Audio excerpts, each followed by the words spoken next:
All right, let's go ahead and get things started. I hope everyone's having themselves a good Wednesday. For those of the persuasion that is Wednesday, for those that moved on to the day that is Thursday, I do hope your Thursdays are going well. With all that said, I was just trying to figure out what we were going to be playing today, because for those who missed yesterday's stream, we did kind of finish the existing content for Hotel Architect. Had a really good time.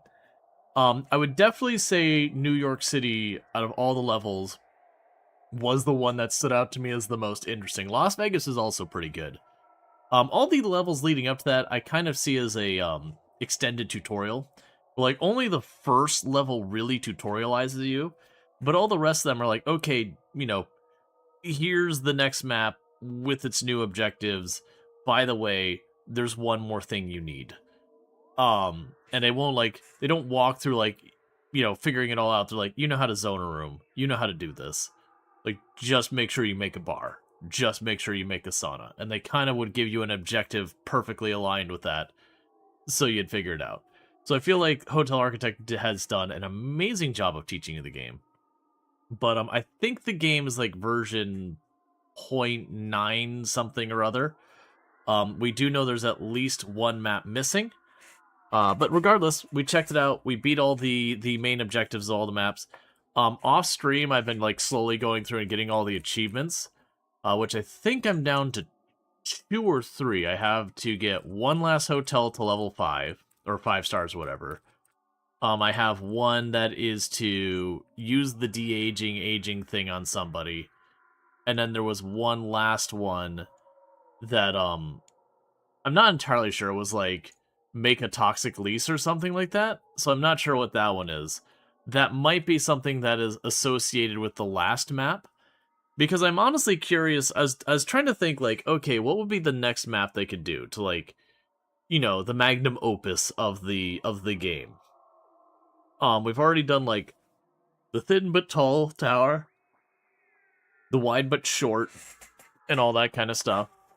Hot and cold and all that. And so I was thinking, it's like, okay, they could just go for like, hey, you know what? You're just making it as big can be, so they give you like the largest footprint and height that you can get. And do like something like Dubai or something like that. Or they could, just have like an awful place to open a hotel, where it's like literally you're opening your hotel in a wasteland to like reinvigorate it or whatever. Or something sci-fi of like on a moon or whatever.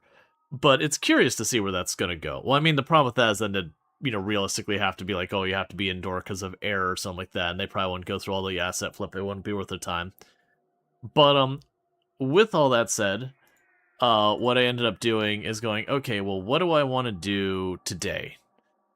And building footprint is like 6x20. Oh, just like a weird shape, or do something like maybe not that narrow, but it's like an L or something like that. I could see something like that. But regardless, whatever they do, it'll be curious to see. But you're enjoying maple syrup coffee with French vanilla and no sugar? Cool. I hope you're enjoying that, yeah. But yeah, so I was debating what to play, and I had been leaning towards Feastopia, which is like a city builder based around food. Like, you have this thing in the middle that you like feed everything, and I'm still gonna probably play that. But after stream, I was hanging out with FG, and she was playing The Last Starship, which is by the same developers as Prison Architect. So the original developers of Prison Architect, not who they handed it off to. And this is their next game, because they kind of burnt themselves out on Prison Architect, like, we want to do something else. And selling Prison Architect was basically the way they escaped Prison Architect to move on to their next game. Well, actually, okay, to be fair, they had like a kind of a high concept game that you had this thing where you like wave like this like basically everything was dark. You wave this like radar thing to like pinprick the walls to like map out caves and all that. But it was a lot more like proof of concept, whichever kind of thing. And so it was more like just kind of that, versus this is an actual game. Basically, make a syrup with sugar that is the sugar, because simple syrup is the sugar and French vanilla coffee creamer. Oh, okay. that's fine. Scanner Sombra, yeah, that's the one. Yeah, versus this one is like a lot more of a complete game. That it's kind of weird in that it's like sort of got FTL vibes, except you don't have like the fleet chasing you around. Yep. Yeah, no, that was the same developers as Prison Architect made that. And I think it was because they had been working so much on Prison Architect that they're like, we want something that is just not that to just like freshen the palate. And so they made that. And then, between the two people who run that company, the one is like super duper focused on liking to have like lots of integrated systems and all that. And he's like, all right, well, I want to do another one of these. And started making the last Starship. Now, like I was saying, it's sort of FTL like. It's not as like, you lock your different modules in their spots. It does have like the structure build out like you'd have for Prison Architect. So also sort of like RimWorld Odyssey-esque as well, except for instead of just, you fly up and you land at the next location, this one's all space-based. We did play the demo when it first came out forever ago, and I ended up having to, stop playing it early because it had some horrendously bad accessibility at the time. Like you would go to turn your ship and you'd have like multiple direction parallaxing backgrounds and all that. That even as someone who doesn't typically get motion sickness, it was just one of those things I'm like, I can't keep playing this, like I'm getting sick. They did add settings to get rid of that, so that's the one setting I have changed in advance, is the motion sickness mode. I did toggle that. They must really like the setting with the multiple parallaxing, like they must have put a lot of effort into that and want to keep it. But it was one of those things like, man, I'm not someone who typically gets motion sick, and this is like just destroying me. This is not good. But at least they gave us an option to get rid of it. Now, one complaint I do have immediately is this game basically doesn't really have music. You'll hear like the little wow wow wow. That's basically its music. So we are listening to the Hard Space Shipbreaker soundtrack. It'll start to get repetitive after a while, at which point I think we'll switch over to the RimWorld Odyssey soundtrack, just to keep it vaguely spacey, sci-fi, that kind of thing. But those would be like the two Inception knocks on it. Where like, okay, you still got this like really bad effect, but you let it turn it off, so I mean that's fair enough. And just the weird choice to just like not have basically any music at all it's a choice. It's certainly a choice. I don't know why. But it would be nice to at least have a little bit of music. It's not that pricey to hire someone to do just a bunch of like simple tracks. Anyways, so not trying to start off in the negative foot, but those are like kind of things that are immediately like, okay, these are some weird decisions you're making, but okay. So with that stuff going on, other games we're planning on checking out soon is I'm gonna probably check out Feastopia. Sorry, which is sort of like Cutes? Is that in early access? No, this is the 1.0 release. That's the reason why we're actually playing it. It was the 1.0 release for this last week. It came out. It was early access up until this week. So what we have here is what they consider the released version. So again, it's not a deal breaker to not have music. It is just a very odd choice. But we'll see. Like I haven't obviously played it, but all that. But you can tell immediately I was like, oh no, I want some music or something. This listening to like these weird tones as my only background sound is not gonna fly. But like I said, Feastopia is one I've got on my short list of games to play in the immediate. There's a couple others I had. Let me go grab the poll thing and see what we got still on the list here. Yeah, and then Water Park Sim is another one that I'm debating popping into in sometime in the immediate future. just because that's one we can go in, just do a stream or two, have some silly fun time, and then move on. Whatever it takes to get through the content. That's one that'll probably be burned through real fast, 2-3 streams, be done, move on. And I know we've got a couple of games releasing later in the month. I don't know why I'm suddenly yawning. I haven't been yawning all day. But, so we got a couple games that are releasing later in this month. We got some major updates coming later in this month. One of those is going to be a sponsored stream that I don't think I can announce quite yet. But, it'll be a game sponsorship, so it'll be just the classic being paid to stream it for like 2-3 hours kind of deal. That one's actually a little bit outside my normal genres, which I think people enjoy. It's not like a genre I haven't played before. Low-key, this isn't a sponsor thing or anything like that. Low-key, I did that Eye of the Creator thing the other week, and one of the games I came across was this like management game around running your own K-pop group. So needless to say, as wild a departure as my normal content you can possibly get thematically. But it was like just this weird game, and I was like, okay, what is this?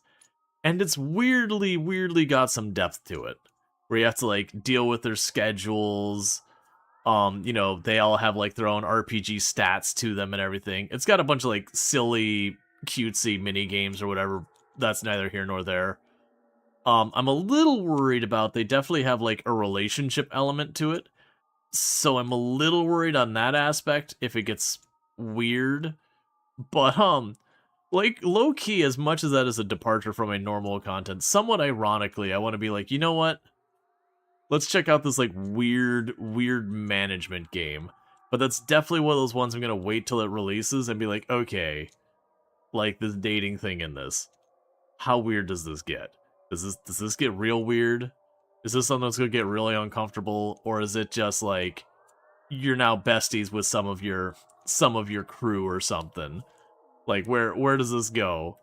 Because it was just one of those games that's like, this is a game I would never have touched, but because of this event, and I pulled up the demo, being like, okay, well, this is what the people who's participated. Let's just take a peek at what they've got so I can give them proper feedback. It's like, oh wait, this is actually good. Like, I'm actually enjoying this. Like, don't expect, spreadsheet simulators levels of depth. But it was definitely like, you're expecting this, like, paper thin deep where there's, like, 4 stats you manage and that's it. And you're like, oh, you've got, like, this giant skill tree. And it's all weirdly based around scheduling. Like, that this skill tree is you can adapt and do different things with your schedule. And that the schedule is your primary gameplay mechanic. So it is just managing everyone's schedule and resource balancing. Okay, this is a weird, interesting game. But we'll see. Like I said, that'll probably be later this year. I'm curious about that one. Big Ambitions is also supposed to go 1.0 in August this year, so I plan on doing that for the 1.0 release, because that's a game I've played a number of times on the channel. It's also one of those games that I genuinely feel gets kind of slept on. Like, don't get me wrong, it's not like the most amazing game ever. I'm not gonna like, oh, this is an S tier game or anything like that. But it's a solid A. It's a solid, enjoyable experience. Like, there's, like, the only big negative I would say right now for me with Big Ambitions is when you get to the late game. When you get to the late game, instead of setting up your individual stores, which you could still do, but you're not going to, you kind of just sit in your home and you just like whip out your phone and be like, okay, buy that building. Okay, put this in there and go, HR person, put people in there. Cool. Next building. And you just kind of like weirdly only leave your home to go get food or whatever to, manage your happiness. But otherwise, you just become like this shut-in that does nothing but like buys one thing after the other around you and just like spreads the corporate conglomerate. Which is fine, but then it starts to get a little too spreadsheety where you're basically just kind of, pulling your phone out and doing these same interactions to just acquire more and more businesses. But they're somewhat realistic about big money, minus the social isolation. Yeah, which I think is actually what things are working on, is they're adding a pier to the game that's going to have like all sorts of like games and all that kind of stuff on. That's supposed to be the update. It was supposed to come out towards the end of January, but like the last couple days of January, like all right, we're gonna barely miss this mark, so like expected like the first week or so February. Um, so they're adding like a pier that's got all that kind of stuff. They're adding where you'll be able to have your own private yacht and it'll have a whole bunch of stuff. You're gonna be able to get your own like mansion up in the like bougie wealthy hills and all that kind of stuff, and you'll be able to like have this like big elaborate mansion and all that you can build and do all sorts of things. So I do think they are trying to add a lot more for you to do aside of just, chunking out one, building after the other. Give you more options to gain happiness than, you know, walk up to this thing, hit a timer, walk up to that thing, hit a timer, walk up to that thing, hit a timer, okay, go to bed. Um, because that's my only complaint is the late game in Big Ambitions gets a little you wake up, you open a business, you tell HR to staff it, you manage happiness, you go to bed, you wake up, the next chunk of money comes in, you buy the next business, you get the idea. And then later on you can be even lazier and just acquire other people's businesses so you don't even have to set it up yourself. You just be like, all right, just give me what they have, I don't care anymore. Um but yeah. But that's what I plan to check out later this year, because like I said, that's gonna 1.0. I might check it out sooner. I'm thinking I might consider checking it out with the update that's coming out. Put a couple days in, just, kind of get a feel for what's new and all that. And then maybe circle back when the 1.0 update comes out, because like I said, it's adding a whole lot of extra stuff to it.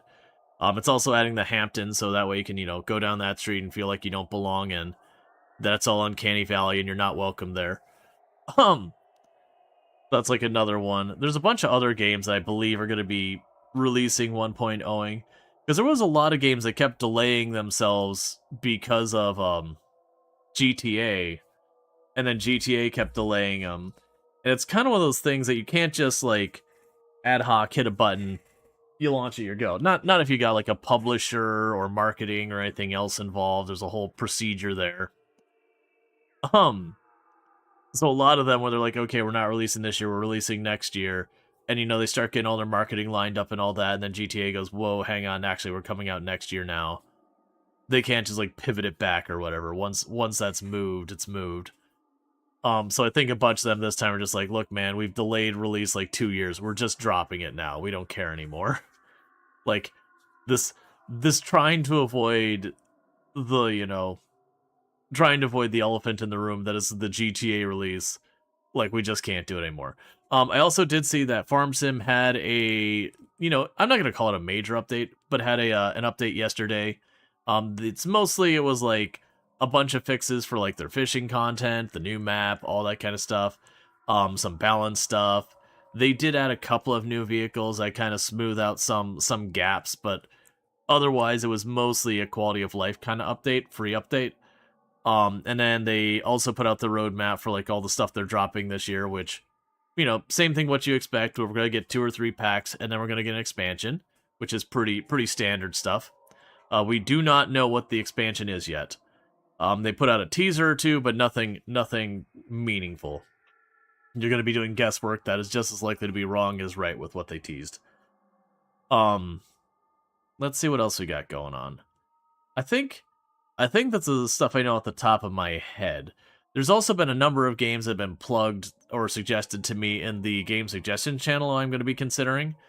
Most likely once we get past this Feastopia, and then like maybe not Water Park Simulator at that point, maybe not one of the ones that's been suggested, or if another game flies in from left field, because we've been having a lot of that lately, i.e. this game in particular was one. Like, I had checked it. I'm like, okay, I'll check it back out when it's farther along, because I'd only played the demo. Like, I hadn't even picked up the early access version because the demo had landed very poorly for me because it's accessibility stuff, and I had asked someone who had gotten the early access, like, hey, did they get rid of that? And they're like, no. I was like, okay, well then I'll just wait. I don't want to reward with like that bad of a violation of like basic accessibility. But yeah, now it's in good shape with that regard and all that stuff. You've been having a headache all day? I'm sorry to hear that. I hope it gets better and all that kind of stuff. Yeah, for those who missed what that was, it was when you go to warp, it would parallax the background in two different directions at the same time as your ship rotated, and it was cartoonishly bad for just, oh, I don't feel well. I'm not someone who typically gets motion sick, but it was one of those ones that just a warp or two, I'm like, I'm feeling a little not great.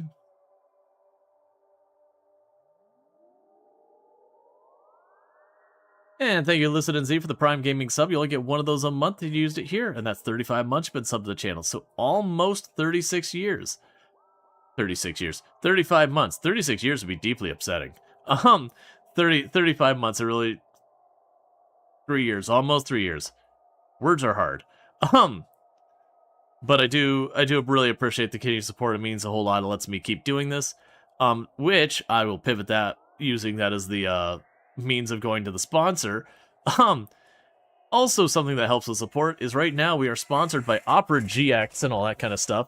So with Opera GX, that is just a relatively new browser. Ultimately is a browser that is targeted more towards stuff like gamers, people who watch streams, whether that's Twitch or Netflix or whatever, that kind of clientele. And basically the features it got built in is it has things where you can go in and say, okay, browser, you're only allowed to use this much memory. That's it. You don't get any more. Hey, browser, you can only use this much CPU when I'm doing stuff. No more than that. It's got built-in ad blocker, VPN, a bunch of other really cool settings. It's got, you can add in stuff to, like, enable it to be able to connect to Discord, enable it to be able to Twitch. Those are not required by any stretch, but if you so desire, you can do that. But it is kind of a nice thing, because if we compare it to some of the other offerings out there, like Edge and Chrome and all that, all of those are Chromium-based now. And you do the whole thing where you have one tab open, and you look at your resource manager and go, why is my one tab that's looking at a landing page that has nothing on it, video or audio or whatever, why is this taking like 10 gigabytes of memory? Because Chrome preloads almost everything it might think you might load, and just kind of holds it in memory to make itself just a tiny bit faster, just in case. But it gobbles up all your system resources doing it. So then you go to play a game and go, why is my game running like crap? And you pull up Resource Manager and see Chrome eating like 20 gigs. That's a bit of an exaggeration, but like 12 gigs of RAM. And you're like, I'm not even doing anything in you right now. Stop it. So Opera GX does let you kind of curtail that and keep it working the way you want it to. Full disclosure, obviously, I am being sponsored. I did kind of lead in with that I am being sponsored by Opera GX for the month. And also, I do actually get kickbacks if you end up downloading it through my link, which I forgot to put up on the page. So we'll go ahead and do Opera GX, so I can pin that at the top. Which, like, me pinning this on the top, none of that's required as part of the sponsorship. But obviously, as I stated, I do get kickbacks when people download it, so that is what it is. Just full transparency and all that, and I do appreciate everyone's patience with, like, dealing with sponsorships and all that. Is this repeating just the one track, or is it, like, actually cycling tracks? Because, like, don't get me wrong, there are, like, 3 or 4 variations of this. I think it was repeating just the one track. Okay.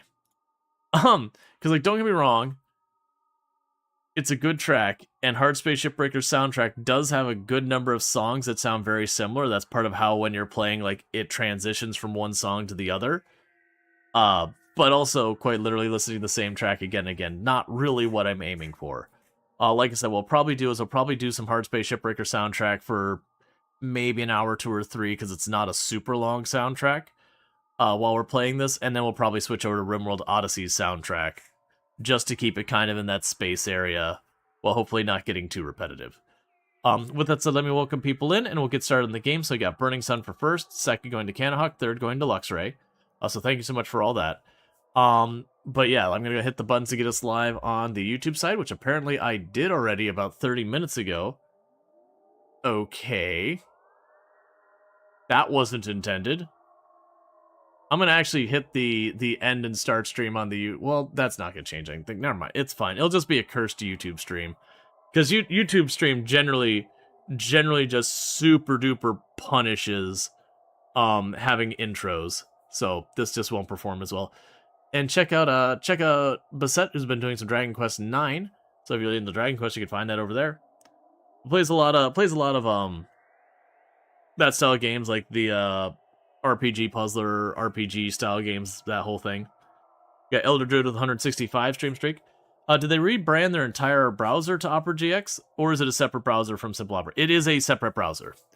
It is Opera is one browser and Opera GX is a different browser. Opera GX is targeted towards, like I said, gamers, people who watch streams, these kind of things, more on like the entertainment side. Well, it, certainly works perfectly fine for business, but like it is trying to take in that target market. Well, Opera is your just traditional browser. So with that said, today we're gonna be checking out The Last Starship, and with that, The Last Starship is made by the same developers who originally started on Prison Architect. For those here on Twitch, the music you are listening to is not the music for this game, because this game basically doesn't really have music on any meaningful capacity. So I went ahead and just eliminated their music setting, because it almost never plays and there's not much there. So that's like my first comment immediately is just, please, music. So instead we're listening to the music for Hard Space Shipbreaker.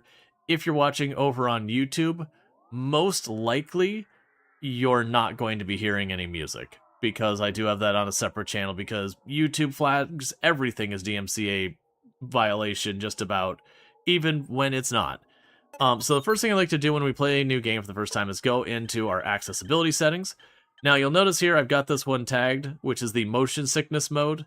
This game, we played the demo, and I gave it a pretty scathing commentary on its accessibility. Because while I love Prison Architect and all that, they had this weird choice that when you jump, they'd have these multiple parallaxing backgrounds that went past each other. And I don't get motion sickness normally, but just trying to play the game, every time you'd warp, I'm like, I don't feel great. So they do still have it. I don't know if they've toned it down, but they did give us a checkbox to just straight up get rid of it, and that's what I've hit. They also do have a dark mode. I did see from FG stream, the galaxy map without dark mode is flashbang out, so we did get there. I do see you can also turn off the parallaxing effect that's normally there. So like if you notice these stars are slowly moving, that would probably get rid of that. So we've got a couple things mostly around preventing motion sickness and just light sensitivity and that kind of stuff. So it's at least something. Sound, pretty straightforward. You've got sound settings. Keyboard, it did detect that I'm using Dvorak to begin with, so that's cool. Autosaves is not really that, but you just have a whole thing with autosaves.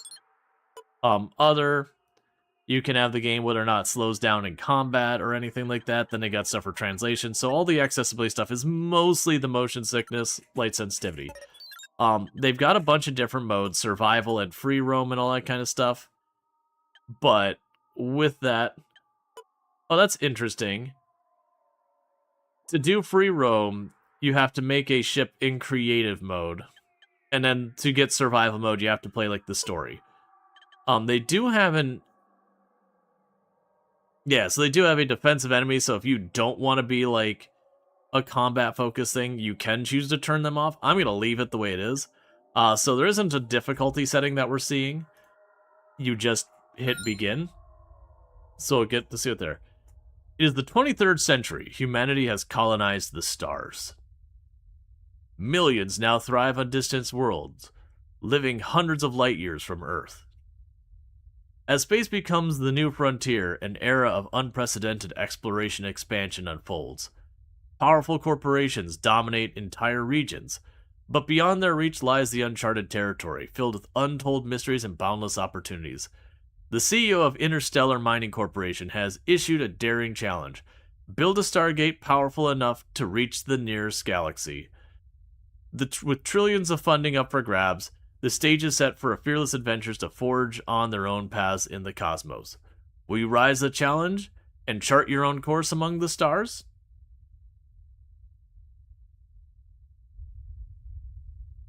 Hey, Deep Gift, how's it going?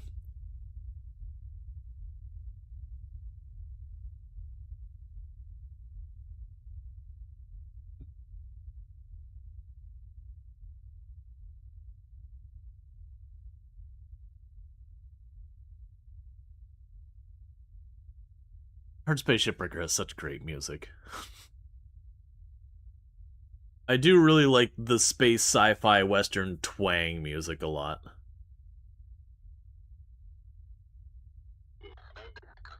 Alright, so let's pause. Okay. Movement keys, all that's good. Alright, welcome to our new home. Stop unpausing. This vessel is fresh out of the shipyard production line. It is an empty hull right now without power or a breathable atmosphere. Our first job is to fix that. I'm playing Starship Shipbreaker's music because this game basically doesn't have music. This is not early access, remind you. This is fully released as of this past, I think, yesterday. So where I say it doesn't really have music, that isn't indicative of early access. They have just made the choice that it just mostly doesn't have music. It does have a little music, but it's kind of one of those games that it almost never plays. There's no adjusting the frequency it plays, and there's not much variety. So you get the idea. So we're playing our own music, and thank you for whoever downloaded Opera GX. I do appreciate it. It does support the channel, so thank you. Alright, so we're going to fix our oxygen. Let me guess, going to unpause. Okay. You instantly clocked it before you said anything. Such good music. Well, yeah, that's what I figured. We're doing space stuff. I guess it's probably just supposed to be pretty... Counter-argument, Elder Druid. Quiet is boring. Like, if it's just going to be ultimately silent. Game, realism, bad. Realism's fine as long as it serves being, you know, entertaining, engaging, and all that kind of stuff.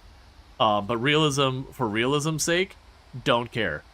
Because, you know, I'm also not going to hear the hissing of that ship that's not attached here. Because, again, there's no atmosphere in here either. And so, Gemcon, thank you so much for the 105 stream streak. Do really appreciate that as well. Okay, so it's telling me we can do all the movement stuff. I don't like that it's unpausing every single time I hit next, but it's fine. Let's begin by installing a reactor to generate power for a ship. Click on the construction, install, and then reactor.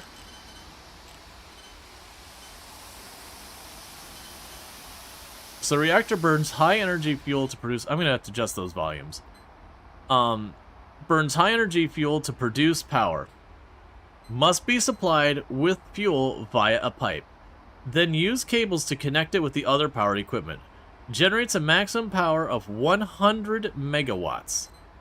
Rotatable 3x3 size.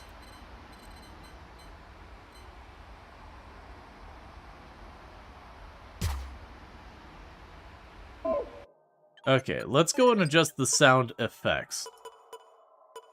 Because that hiss is pretty obnoxious. Alright, and we have the very last Lardine with a 675 stream streak. Catch the last 675 streams without missing one, so thank you. The reactor needs fuel, and we need to use the fuel loader to pump it to the reactor. Select the fuel loader. Takes a canister of fuel and pumps it into an underfloor pipe. Use pipes to connect this to the reactor to your engines. Oh, you know what I think that's telling me? Maybe if this gets destroyed, it explodes, and that's the range?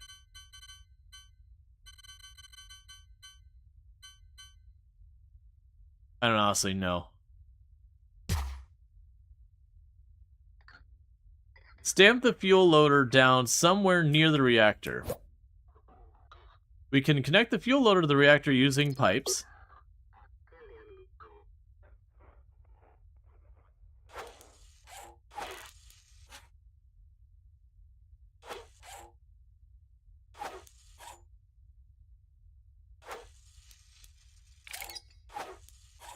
Ah.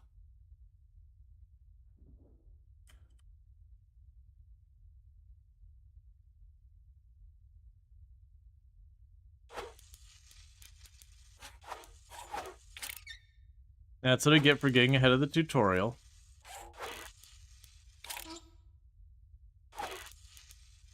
And I know I can make the pipe shorter by going the other way.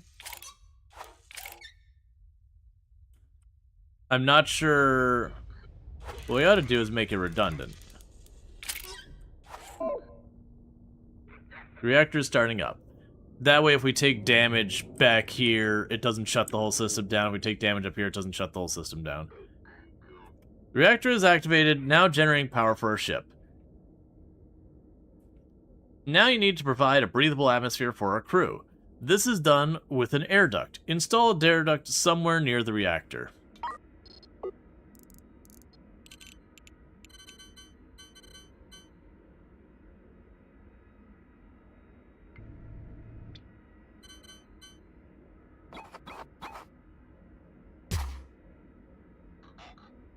Okay.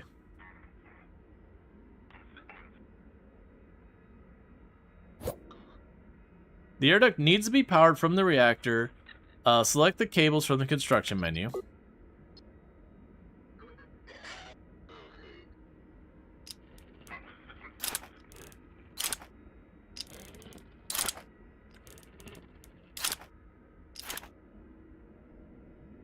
And that's just like, wait, you're doing too much.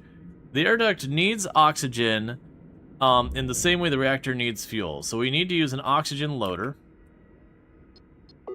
Okay, oxygen loader.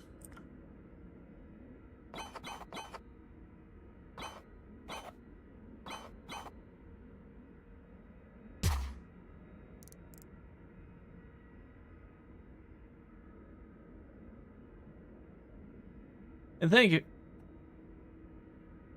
And thank you, Harry Holzak, for the tier 1 sub. That's 25 months you've been subbed to channel, and that is almost 1 year. It's almost like 2, actually. But thank you so much for the continued support. It means a whole heck of a lot. I really do appreciate it. The air duct needs some oxygen, the same way the reactor is. Install the loader. You didn't get the TTS on our end? Gotcha. That means Firebot did update recently. Okay, so you are set to the correct output. And TTS doesn't have its own sound device at all. Let me try going into system settings here real fast and see if Firebot unset its device. It did.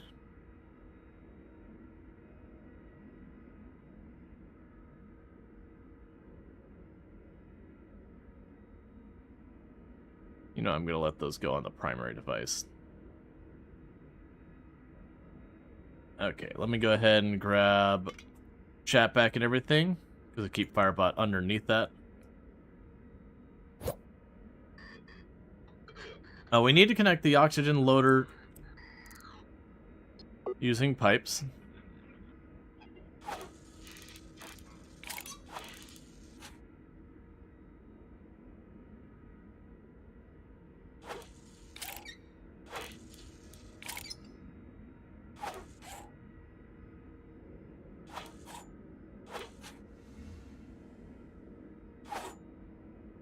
Huh?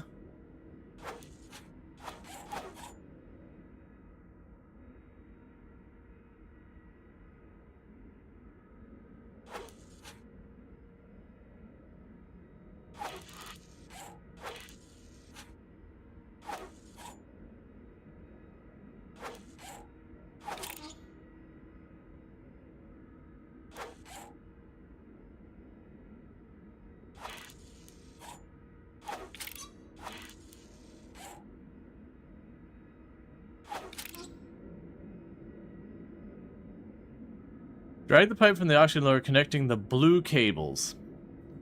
So, can I move you?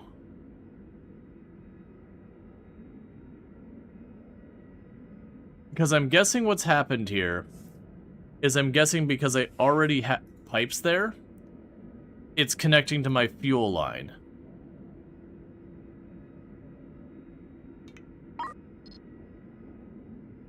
I have no idea how to pick you back up.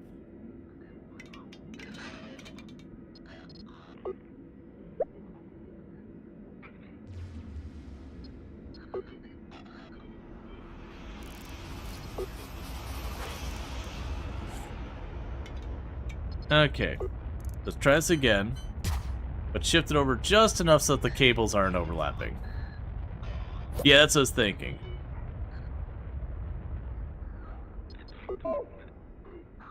Okay. The air duct is now activated and pressurizing the cabin. The atmosphere will soon be breathable. The ship has 2 factory-fitted engines ready to go, but we need to connect them. The engines both require power and fuel. We must connect both power and fuel to the engines. Both the engines are now operational. We should give our engines a small test flight. To maneuver our ship, switch into tactical mode, clicking the highlighted button, or by pressing Y.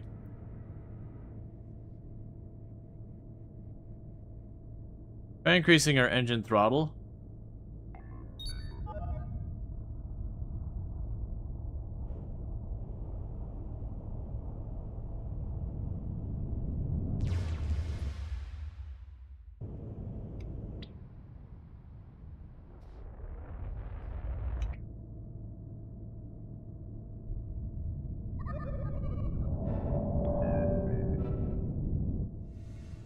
You also can turn the ship by left-clicking in the tactical mode you wish to travel.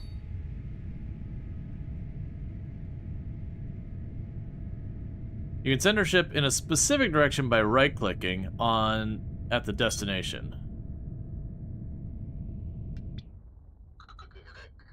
The crew will continue to operate the ship to keep the engines running as we travel around. Try flying around the system until we have a handle of controls. When you are ready, bring the tactical ship to stop. Bring it to 0.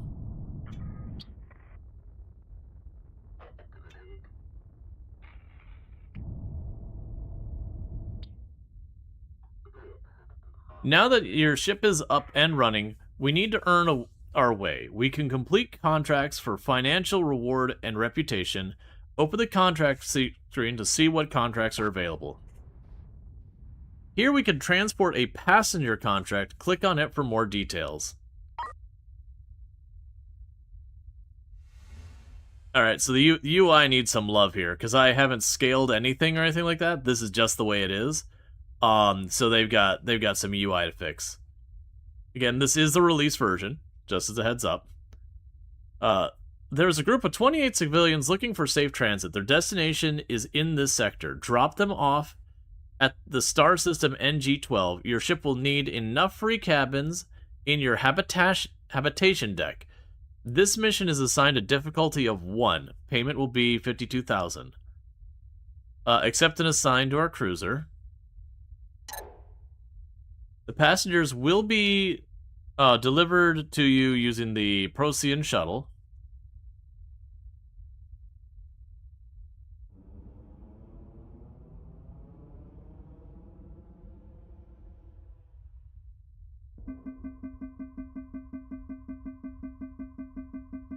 So now it's where I put them all in their 1x1 cells and put guards nearby. We cannot deliver these passengers to their destination without faster-than-light travel. Unfortunately, the ship isn't equipped with its own fast-and-light travel. We'll need to buy one and set it up. Open the trade screen to purchase an FTL drive and some charges. We'll need to get the listed thing under propulsion and an FTL drive. Let's see, FTL drives consume 1 fuel charge per jump. Add 5 FTL charges to the order as well. That's not how I meant to do it. Okay. That's fine. So we will need propulsion, FTL charge.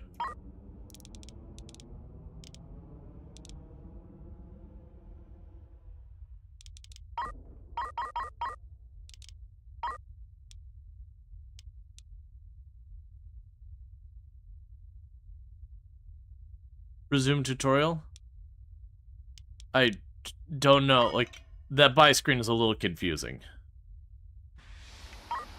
My assumption of what I just did there was I told it, hey, if I dock someplace I can trade, and I don't have enough FTL juice, go give me some FTL juice.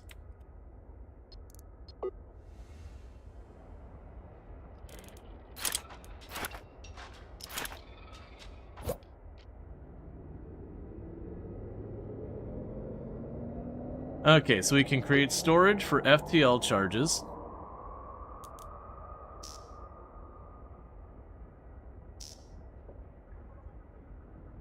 All passengers have been delivered to the Procyon, and our FTL drive is operational. We must now plot an FTL destination.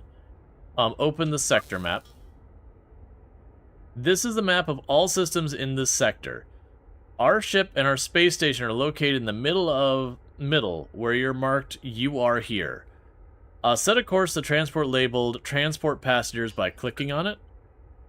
Click prepare to jump to align your ship in hyperspace.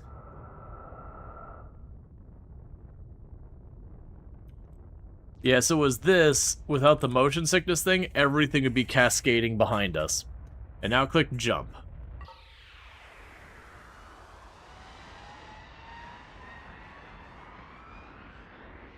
Okay. We have arrived at the destination.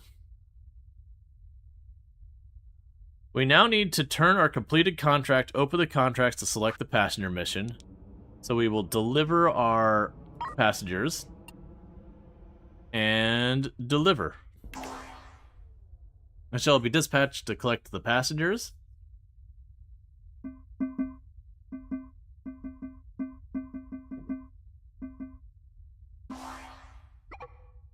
Let's see, the passengers arrived safely. You will now be paid the fee. And you'll receive points towards humanitarian rating, gifting you access to more difficult and lucrative missions.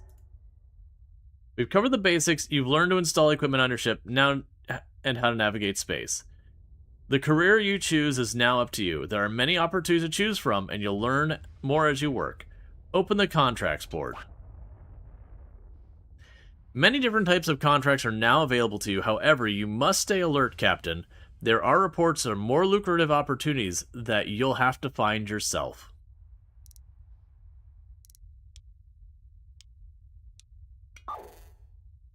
Keep an eye out for special systems on the map. You never know what you might find there.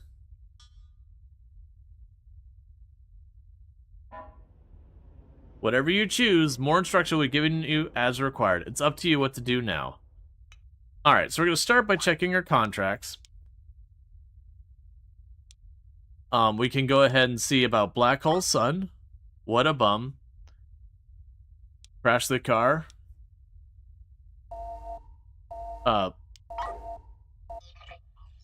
My name is Commander Harkin, and I'm the chief of the private security for the sector.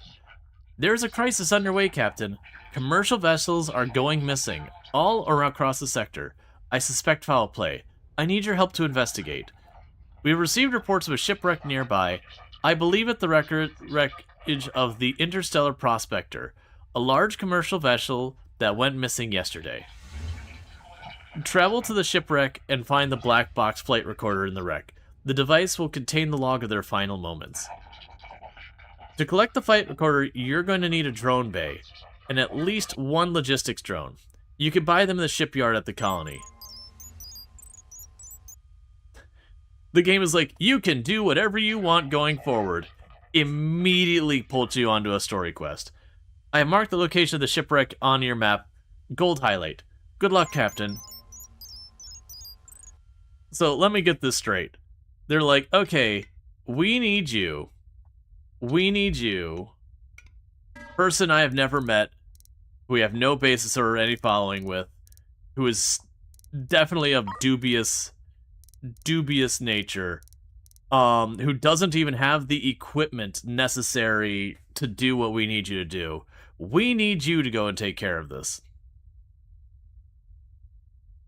Okay, this is the equipment required to launch logistic drones from your ship. The drones can gather resources from salvage in space, bring them back to your ship through the drone bay. One drone bay can launch multiple drones. A drone port provides access point to your ship so the shuttle can grab... Oh, that's a docking, not a drone port. Alright, so we're getting the drone bay. So that purchases it. That's what I...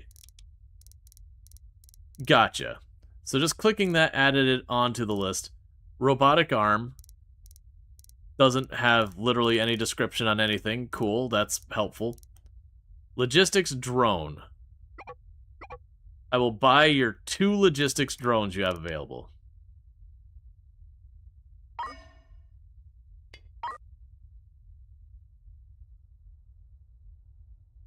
I gotta keep in mind, I only got 4 jumps worth of fuel.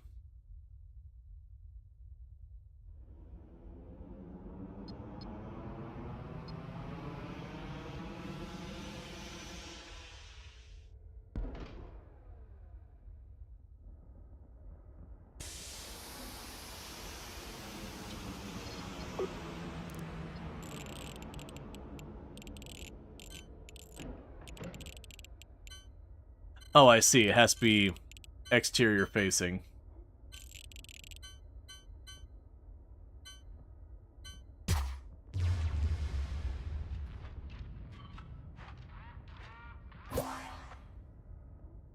Alright, so with that, is there any contracts going in the same direction I want to go?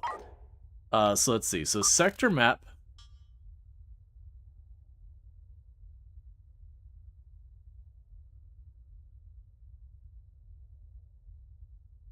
Where does this happen in Hard Space Shipbreaker? There's hostiles there. Okay.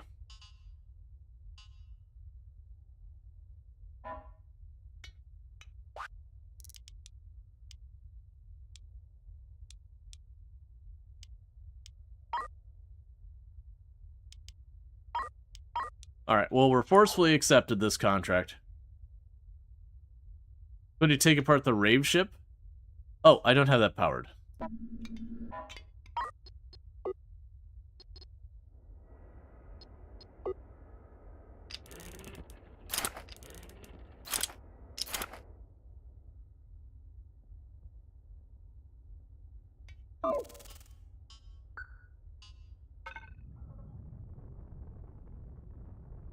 Yeah, it's just like, it's not a bad track, it's just like, I've listened to a lot of Hard Space Shipbreaker.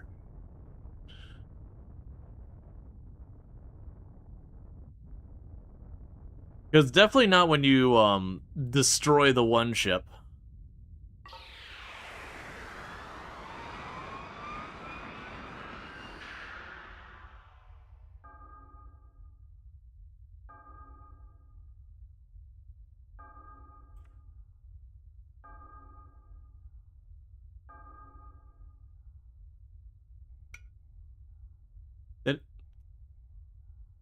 That is my music.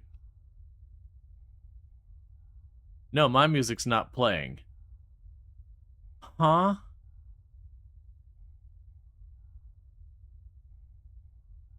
That was weird. Because, like, the music in here, to be clear, the music's turned off in-game. And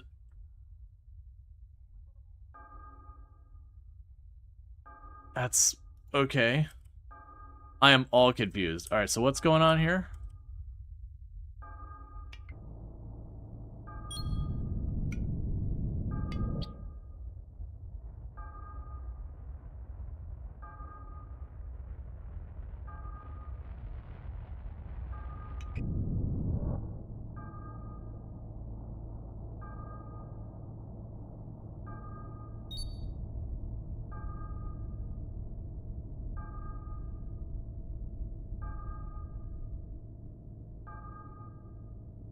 Hey, Enoch, I'm doing pretty good.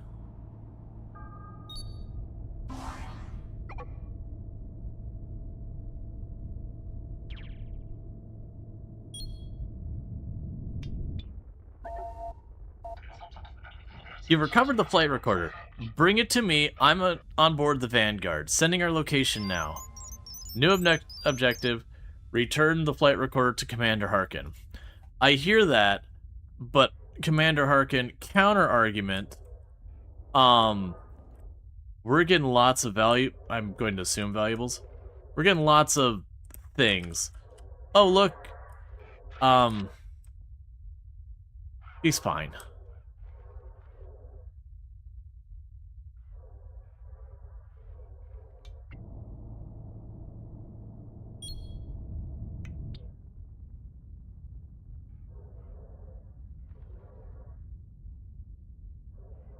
I've come to watch if you just find types of games confusing.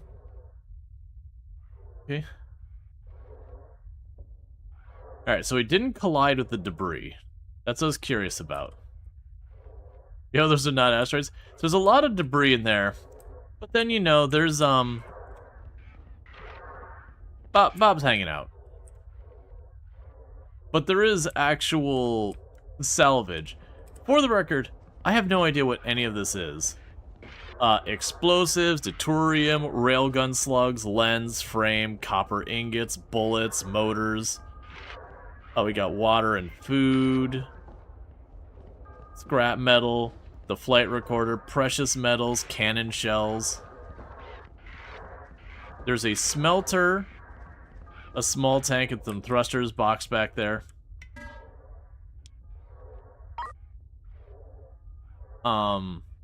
We have research.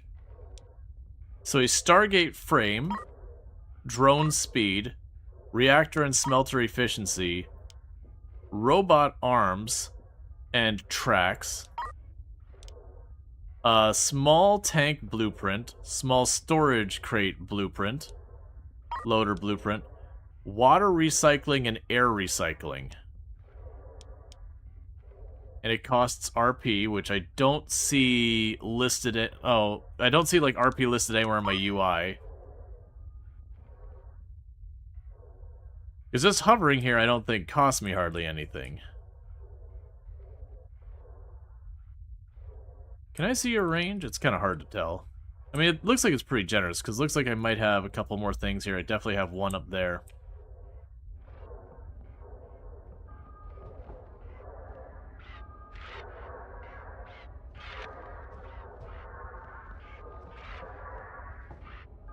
We got solar panels and all sorts of stuff.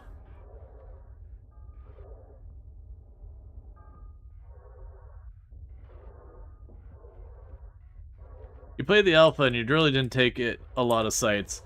That was back when the whole game constant was on just constant death timers. Gotcha, yeah. No, I didn't get that far on the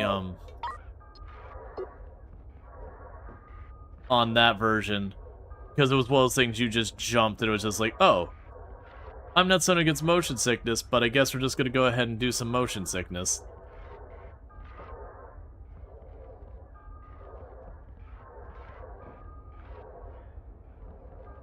Okay, what we could do is oxygen now gets stored over here.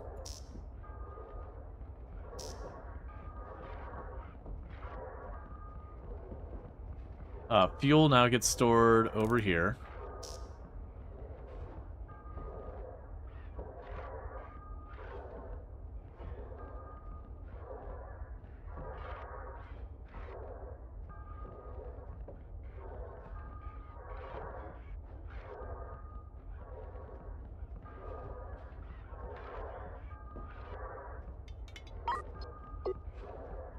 We'll put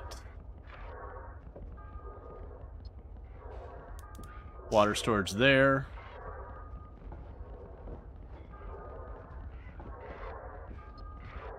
Food storage here. I'm just trying to separate it out so we can keep stacking stuff, because they're still grabbing things. Oh, they're grabbing just like straight up scrap now.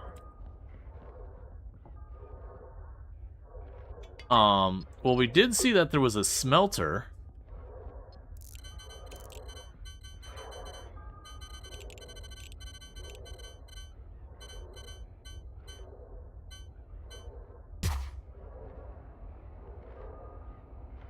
Because we got all this stuff now.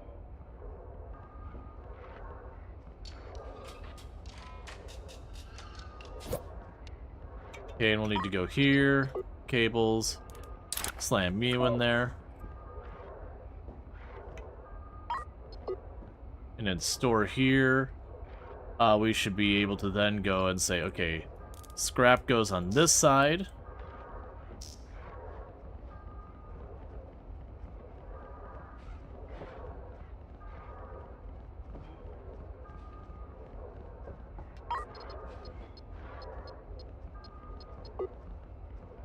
Oh, that's not a cable.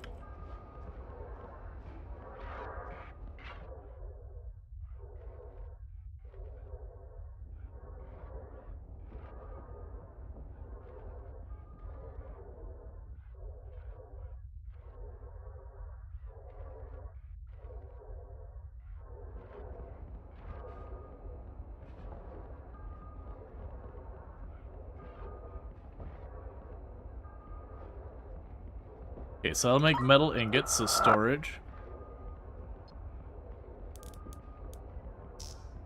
Metal ingots. Because Because we definitely want to store the metal ingots directly next to our fuel, because I'm assuming those come out at, like, unreasonably hot temperatures, because that's more fun.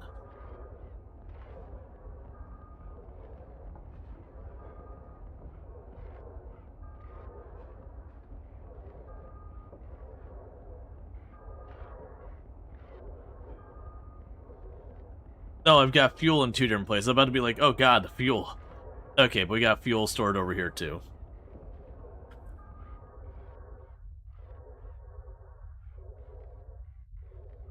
Yeah, so it looks like the rest of this is just scrap metal.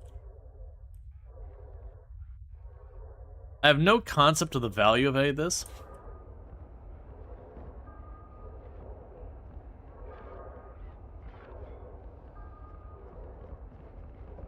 Those are all precious metals.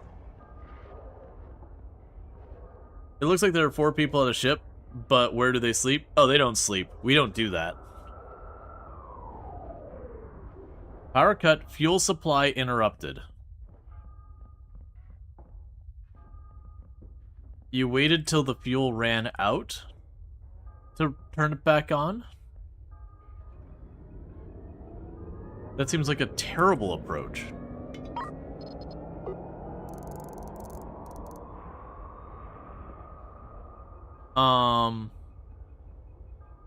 So medium tank.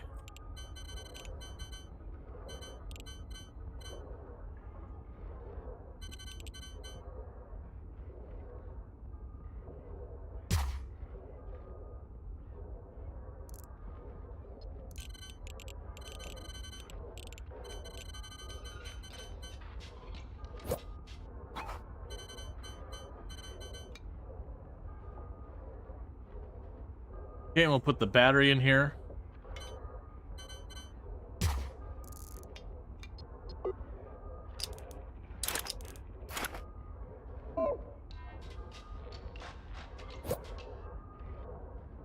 So we could slowly charge up our batteries. Now you've got the fuel canister here. So I could load the fuel into there.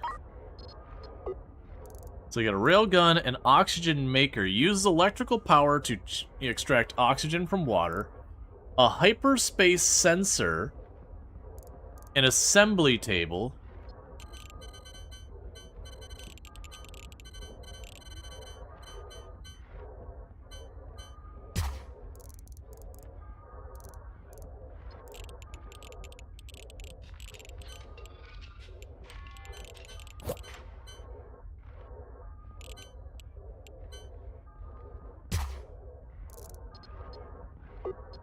I don't know if I should be connecting nearly half of these things.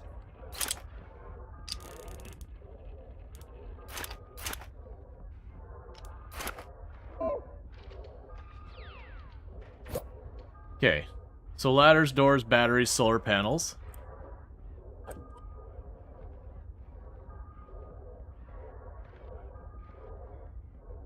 But these are all things we salvaged. How you finding the game? You're eyeing it yesterday? I'm just started a little bit ago, so I don't have a whole lot to say yet. I'm liking it so far. I definitely feel like I could fall into the trap here of just, like, spending too long at a spot collecting scrap, making ingots. But it doesn't look like we're running low on any of our materials too fast. I am just pumping all of my fuel into this one giant medium tank, which I'm not sure is the play, but, you know. We also have a small tank. We can use that with the oxygen.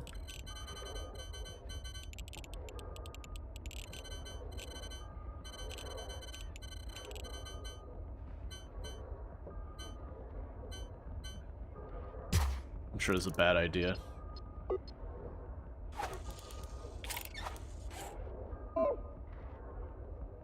So that way we can start, you know, filling our reserves.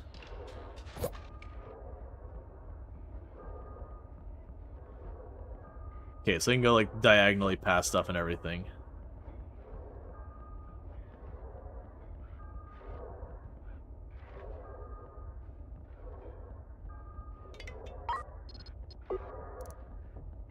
So we've got an oxygen maker that can make oxygen if we need to, at the cost of water.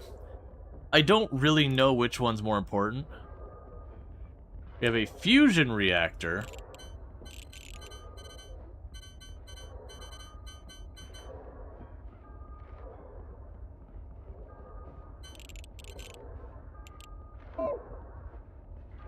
Which sounds nice, but I actually think at the moment, I don't need the second reactor.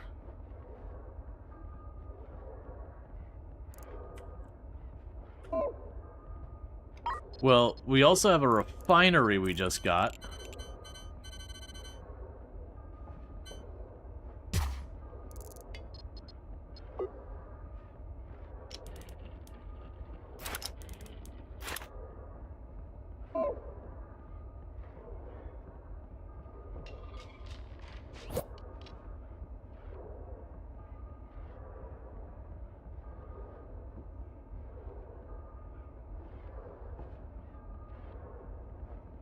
So that'll turn gas and that into other materials.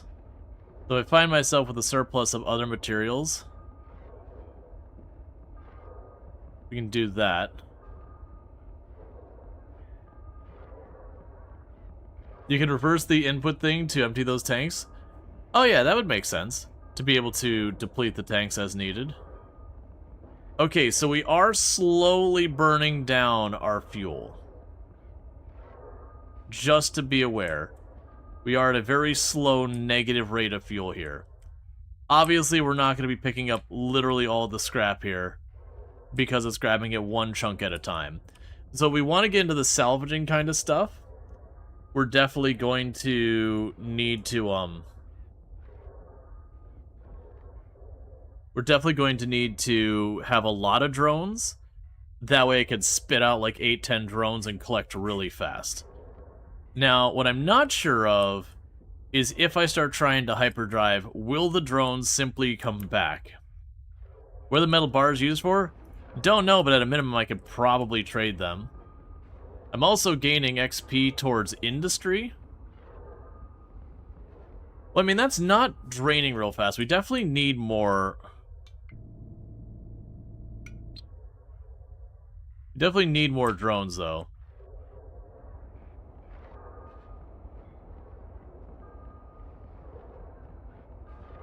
Okay, the oxygen's full. That's all full. We have plenty of FTL charges, so we don't need to worry about that.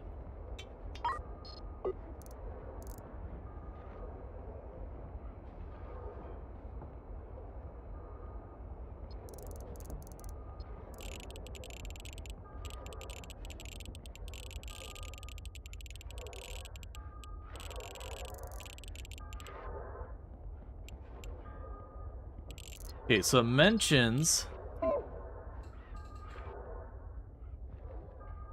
that it can make scaffolding.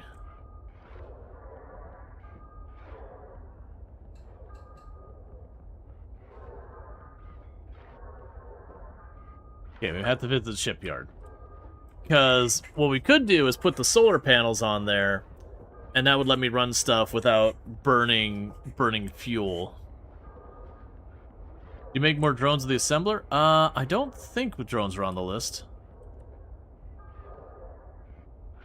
No, I can make batteries and doors and stuff like that, but that could be I need to get blueprints. It could be like there's a better assembler.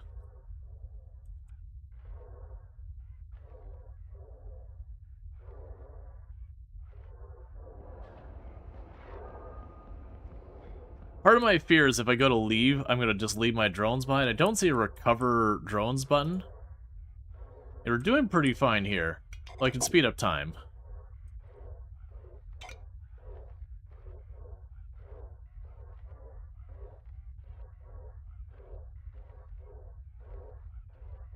I'm trying to see, is it literally like every little teeny tiny piece? Alright, we're going to go ahead and head out. So let's see if we go to the sector map.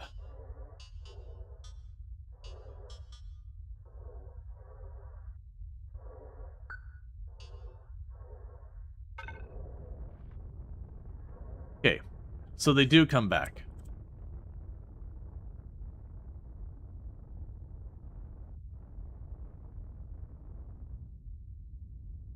So we will jump.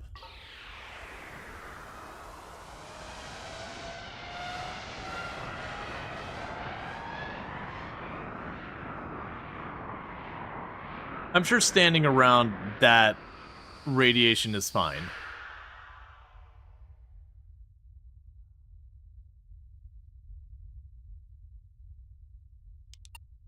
Deliver?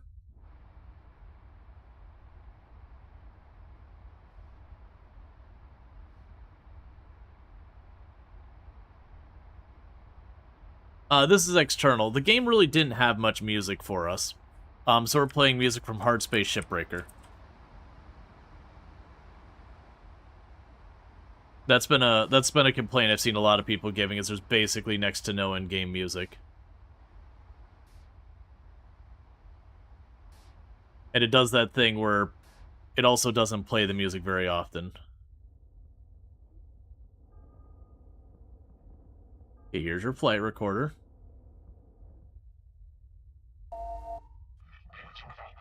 Thank you for returning our flight recorder, Captain. We are in the grip of a major crisis. Commercial vessels laden with cargo are being targeted and destroyed. The vessels are under our protection, but often lack any serious defenses, and barely have a chance to send out a distress call before they are plundered. This is a calculated assault on the free market trade and industry of this sector, and cannot be allowed to continue. I'm sending you coordinates of 2 more stricken vessels, pinpointing their last locations before they went dark. We need you to travel to the wreckage of each of these ships and collect whatever evidence you can. Our primary objective is the safe recovery of the black box and flight recorders, which will contain a log of their final moments. Here are the coordinates of the 2 shipwrecks you will need to visit. New objective, recover the flight recorder for the UMC Infant Horizon. Recover the flight recorder from the UMC Celestial Hauler. The 4th vessel to be targeted managed to call out and send a distress signal. Local security forces responded too late and found nothing but destroyed fuselage and presumed loss of all crew. The only image they managed to send before the transmission was dead. So we have like a silhouette of what looks like maybe a ship, and you know, like kind of like the rebel symbol from Star Wars with the pointing side that way. The wreckage, which is the forensic evidence of their fate, was collected, taken back to the system NG-12, where it's currently sitting in storage. We need you to send a ship to collect the wreckage and bring it to us along with the recovered black box modules. Counter-argument, Commander Harkin. You're like a large security government agency thing? Have you considered doing it yourself with your big expensive ship versus some rando you found on the street? New objective, collect the wreckage of UMC Stellar Horizon from system NG-12. Bring all recovered wreckage and the black box flight recorders back to me for analysis on board my ship, the Vanguard, to complete the contract. Okay. So, there is no trade here. So before we go on, I would like to find some place we could trade. So there's a shipyard down here.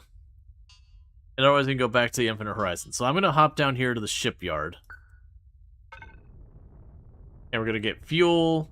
We're going to sell some of the crap we collected. And I'm going to see if I can't get more drones.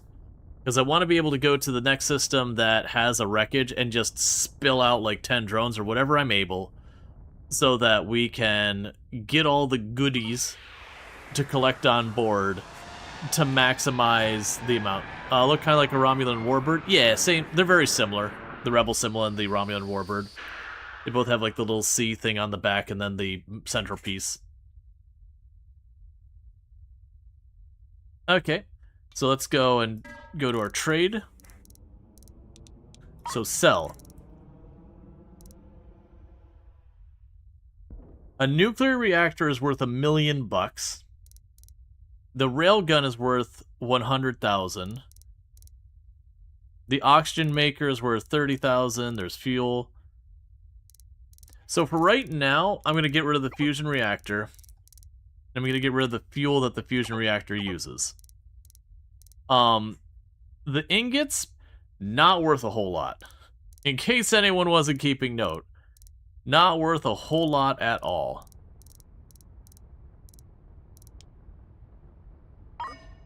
So we sold those.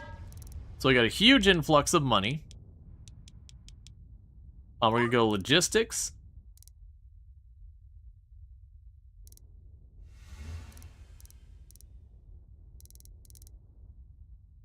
A hyperspace scoop sits on the front of the ship, facing the direction of travel during hyperspace. A strong magnetic field drawing in large volumes of interstellar matter that can be refined into more hyperspace fuel. I probably want that. But let's start by just...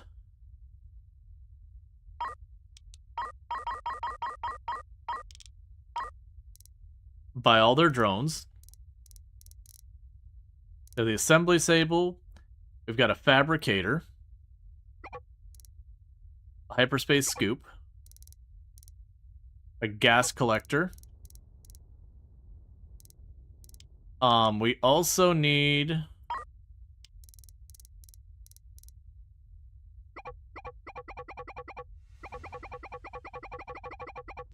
some fuel. We should be good on the hyperspace stuff.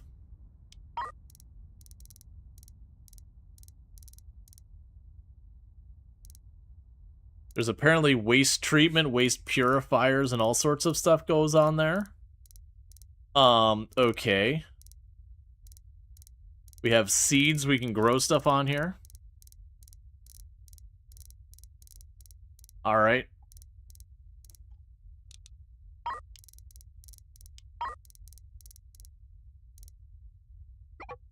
Go and get 5 more.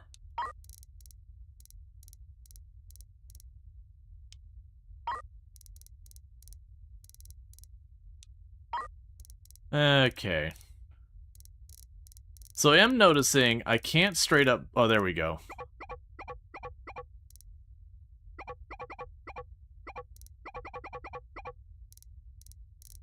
Alright, so we're going to end up... we have an air reprocessor.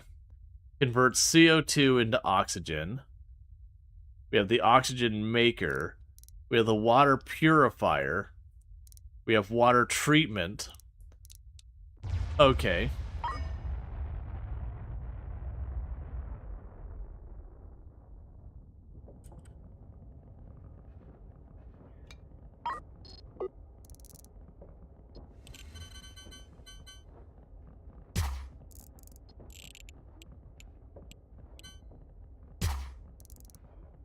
We have the scoop.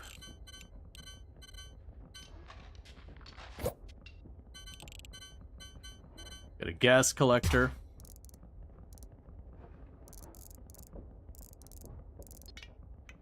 Alright, and we can go ahead and do cables.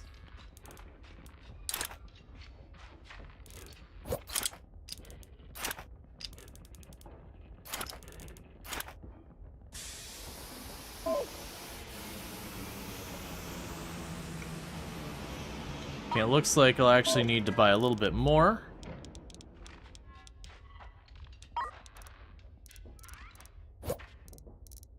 Because with what that was grabbing.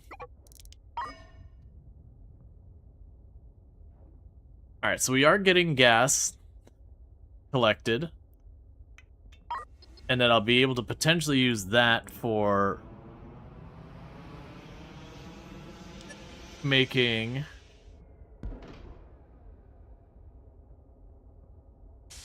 different materials.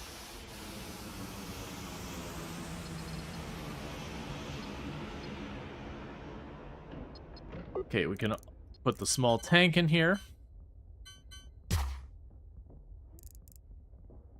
And then we can go pipes.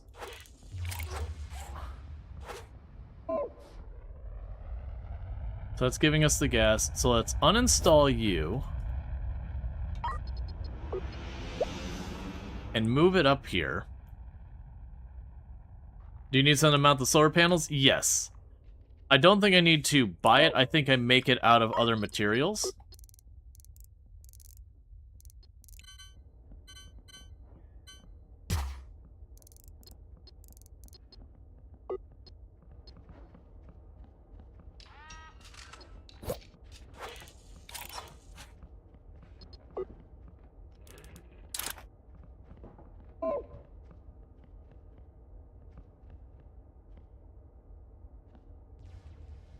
Oh, you know what? I didn't see a pipe.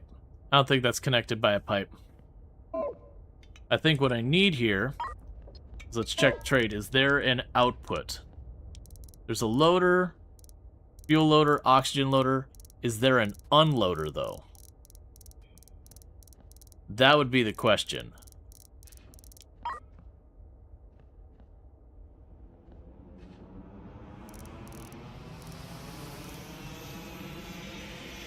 A general purpose version of the fuel loader and oxygen loader that can take in liquid and canister. Okay. So you take that.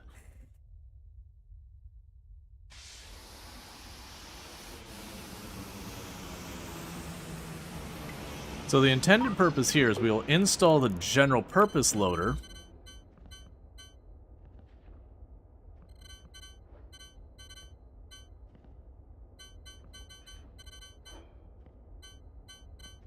It's fine. We'll have to figure out what that means.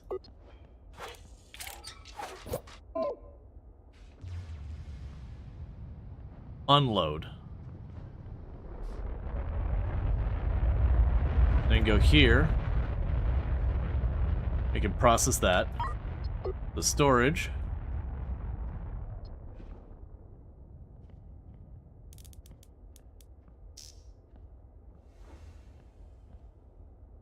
That's the one material.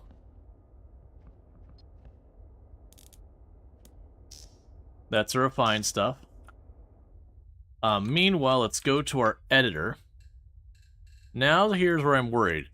I'm not sure if this goes on top, or like I would be ripping into my ship.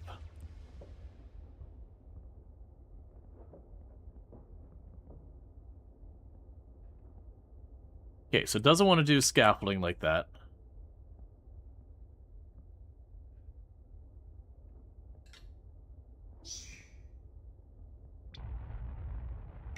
Okay, so now install solar panel. Okay, so you physically get placed on it, not along it.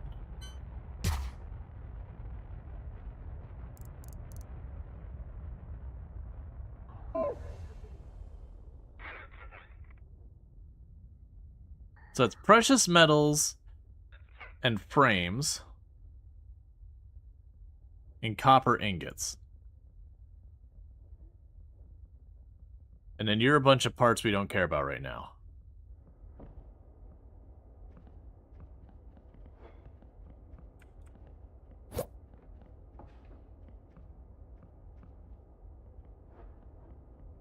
Okay. Game looks interesting. Alright, so while we're sitting here, I'm going to quickly do... So you can go to our editor again. And I'm going to go and put some more scaffolding.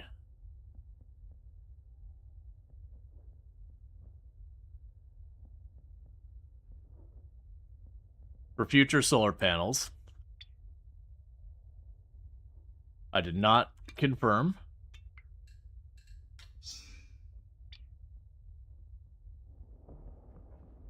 Alright, so I need some general storage, non-specific storage.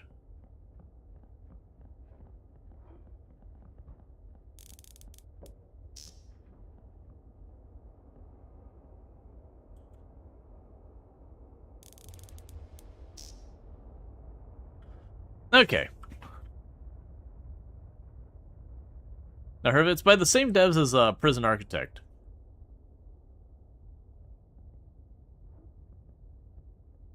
So that's quickly making a solar panel. So I can go install solar panel.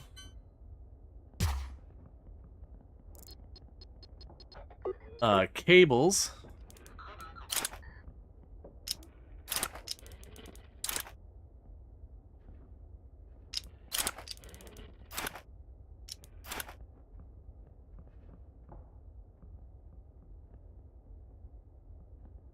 Okay, I'm about to learn that these all have to be centered. Is that what I'm about to learn? Yep. That is exactly what I'm about to learn, so take back out the solar panel and scoot it over one tile and then put it back on.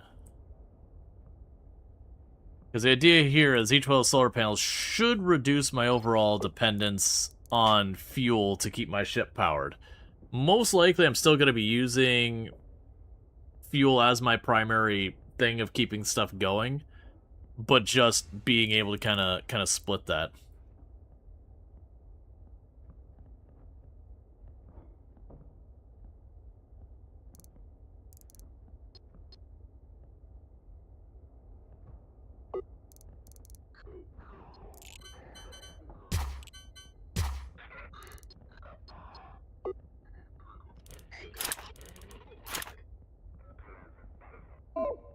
Okay. What weapons do you have? I have a railgun I could install, but like I'm not using it yet. At the moment I'm using all of my metal to make frames, to make solar panels, to make our ship as least fuel dependent as possible.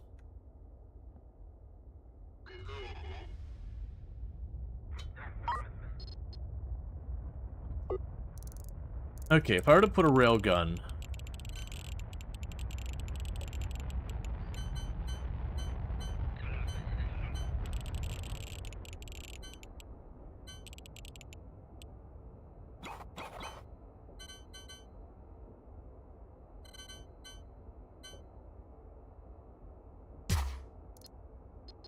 Because, I mean, we have it.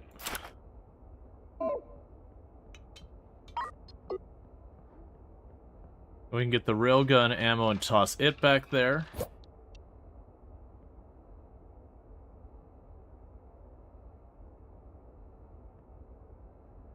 Thought there's railgun ammo here.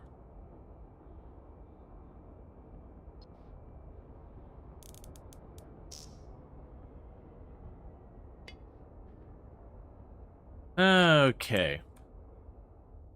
So all in all, I think we're in good shape. So let's check our contracts locally. So we have the contract they've automatically given me. Urgent passenger request. Difficulty rating 1.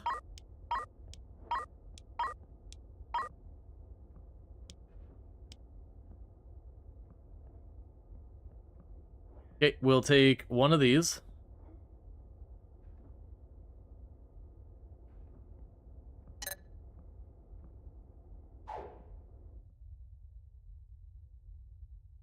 Think you need a gunner to use that thing? I think so as well. Oh, there's more down here. So the hyperspace sensor, the science station, random resources, components, auto trade. Ah, I see what auto trade is. So let's also go to propulsion, fuel, buy when below 10, a habitation,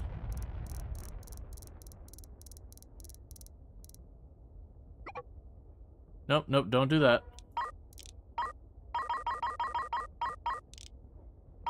Buy when below 10, water, buy if below 10, food, buy if below 10. Alright, so let's go ahead. We've got our people on board. So they want me to transport the passengers here. And my mission is over there. So that works out pretty well. We'll have, like, a stop along the way. We did massively boost the number of drones we've got. I'm assuming there's important details behind all this mission stuff.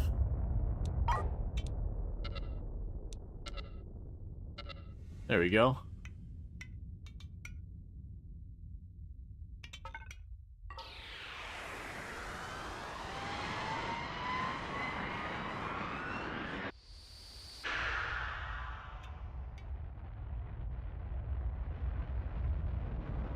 So I think getting that reactor from the wreck right at the beginning from the quest and selling it just made our lives very easy. Alright, deliver you.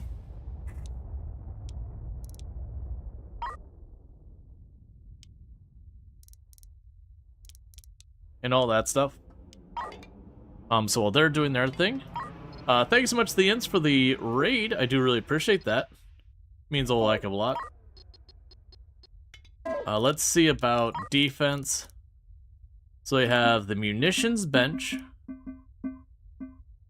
and the weapons control center.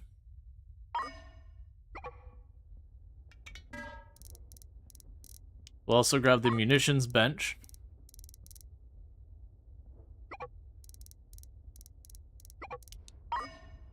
Okay, welcome Raiders. I missed what you were playing, but check out the Ints, absolutely fantastic. Probably Coral Island. Regardless of what it is, definitely a good time over there. Highly recommend checking them out and all that good stuff. Thank you again for that raid, and welcome in Raiders. We're playing some The Last Starship, which is a game made by the same developers as Prison Architect. Alright, so we've got the Weapon Control Center. They're going to go ahead and put you right back here by the gun. And a munition bench. I will also put back here, right by the gun.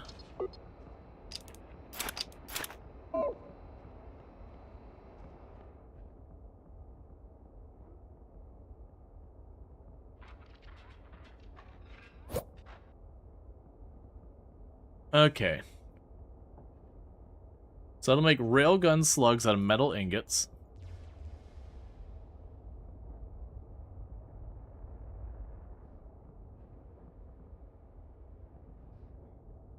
Let's also make sure I don't have any more solar panels. Nope.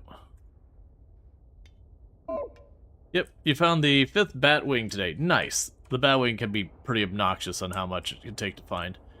Okay, so we do technically have one rear-firing railgun.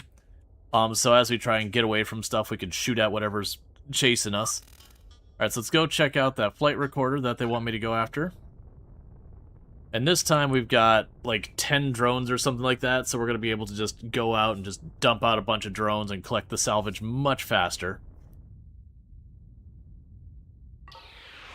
We also are supplementing our fuel supply with solar.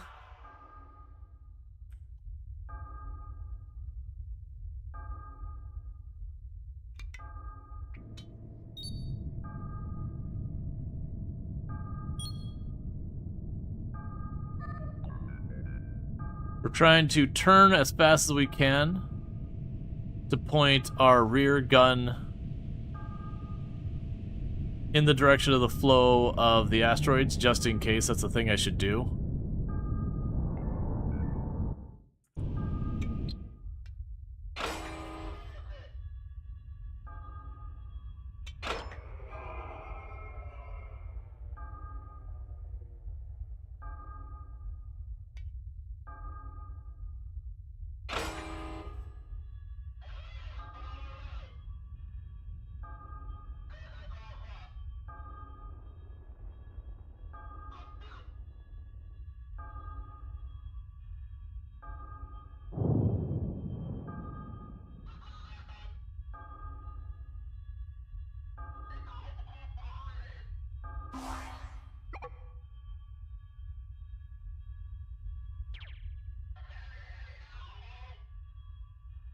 Let's not stick around.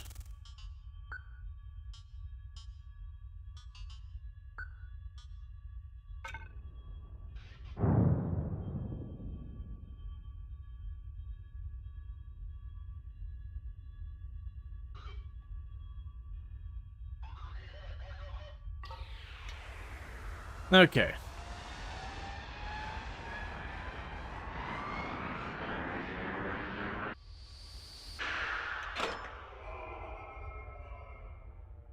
Go stand down our battle stations.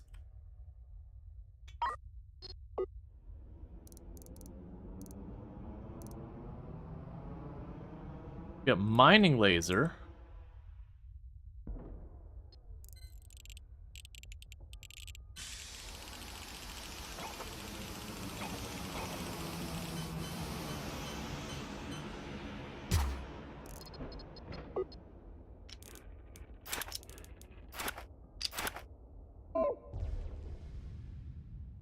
can trade. Sell. We've got a spare thruster. We're going to sell that. I got to spare one of these. I got to spare one of those. Oh, I have no idea if we need any of those other things. So I can sell that scrap. I'll keep the oxygen maker just in case I need it.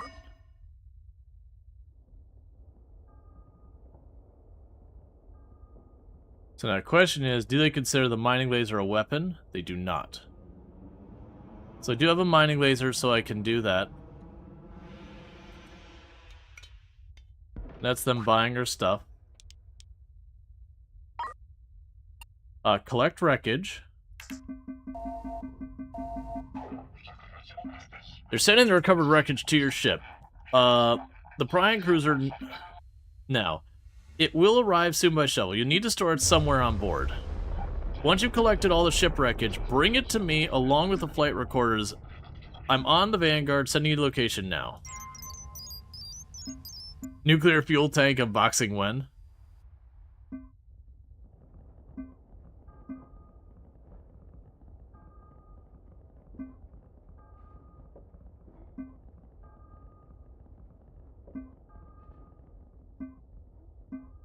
I was waiting for them to take that scrap and start refining it into ingots, because that would have amused me greatly.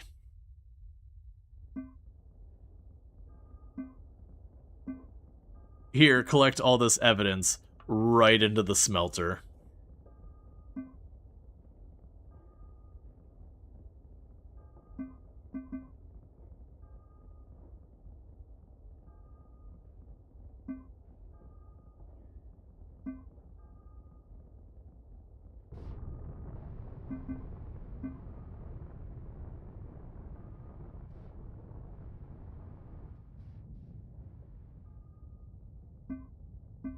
It's okay, we're just putting another ship inside our ship. As you do.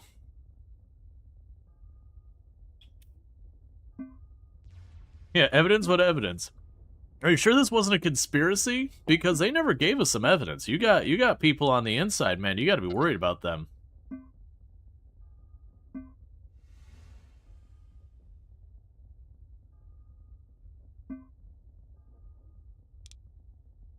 Alright, so we're just waiting on the last of that ship to get loaded in here. I'm not sure why we just paid $2,000, but okay.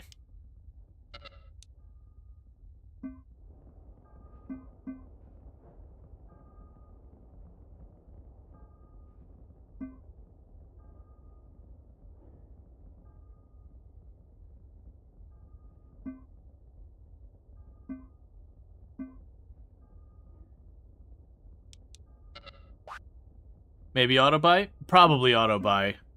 It probably was something like food or something like else just crept under the threshold to buy one container.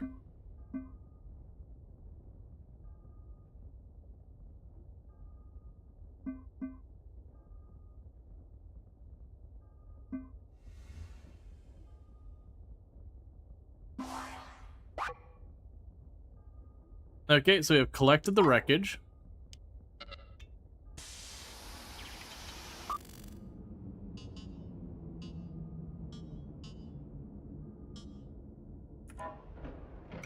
Alright, so contract.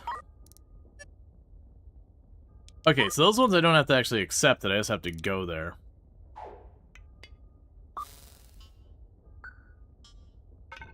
We'll work our way down the line of contracts down there. Cash in as best we can.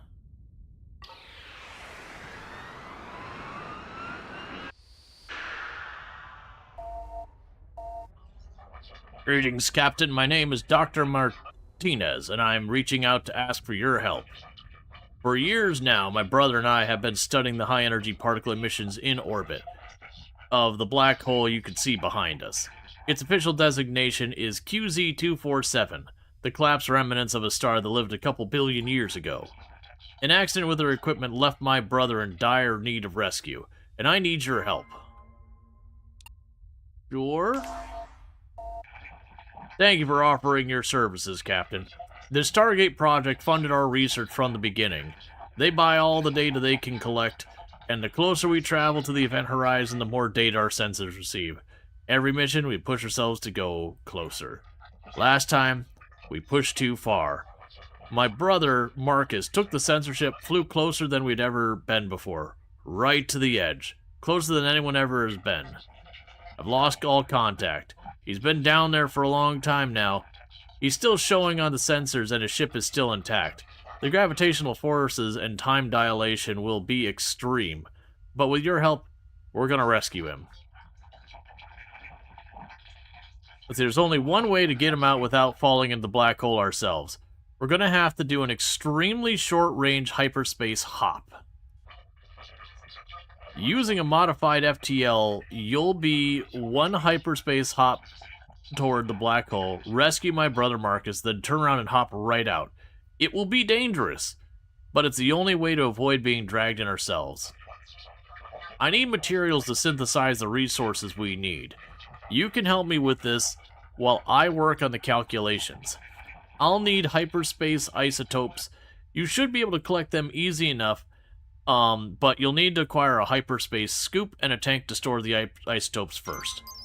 New objective, collect hyperspace isotopes. Unload hyperspace isotopes into containers. 0 containers used. Acquire a hyperspace scoop. Acquire a storage tank. Bring those materials to me and we can get on to phase 2. Well, it just so happens, friend. Looks like you have the hyperspace scoop. You can use it to gather hyperspace isotopes I need. You'll need to install the scoop facing towards the front of your ship, then connect its pipe to an output storage tank. The scoop only works when you are in hyperspace, so you'll need to gather isotopes over a few FTL jumps.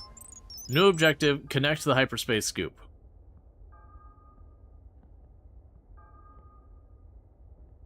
So what I need to do... Oh, I see what has occurred here. Okay.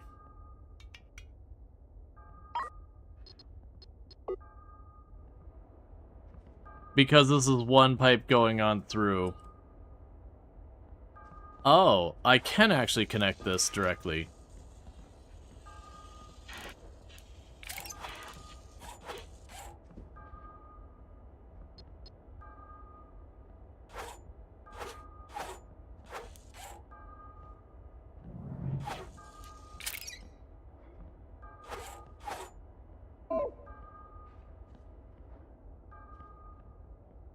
All right.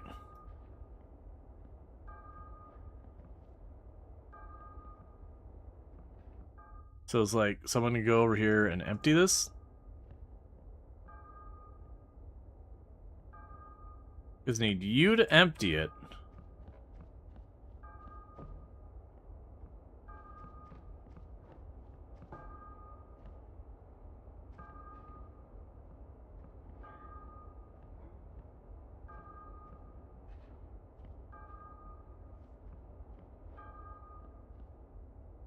Just one pipe to gather all the gases combined. Yeah, because not showing us anything in the tank there.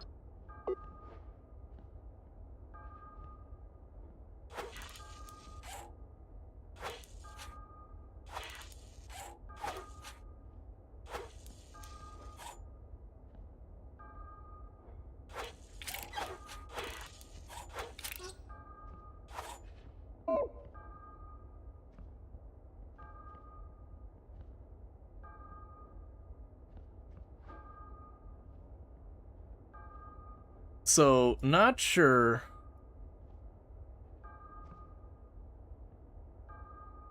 why you are not getting stuff there. Because you clearly had enough to... Well, you got a little bit of gas out of there. So what you could do is the refinery here.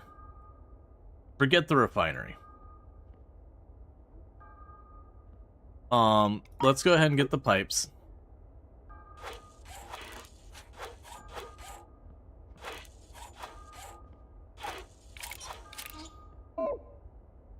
We will uninstall you. Yeah, no, that's the thing, is I'm trying to get this out before trying to do the next thing, is what my immediate thing is.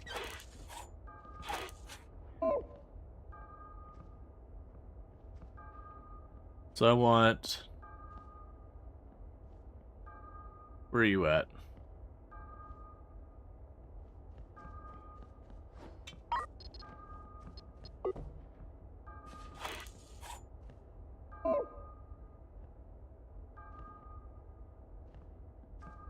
I wanna get... Oh, this is the hyperspace scoop. Right, those are separate systems. Okay, hold on. So, with that, what we can actually do is realize all of that was just fine.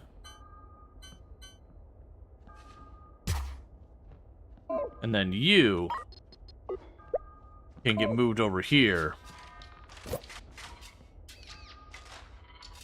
for your part.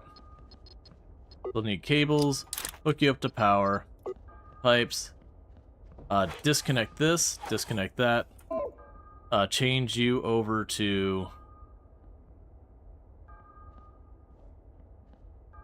the refined gas.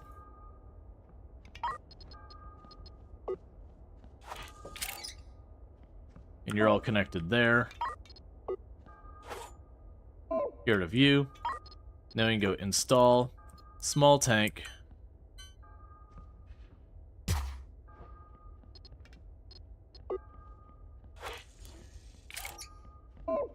And get you hooked up so you can start collecting that.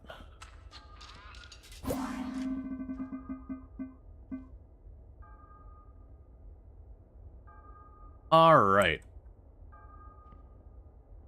And then when we get back to a trade depot, we'll need to do the unloader for that. Okay, well, with all that, let's go ahead and get to our next objective.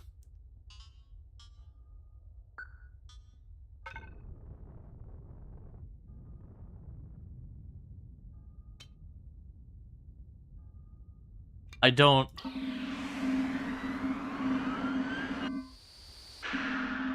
That's apparently part of the hydrospace,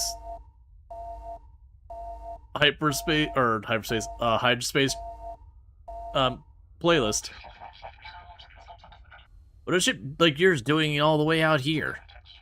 Maybe you can help. I'm looking for creatures that are usually small, live on small isolated asteroids, like the one in this system. If you find anything, make sure to tell me. You've collected some hyperspace isotopes in a tank. You'll need to pump them into containers so you can easily move them between ships. Buy a loader from any trade post and install it. Near the hyperspace isotope tanks, connect those to the pipe and set the loader to unload.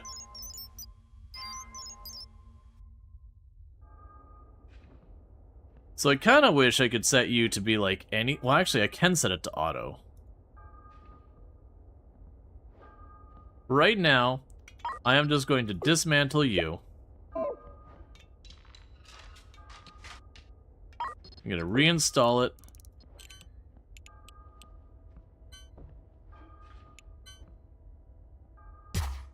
Right there. Obviously, I'm going to need a second one of that.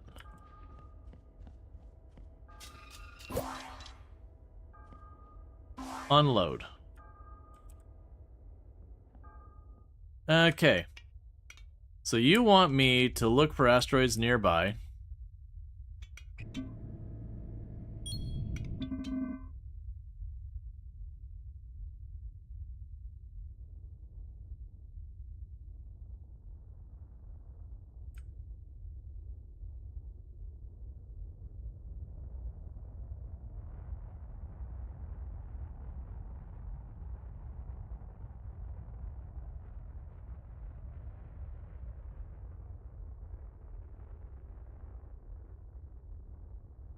You got a couple of those life forms that they're asking about.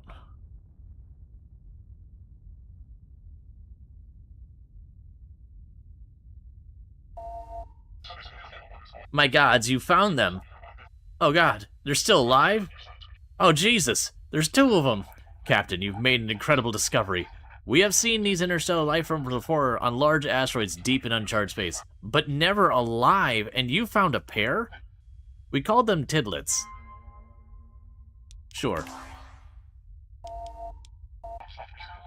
I should introduce myself. I'm Artemidius Toppingberry, and I'm the professor of the Institute of Interstellar Life Forms. We've been trying to find a live tidlet for years now. This is a massive breakthrough. Bring the tidlets on board carefully. Use a logistics drone. Once you have them, meet me at the Institute in Interstellar Life Forms at the star base in NG6.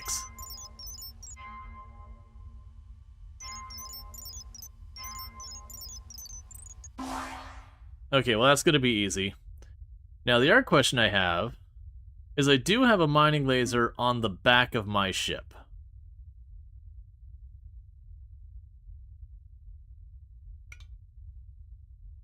And I'm assuming these are going to reproduce rapidly and start eating my food.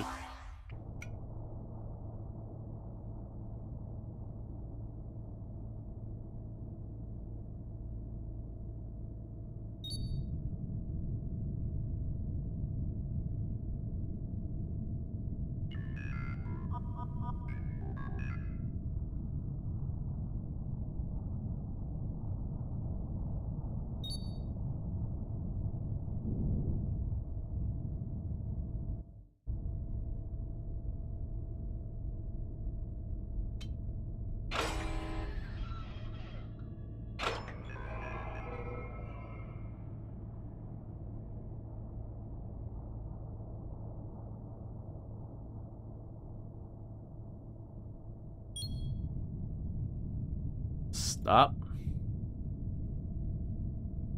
Clear current target, select weapon, select multiple weapons. So I've selected the weapon.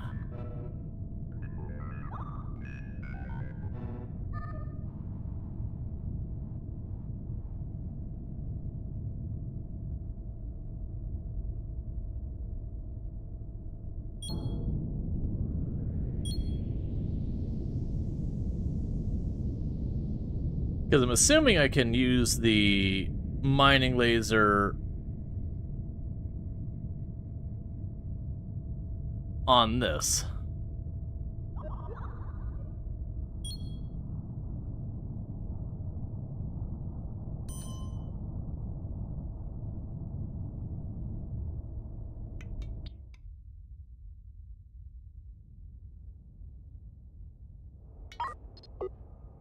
There's no pipes, it's already got a cable hooked up. And it's not something we hook up to here. It's not on the list.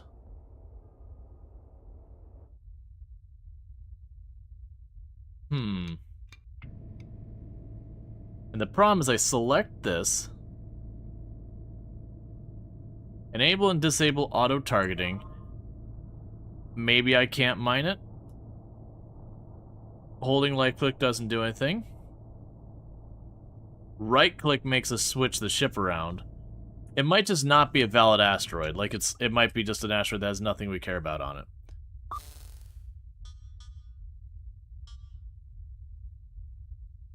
Okay, that's along the way down.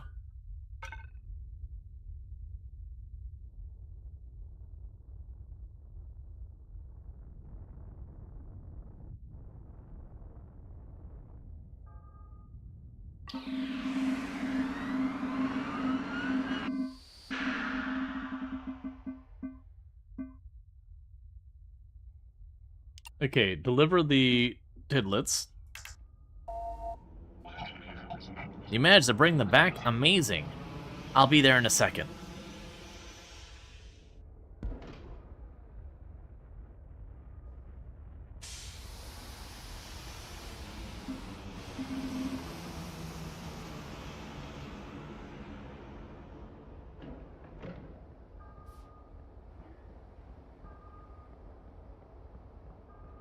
Oh, you're putting them way back there. I was like, where are you going with that?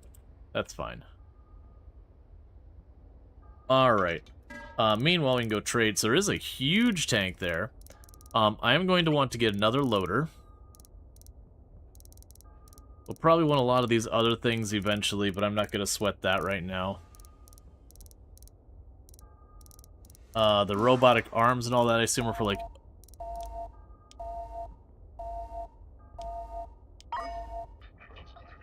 This is the greatest day of my life. To be the first to discover and study an entirely new life form, one native to deep space. Think of all we could learn from these little creatures. I mean, you'll get credit for finding them, of course, but I've waited my whole life for this moment like this.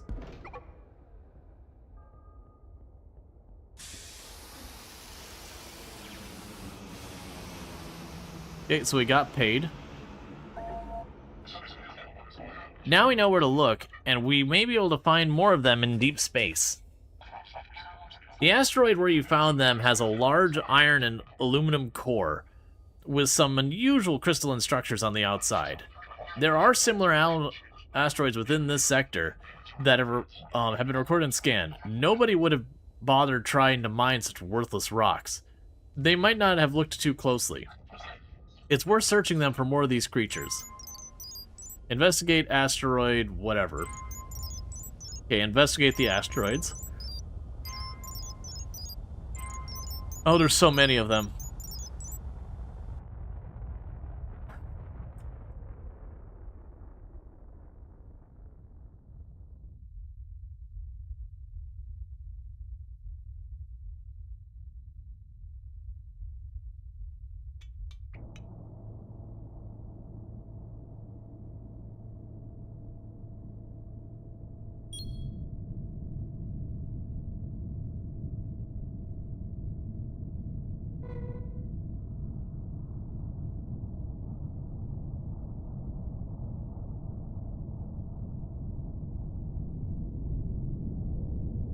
Okay, so we've got some mining lasers. Well, a mining laser that we got from salvage. Is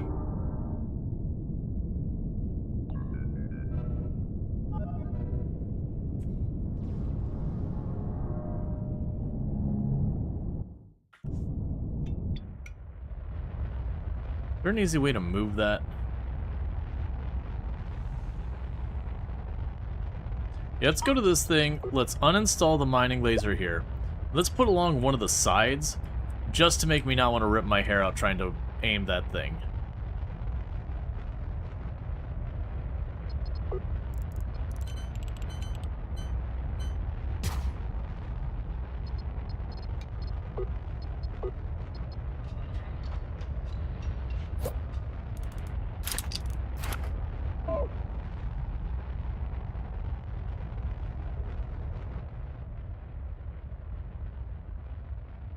What are you grabbing?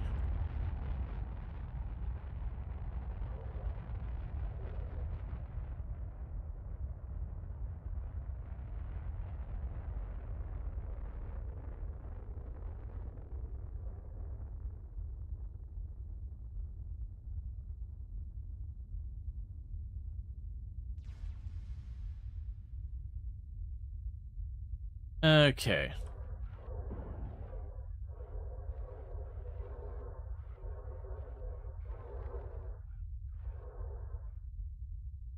So we're getting gold out of that.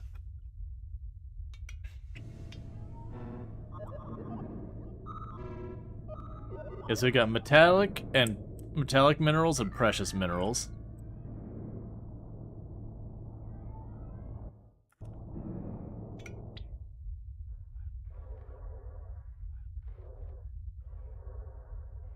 I have no context on any of that.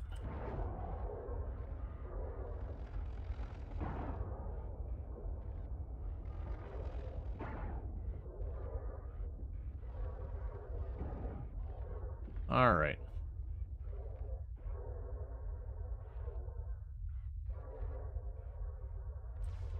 Yeah, so each time it zaps, it knocks out one chunk of whatever that ore is. You wouldn't happen to sell mining lasers, would you?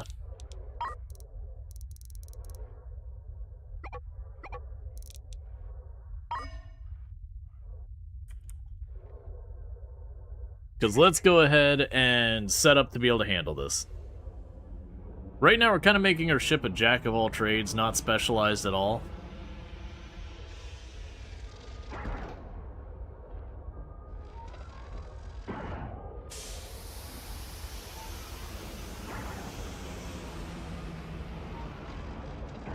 Okay, so with that we can go install.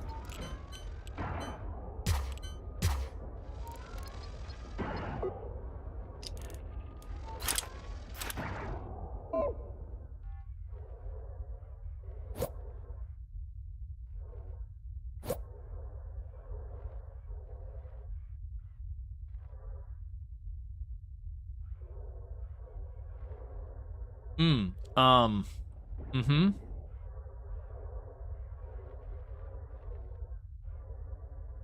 So, they're mining alright, but, there might be a problem. There might be a minor teensy weensy little itty bitty microscopic problem. Okay. So energy.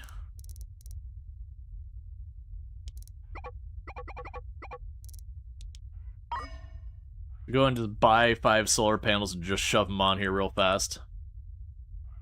Basically, the moment the mining lasers fire, they completely drain my entire power grid.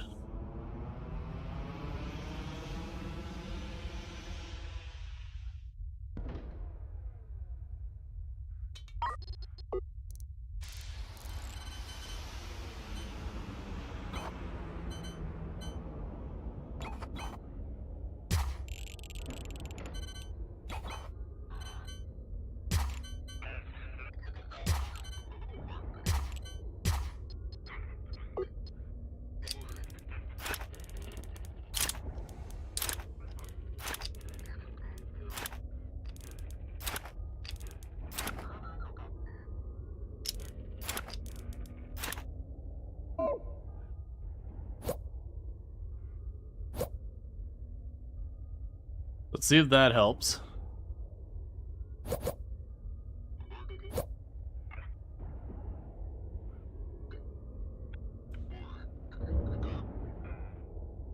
Okay, for right now, remove one of those lasers. See if we can't stabilize with just 2 of them going.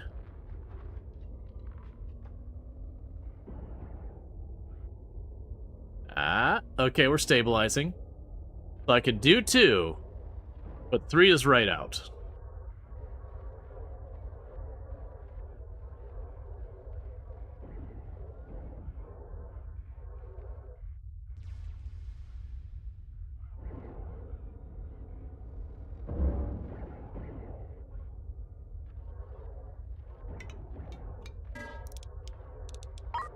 Okay. Around the shuttle bay with solar panels. Yep.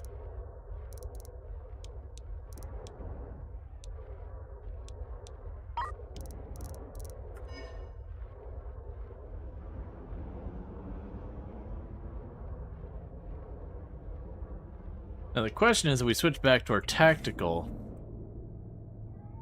I'm assuming there's a limit on how much we can get out of that.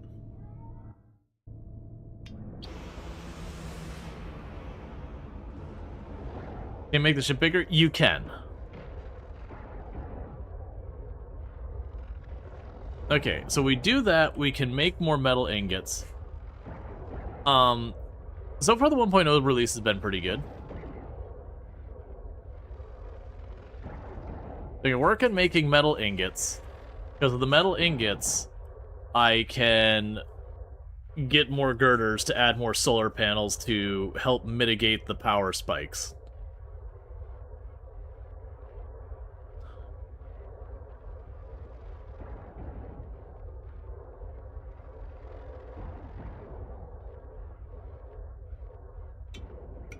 So let's go to the editor.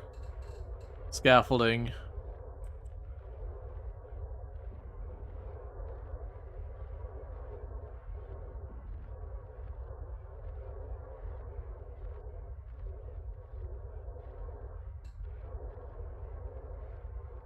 Oh, we're not a shipyard. I'll be doing no such thing.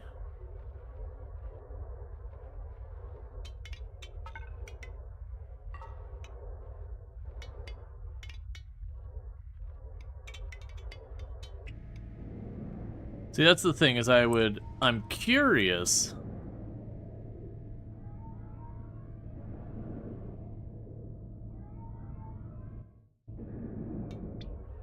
I would assume at some point that stops giving me stuff. Because otherwise I feel like you could just produce all the materials you ever needed. Oh, we still have the other loader. I can go ahead and install that while we're working on this.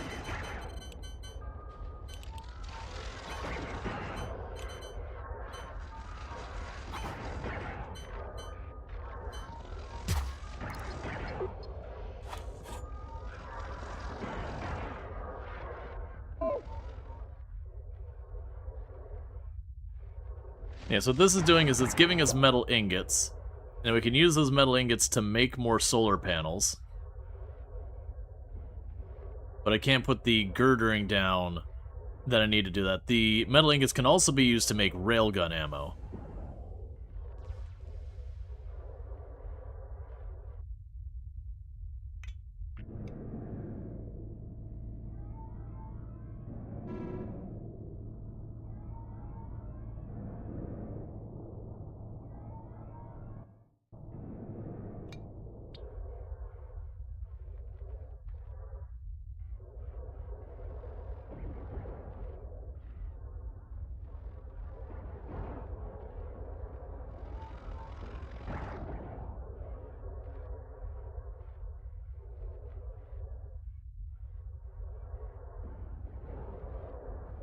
Yeah, thing's trying its best to run.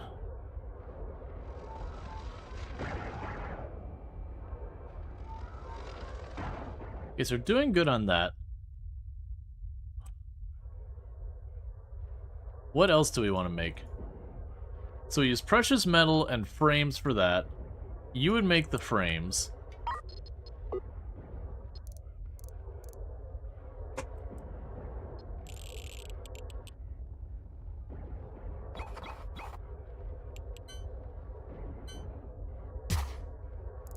I'll put you on the other side. Don't have to be quite as sensitive about where it's installed. And it shouldn't matter because there's nothing to mine on that side right now.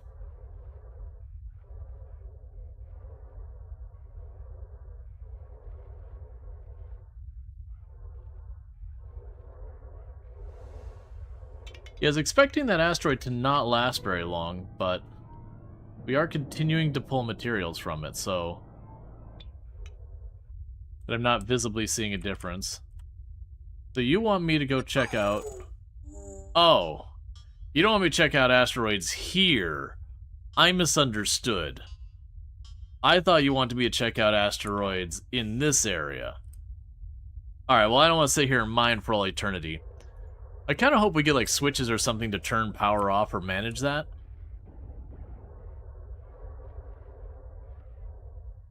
Okay, well, let's go ahead and just move on.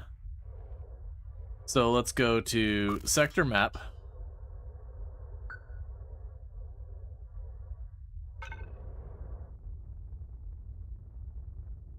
Warning, incoming trade.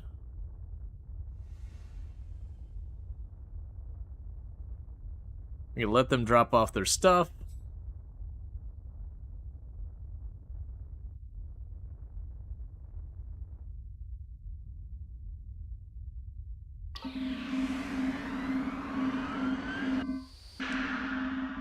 Okay.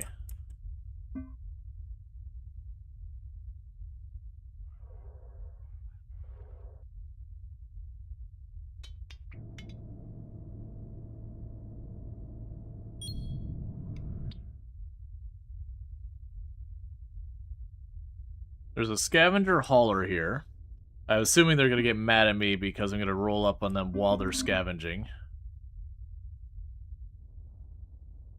I think after this track, we will switch over to the RimWorld Odyssey soundtrack.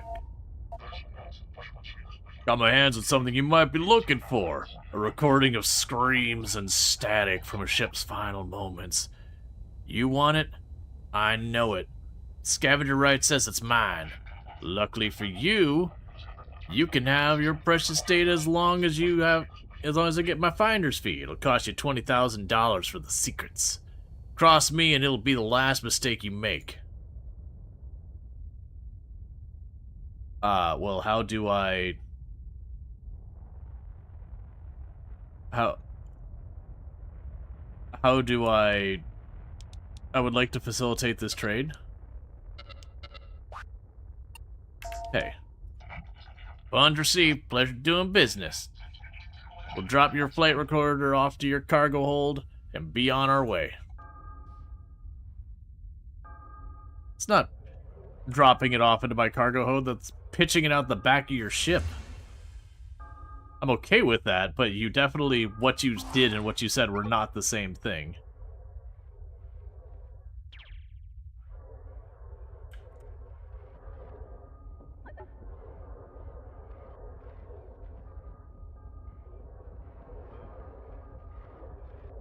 I'm gonna end up needing multiple smelters that I can, like, switch what their types are more readily.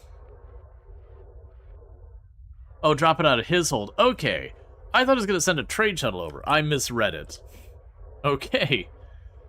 That's fair. Exterior, habitation, atmosphere. Jobs.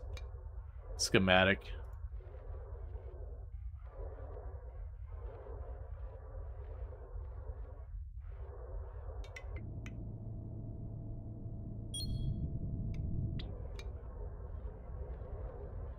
Just scooch up just a little closer.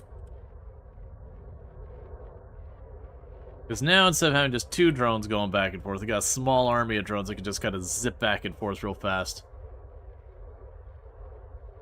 Alright, meanwhile, let me go ahead and get over to my playlist over here.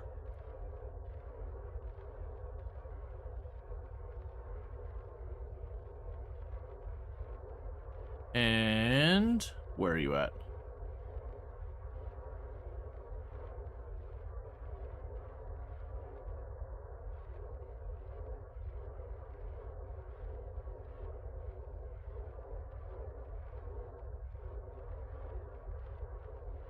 Meaning now it's useless so the data is gone and the EM fluctuations of solar radiation of space. Yep. Oh, Tomb's home. Alright, bear with me, chat. My wife has gone home, so I'm going to quickly step away for just a couple minutes to run downstairs, welcome my wife home, throw some dinner in the oven, I'll be right back. It's kind of my one big break for the stream and all that stuff. You tried the demo, it ran fine. You're wondering if it copes later with many ships. I unfortunately can't answer that. We just began a bit over an hour ago, so I haven't gotten to the point of many ships. If I did know, I'd let you know. If anyone does know who's in chat, by all means, answer if you can. But I'll be back in just a couple minutes, and thank you again for tuning in. I'll be right back.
Alright, and I'm back. Sorry that took an extra minute. Our freezer has been having issues, so we were defrosting it, and I just went to move the towel that it was like leaking onto, because when you defrost it, you know, water runs. I was like, oh, this thing is like full saturation. There is no more water going in here. So I had to, you know, toss it in the bathroom to get it to dry out or whatever, and then clean up the mess of trail I left behind me. Alright, so we were collecting the stuff from the wreckage, so we can turn that into iron ingots, and those iron ingots would then be made into railgun shells and frames. Let's see. You still remember having multiple ships, but maybe you didn't get that far? Yeah. You know, many ships. You can even make a carrier to launch fighters from. I'll snap it up again. Gotcha. CO2 warning, 10% fatal. Alright. So when we,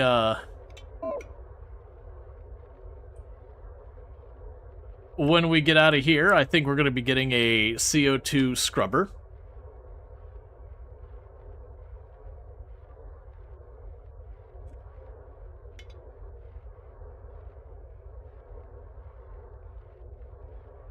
There's a dangerous buildup of CO2 inside the ship. If it reaches 100%, your crew will suffocate. Consider buying a CO2 scrubber and connecting it to a storage tank. Yeah, no, it looks like 100%. I was curious why the oxygen wasn't maxing out despite having oxygen canisters. Come on, just crack the door. Just pop the lock, just like psst, psst, psst, let a little out. That's safe, right? Alright, so let's go to the navigation map. So let's go to the station, because we'll want to go to the station to get the CO2 scrubber. And probably some other stuff. And start working our way over to finish this quest.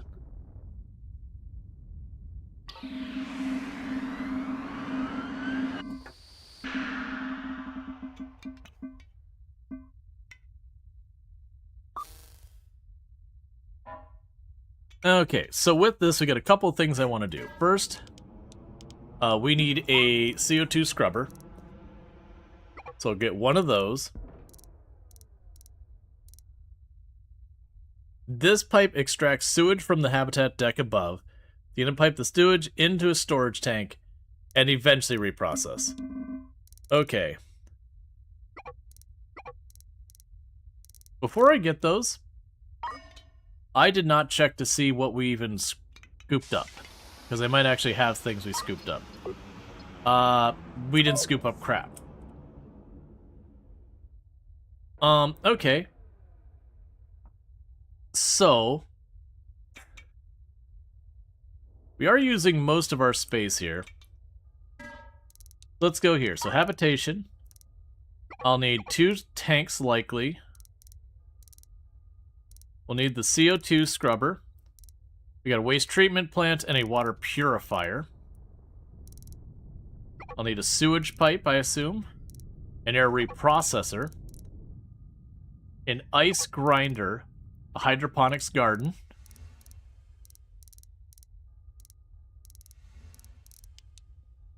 Sure. We should also go trade, sell.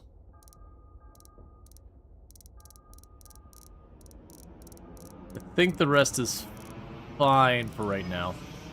The other thing I want to do is go to the editor. Confirm the scaffolding.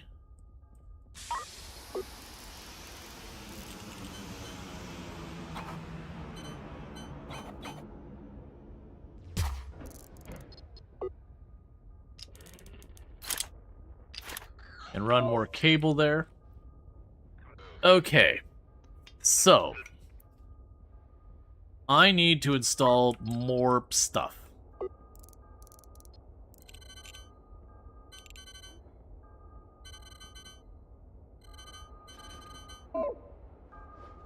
Oh, that was just showing where it is. Yeah, so it's telling me how much we've got here.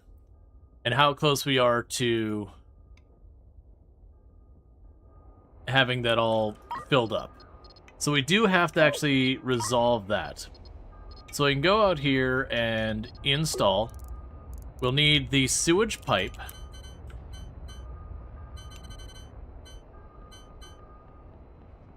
I'm going to assume that's in an okay place.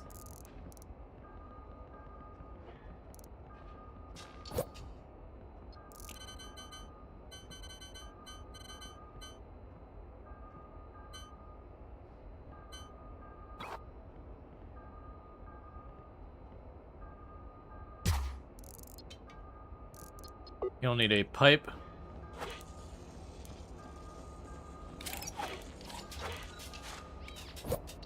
Connecting you. Cable connecting you to power.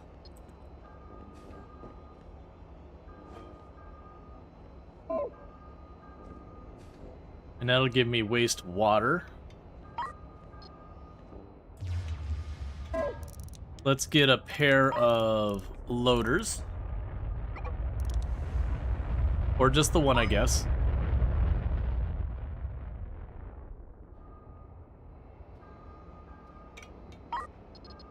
Alright, so we'll get our loader.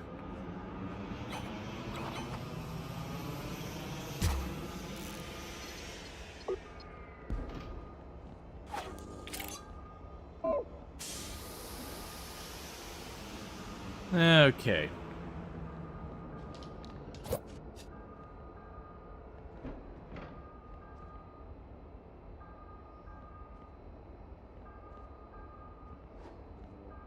Alright, so we can handle wastewater now. We need the CO2 scrubber.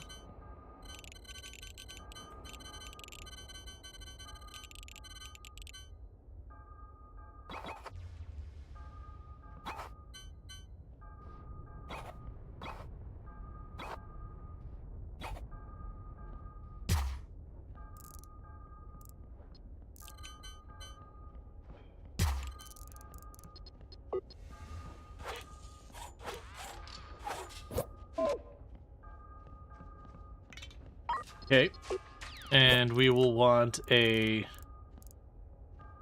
air reprocessor.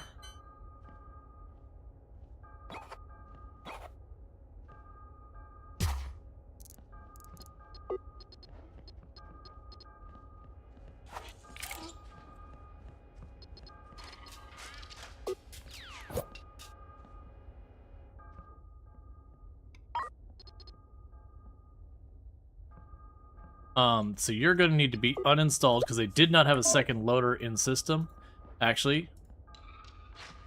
And I can get an oxygen loader itself. So you put the generic loader back.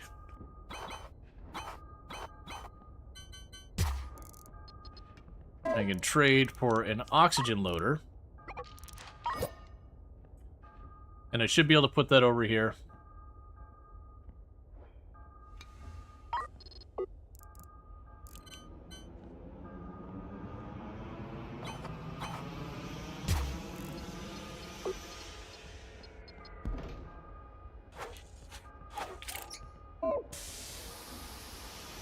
And you'll need to be set to unload.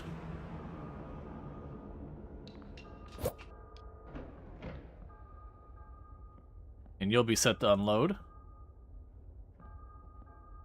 Alright. So that should take care of the CO2.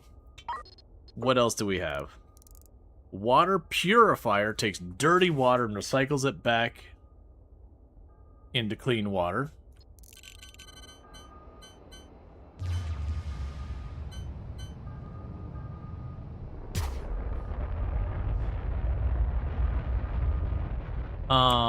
That's gonna be tricky to fit in here.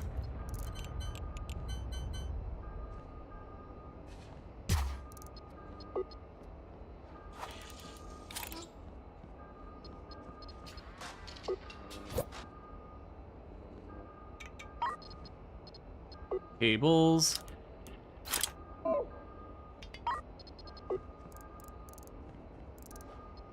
Another small tank that I probably am just not going to worry about. I will need to get a water loader.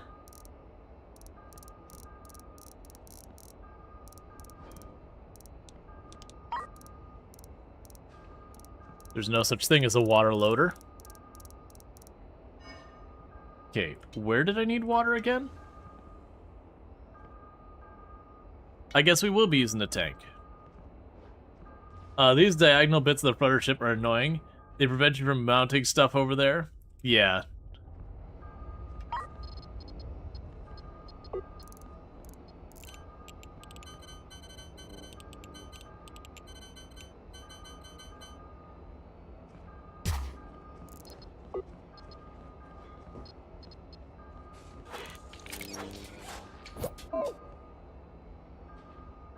Okay.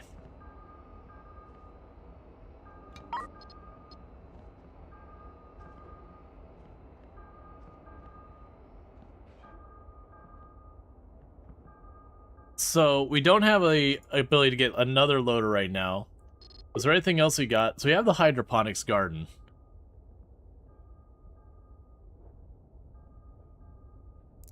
Yeah, so we won't worry about that. We won't worry about the ice grinder. We won't worry about the oxygen maker for now.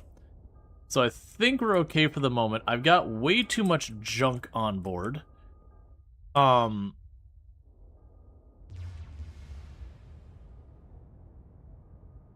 what we can do is potentially work on expanding our ship.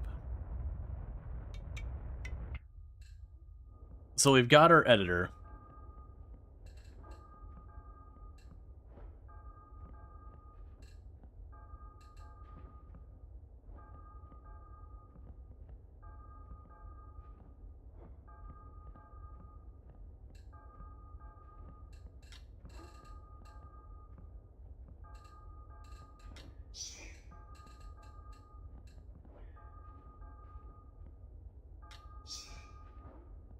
Okay, so we've got...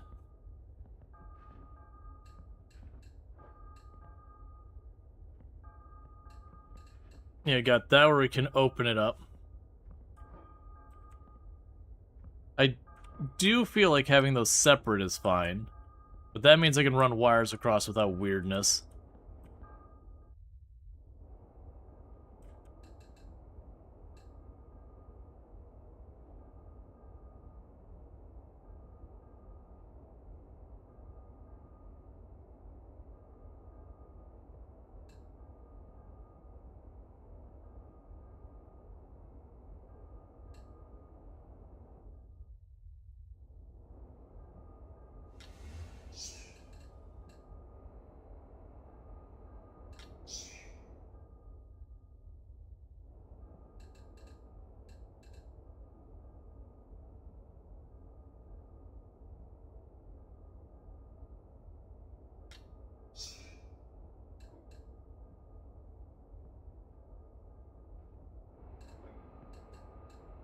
The question is for a door.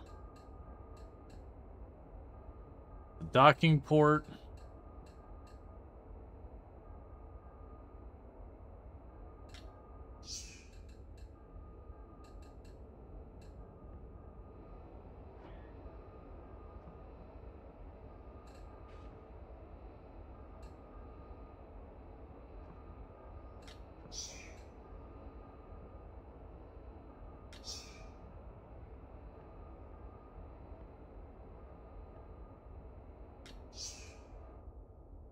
Okay, so I primarily put a bunch of armor on the back of our ship. Because again, I've got the rail in the back. We're designed to flee and shoot behind us to try and knock off pursuers. And then just endure the hits. The thing I'm not sure about is I want to put doors on here.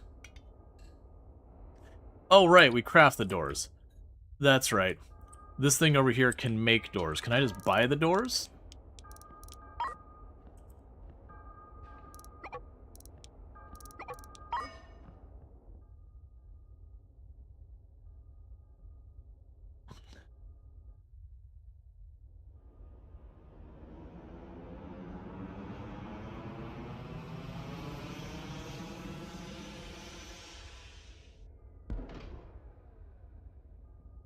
Okay, so install door.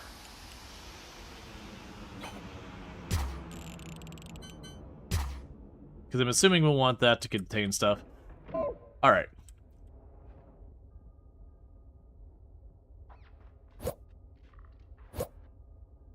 One thing we'll probably want to do later is make it so we can broadside stuff as well. Okay, so not much to add right there. For the moment, we're looking pretty good otherwise. I have spent a lot of money. But let's go ahead and we'll go do our sector map. So we can investigate this while we're on our way, work over here, and then work our way back to the Kraken for the actual quest.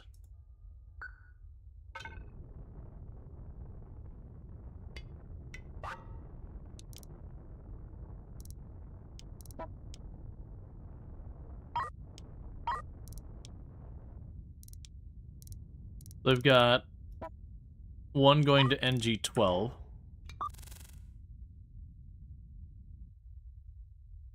NG12 is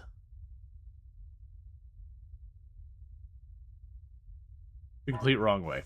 That's fine.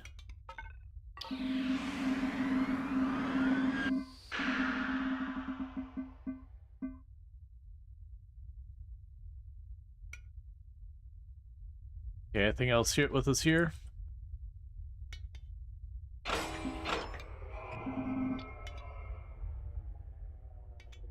Okay, so it looks like there's nothing worthwhile here.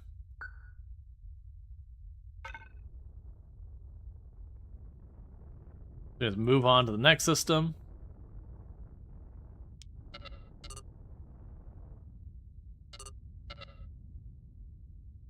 Oh, wait. That's right. There is something here.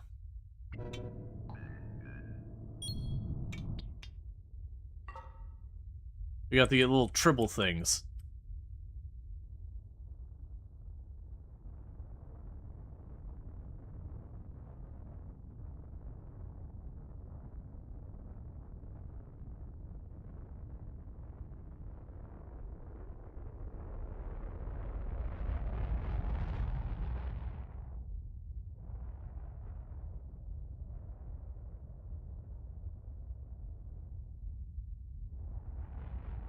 So get all those. We're just going to kind of work our way around, grabbing the things as we go along.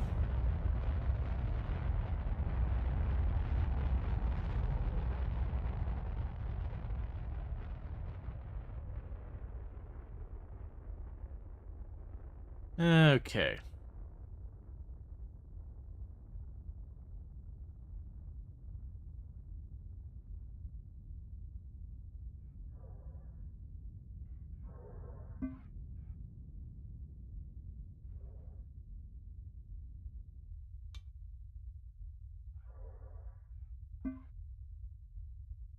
You had a problem there?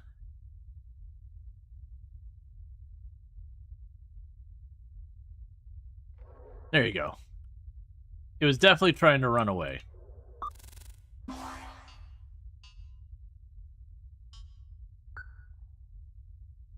We'll jump to the shipyard.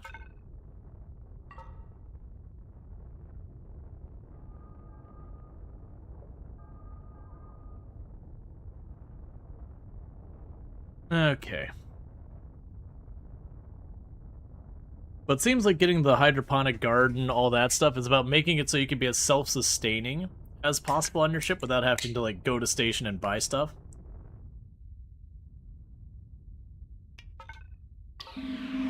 It does make me wonder if you can kill your reputation so badly that you can't go back to station, so you have to be self-sufficient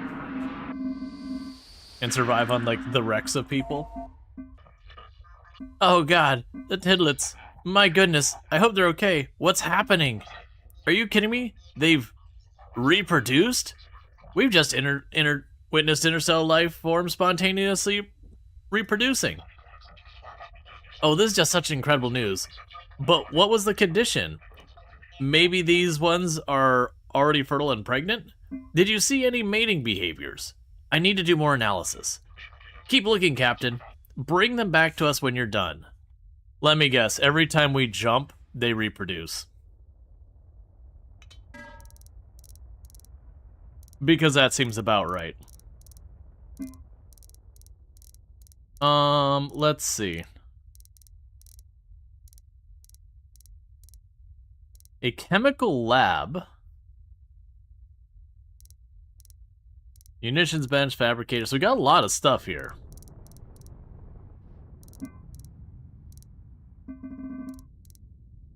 A storage crate stores a single type of resource, but at 4 times the usual amount per square. So we could get the science thing.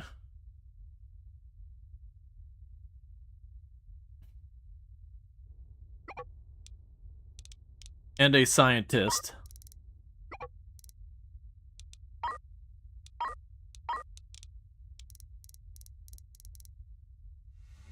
A powerful computer for number crunching and simulating important research. Meanwhile, energy-wise...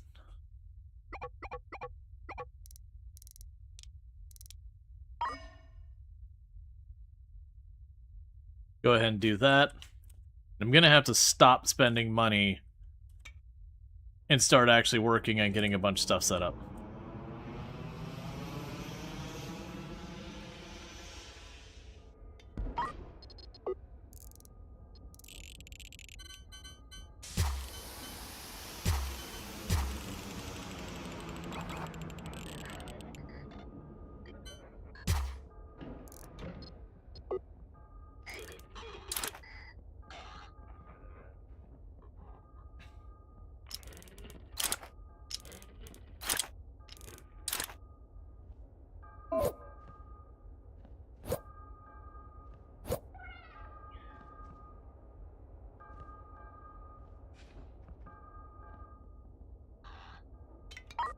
Okay, so install the science station.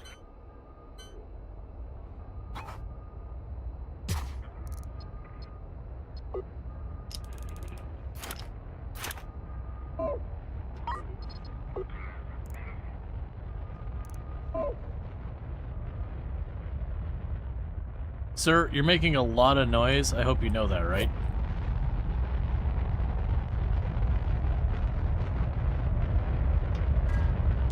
Okay. Water recycling and air recycling is more efficient. We'll begin research. My fear is they're going to hit that station. We're going to watch our battery drain. But we shall see. In the meantime... let's jump to drop off this shipwreck and these computers.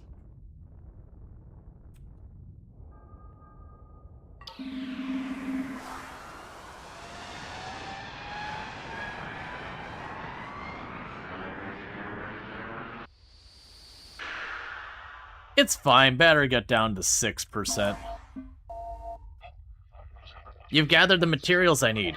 Bring them back to QZ247 to complete the contract. Deliver hyperspace isotopes.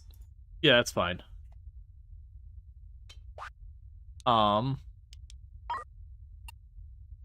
Deliver.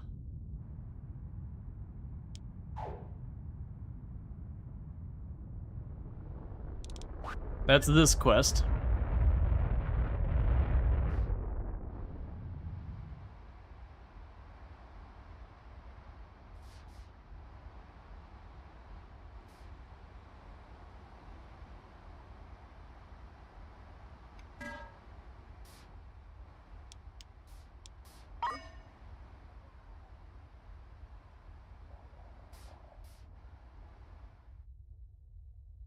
Alright, so now I gotta move everything over. Hey, did you want a bunch of little bouncing fur things on your military vessel?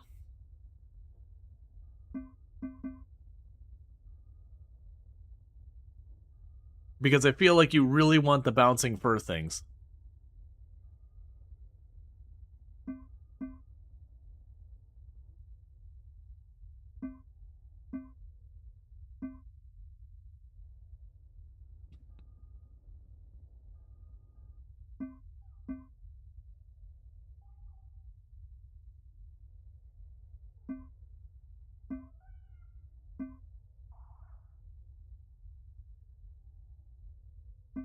I feel like to keep the solar panels safe, eventually I want to surround the ship by them and make the solar panels kind of internal. So you have like a little grid here, and then the ship would go out and around it. Yes, those are 10 megawatts. Are the solar panels really that much more power? That didn't seem right. Unless you're like in an idle state or whatever. And we're slowly processing the water. Slowly producing and containering oxygen. Make sure it's actually hooked up. It is.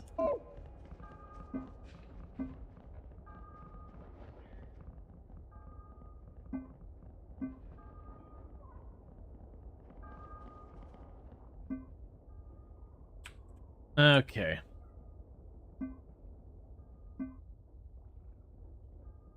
It's almost like unloading an entire destroyed ship out of your cargo into someone else's cargo takes a hot minute. I probably also need to find a home for these explosives. We picked those up and no one wants to buy them, and it's not very convenient.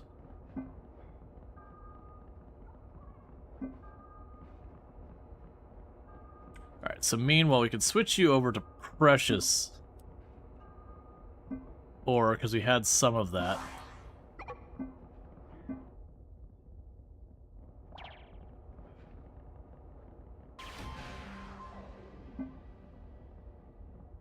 I see that we're gaining ranks, but I also don't see anything that's like implying skills or anything like that.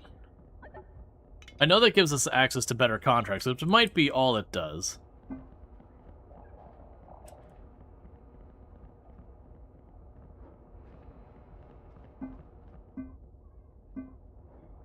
Okay, so we've almost got the ship unloaded. Then we'll be back to anything on board my ship is my own.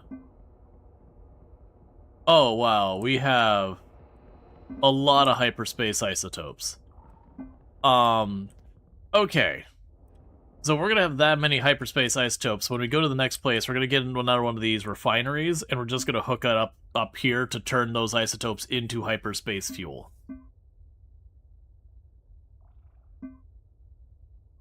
I didn't realize just how much we were collecting. Well, first we'll drop those off for the quest, though, because he's going to take 12 of them.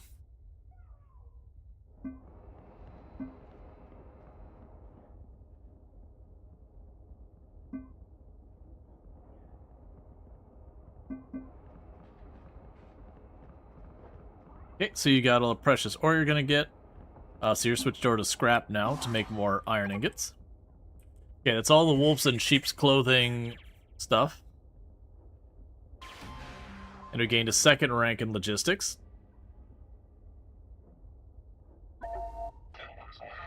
We've analyzed the black box recording, and the evidence is already pretty clear. There's a pirate vessel out there, someone preying on high-value commercial vessels. They wait in silence until the ship is alone, isolated and defenseless. Then they come out of nowhere and attack without warning. Thank you Ruangor for subscribing for 37 months. And thank you, Rongor, for the Tier 2 sub. That's 37 months you've been subbed to the channel, so first, thanks for going above and beyond with the Tier 2. I really do appreciate it, and thanks for being subbed for over 6 years. 6 years. Man, over 3 years. Math is hard. Over 3 years. So thank you so much for that continued support. It means a whole heck of a lot, and thank you. I do appreciate it. Attack without warning, and before anyone can respond, they've destroyed the ship and looted the cargo. Most likely to be sold in vast amounts of profits to the Stargate Project, who don't seem keen to ask questions. So far, they've only left a single living witness, but the sensor's data tell the full story. We've managed to extract another sensor image of the attacker.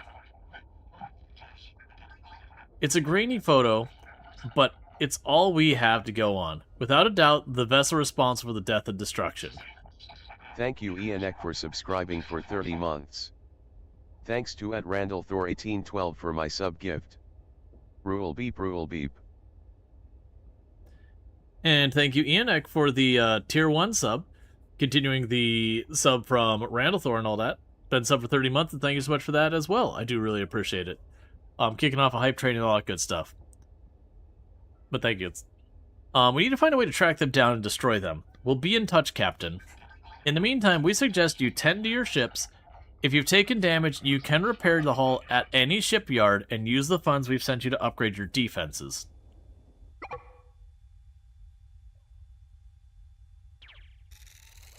Okay.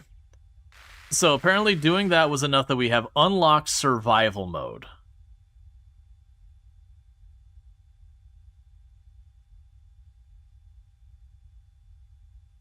Alright. That brings up questions for me. So, let me save the game real fast.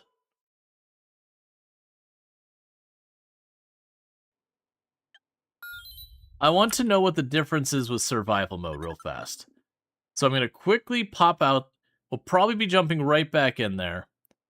But I wanted to see, if we were to make a new game, stay one step ahead of devastating anomaly for as long as you can.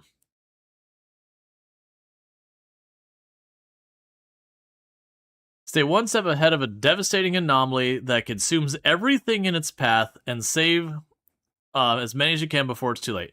All right, so we're not going to do that mode yet. We're going to stick with the mode going. I just wanted to see what that mode was. Well, it wasn't random scrap. It was a specific scrap that they were investigating. And some black boxes and all that.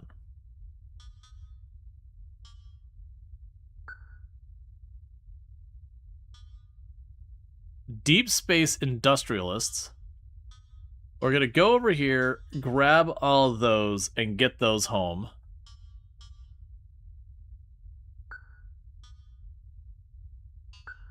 I'm going to focus on jumping out to those systems and going from there.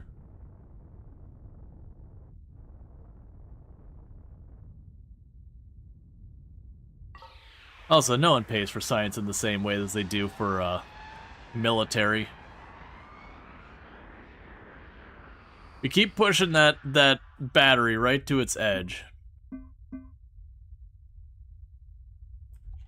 There's nothing else here, just the one little asteroid.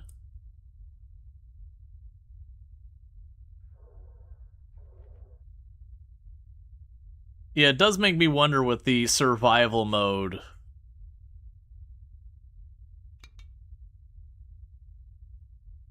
Like how that goes.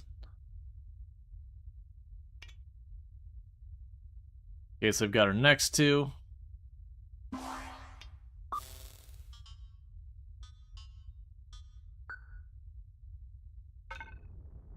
And then we'll drop to the shipyard in the middle of the map to pick up more fuel and all that. I'm actually surprised at the solar system being this small, or the sector map. Unless we're going to do some objective, and the objective will then, like, open up the larger galaxy. Yeah, so it's warning us that we're very low on FTL fuel.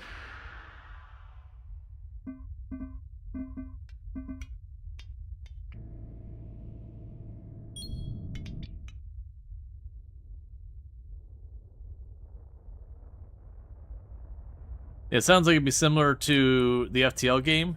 Yeah, because it can't just be like it goes from left to right or anything. I think that'd be too limiting for the game. So I'd be curious where that goes. Like, I could see it being a threat that moves around the galaxy and you have to kind of play cat and mouse with it.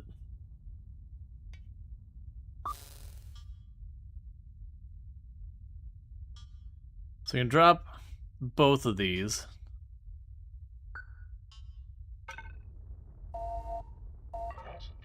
Captain, we're ready to continue the hunt for the pirate vessel. Meet me at the marked location. New objective, travel to them.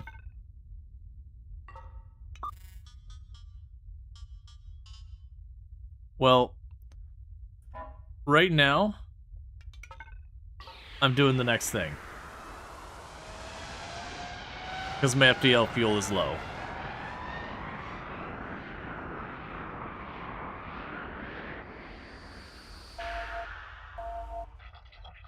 No, Captain, what happened? What did you do? It looks like they died of shock during the hyperspace jump. Oh, goodness. This is such horrible news. Did any of them survive? We'll have to be so careful from now on. I suggest a maximum hyperspace jump of 480 light years while you have these creatures on board. We can't let any more of them perish this way. They look very alive to me. They look extremely alive to me. And at alarming quantities.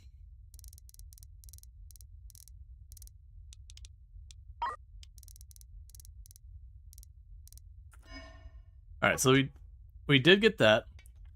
Alright, so we finished our first research.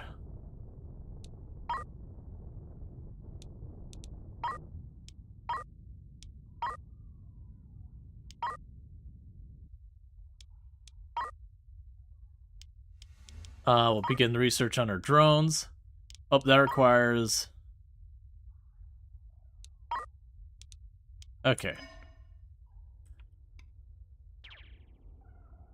So we can go to our trade here.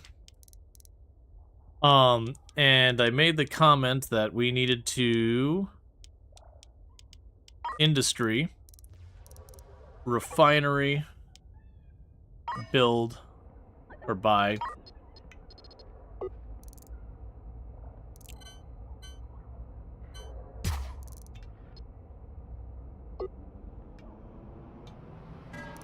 In trade, we're going to go ahead and get ourselves logistics, 2 small tanks, and 2 loaders.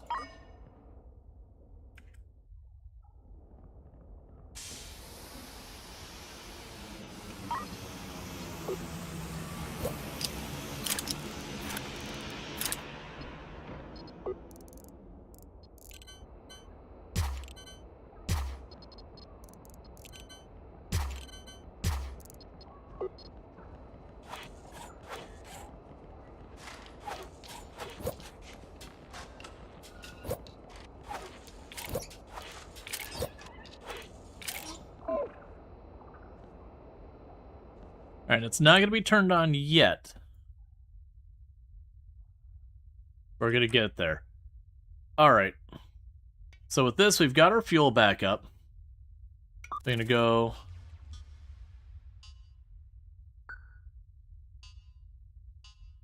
and jump to this system. And drop off our fuel.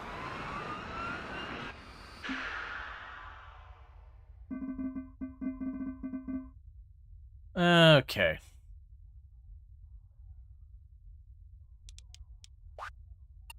Turn in contract. I'm setting a shuttle for you now, Captain. Get your crew to load the hyperspace isotopes for me. I have a lot of little bouncing things on my ship.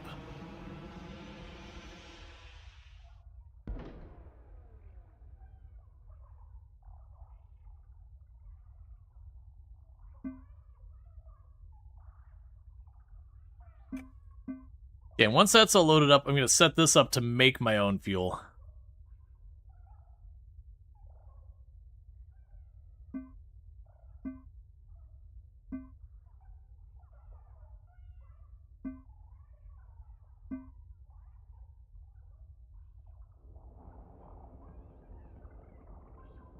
Because I got those isotopes everywhere.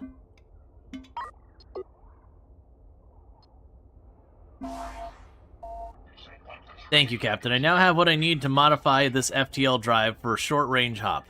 It's going to take me some time to prepare the calculations. Leave things to me and I'll call you when you're ready for your next phase.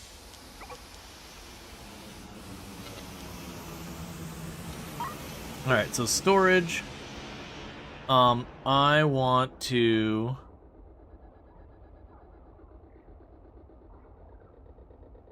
grab the hyperspace isotopes. Store those there.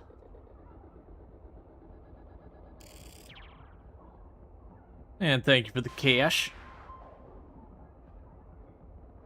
No, the little jumpy boys are... it's basically a nod to Star Trek's tribbles. That we were supposed to collect a few of them from deep space, and now they're gradually taking over everything. Hyperspace isotopes, load those in. Grab you.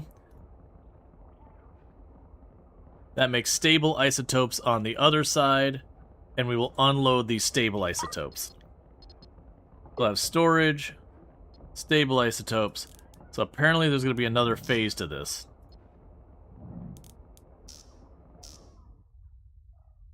But that's okay. So now...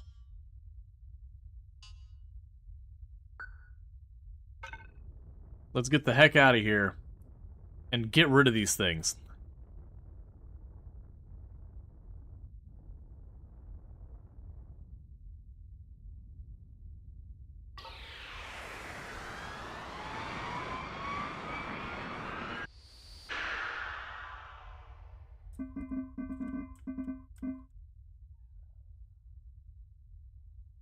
There's so many.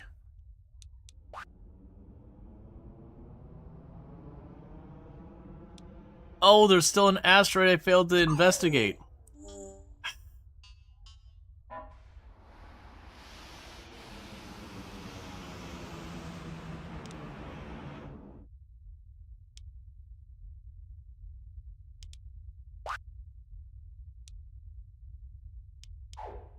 All right.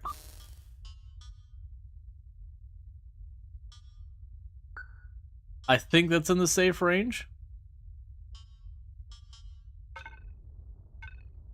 I'll be right back. My bad.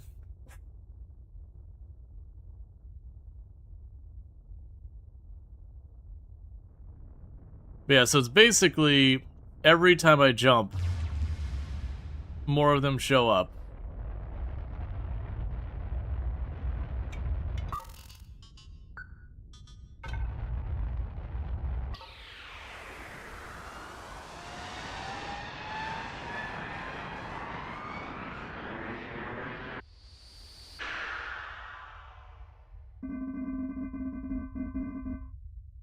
Oh, they increased by large amounts. That was more than doubled.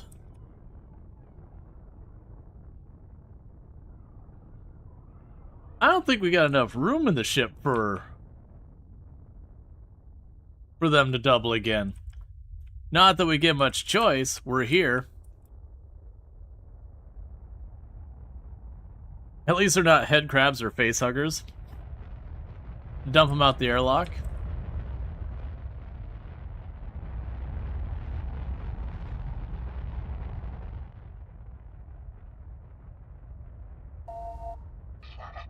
Captain, my modifications to the FTL drive are now complete. We're ready for phase 2 of my brother's rescue. Please come to me and I'll explain what we need from you. Alright, well we definitely have to prioritize getting rid of the definitely not tribbles. The tidlets.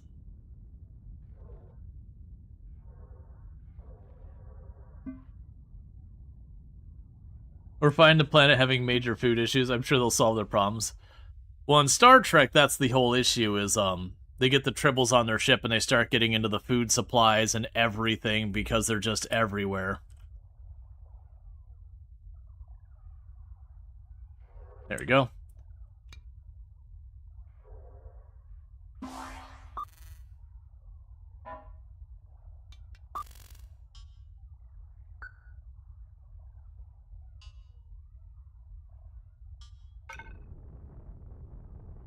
Alright, so we have 236 on board.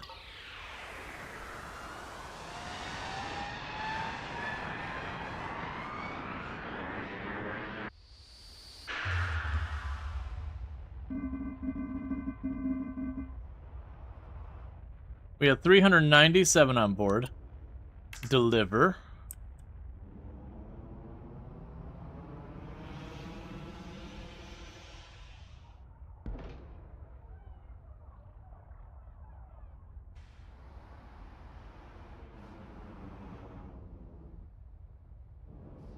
That's gonna take a minute, I'm assuming.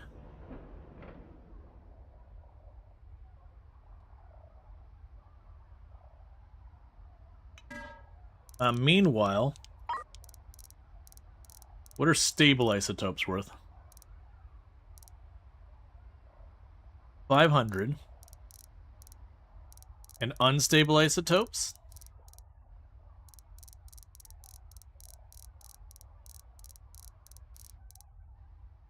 are not purchasable. I would have thought of depowering your oxygen, letting your crew put on their spacesuits that die from lack of oxygen. No, you find those things in deep space, so they're chill with the deep space thing.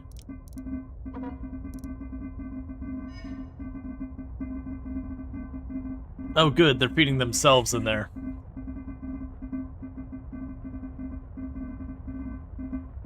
And thank you for the follow. Welcome to the stream.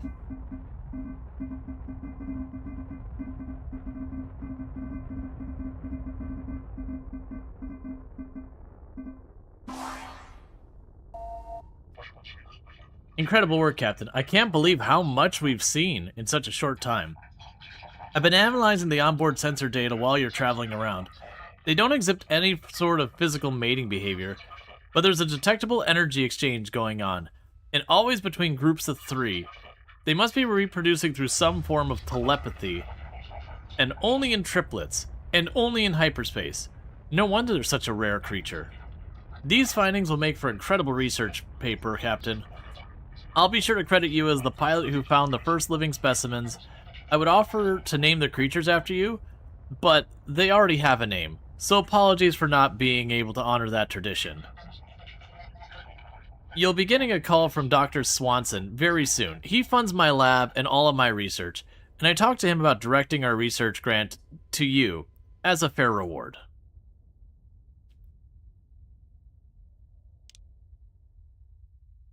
I'm assuming they're going to have some crisis later. Captain, on behalf of the Institute of Interstellar Life, thank you. A monumental discovery. Now, let's talk real. Scientists like Archimedes like to take all the credit and bask in the glory of their peers. If your name does show up on their research paper, you can bet it'll be a very last page in the smallest font available. And despite funding his work for years now, my name will be even lower. It's fine, really. We have different names. You can have the glory. I'm interested in the breakthroughs, the science that comes from these discoveries, the potential.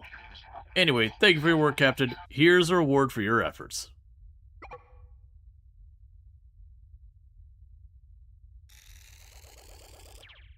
$150,000.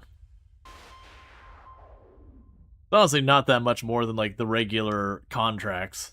It is more, but it's like 3 regular contracts, which only take like 1 jump to get through.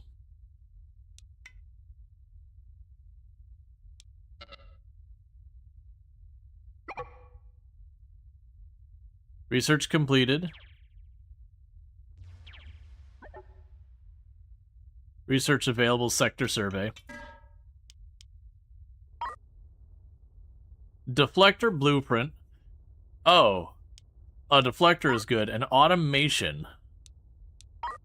Sector surveying. Mining precision, laser precision. Alright, let's get the deflector blueprint. Never mind, I need Retta system. Hey man. You hooked me up with a server?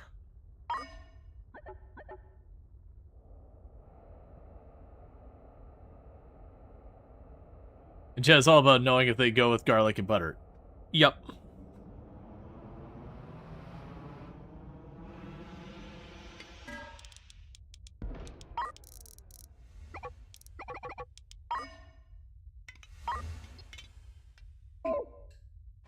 So I can go here, scaffolding.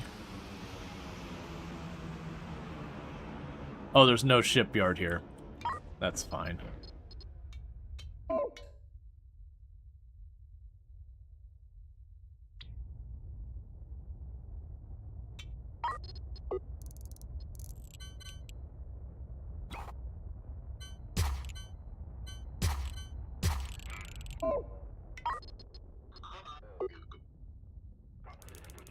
Okay.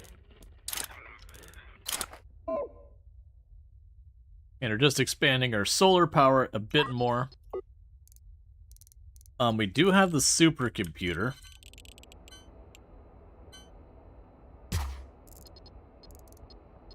Which I'm assuming is going to be a power hog. But it's apparently necessary for my research.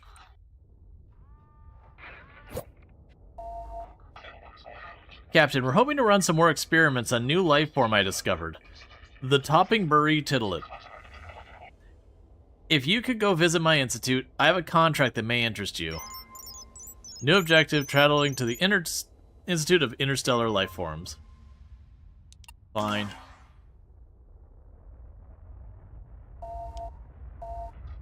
Welcome back, Captain. I must say, the corridors of the Institute has been alive with excitement over the wonders of the new life form. My paper has already been provisionally accepted into all top nature journals, which makes me so proud. The word in the grapevine is that the Nobel Prize Committee may be looking at our work. Exactly, so we must continue this important research. We have a great deal of data already, but we need to take some measurements and refine some of our estimates. We are particularly interested in their reproductive process. We are going to send you a batch of Toppingbury Tillets. He said he couldn't name them after me, and they named them after himself. And we want you to run a series of tests on them under hyperspace conditions. We're also sending you a special pair of modified science stations with sensors attuned to their telepathic reproductive process. I wrote the firmware myself. We'll be able to see deep into their minds when those magical process takes place. Okay. We need you to take the Tillets on a series of specific hyper jumps while we will be recording the effect on their reproductive process and on their psychology. Most of these experiments can be done hopefully without any harm coming to the creatures. We need to zero in exactly how long Tillets can survive in hyperspace. This will regrettably require you to jump beyond the safe distance and record the effect of their telepathic process. Some Tillets may be lost in the process of this experiment. That does make me quite uncomfortable. But with your permission, we can begin. Install the new sensors first, Captain, and be sure to stock up on FTL fuel. If you need 3 or 4 more jumps, ought to be enough. Okay. I'm going to actually adjust our FTL stuff we keep on stock. Make that 10.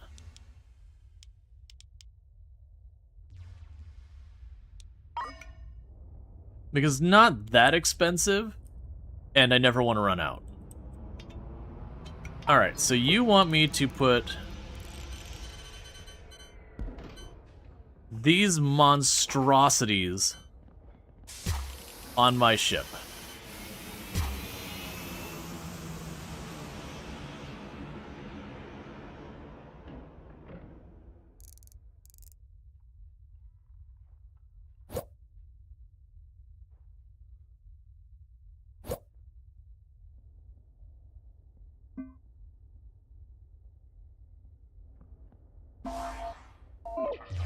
Let's start simple. A couple of medium-range hops should do the trick. Perform medium-range hops 2. We need to do a hop in that range. Alright.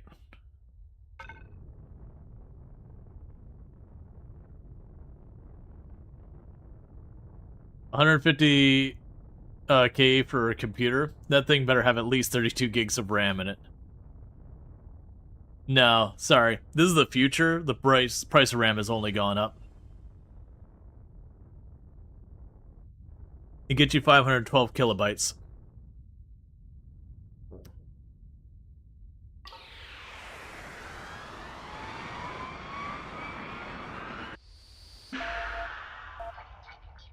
Excellent. The sensor's working nicely and we're receiving science packets.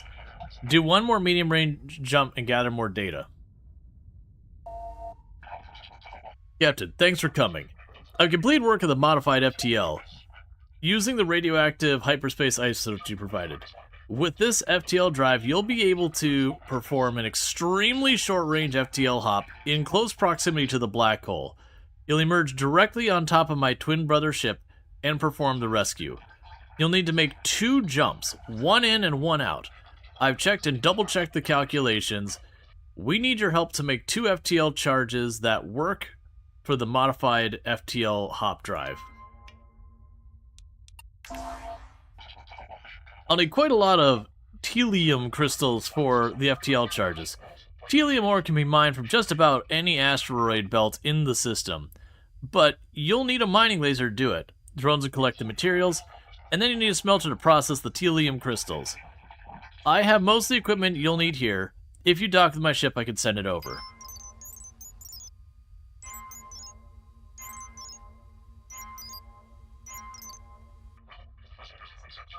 Take those mining lasers and the drone and find an asteroid with some telium deposits.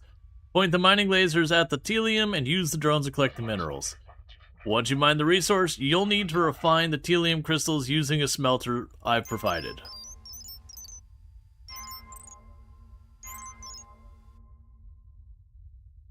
We are going to learn how to dock your ship with another ship. In order to be able to dock successfully, your ship needs to have at least 4 working thrusters.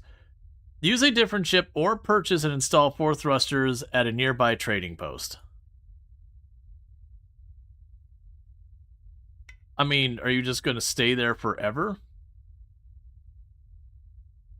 You're telling me, like, literally just go and do something else, but you're covering my screen and I can't minimize you or anything. You're just here. I guess we're skipping that tutorial, because I physically can't do the thing it wants me to do because it's in the way of me doing the thing it wants me to do. Alright. So we can... Oh, there's a derelict over there.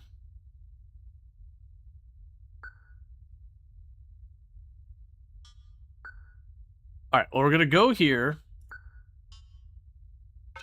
to the colony, because that'll finish the Tidlets thing. Well, that step of it.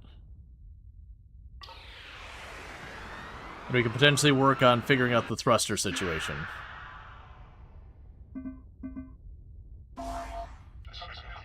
"17 Tidlets so far.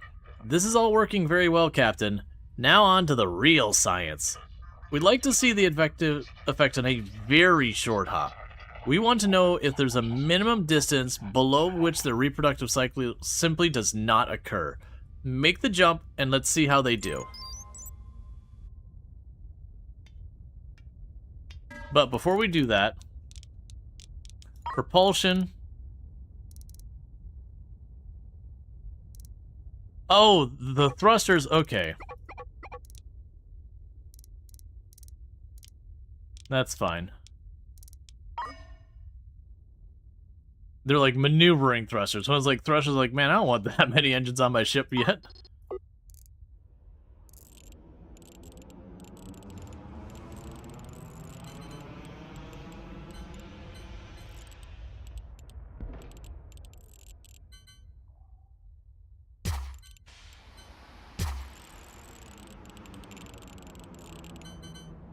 Actually, wait a second.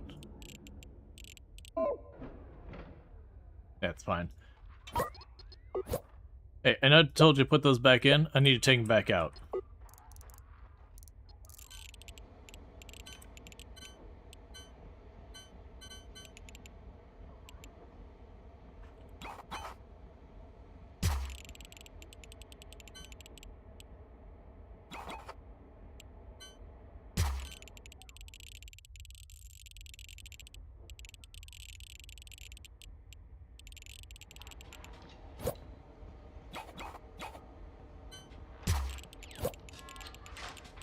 Oh, that's narrow spots. I can't make it symmetrical.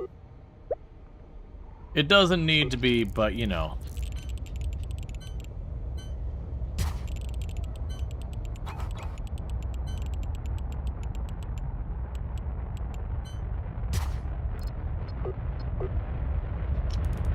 As far as I can tell, the electrical wire doesn't have any cost to it.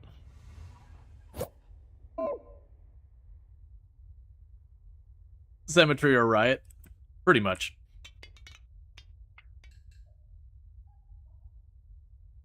Okay, we're not a shipyard.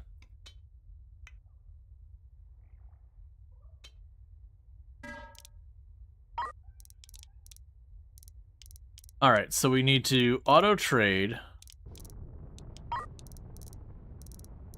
So let's sell stable isotopes. If I have above 10,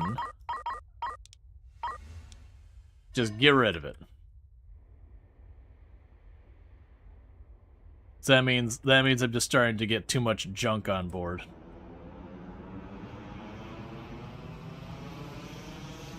They're not worth any money, really, but I can't have it filling up my cargo.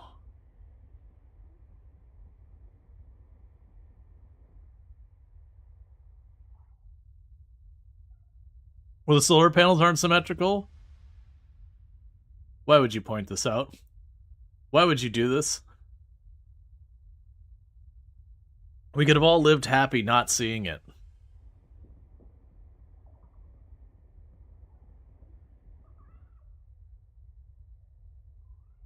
Now you've cursed us all to have this knowledge. Let's also buy another battery.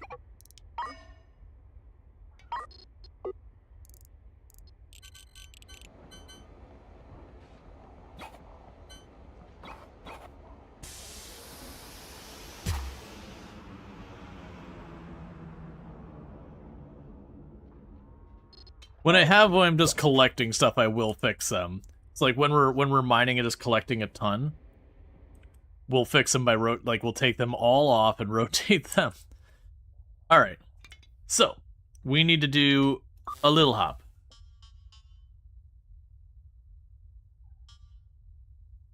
But I don't want to do a little hop into hostile ships.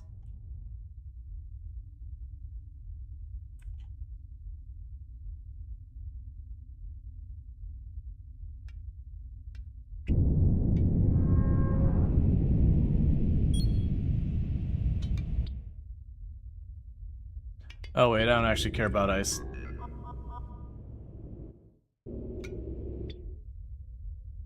Well, we have to science it sooner or later. So for double the science, we've armored the back of our ship. We've got our railguns pointing out the back so that we can bravely run away. We're now going to learn how to deploy our weapons for combat. The game is paused for now. Battle station must be activated before your weapons can be used. We'll tell the crew to prepare for battle. Your crew will now run to the weapons and deploy them. Gatling guns do not require crew deployment. I see you unpausing without warning me.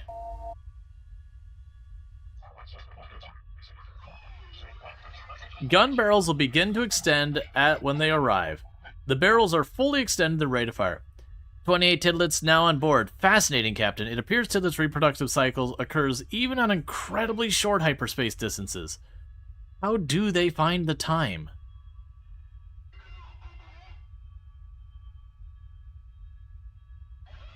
Well done. Your weapons are now successfully deployed for battle.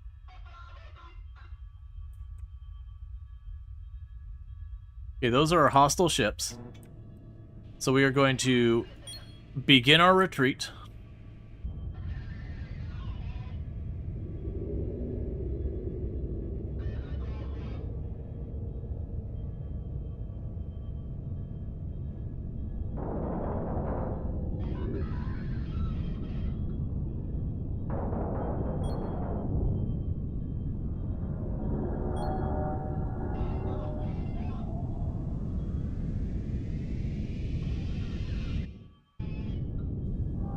Alright, not feeling great about this engagement. So I think what we're gonna do is we're gonna take us out of the tactical view, and we are going to do like brave Sir Robin. I'll hand over to my colleague for the final experiment. Captain, the professor asked me to oversee the final phase of the experiment. I'll need for the long-range jump beyond the safety of the Tidlet distance. We need to know where they are. Get into position and make a long-range jump.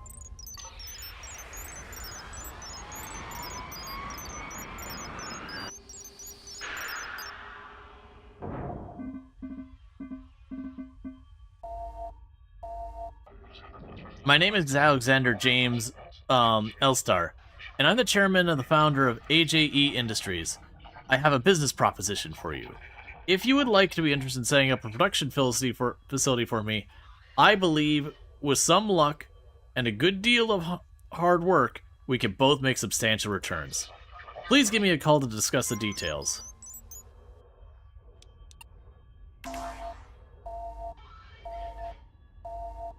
Let's see, you had a game crash and lost about 40 minutes. Gotcha. Captain, perhaps you're already aware, but there are big plans underway in this sector.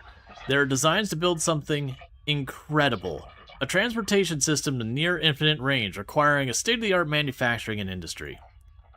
A Stargate, big enough for our massive fleets, shuttling humanity between galaxies as if there were nothing but neighboring stars. A new multi-galactic era of humanity. In all my years, I've never known so much capital be allocated to one project. There is a golden opportunity for us here, but the barriers of entry are high. I have the assets, the capital, and the facilities we need to fulfill the Andromeda's project's massive ambitions. Sadly, my days running a shop floor in person are long behind me. I need a floor manager, someone who will oversee the day-to-day operations for me. In my years of experience, have taught me how to spot talent when I see it. Here is my proposal. I'll provide the factory station and the seed capital so you can fully fund it.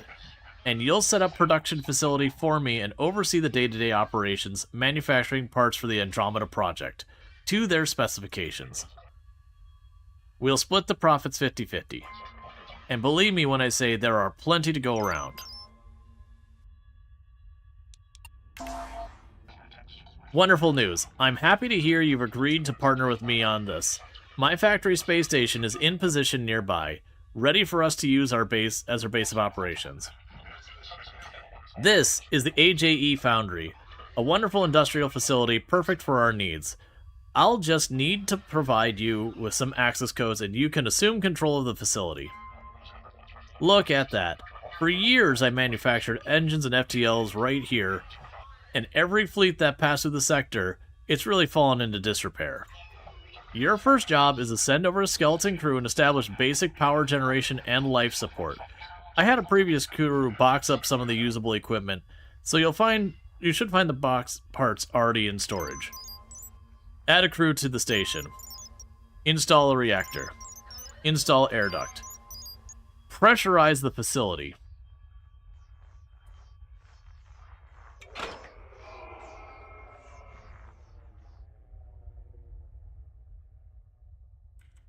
Alright.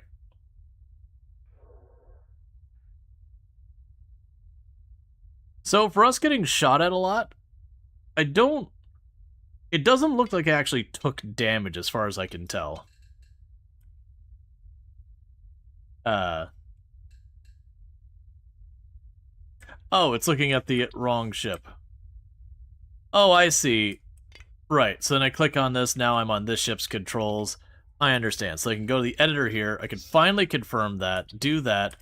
Now we can go to construction, install solar panels.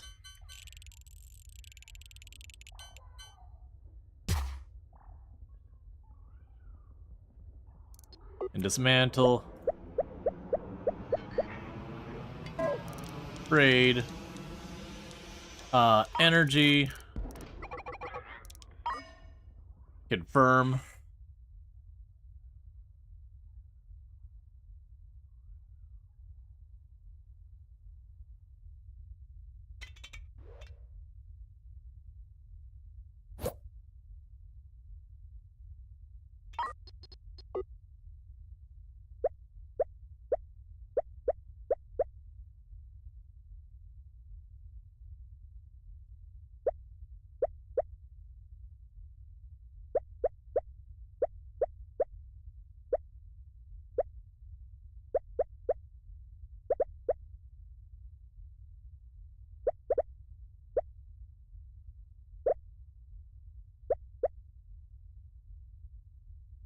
So that'll be the interesting thing is I need to hire a crew to manage this.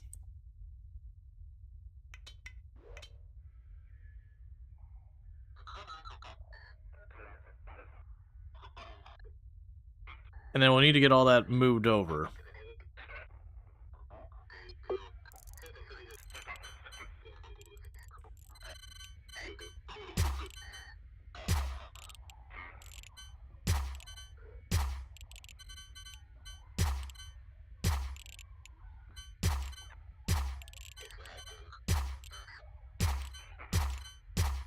Oh, nope, nope, nope.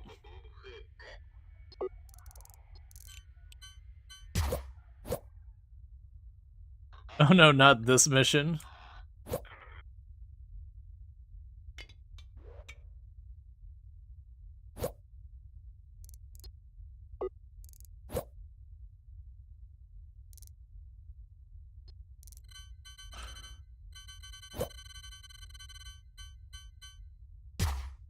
So I've got the reactor.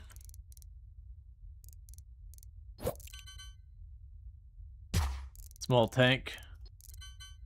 And a fuel loader.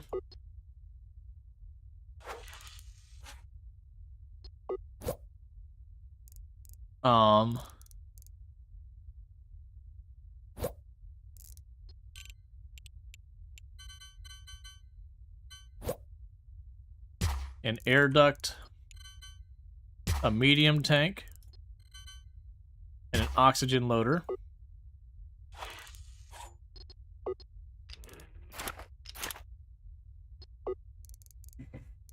And then our stuff we don't care about yet.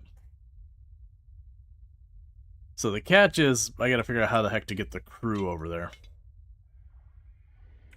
I also have to worry about the tribbles.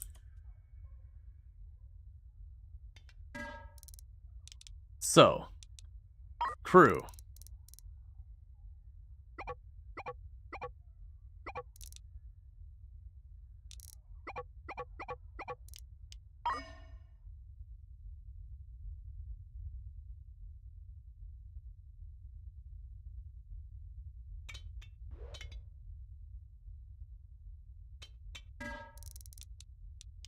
And so for habitation,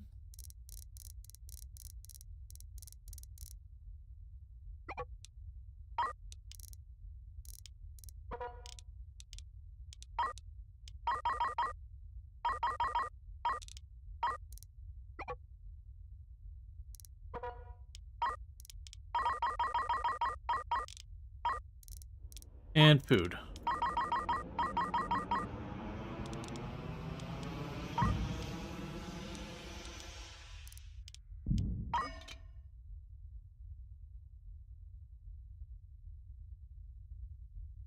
Oh, I figured they'd need the spacesuits. That's the reason I grabbed crew for on my ship. I was gonna move them over. We could just see what happens. What's the worst that could possibly happen?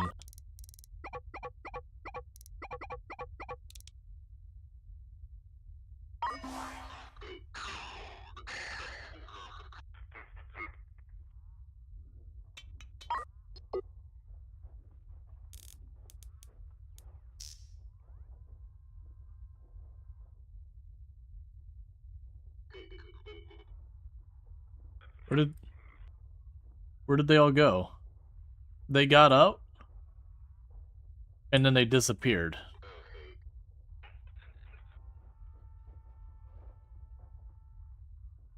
Could you like empty the shuttle that's got your food on it first, maybe? I really feel like you got a vested interest in getting that sorted.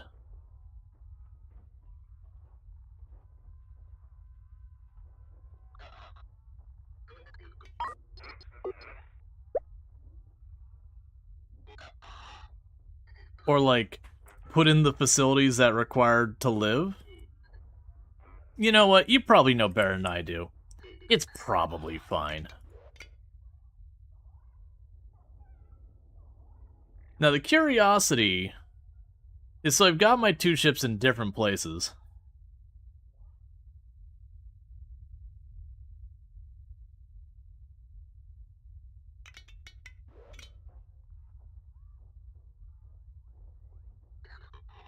And at some point, what I actually want to do is to stop depending on the ship they gave me to start with and build a ship from scratch. Like a purpose-built ship.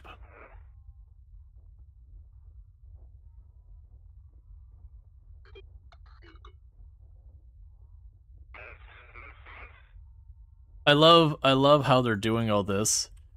And that's the one thing that is not fixing their life support. I could probably cancel it all, but I really don't want to bother.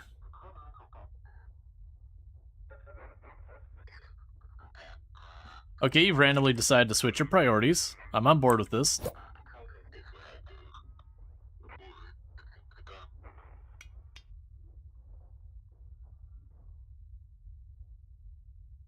Well,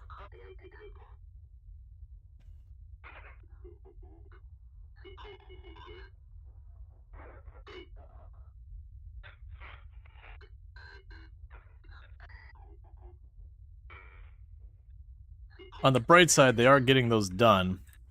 But pretty soon they won't have garbage that they don't need to do.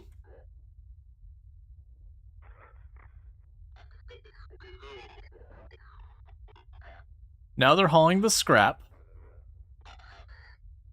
Another thing that is not going to help them not die.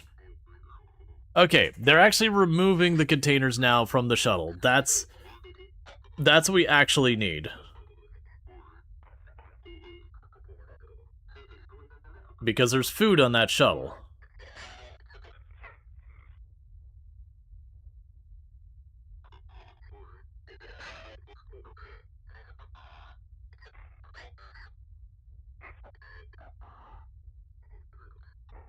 Like close and let the bots help?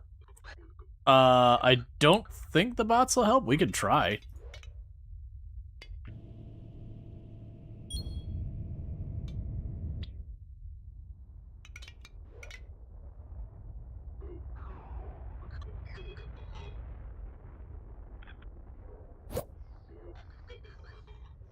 Oh, the bots can repair the station. Fix all the broken holes in it, that kind of thing.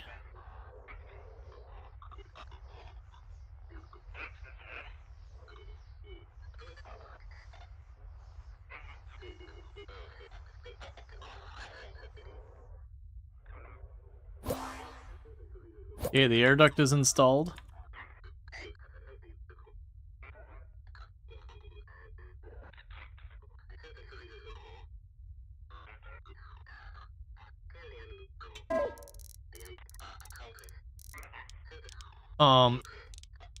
And let's also plan to shove at least one solar panel on here for limp-along amounts of power. It'll need the smelter to tear apart all the scrap.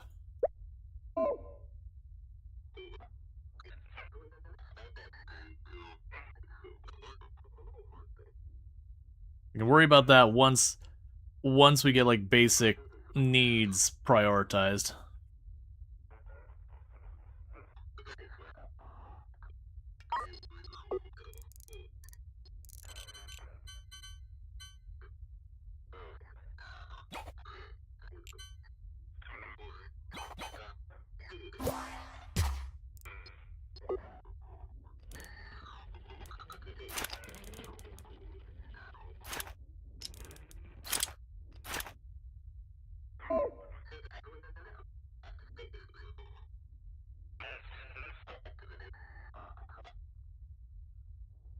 Alright, so now all I need you to do is actually load up your machines.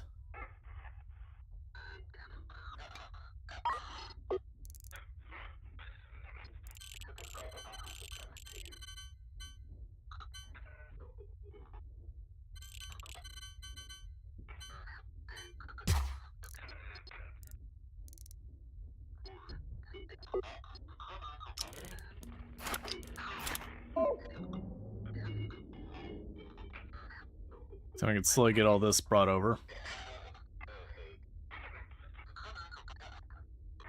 Okay, I need even more storage.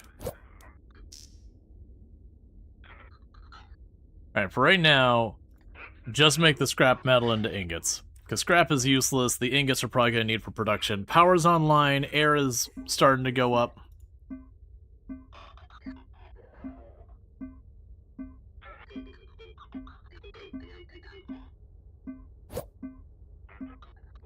And I have a solar panel. So that one little solar panel can help with the efficiency, like to supplement the reactor. Oh, we're also going to want some batteries.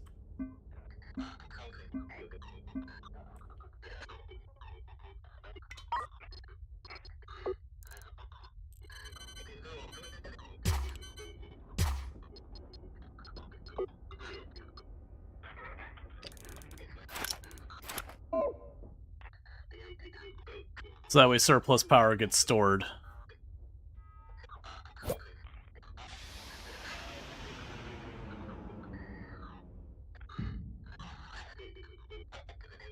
No storage for metal ingots.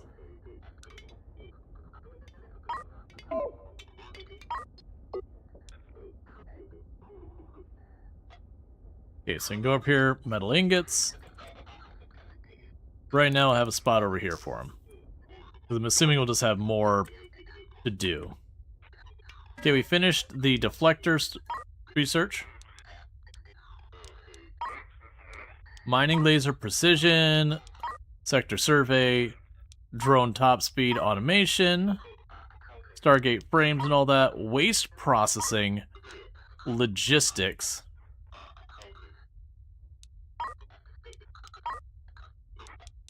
Let's go for the drone speed. I want to bet there's some cool stuff locked behind the drones.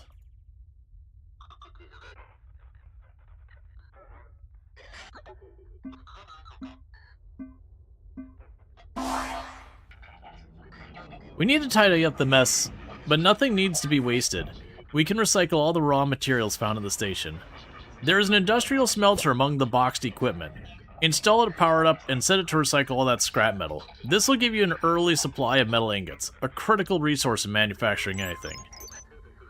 Don't worry, it's already done. Efficiency is going to be key in this facility turning point. Set up a storage zone for scrap metal near your smelter, and another for metal ingots to come out. Our crew will waste a lot of time carrying goods a long distance.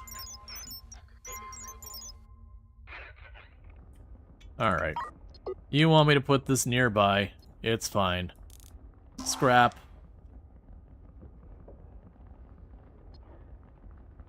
Metal ingots.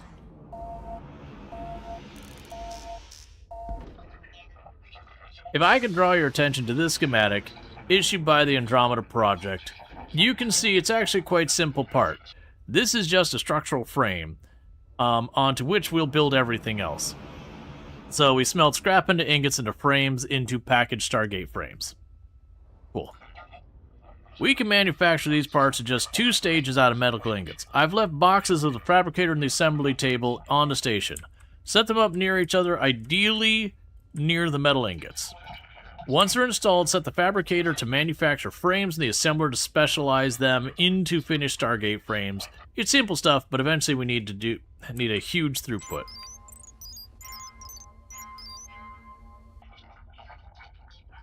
They'll want us to provide an initial batch of 10 Stargate frames for certification. They'll inspect our work and if approved, and will be approved for official partners of the Andromeda Project. It shouldn't take too long. If you run out of metal, remember, you can recycle more ruined equipment around the facility. Alright, so install. So I got a fabricator.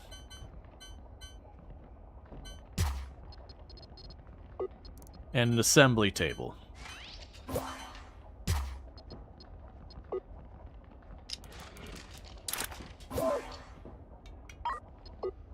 And storage for frames.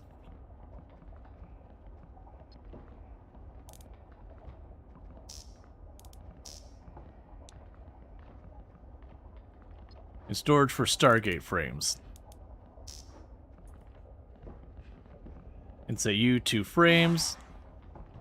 And you to Stargate frames. Alright. Now, it makes me curious. I'm assuming we'll be able to anytime jump back and forth between our stuff as it's moving around.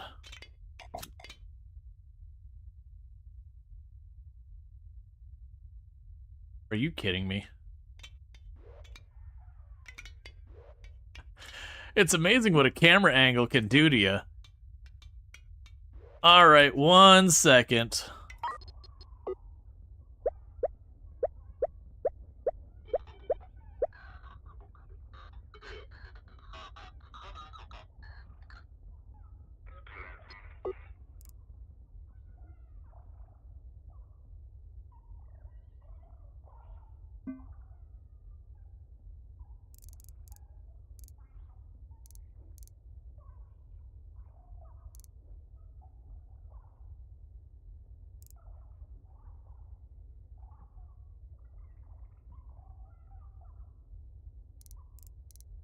Alright, so we're gonna uninstall all the solar panels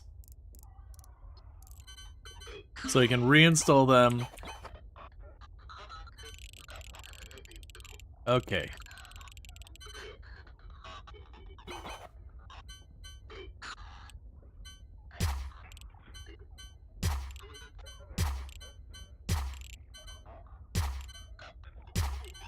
To actually be connected.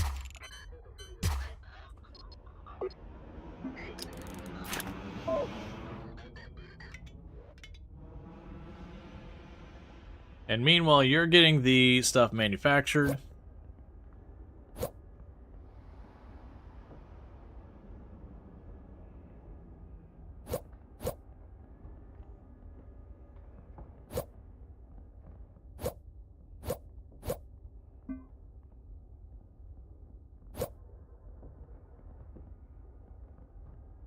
Yeah, and I wouldn't worry too much, Lexer, about like trying to pitch for anyone streaming. We'd like to give the shout outs, but you know, it becomes the thing where we kind of keep popping out and just people being like, oh yeah, no, I don't stream. Oh yeah, I haven't streamed in years, or like that kind of thing.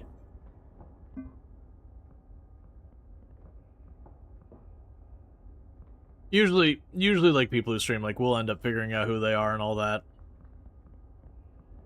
They're watching different streams? Yeah, don't they know? That's strictly forbidden. Yeah, I mean, we have a lot of people here who are active who are not streamers. But no, it's not a big deal.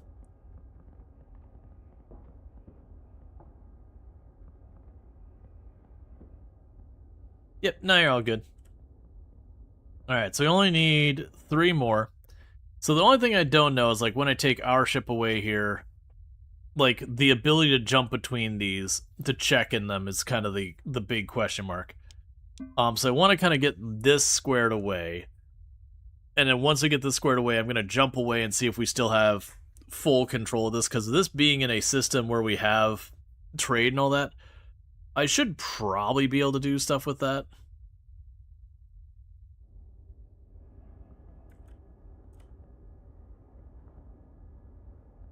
You can shout out people in their own channel. You don't need to do that, though. At least you used to be able to. I can see them getting rid of it, though.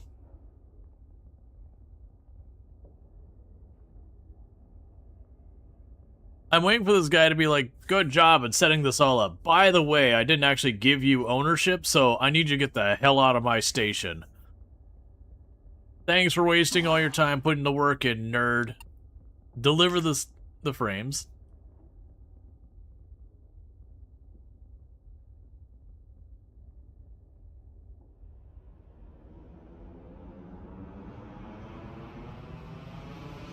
You don't know why you should be able to? Seems to be... I mean, the whole point of the shout-out is to point people at our channels and all that kind of stuff. Be like, hey, here's people we go with. If you're shouting yourself out, the intended outcome for shouting out is that people follow. You know, instead of telling people to go up and then click on the top, I get to say, click on the follow button. But it can also be a thing that can be spammed for a bunch of different stuff. Like I said, I don't know if there's any rules about it one way or the other. I'm not really concerned either way. But like the whole point of follow or the shout out was to be able to like promote others. Oh hey. We've got an achievement for finishing the first phase of the Stargate. This is a message for AJE Foundry. We've received your samples and can report they have passed comfortably within our engineering tolerances. You are formally approved as licensed industry partners and may now manufacture all items in our design manifest. Batches of completed parts may now be submitted to the Andromeda project through the open marketplace. You will find our buyers ready to release funds for any parts manufactured to the specification. Thank you for your endeavors and good luck. Excellent. Let's have a look at the manifest he mentioned. See what is required next. Select the Stargate button on the toolbar screen. The Stargate screen displays everything you need to manufacture to complete the current phase. Each component you need to manufacture is on the right. Placing your mouse over the component's icon will show how to produce it. The Stargate's construction is split into phases, with each phase requiring more and more resources. You will have just completed Phase 1. To complete Phase 2, we need to continue manufacturing the Stargate frames. Instead of 10, we need 200. The button underneath each component can be clicked to quickly sell all your stock and submit it to the Andromeda project. They can also be sold from the trade screen. You can now close the Stargate screen. Looks like you could just bulk order... looks like just a bulk order of the parts came in. We need to make 200 Stargate frames. We're already manufacturing them, but we'll need to scale up production, or this will take forever. So first of all, before it gets too far, sell Stargate frame. Sell one above. 0. Confirm. Oh, that's a lot of money.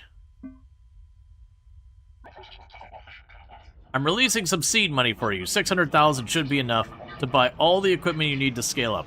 Remember, this isn't a gift. I still own the station and all the equipment on board.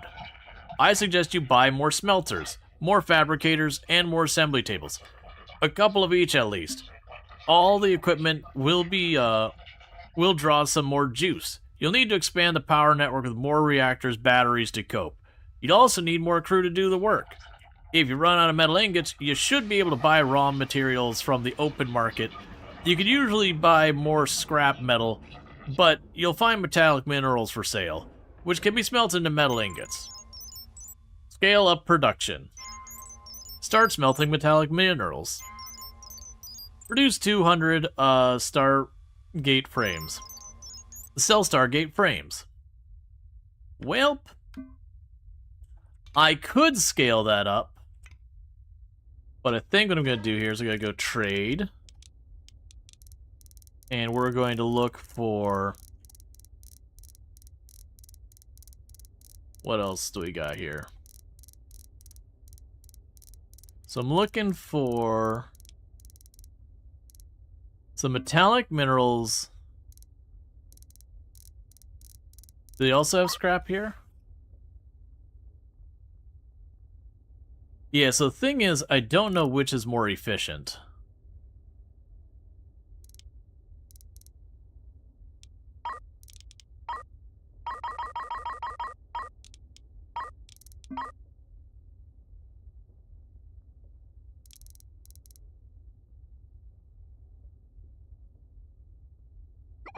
Game looks interesting? Yep.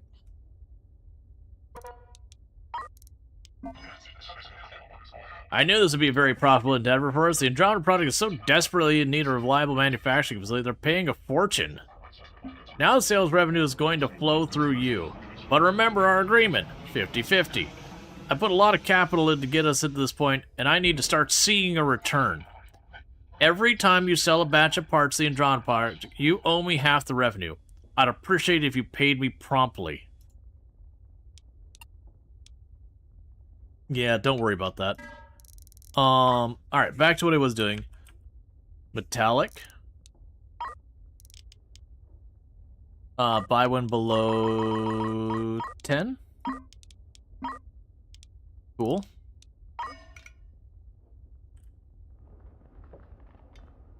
We will buy a second smelter.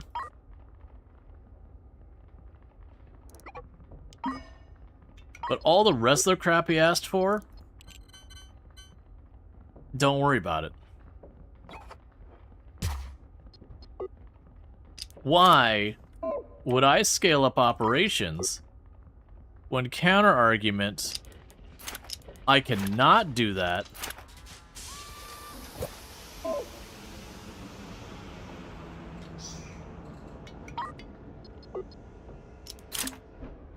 And just, you know, let it run. And however long it takes, who cares? I could just go do our things. I've received my share.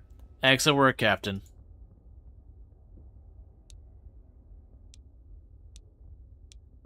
Alright, meanwhile, we're going to make that go away for a little while.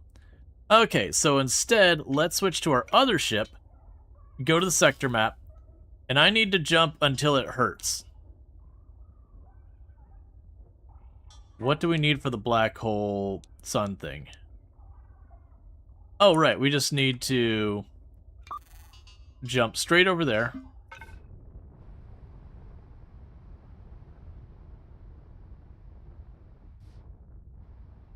I'm assuming they go over top each other? Okay. I was a little worried they're just going to smash into each other.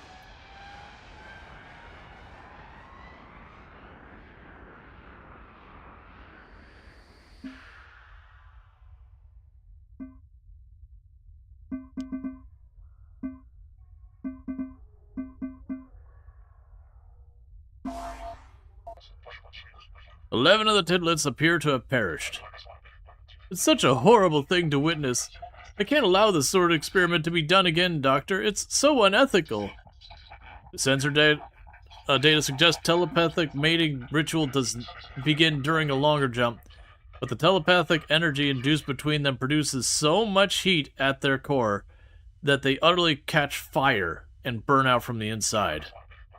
One can only imagine what that must feel like. There's something else. There's a reading showing up with the sensors deep inside the core of the dead tidlets. Bring them all back to me, Captain. I think we've done enough for today." Alright. Meanwhile, it was going to give me a tutorial on how to dock the ships, but then I didn't have the thrusters.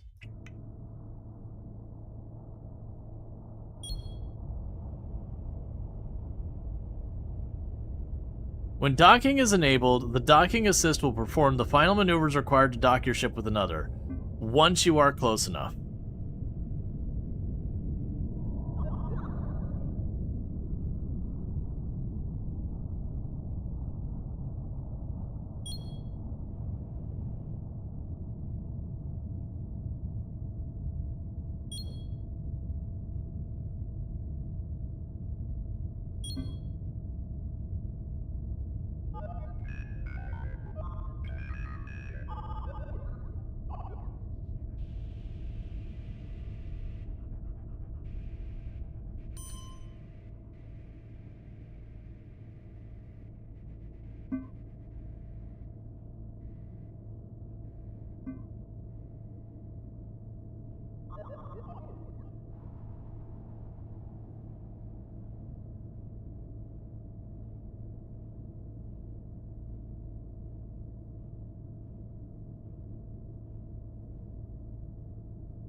This may not have been the best design, because I'm assuming in this case we would hit each other since we are trying to dock.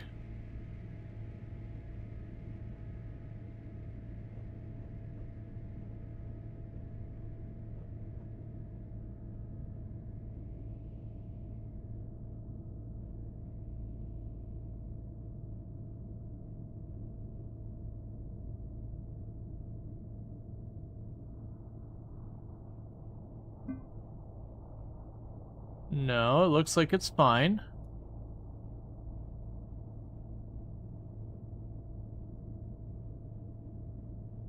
Okay, so we don't collide with each other.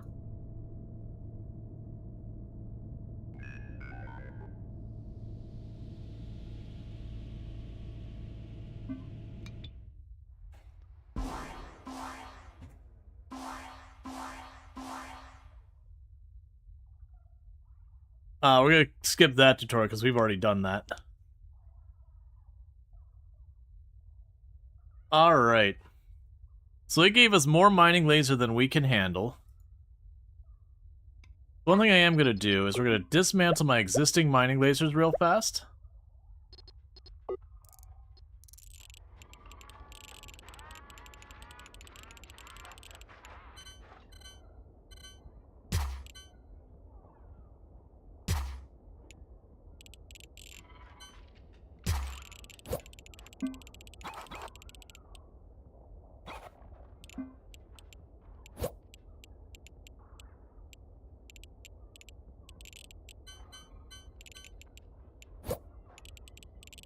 Alright, so there's no room there for them, because I put those machines too close.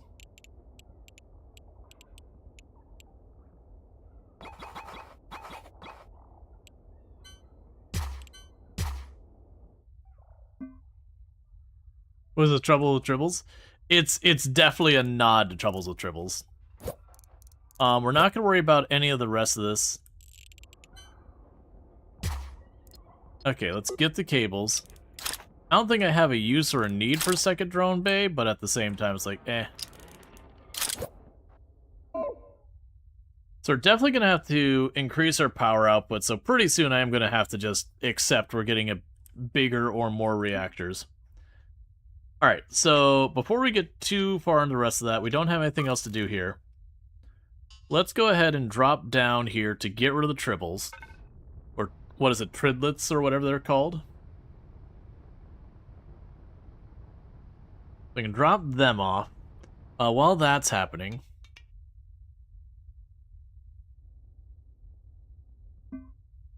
you're doing fine.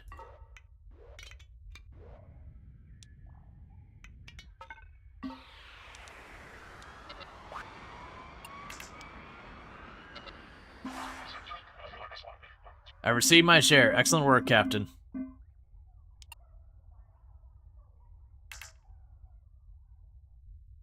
Let me guess, he's gonna find that the bodies of the tridlets are incredibly valuable, so he wants me to just keep, like, multiplying and then killing them for resources, and the other doctor's gonna have a moral crisis about it.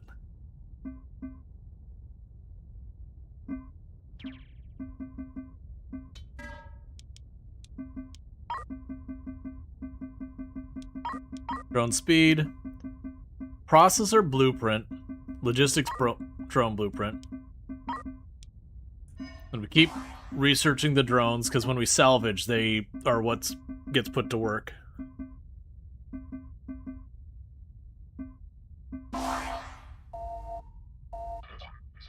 We made another interesting discovery. Our sensors were correct. It appears that some type of tiny crystal has formed in their core of several dead creatures. Almost like a small diamond. It must be formed from the final moments of their life. All that telepathic energy focused into a lethal feedback loop. Our lab tells that the crystals aren't like anything they've ever seen before. Let's get the remaining samples for analysis. Thank you, Captain. Oh, here we go. Hey, they pay well. So the only ethical thing is to cash in as aggressively as possible, right? That'd be the ethical thing?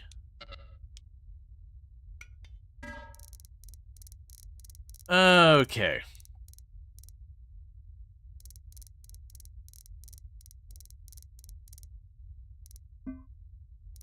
So let's see power. So we could get a fusion reactor, but that'll make us require deuterium. I will get the solar panels, and I will get a second reactor.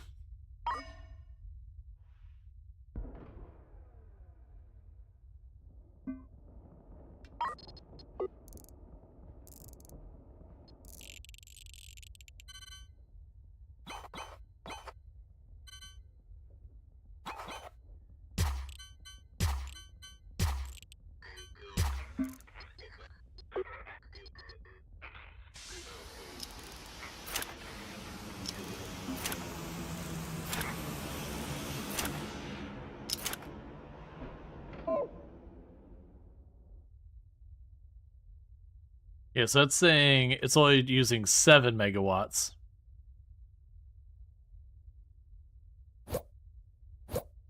Five megawatts.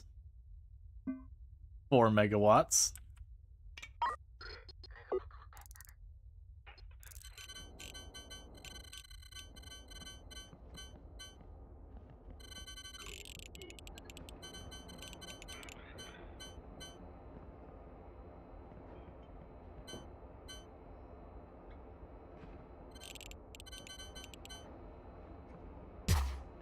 Probably a dangerous place for it to be, but it's where I got room.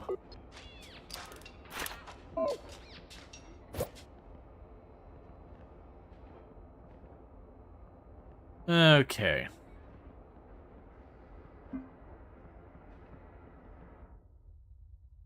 Alright, so it should be enough when you start doing all the mining stuff. Okay. Oop, let's stop that.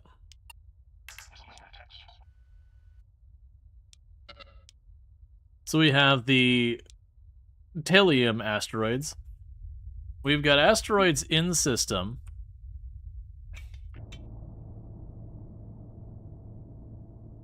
Precious ore. Metallic minerals, precious ore.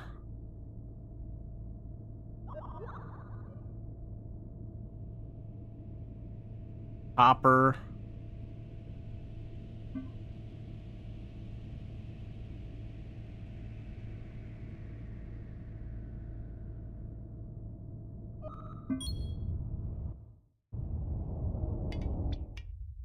Hey, don't mind me, but just gonna be intruding a little bit on your operation here. Also, trade.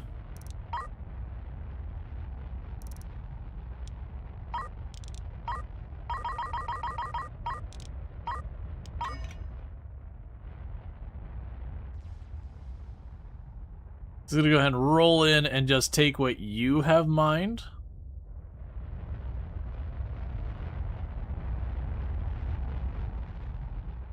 And assume it'll all turn out fine.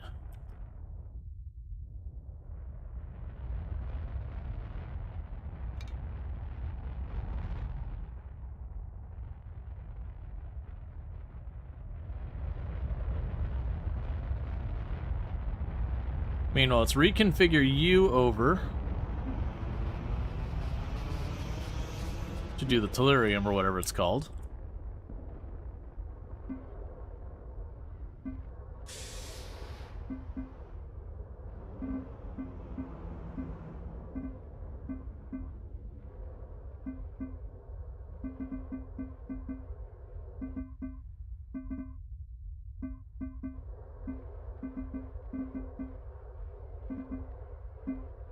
Okay.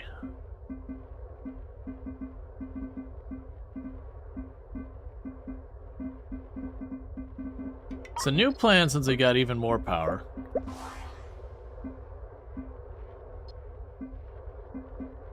We can get these all sorted out. Greetings, Captain. I'm a representative of the Stargate Project.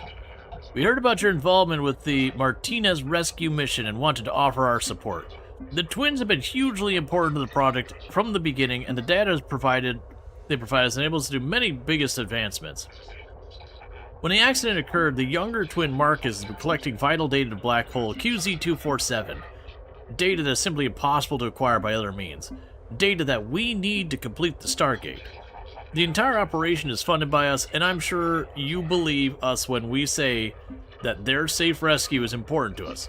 But, just as important as recovery of the data, it remains trapped on Marcus's stricken vessel. We see no reason why you can't rescue both Marcus and the critical science data at the same time.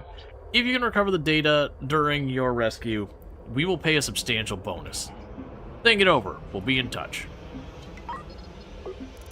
You had me at money.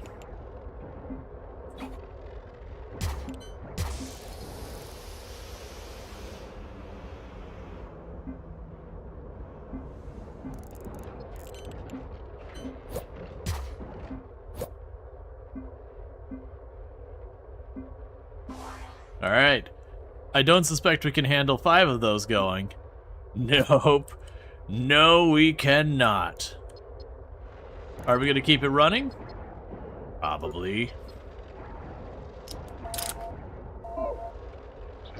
It looks like you have enough tellurium crystals. Bring the tellurium crystals back to me and to close the contract.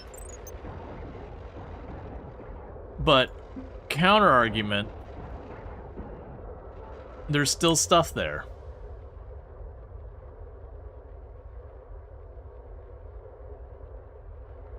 It's alright, we're just running both of our generators at maximum capacity and overwhelming the power grid of our ship.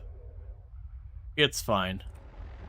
I do wish there was a way I could, like, disable these without having to, like, disconnect them.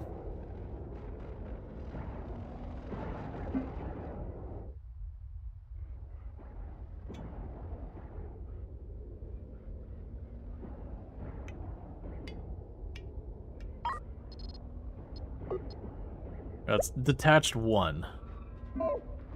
Let's see if we can barely sustain that.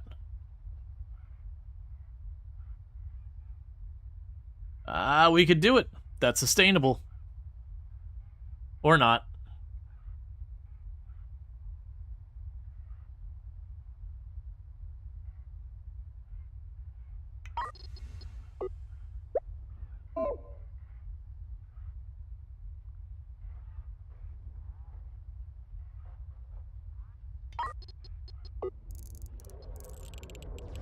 Alright, so put these back in this side.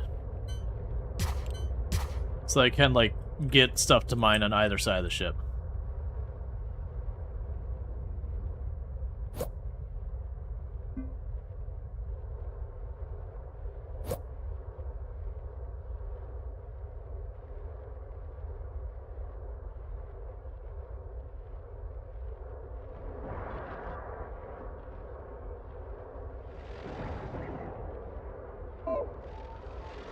Yeah, just go ahead and set that as well. Are those crystals worth anything, by the way? Asking for a friend? Because, you know.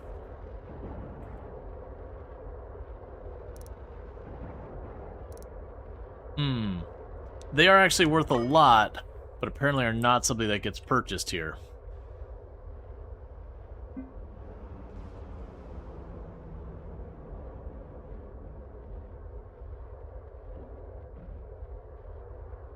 Attention crew, we're disabling life support during asteroid mining.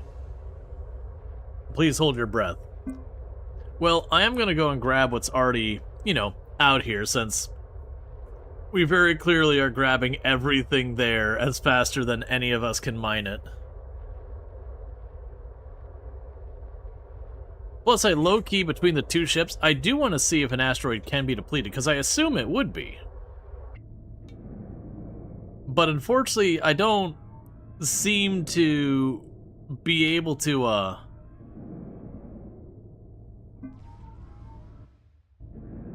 kind of like... Good. We'll switch to maneuvering.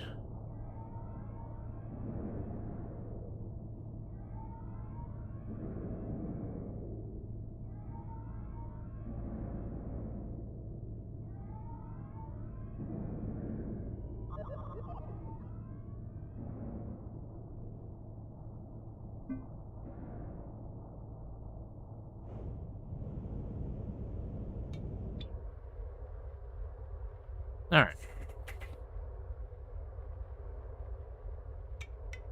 Nope.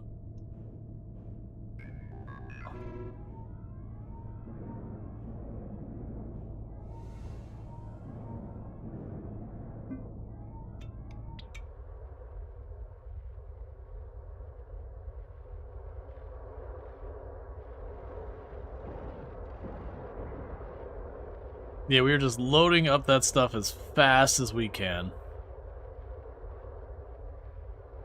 Because each time we mine, we're only getting like 1 or 2 chunks out. And as you can see, we are just like spam retrieving it.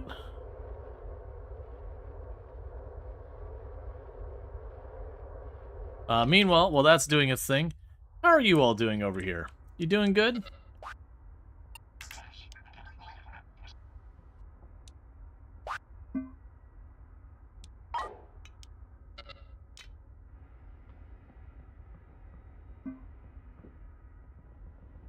I don't feel like... It was definitely one of those things like, you can, you know... Honestly, in this particular case, I will make a second assembler.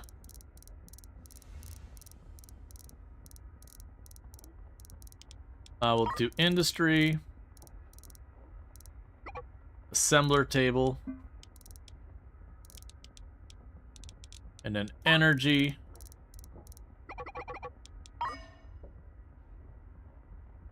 Because it's making a big deal about, you know,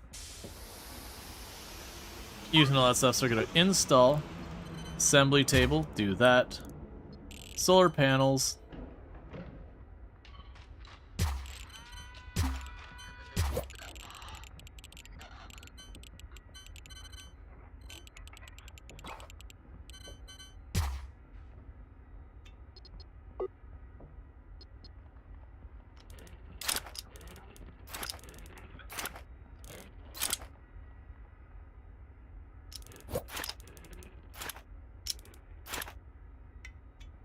I can edit the platform to add the scaffolding.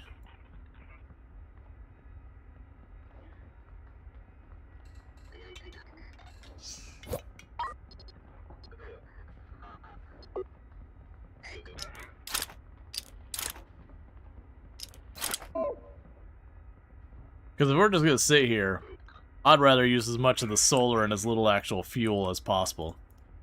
Okay, so we can set you to the Stargate frames. Alright, meanwhile, how are you doing? Okay, so you've officially caught up at this point. So I think with that, we're going to take our definitely legitimately acquired things. And I'm going to also drop a cheeky save here. Because I'm definitely getting that data. Zero question about that.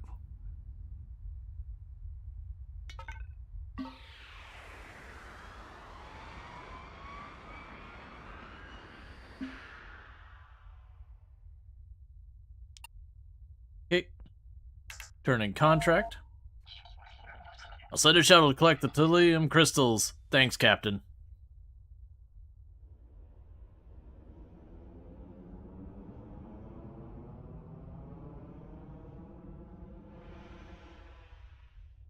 You wouldn't happen to be in market for a whole lot more of them, right? Asking for a friend?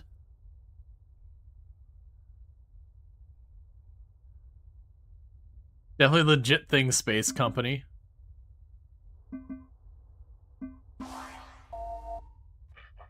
Excellent work, Captain. I'll begin synthesizing the FTL charges immediately. It'll take me a little while. I know the Stargate project may have been in touch with you, and I already know they want their data. I get that. But let's remember the priority is safety, recovering my brother. Sometimes they take people for granted. I'll contact you when I'm ready to begin the rescue. Meanwhile, we'll just worry about this for a hot minute.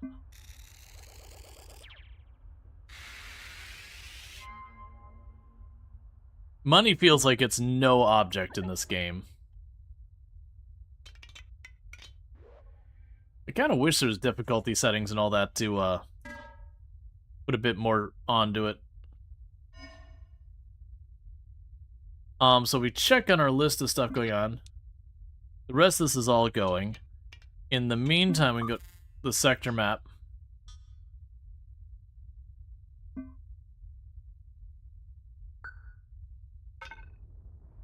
Okay, so we can jump over here.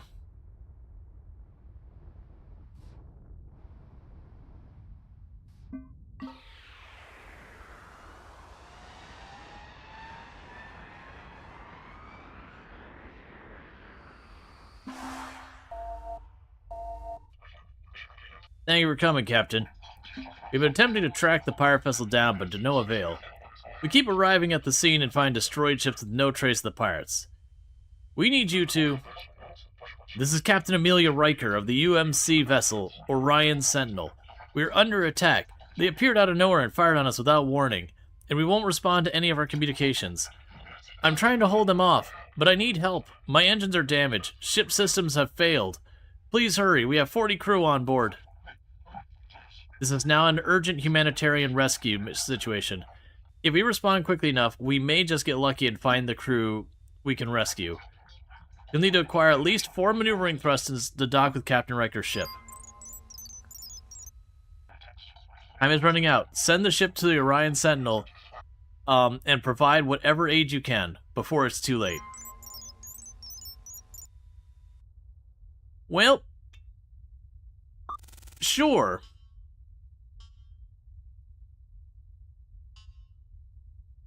Oh, you are way out there. So we already have the thrusters. We're not a very combat-oriented ship. I do have a railgun. It is on the back of my ship with the intent of, like, flying away from the target and just popping shots behind me.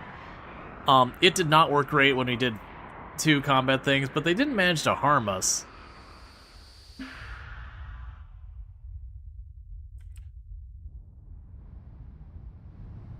Oh, you get a lot of firepower on there. So we are going to bravely run away.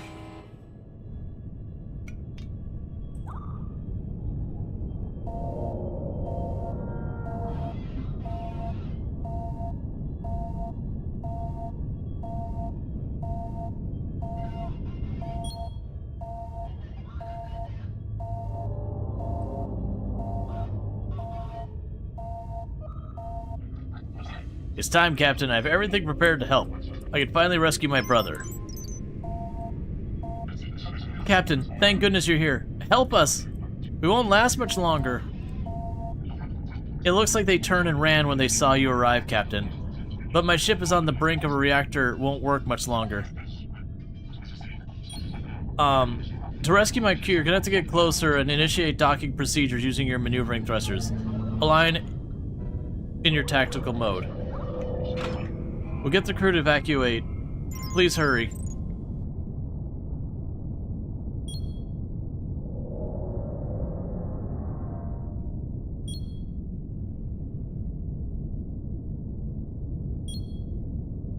I'm glad they ran because we definitely would not have won that fight. Because very genuinely looking at that fight, I had 1 railgun sticking off the back here. And that ship had like 8 guns with like 6 on a side and everything. I'm like, oh. Oh yeah, no, I'm definitely not combat ready.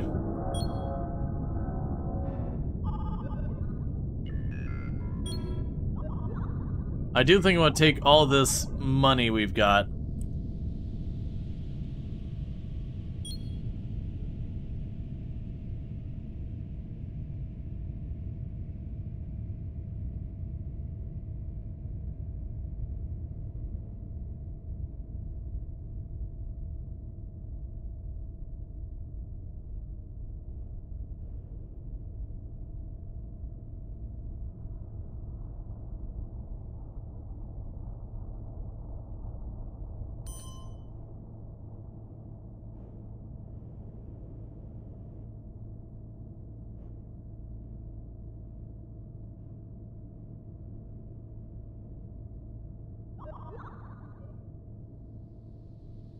Okay.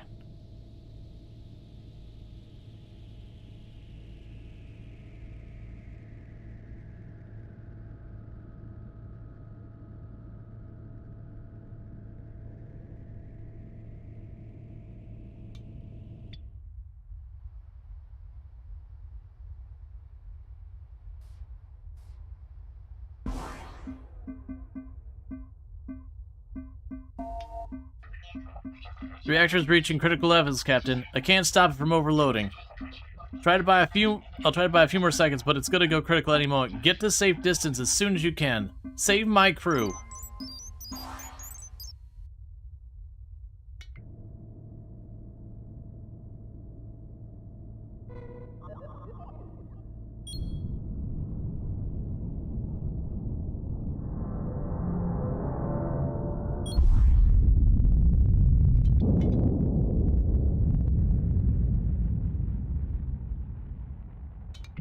Well, we shouldn't let that go to waste.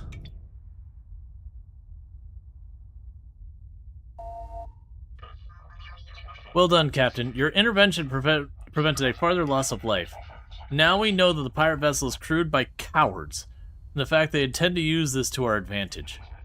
In the meantime, take the survivors to the nearest shipyard or colony and drop them off. Should close the contract. Don't worry. We'll get them out of here. But first, you know, as carried into a carcass, we're just going to go ahead and borrow a few things.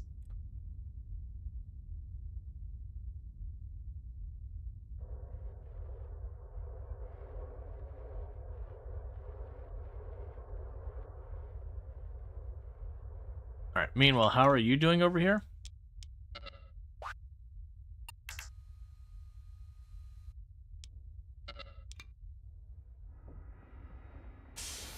Going fine, going smoothly.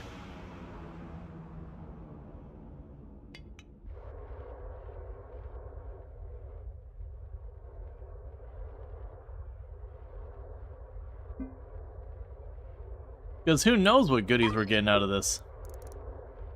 So far, mostly just scrap, which is not that exciting.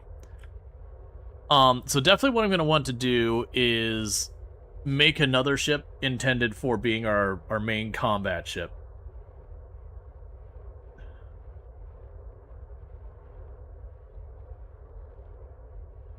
Because I could try to adapt this into being an everything ship. I think realistically I gotta rip off the solar panels. As much as I'm loving using those as a supplementary power source, the reality is they just make it so there's just too much of my spaceships being covered up.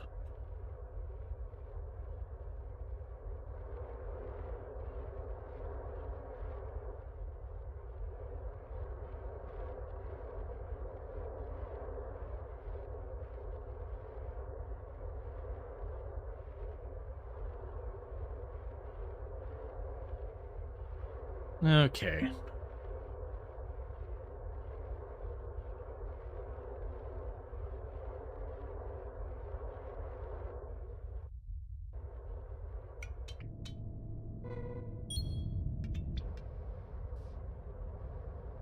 Move on up and give me all that scrap.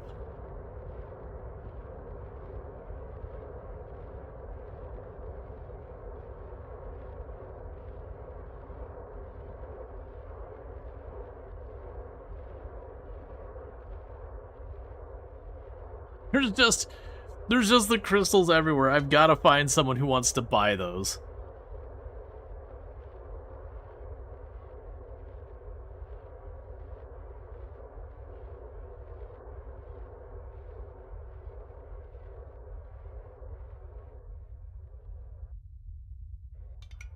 Alright, so now we're just going to the nearest system.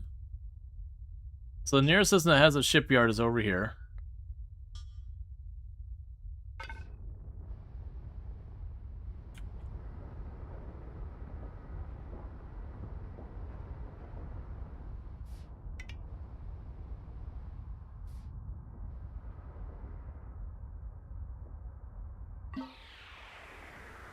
Alright.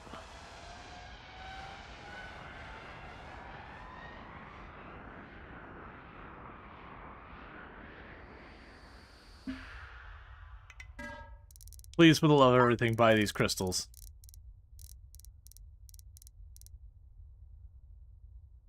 Cool.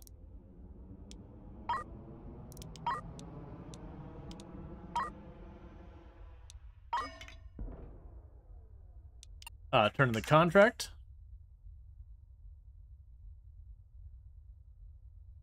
Alright, so we now get to start marching all of that off of our stuff.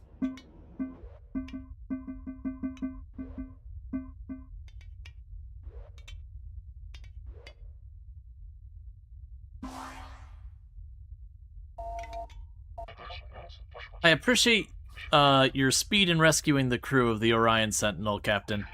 Regrettably, I must inform you Captain Riker does not appear to be among the survivors. Her sacrifice will be remembered. We don't know when or where the pirate vessel will strike again, but we must be prepared. The more we analyze their attack, the more obvious the pattern becomes. Thank you, Captain. Protect your fleet and wait for our call. Alright. What's this fabricate a ship? Oh, okay. Fabricate a ship means you can just choose one and start building.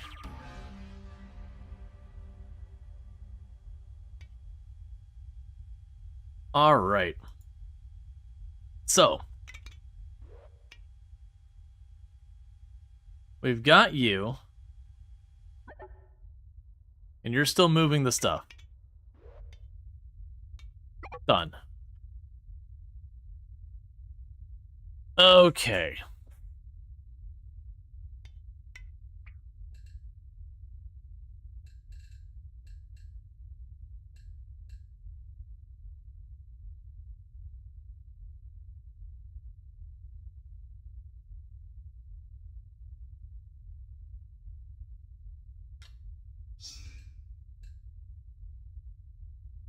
Wait, what?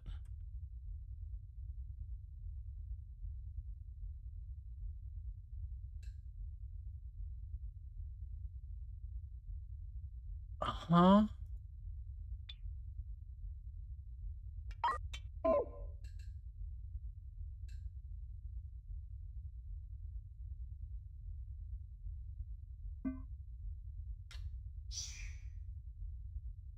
Okay, so can I move the symmetry line?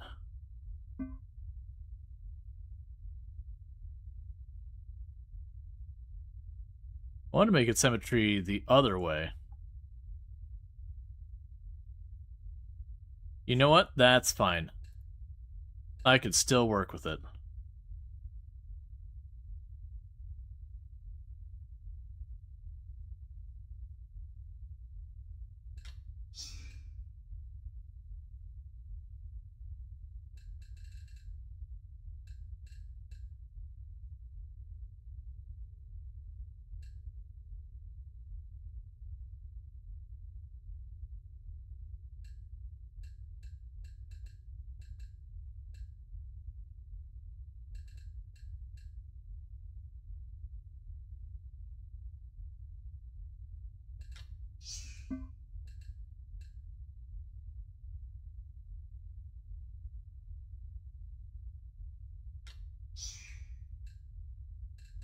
How do I make it have the angles like they've got?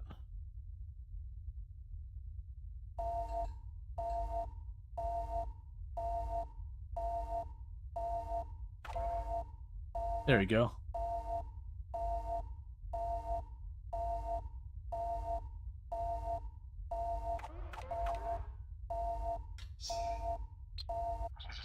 Captain, we have hatched a plan we believe to catch the pirate vessel in the act. Please come to see us, and we'll explain the mission objectives. Not right now. I'm doing other things.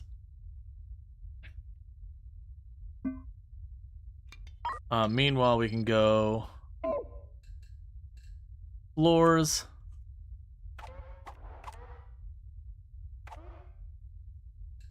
walls.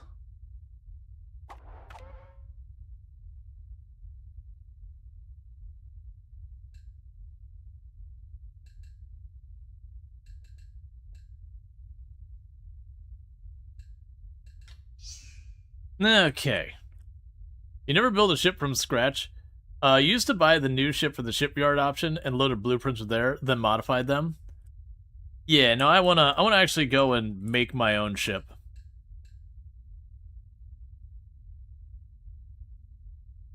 So let's switch you to box tool. So you go ahead and do this.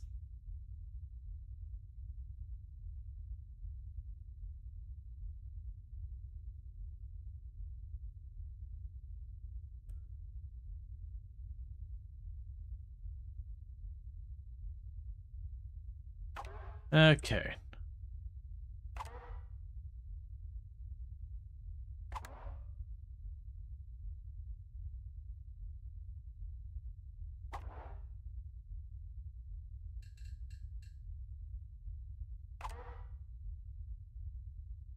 And I'm sure we'll put the engines back there somewhere.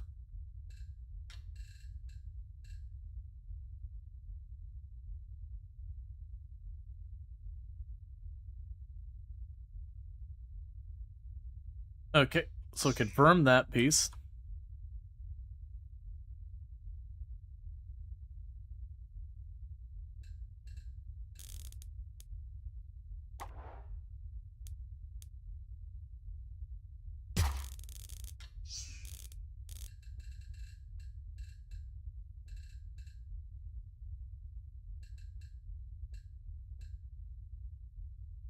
I don't know how to make that go away.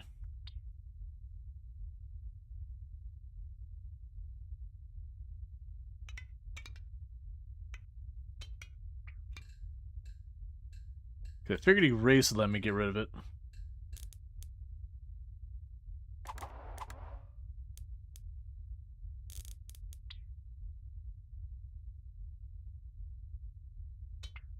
That's the thing I don't understand is, there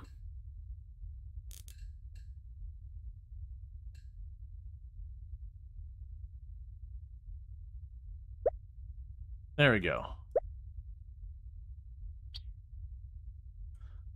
So have that.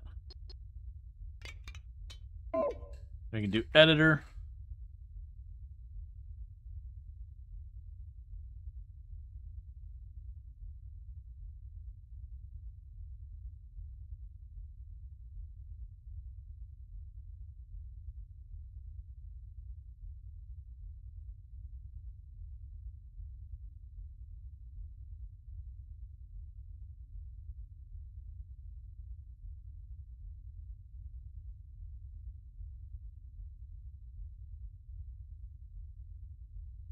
So like the 2 engine nacelles, and I'm planning to put just a lot of firepower there. I do want that to have a squared off front. Mostly because a lot of the things I want to put in there, so far as like defense and all that, we're gonna kind of require that. So it's very utility based.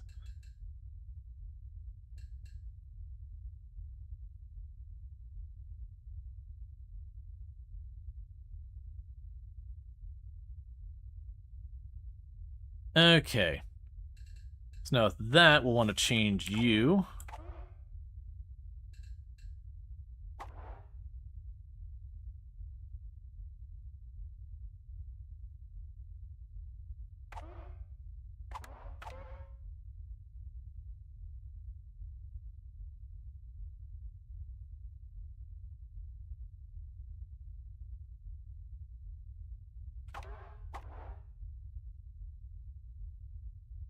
I'm sure I'll end up adjusting some of these things.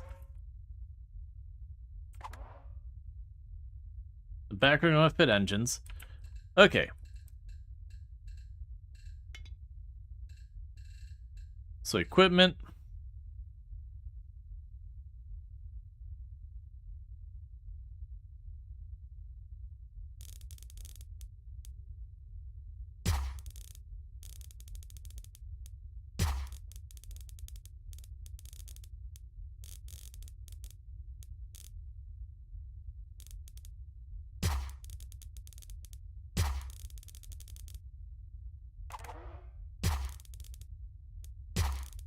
There's maneuvering thrusters as well.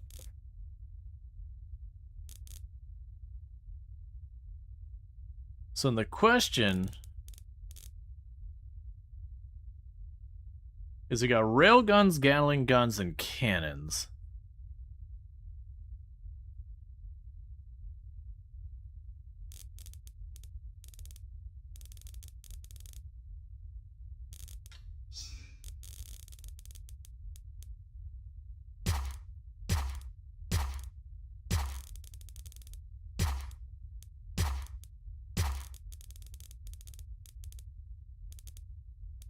Alright, so I need to make it just a little longer to accommodate another set. To get the idea where this is going.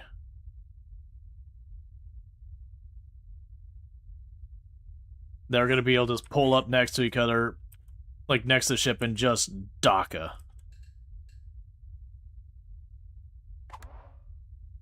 That's the plan, at least.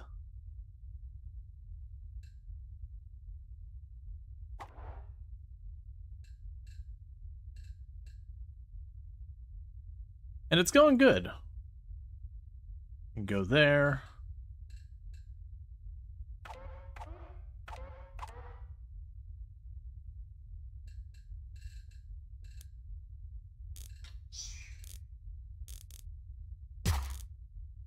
Okay. Now, the big thing I don't know is I'm assuming the deflector will be oriented to one side. So I probably need to do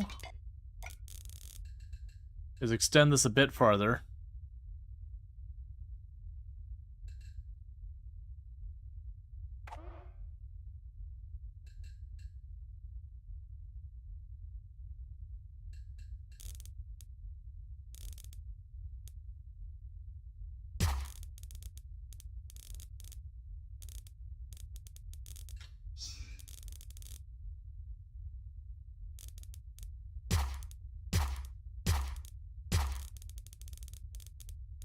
Okay, so I've got all that. So the next thing we would want is to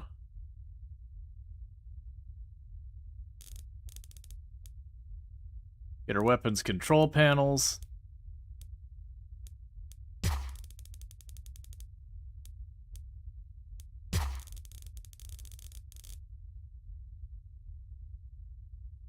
Alright. So that'll be for just dumping rounds out that side to try and do as much damage once we close in. We will want a drone port.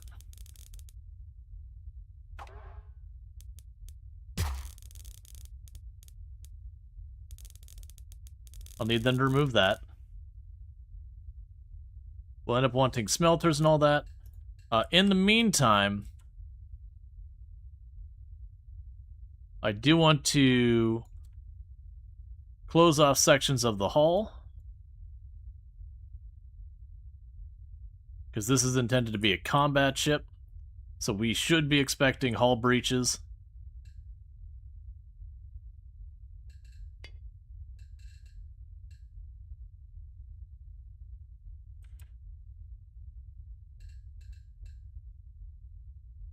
All right.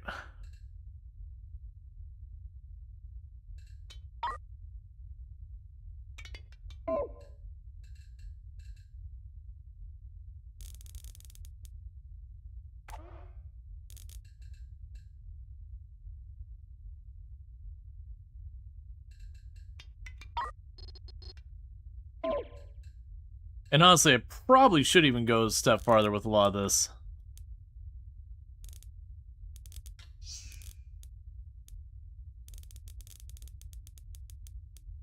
I see, so I have to actually put the wall in there. And then add the door through the wall.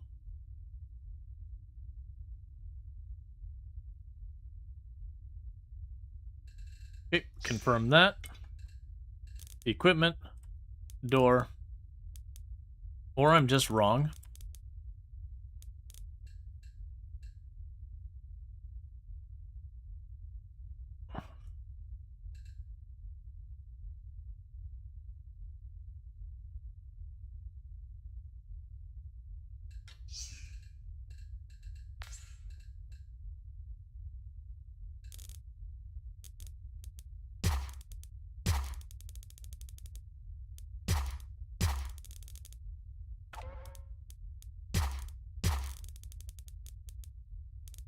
Yeah, that's all got to be dealt with before we can get more done there.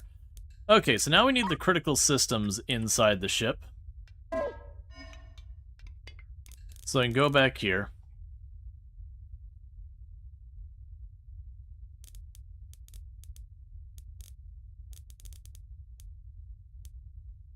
So this one definitely feels like it needs the big reactor. I'm not sure I can afford the big reactor.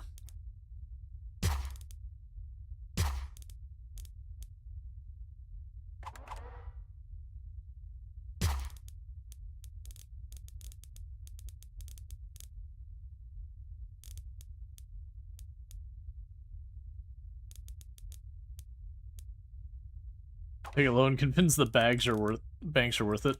I wouldn't anyways.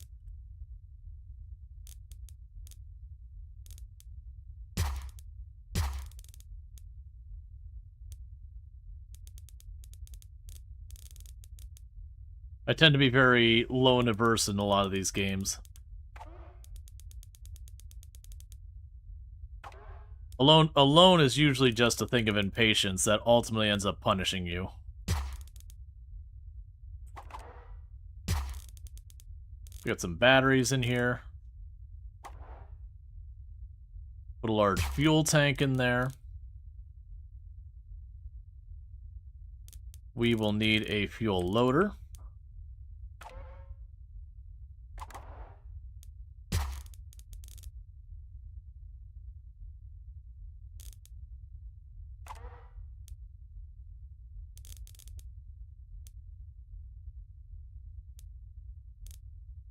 I got you, Bellicosti. But still, I still tend to be, when I play games, I will heavily avoid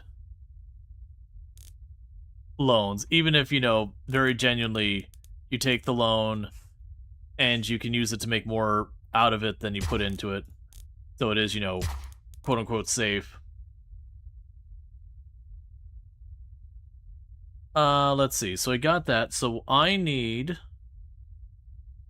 the air duct. I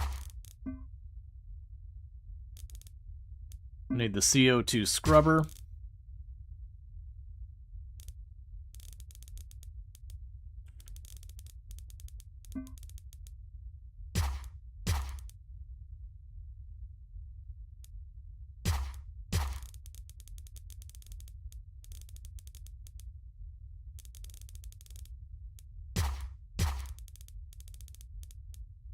Once that's out of the way, we'll have a bunch of those.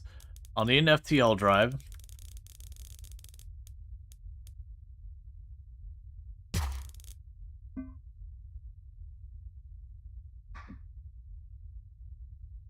So we can go in here and have a smaller tank for the FTL drive.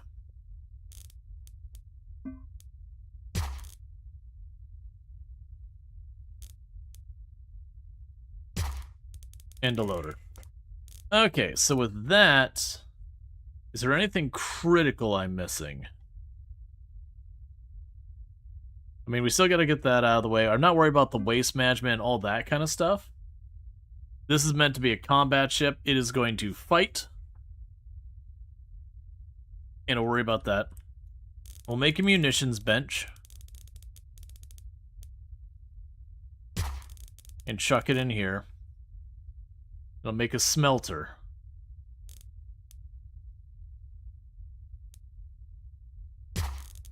And that'll just be for all the scrap we collect from our kills and all that. That'll be going on there. I might end up having to put more storage on this for our collected stuff. But I think...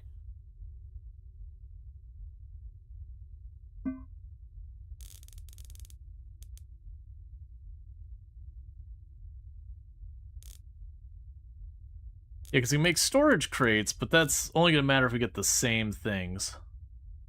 A lightning rod? Alright, I don't know about that.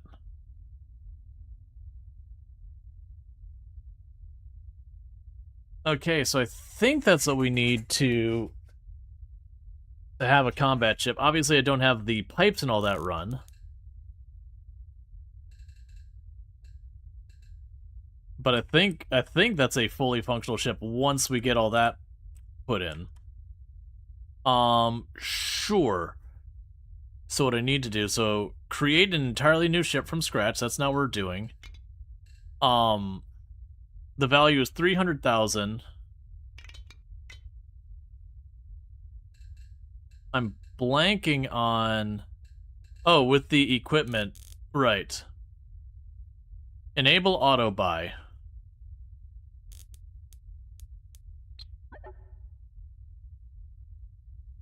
And I'll get to work on that. Meanwhile, I've been standing around with all that. Oh, we'll also need to go here real quick.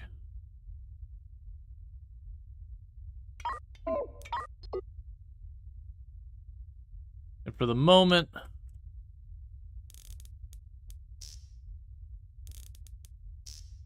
just everything storage.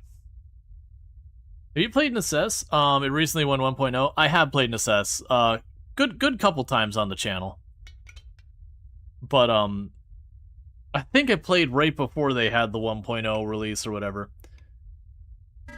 Alright, so what we're going to need to do is I need to send another one. So crew.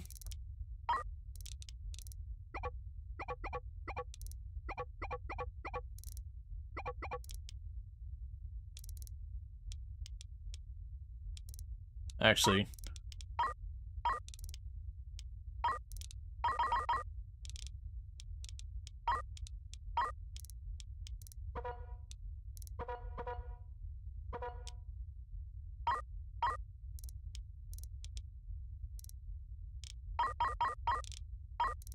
have those all set up. We will need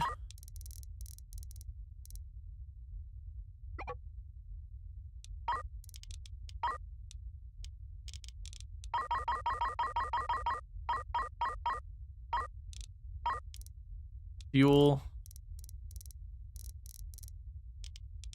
propulsion,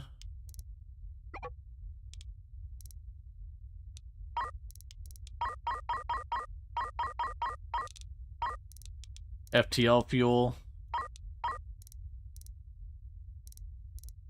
Yeah, it needs to be for our stuff here. I don't know what's an appropriate amount. But I imagine it'll be deeply upsetting. Habitation. I need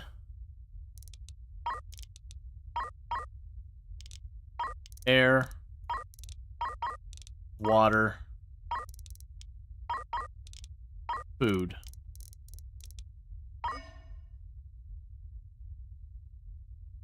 Let's see, why are the weapons officers in red? Never mind, send them in anyways. Okay. So pipe you along here, and you there, and you over here. Once that's moved, we'll need to pipe those over to that. Cables, on the other hand.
So the issue I have is you're in the way.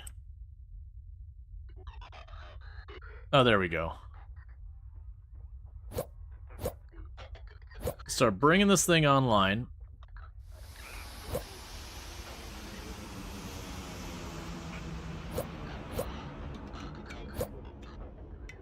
Alright, 1 second. We weren't quite done with our setup previously. Because what I want to do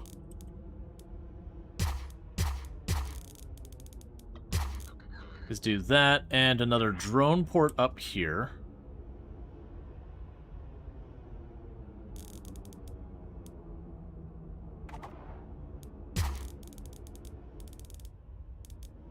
And I also realized I needed a... Where are you at?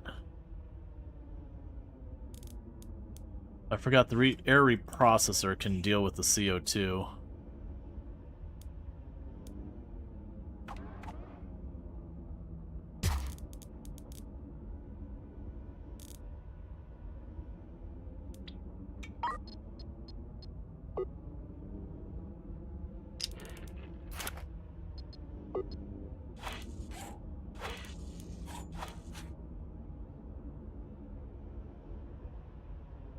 Okay.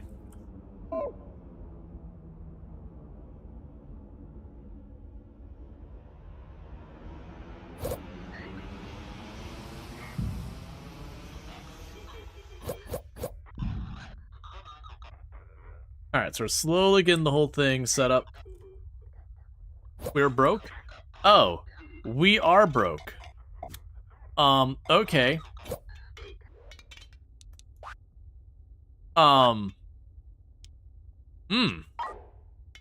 It's probably fine.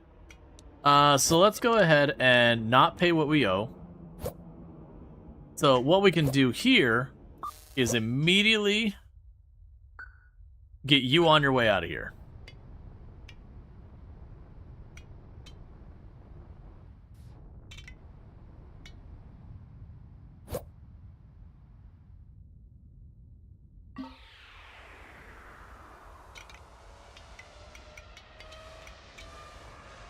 Because we need to get paid real fast.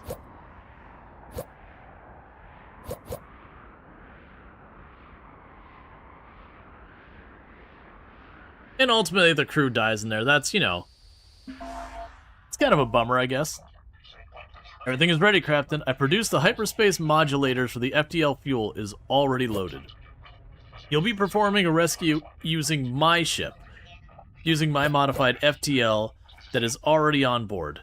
You cannot take control of my ship when you are, or you can take control of my ship when you're ready for the mission. Take control of the ship. This has been a long time coming, Captain. I've been working on this rescue for years. Time to dilate the effects of the black hole mean that only a few hours will pass for my brother. It will surprise him just how much time has passed as you bring him out. Let's run over the plan one last time. You're going to perform an incredibly short-range hyperspace hop. You'll emerge directly on top of my brother's ship, dock with his ship, rescue him, and get out of there. Hop in, rescue, hop out. Dock with the ship. Once you take control of my ship, you'll find the location of the ships programmed into your sector map, and you'll be able jumping directly towards the black hole. Expect turbulence. You won't have long. Be quick as you can, and jump out when you're done. Good luck, Captain. I'll see you on the other side. Alright, save. Save. Control the ship. Sector map.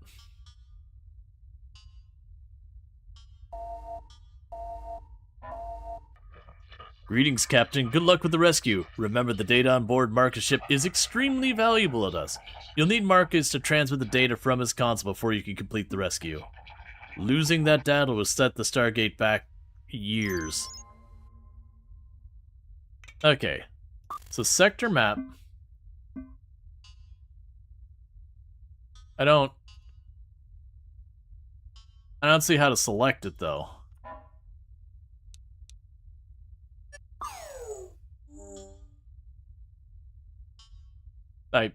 Oh, there we go. I was just forgetting that's a button thing.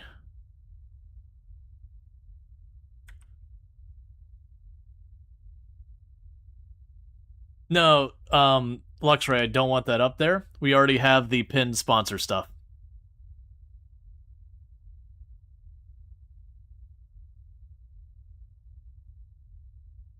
So, Opera GX. I want to keep the sponsored stuff pinned. There was no pin? Oh, weird. There had been a pin. Alright, so let's jump.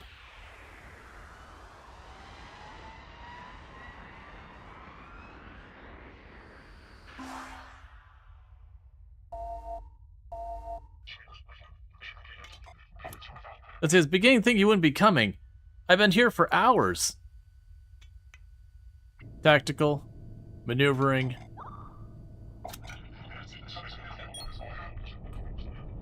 Docking your ship to mine, Captain. Tell me when you're ready for me to come aboard.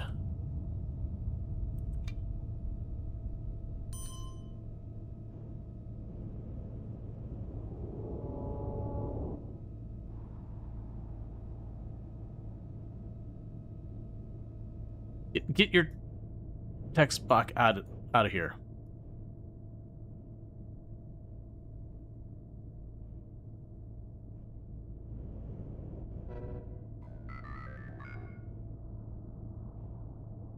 Going too fast.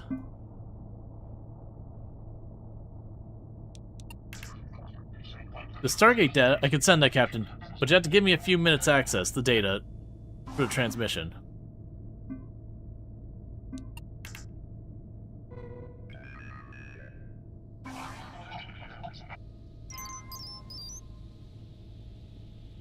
Oh, I misunderstood that. Alright, hang on. That's part of the reason I wanted to do that, is I misunderstood the... Okay. We saved right before we went there. I want to get the data. When it put, like, the save him, I misunderstood it.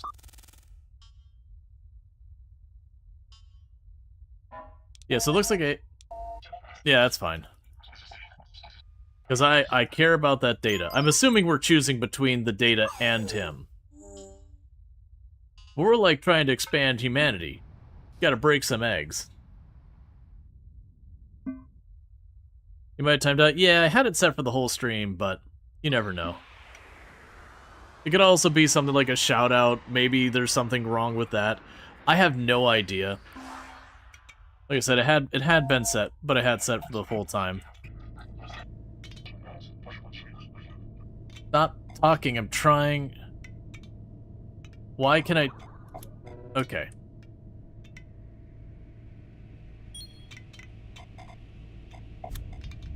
Yeah, some of this UI stuff, they need to clean up more.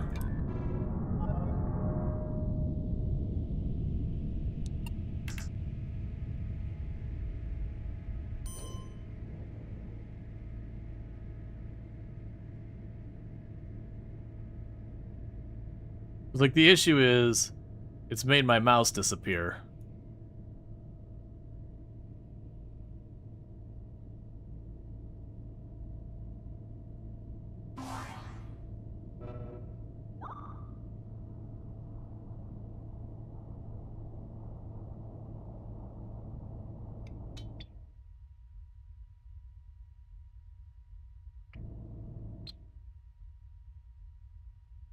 What is going on right now?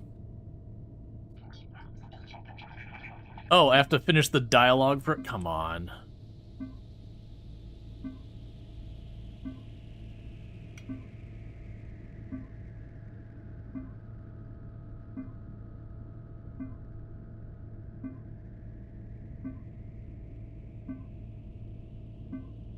Top left? Yeah, no, I see it. Like I said, that's when I made the mistake last time, is I pushed rescue Marcus, and I need to wait for the data first.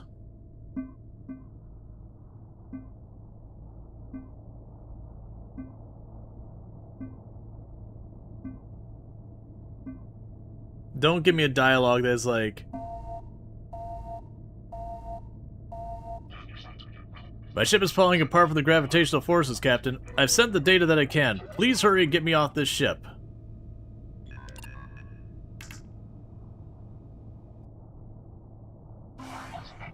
On board, Captain. Get us out of here.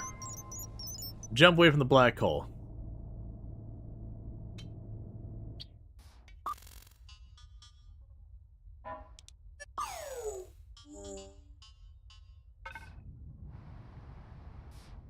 I had an option for more data. I'm assuming we get like 2 or 3% more, and then he dies. So we're taking a partial victory. It's still more than we would have had last time. Marcus, thank God. What took you so long? I was down there for hours. Wait, how long has it been? You were close to the event horizon. The temporal distortion was huge. I've been working on rescue for a long time, Marcus. How long? You'd have to be crazy to go near a black hole. The tidal forces would be enough to tear your ship apart. Yeah, but this is video games. You've been down there for about 10 years. It was really close. I can't believe the risk the captain made to take that data. You could have easily been killed. Captain, I spent the better part of a decade planning this rescue. I don't appreciate you risking it all in that crucial moment. I don't think you'd take that kind of risk with I didn't think you'd take that kind of risk with his life. Thank you for your efforts. The contract is closed. You're welcome. I just needed the money.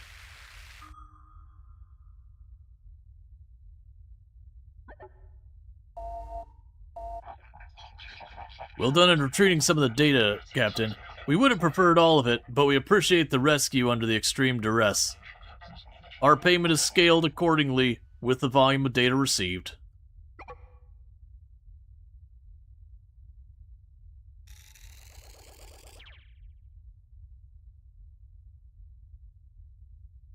Alright. That gets you out of the way.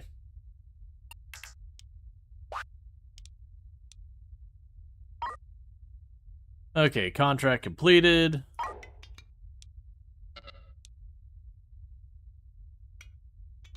Crew thirsty.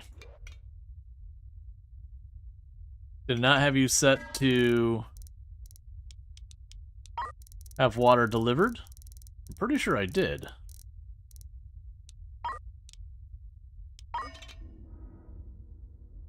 We're probably just waiting for the next delivery to come in.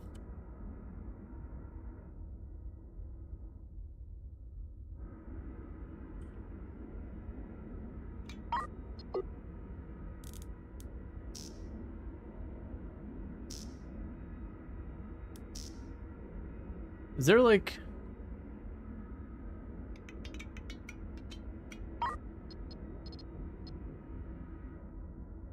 So this is weird that they're not dropping the stuff off. The ship is there. It's not doing anything. We've got some storage zones set that have nothing in them. So I'm not sure what to do about that. No, I get you're thirsty and hungry. The shuttle's there.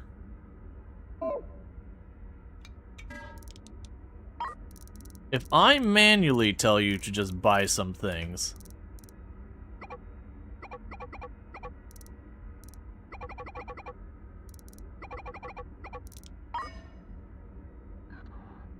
Okay, so just doing a manual order unstuck it.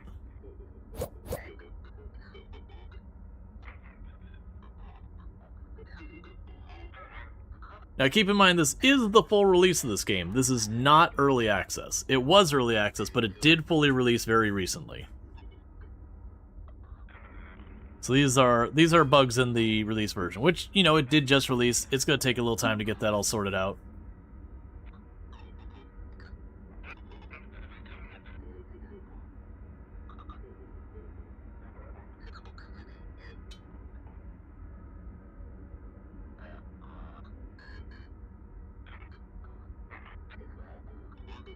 Please keep moving it, because once you move it enough, you'll see the food show up. Hey, Bentley, how's it going?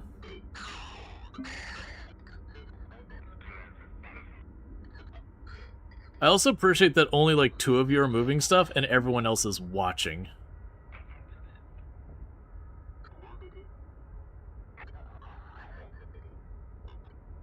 No, so like, for me, when it comes to stability and all that, for me it's measured by your price tag. That's how I make my determination. Which does mean usually indie games tend to get a lot of favor because they tend not to charge much. But I go entirely by the price tag. Just because you have something that's like early access, $60, and you're like, alright, well I'm gonna judge you as a full release because you're charging $60.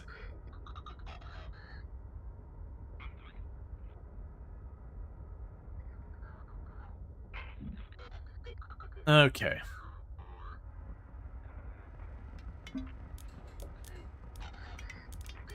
So go here, storage. We will put the...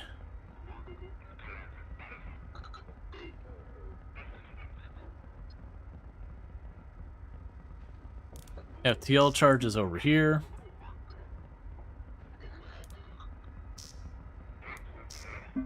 Dedicated fuel charges there. Oxygen here.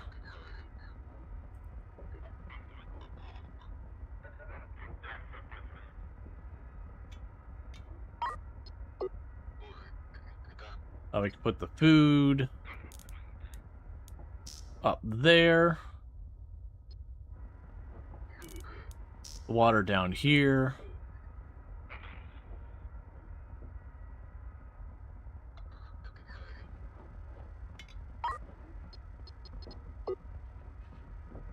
I will put the bullets get stacked right by the guns.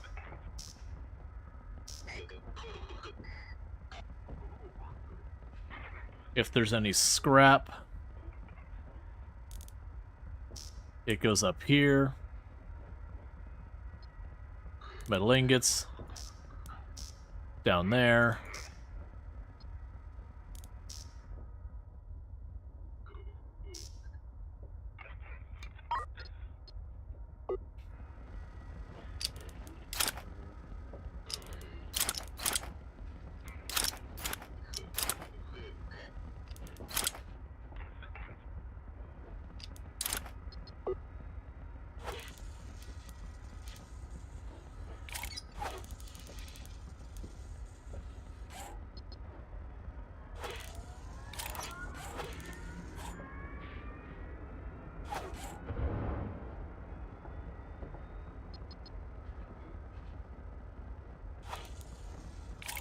Okay, so you can make them go underneath each other. They just have to do a full straight across.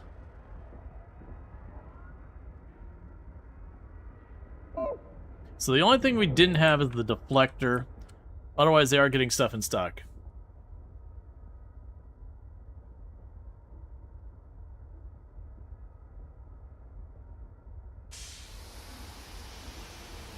You love it, hate arc? Yeah, no, a lot of times when you have those giant file sizes, it's textures that get you. That, like, they'll have, like, you know, the dinosaur's eyeball, and it'll be this, like, you know, massive 10, 20, 30 gigabyte or more, or not gigabyte, 10, 20, 30 megabyte still image just for the texture of the eyeball. That's, like, this big.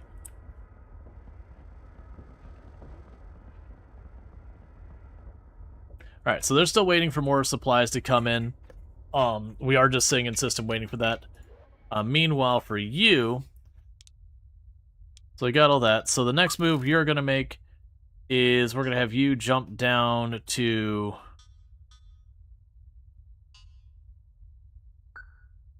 here to meet up with the others, top off your fuel. Yeah, well, if you can close the zoom of the eye, can't possibly have it pixelate. That'd be blasphemous. Just think. It's usually also lazy compression methods. Yep, that too. EA usually suffers from that. Yeah. It's just nowadays you can just throw more hardware at most problems, so the need for optimization, they just don't feel it nearly as much.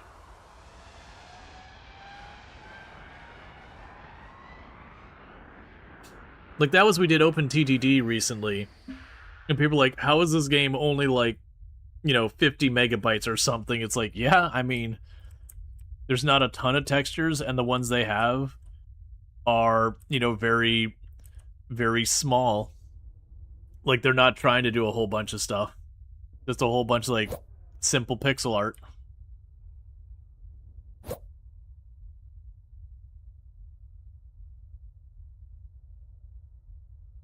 Okay. Oh, we can probably part with the stable isotopes. Or I think I already have the stable isotopes on a auto trade. Yep.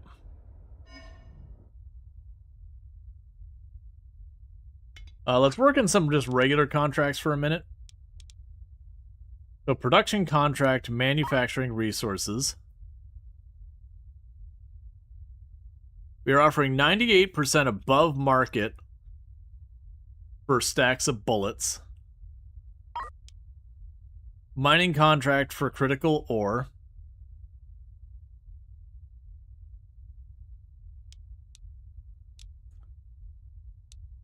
Attacking a rogue ship.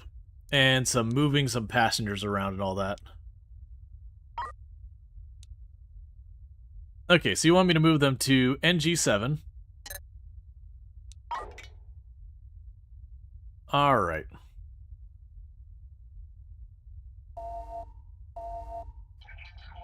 Captain, we have several developments within the Tidlet research program.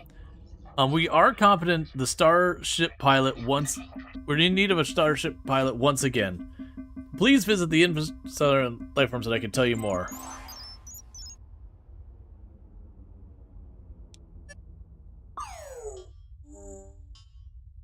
Okay.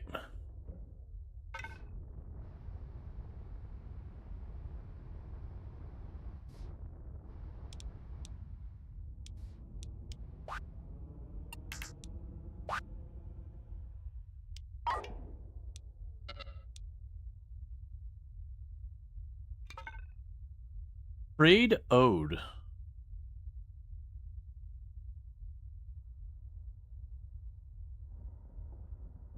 Oh, you're actively doing that. Okay.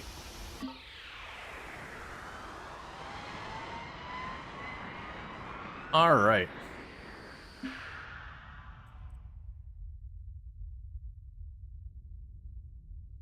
Well, that's an interesting ship. Covered in fighters. Turn in contract.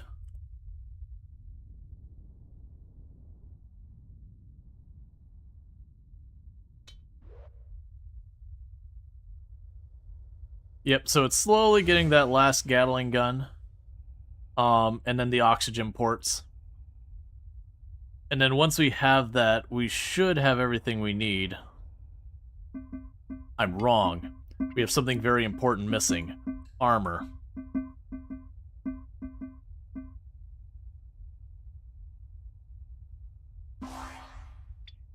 So we'll need 300,000 to do that.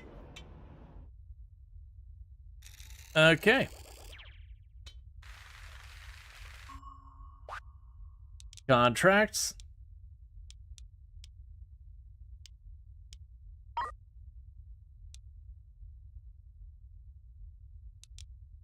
I kind of wish there was better ways to sort this.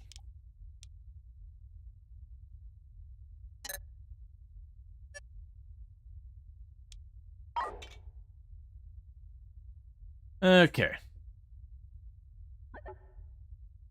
What about paint? We can get there in a minute. Like this is just our, we're working with it, however. The other ship is intended to be a proper combat ship.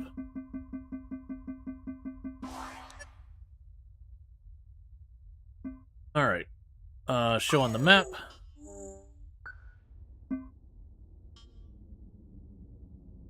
That is a long jump. That's okay, and that'll set us up for doing the next stage. It's also a thing that I probably should have more maneuvering thrusters and everything on the combat ship.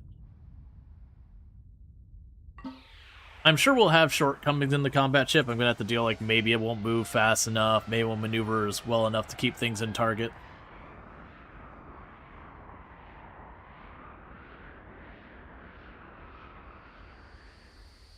We'll figure it out. Turn in contract. Accept contract. The work continues, Captain. There is so much more of these dillets than we realized. Regrettably, Professor Topplebury has been forced to leave of absence. From the stress of his work, you understand. We now know how to reproduce. We also know their limits, hyperspace travel. 3 of them will telepathically reproduce. It's...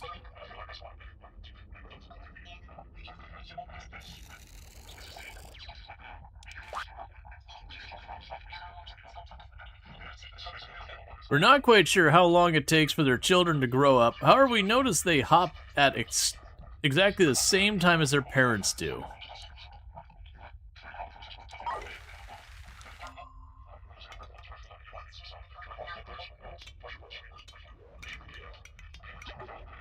There we go. Have exactly the same time as their parents do. This isn't important, but I thought you might find it amusing. As you've already seen, they experience hyperspace shock if they've been in hyperspace travel too long. But the key is the final stage of their life cycle. We know if we expose them to hyperspace shock, their telepathic energies are so strong that a small crystal is formed in their final moments. We've been studying these crystals we've recovered so far, and they resonate in subspace in a way that we've never seen before. Some of the crystals are entangled at a quantum level and resonate together. Apply a signal to one, and it responds on the other instantly across any distance. There are so many potential applications. So, on to business. There is a scientist by the name of Julian Martinez in a nearby system. He had a moment of fame recently after daring a rescue of his brother. He has a ship for sale that we believe will be of some use.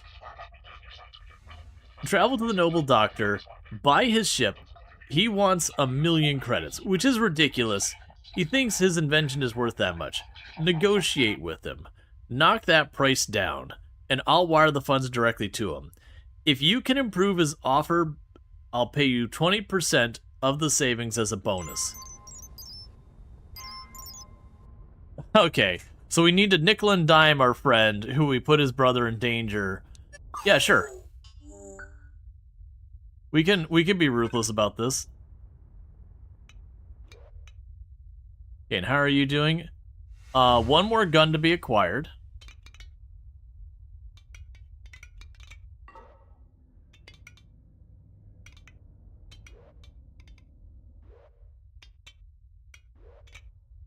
And then you're just doing your thing up here, slowly but surely.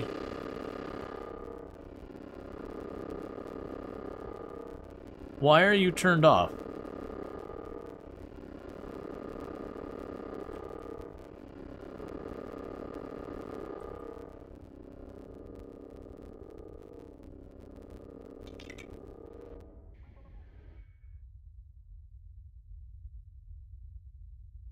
Meanwhile, our research has been going for a while.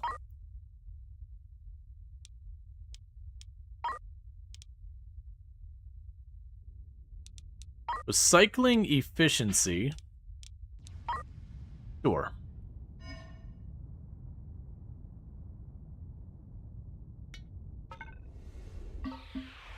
Yeah, no, 1,000,000 credits. We've had that. We sold one reactor and got 1,000,000 credits for it. It's a big reactor. Contact Dr. Martinez. Hello, Captain. How have you been? Things have been tough here. Marcus has been in and out of the hospital since his rescue. He has burns all over his body and took some quite serious dose of radiation. Of course, you already know that, because it happened while he was uploading your data. I hope it's worth it for you, Captain. The ship is up for sale. I can't bear to be on board it any longer. Price is 1,000,000, but I suppose you did help him, help to build the hop drive, so I'll let you have it for 800,000. Oh, I just have to accept that. I wanted to nickel and dime him until he was direly upset with me. Instead we just go with it. Good work, Captain. That's a good price. I'll send the funds to Dr. Martinez. You've earned a sales bonus of 40,000. Bring the ship back to the Institute and I'll put it to use.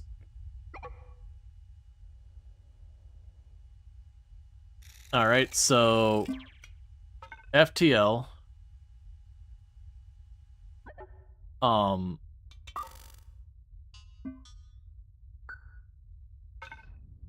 So you jump there. So if you didn't get the data, he'd be happier with you and sell it cheaper? I'm guessing.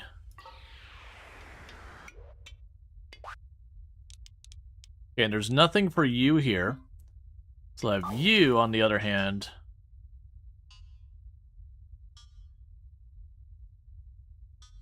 Travel down there.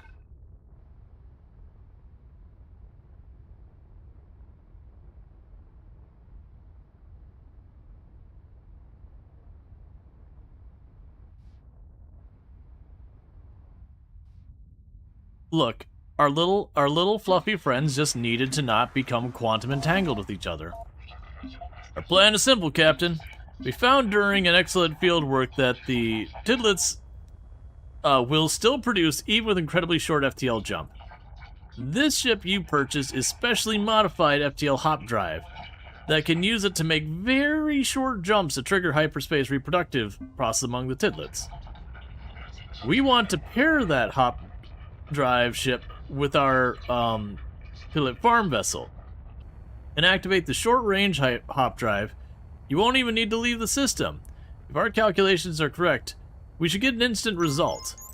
New objectives: fly the short hopper close to the Tidlet farm ship, activate the hop drive.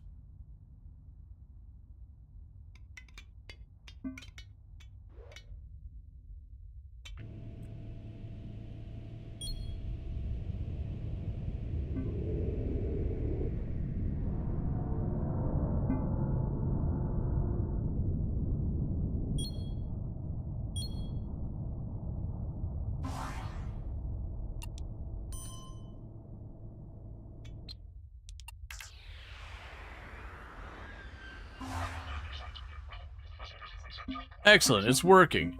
And I knew it would. Give us 3 more hops, Captain. Perform more hyperspace hops. It's okay. It means we don't have to ethically look at what we're doing in there. Right now, we're just helping them reproduce aggressively.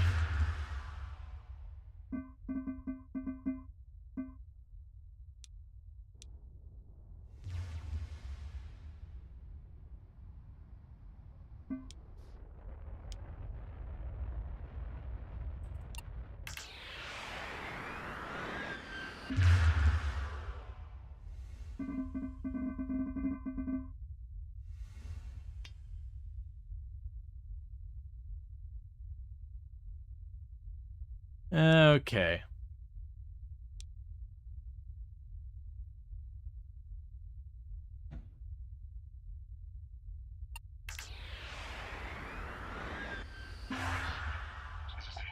Yep, as I know it would work, we can battery farm the listen to huge quantities right here in the system. Keep going, we need more.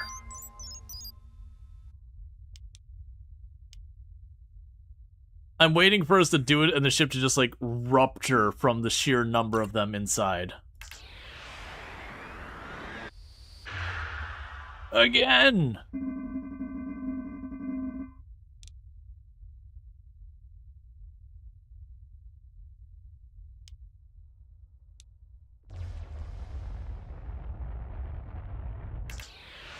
It's over 9,000! Yes. It looks like the last jump fried the hop drive. Not great given what we paid for it. No matter, I'm certain my engineers can repair it in any case. I want the hop drive to be installed in the farm ship directly. Dismantle the hop drive, Captain. I'll send a shuttle to collect it. If you want to replace the hop drive with a conventional FTL drive for a final part of the experiment, I'll send a replacement FTL in a delivery shuttle.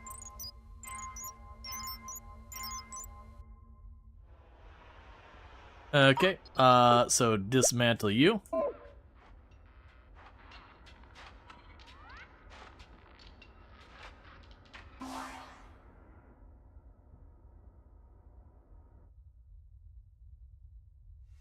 You want me to, like, dock with it? Is that what you mean by deliver? Alright. I don't. Oh, never mind, there's the shuttle.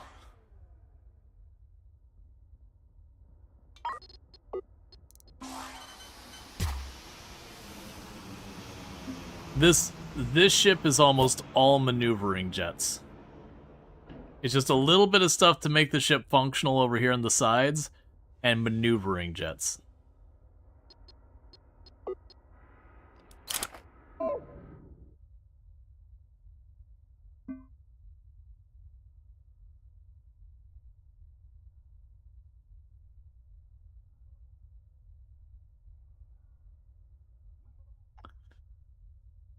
I just like, yeah, we're helping these things reproduce in mass.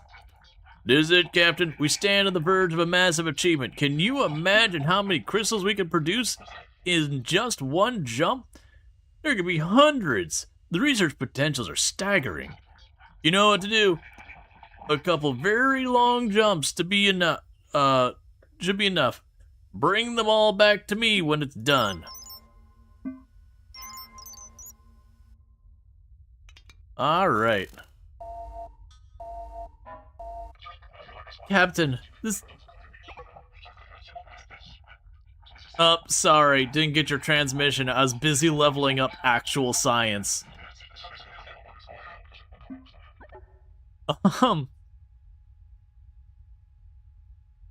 Yeah, we are, in case you are missing it, Burning Sun, we are killing them. Captain, this is wrong. You know it is. Please don't do it. These creatures deserve more than to be battery farmed and slaughtered. My clearances have all been revoked. They've shut me out completely. It's up to you. But please make the right choice. I'm hiding out in system X35904. It's where you found the first tittlets near the unusual asteroid. Bring them here. And be careful not to risk the hyperspace shock. We're gonna set them all free.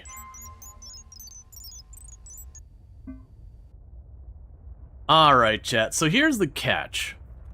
Either one, we can take them back to the professor, an invasive species that every time you hyperdrive, replicate near infinitely at magnitudes and all that. Or two, we can get quantum entangled crystals that could modernize communications to literal infinite range. No power cost or anything.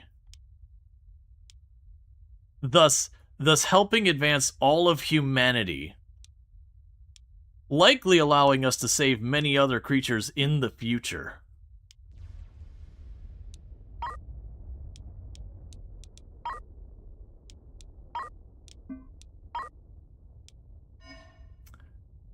Alright. So. I mean, as long as you don't make them extinct, you can just keep making more of them. Exactly. Invasive species sounds like a threat. Alright, so sector map. Here, let's just,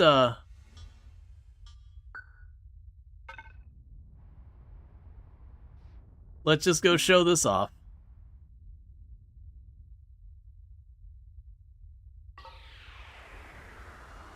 The real question is, can you eat them? No, we're crystallizing them. We're turning them into crystals for, like, really good cell phones. Across limitless distance.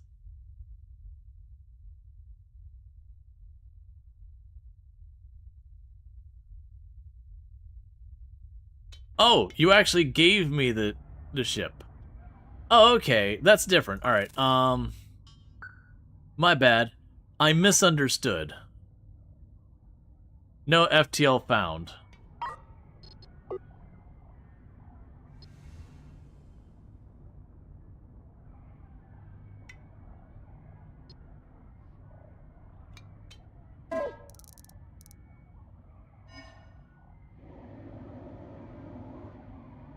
What? Alright, well, we'll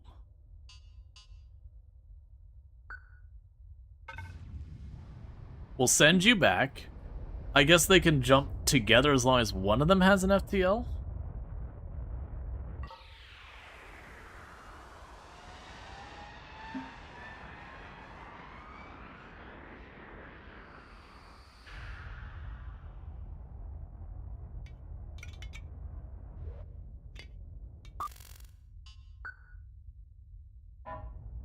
Okay. That's weird. That's fine. So what we're going to head to do is we're going to go to propulsion.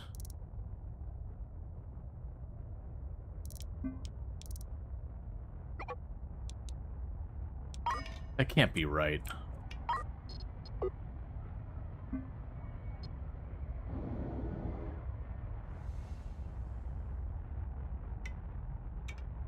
Alright, let's double check.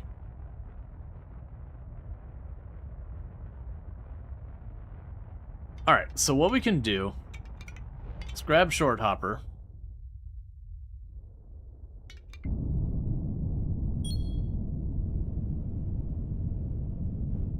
Bring it over here.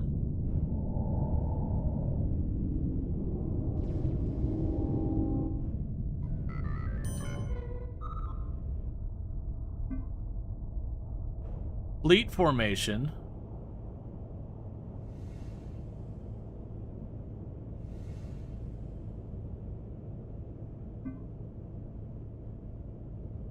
Yeah, no, the thing that's weird is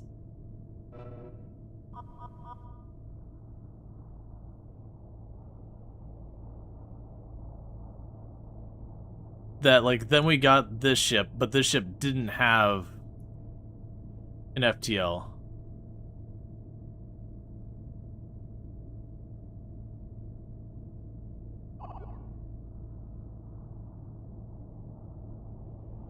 Let's try real fast. Switch to you. Fleet formation. Turn off that. With it in fleet formation, Ah, okay, so we can piggyback. Prepare to jump.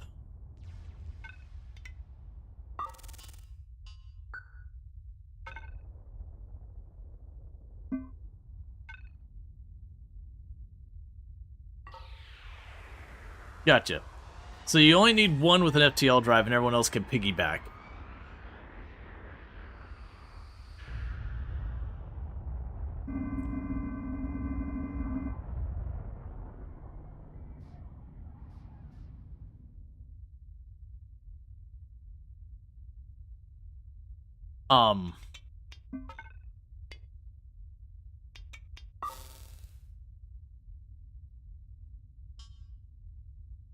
Oh, that's the safe distance. That's my mistake. I misunderstood. Here. That was the safe distance. Accidentally made a whole bunch more of them. See, this is just dealing with what we gotta deal with. Those things are literally... Captain, please don't do this. The advancement of technology requires sacrifice. Look, I made more of them.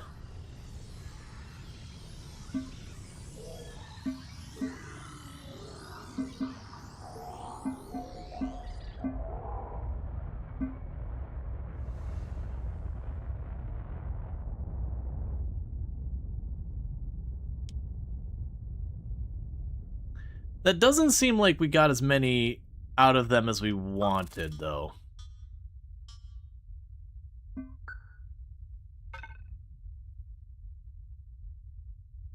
Hang on. We didn't get nearly as much as they were hoping for.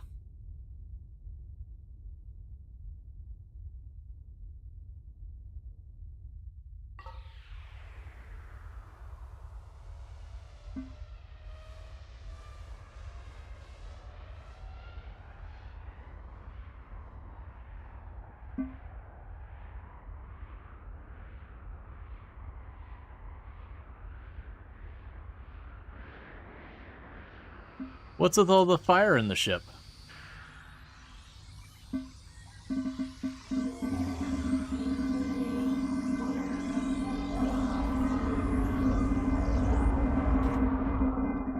That actually feels pretty bad. Oh, good. About half of them survived.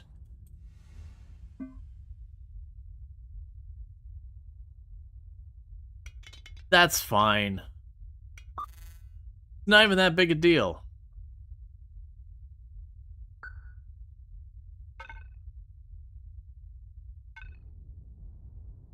How'd you manage that? They do not like jumping long range.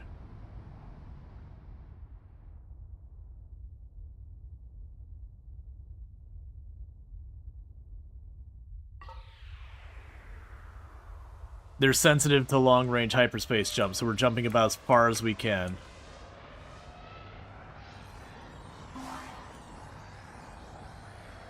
Deliberately induce hyperspace shock, burning your giblets alive. See, I got a Steam achievement. That means it has to be good. I'm literally being rewarded with dopamine for it.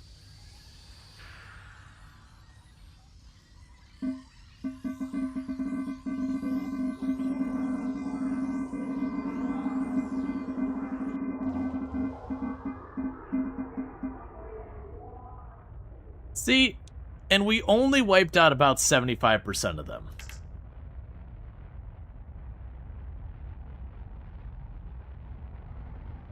And I've reached the point that the door physically cannot operate because it's so overrun by these creatures.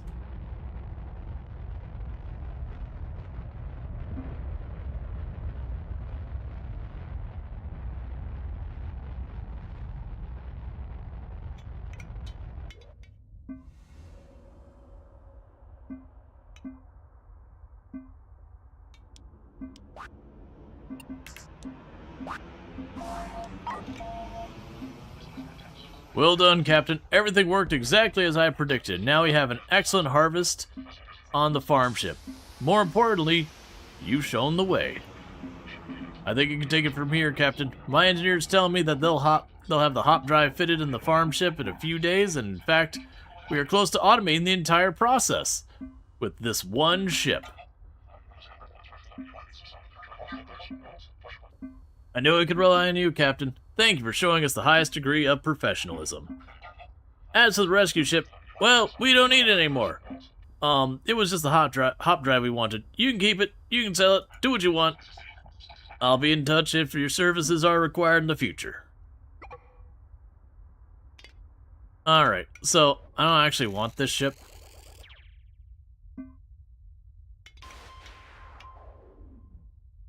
So we're gonna go and pull up the sector map, take it to a shipyard, get it out of here.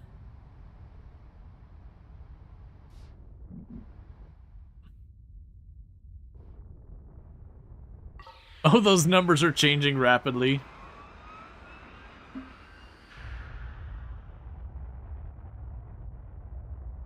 Alright, and thank you for the follow. Go to stream. Hey, sell the ship for 1.6 million? Yup. So that's not ours anymore. Alright. And they took the farm ship back.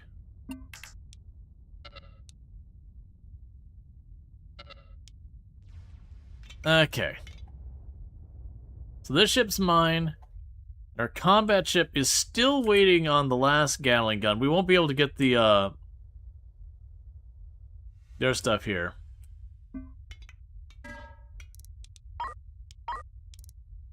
Wifey. I love you. I love you too. My super's loving. Mm-hmm. It's cute. You're welcome. Aw. Are you heading towards bed? Yeah, I am the sleepy sleeps. Aww. I'm so sleepy. I was sitting in my chair and I was like, and I was like, oh, I gotta go to bed. So we had tribbles, Yeah. and every time we hyperspace jumped, they simplex. would multiply. I beats twig. And That's then what tribbles do. yeah, and then we realized if we jumped really, really far, Yeah. they they would die horrifically, Oh. but they would leave a quantum entangled crystal, so you could communicate for any distance period forever. Sign. So we did a whole lot of jumping to make a lot of them, A lot of them. and then jump really far. Get all the crystals for science. That's so mean. But they're quantum entangled. They can literally communicate infinite distance. That's really mean. It's okay. They just kind of The tribbles. Tribbles are so cute. They're little poof boys. they just kind of burst into flames and made a little whiny noise. It looks like 1,000 things. It was like 900 something. It was for the advancement of society. Oh, it was for your own selfish desire of the quantum entangled crystals. And not only that, we taught the scientists how to do it, Uh-huh. and they automated the whole process.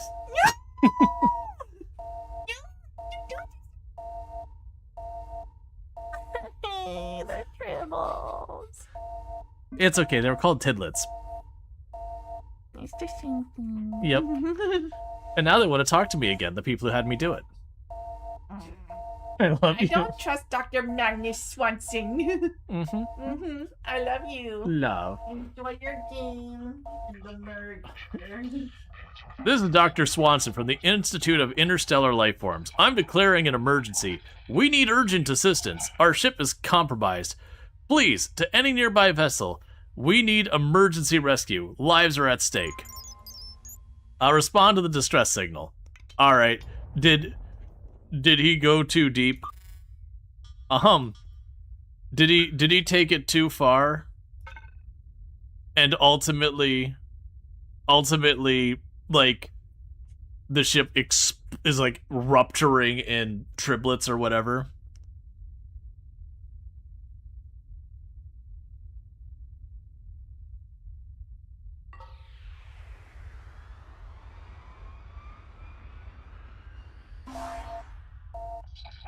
Captain, I don't know what happened. The hop drive.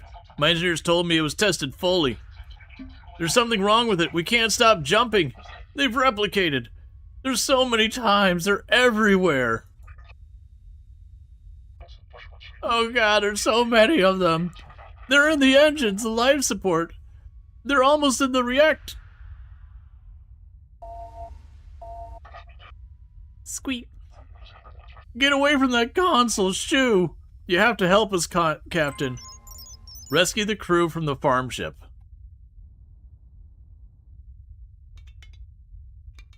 Well...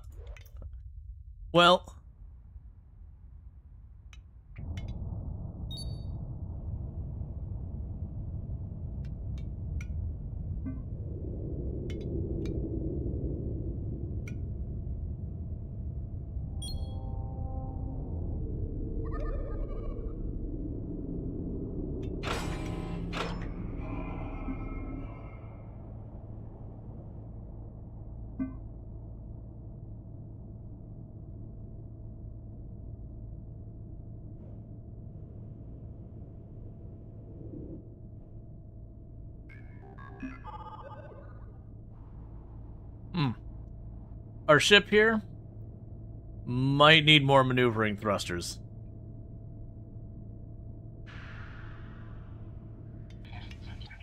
Oh god, they're in the reactor room.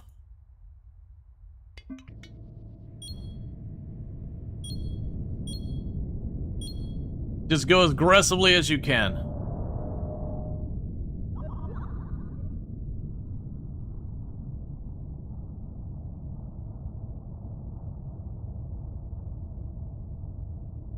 Come on, come on.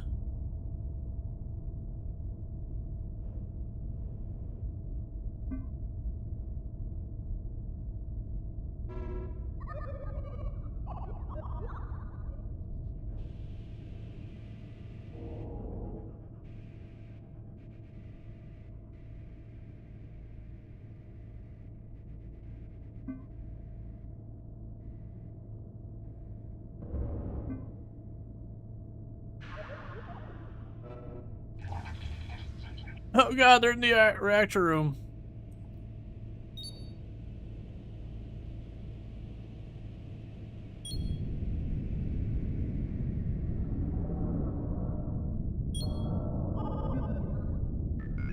See, this is why they had to be eliminated.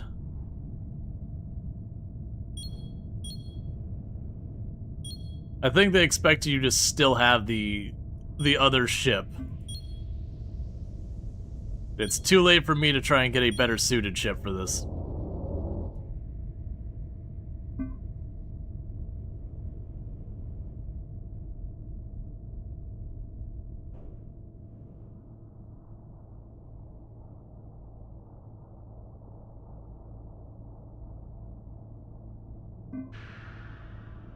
Suck.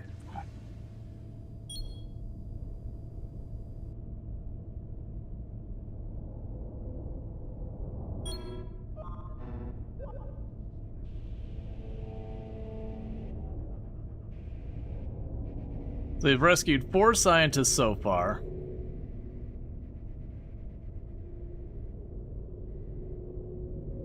I'd be real late to this one because they have to do a complete turnaround.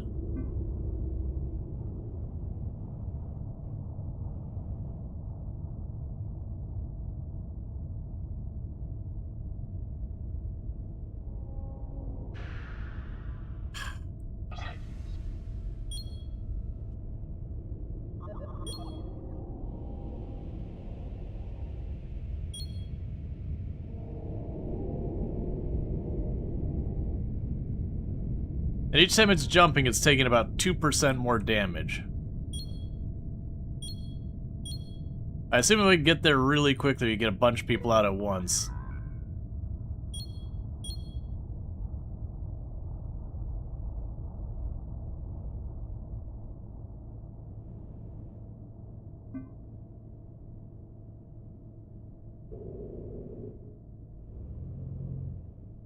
Look up real fast.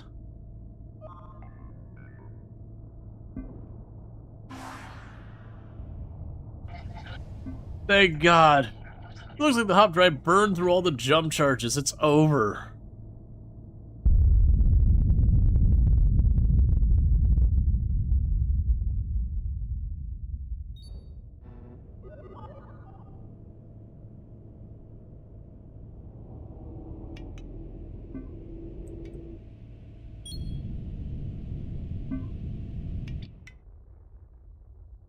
See, that to me looks like an invasive species. I tried to stop him. I tried to warn him. Captain, these recent events have made me reconsider my role in all of this. These creatures need our protection. They need somebody to look out for them. I thought Dr. Swan was my ally, and I thought I could trust you, but you both put money before everything else. I don't know how you can live like that. You've one last chance to make things right. It looks like it'll take a couple of Tidlets found their way on board the scientists you rescued. 2 is probably safe, but never bring a third on board. I suggest you look after them for now. From now on, Captain. It won't atone for the things you've done, but it's a start.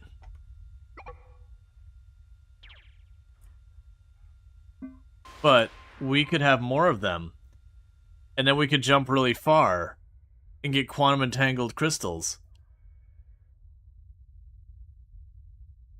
Wow, you did not have much salvage on you this time. It's just fuzzy little friends. Well, I don't actually want these things.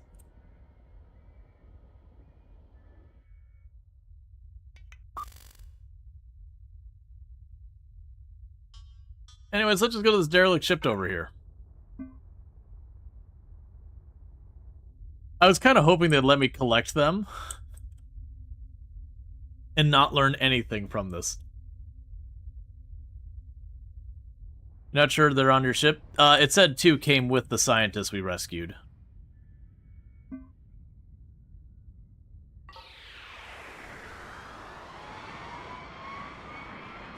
Oh, they might be in, like, the habitat part of it or whatever. Meteor shower.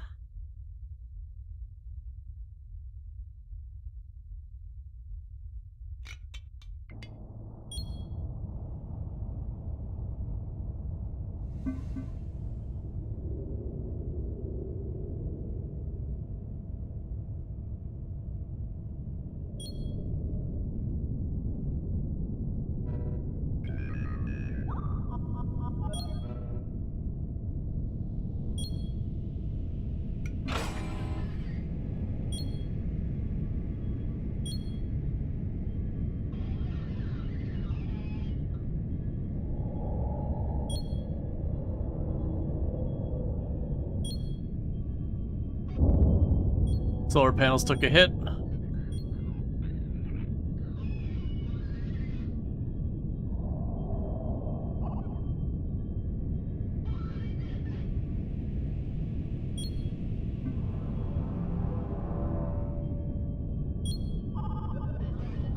Oh, that one's looks like a solid hit. Engine took a hit.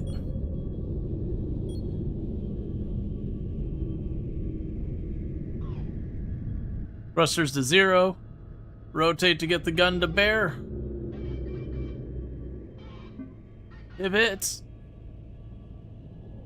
Keep pivoting. Keep pivoting. Just a bit more pivoting.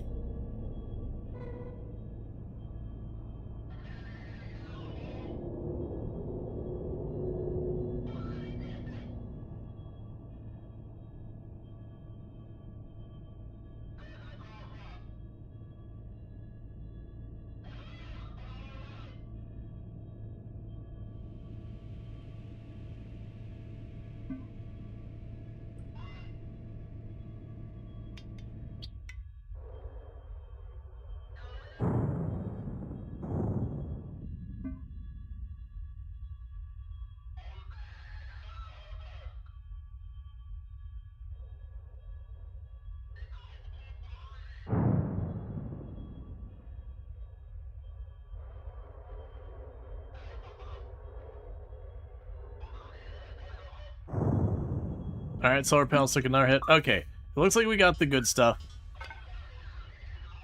Get the drones in, let's get out of here. Crew members? Crew members?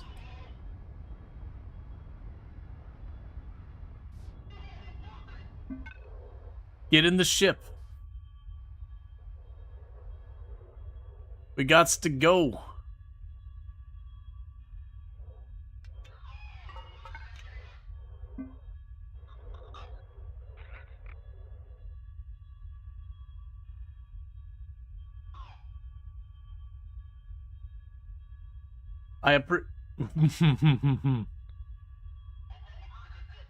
I appreciate the desire to get this all working.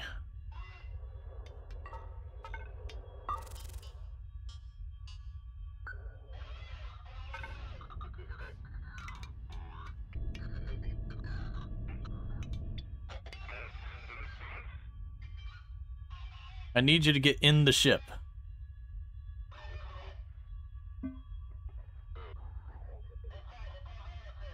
Stop going back out into space. We're literally trying to jump out. Can you disable repairs? If I can, I do not see a button for it.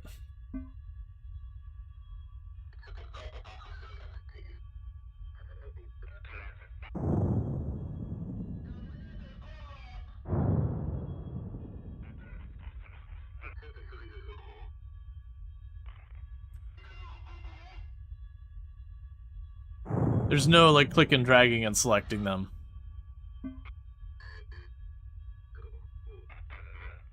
Come on.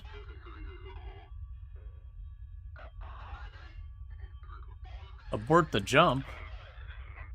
Why do I need to abort the jump?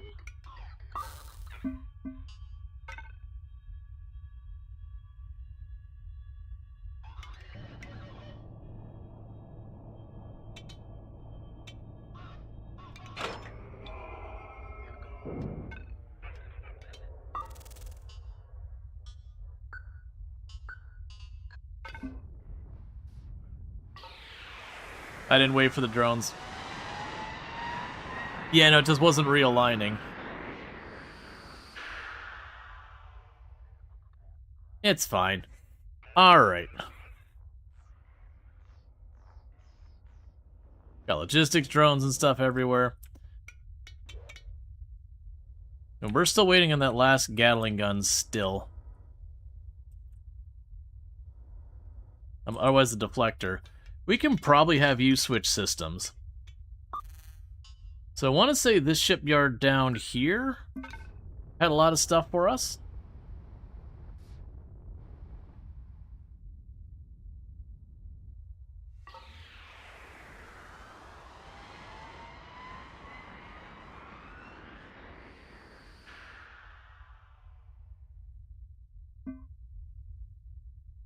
Meanwhile, I need to go back to the editor, confirm all the armor,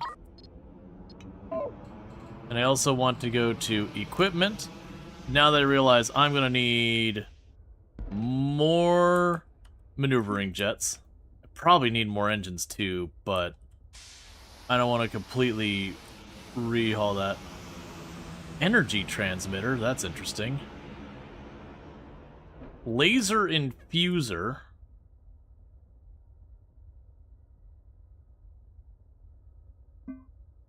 Bunch of other stuff we don't care about right now.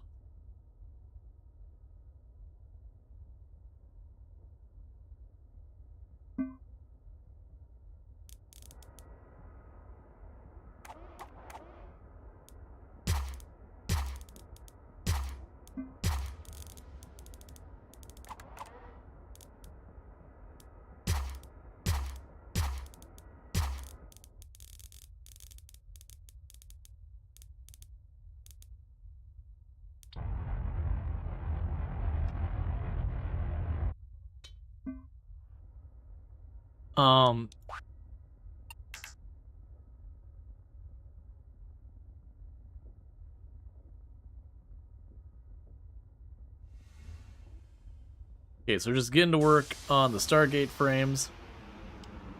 And this is about to be done here.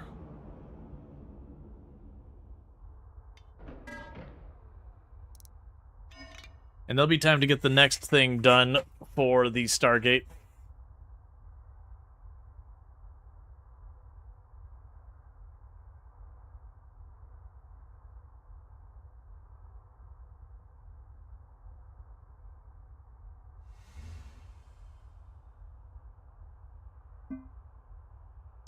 Alright.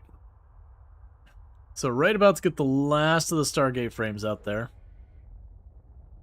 You can just... let's see. Rescue civilians from a damaged ship. Big money on that one.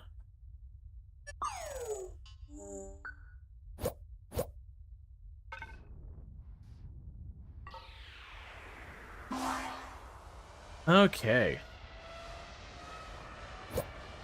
I should have checked to see what our capacity is before I went there.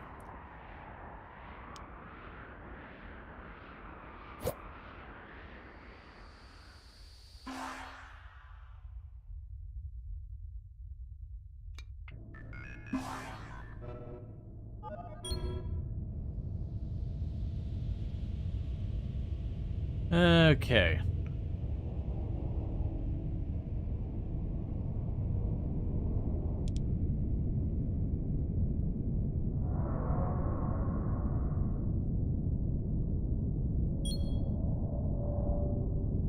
We'll scooch down this way. Morning, Night Dweller. How's it going?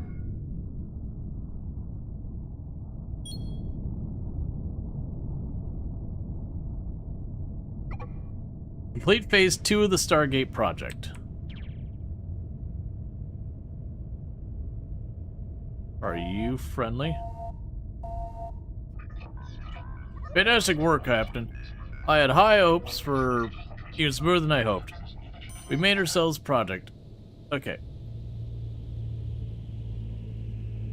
Alright. The later phase of this project will no doubt be much more involved, but we are perfectly positioned to capitalize on this opportunity, and a lot of opportunity to be had.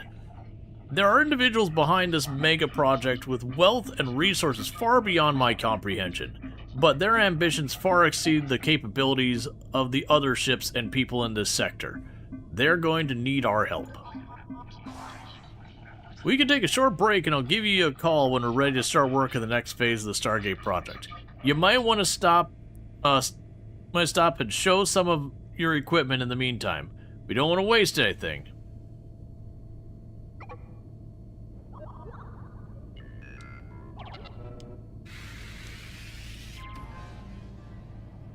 Alright, so we can undock. Turn off the maneuvering jets. Get off of this. And near shipyard.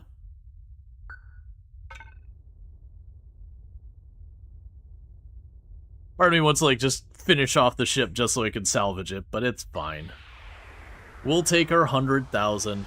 Yeah, I mentioned earlier that, it feels like money in this game is just way too easy. I definitely feel like, there needs to be some difficulty settings to make it a little bit harder.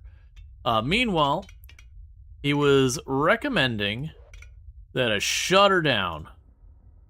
So I'm going to go here, and I'm going to tell you to stop producing those. Stop producing those.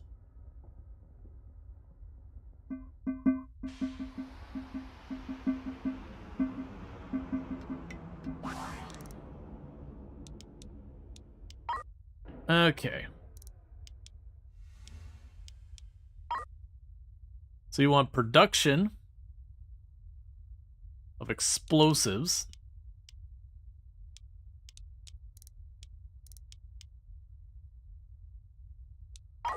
We're not going to bother with that. We're just going to let you sit here and just do your thing, producing more iron ingots while we wait. Okay, in Phase 3 we don't have access to yet. Alright, so contracts.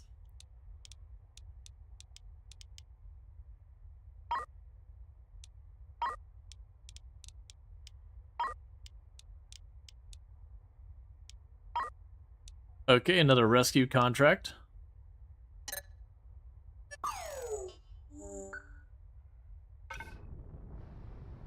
Those rescue contracts are honestly pretty easy to make happen. I'm assuming they'll end up being a thing. Okay, so I actually took some hull damage. That'd be from when we got hit with the other stuff. I'm assuming we'll get ones that'll be like in the middle of a meteor shower or whatever, you have to like maneuver.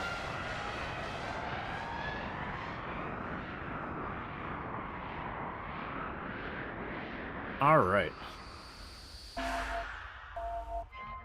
Captain, I think it's time we resumed our work of the Stargate contract. I looked ahead. It's not a good time, man.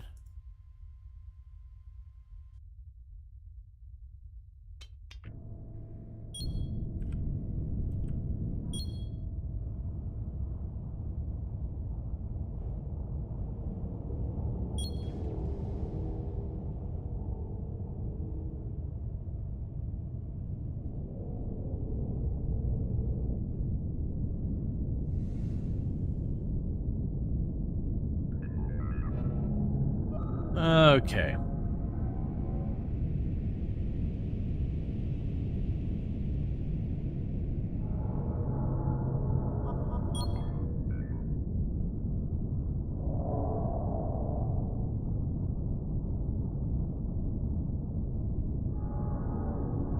Yeah, the blinking red is damage sections.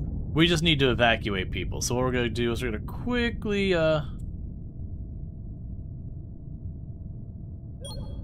go to about there. That should pretty close to get our docking ports lined up.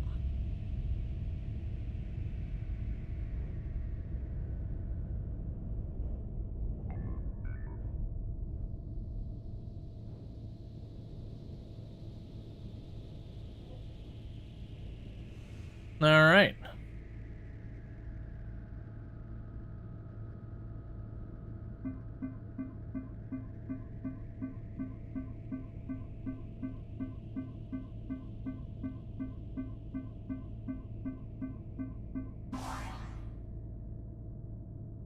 Now we can turn around and we're undocked.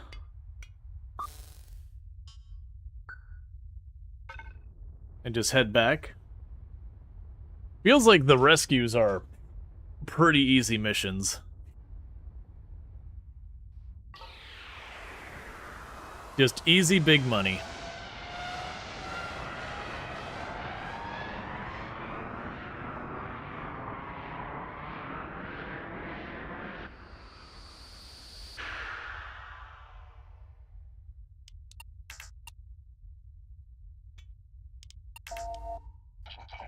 Welcome back, Captain. I've been taking a look at the schematics published by the Andromeda Project, and the next phase is going to need a huge upgrade to our facilities. However, nothing they're asking us to produce is impossible. I have a strong personal interest in seeing the project completed. The sooner the better.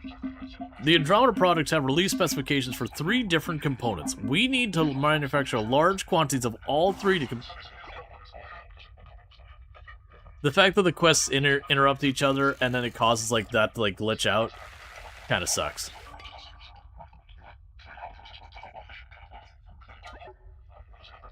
Require each different industrial setup. Manufacture Stargate actuators. Manufacture Stargate resin. Manufacture stable isotopes. The first part of Stargate is the actuator. Is something existing we can manufacture in our existing factory station, although it's more complex production chain. We won't be nearly enough resources available in the marketplace, so we'll have to mine the local belt for minerals. I propose we expand and upgrade the station into a mining facility. If we install engines, we can move rich asteroid vein with mining lasers and logistics drones to give us the capabilities to harvest the minerals we need. The Stargate actuators are made on the assembly table as normal. They require a Stargate frame and a motor. Motors can be made with fabricators. You'll need to mine metallic minerals and copper minerals and melt those materials into ingots in an array of smelters, and then you can fabricate the motors and frames. Finally assemble them into the actuators. I'll release the more seed capital to cover the cost of the upgrade, but you gotta take care of the details. Optional: install engines, install mining lasers, install logistics drones, begin mining metallic asteroids, begin mining copper minerals, begin smelting copper ingots, begin fabricating motors. The second part of the commercial chemical compound they're using called Stargate resin. It's synthesized in a chemical lab, but we need huge volumes of metron gas. It's only found in deep space nebulas. I'm thinking is to buy a suitable fuselage from the shipyard and convert it into a dedicated gas capture refining facility. There's a good ship nearby. You can buy it on my behalf and then set it up and then drop it off in a rich gas cloud and leave it running. The final requirement is a few barrels of stable isotope. Those are easily captured during routine FTL travel. I think you could take care of this one yourself, but if necessary, I could talk you through it. Last thing, Captain, I'm sure you've noticed we aren't exactly surrounded by asteroids here. I suggest you pair the station up with one of your FTL-capable vessels and jump them both to a suitable mining location. You can leave the station there and it'll do its work. Time is now of the essence, Captain. All 3 of these need to be produced, and I'm more of a hurry than you might realize. Keep me informed. Okay. So. We're going to go to the editor.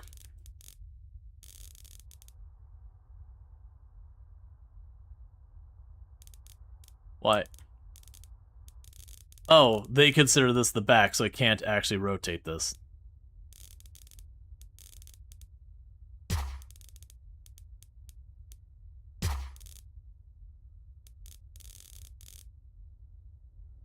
Alright.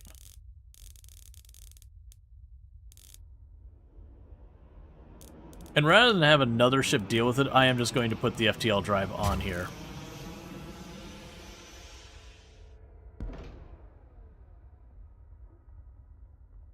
Okay.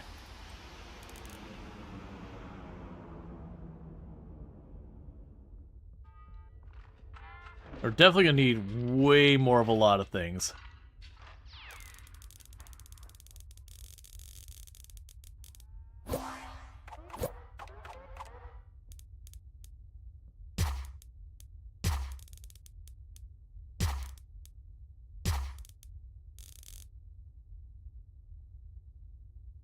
I'll put a drone port over there.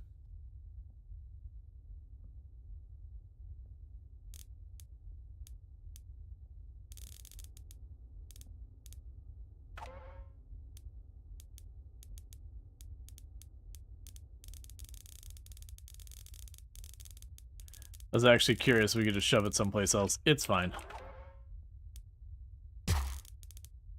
Alright, so I have the drone port and a bunch of those. We can worry about the other stuff later. Let's see. What else are we going to want to have here?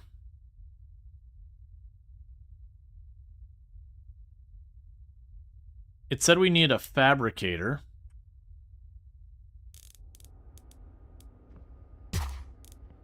We'll just chuck that in here for now.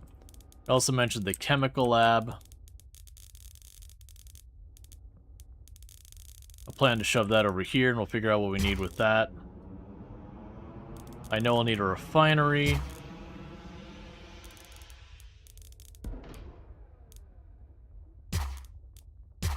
And a pair of gas collectors.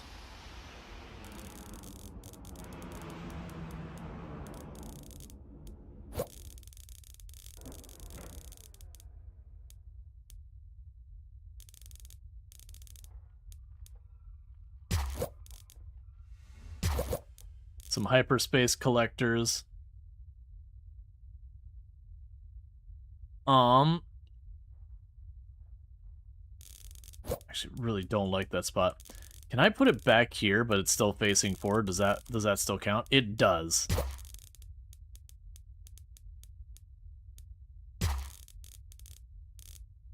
Alright, so with that, we're going to need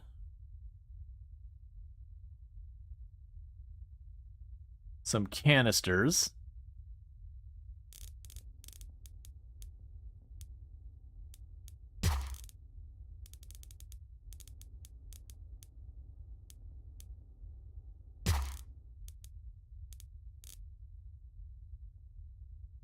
Probably need two refineries.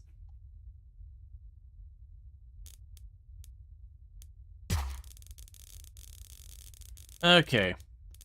So the other thing I'm going to run into as a problem here is I am going to need a lot of fuel. And I mean a lot of it.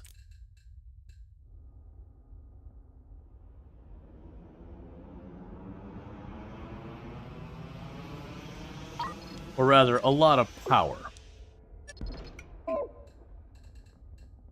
It's not really worried about the specifics of the power. Just a lot of power. And thank you to follow. Welcome to the stream.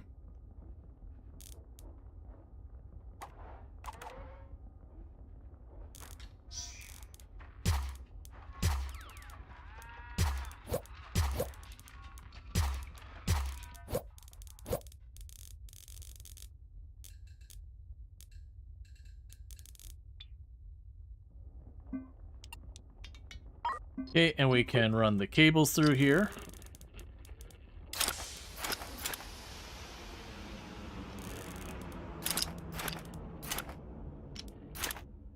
Needless to say, one reactor is not remotely enough for this.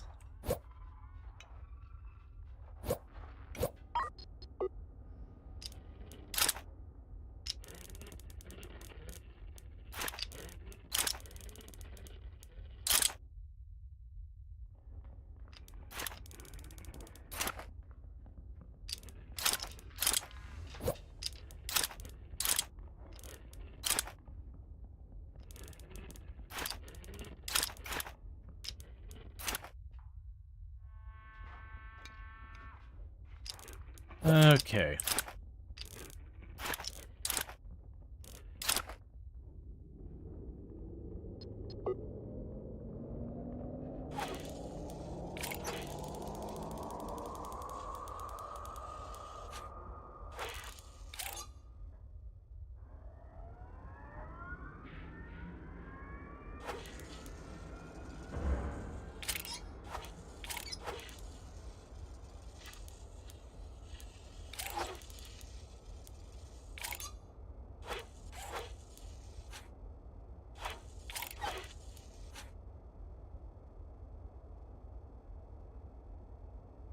Well, that's...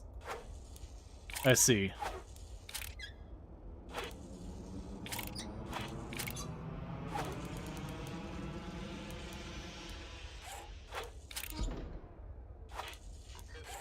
Oh wait, those are refineries. Don't do that. That's a terrible idea. So that's the out.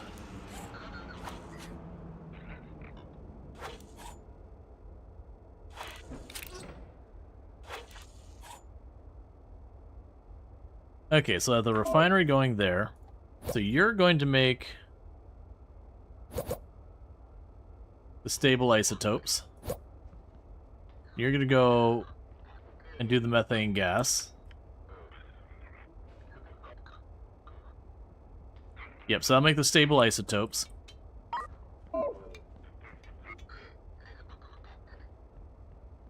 So we'll need to have more containers here.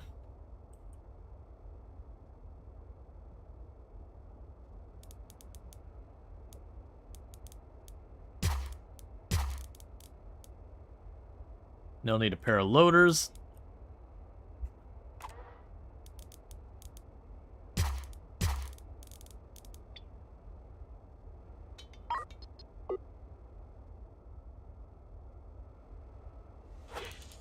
There's the refined methane.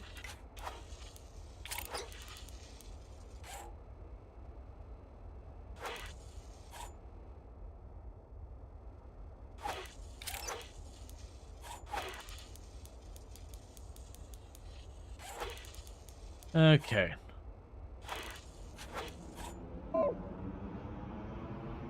Cool, so I've got all that. Now we definitely need to scale up the power a lot.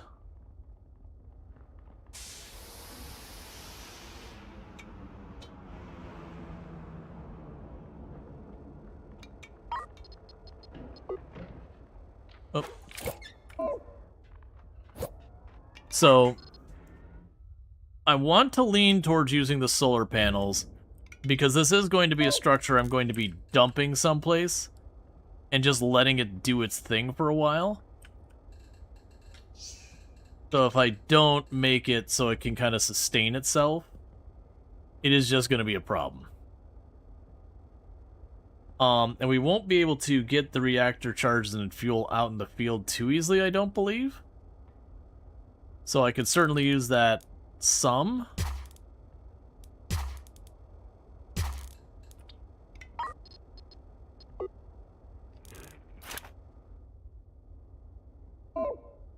We don't want to do it too much.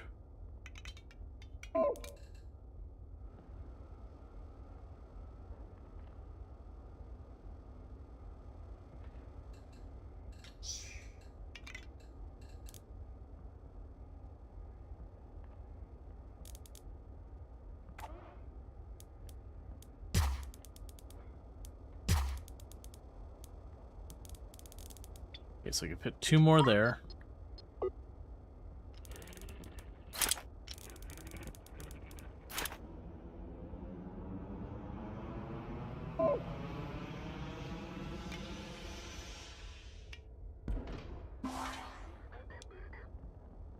Begin mining. Eh? Oh, it's because I still have the order here. Let's go on to the trade orders here. So auto trade, stop buying scrap, stop buying the metallic bits. And stop selling those automatically.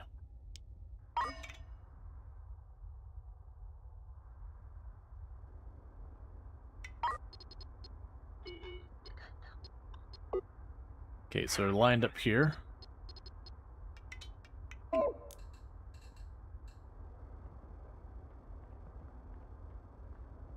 Actually, 1, 2, 3. So that'd be the next line of solar panels. 1, 2, 3, and then there's not much room there. Okay, so we can go down here to equipment.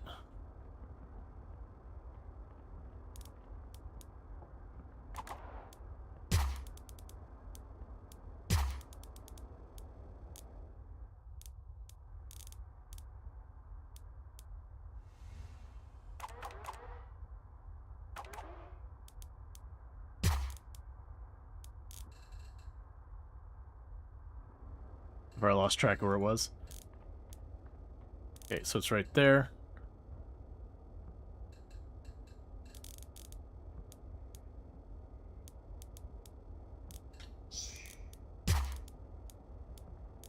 Okay, and then the rest will be blocked in there. Okay, so now I can go here.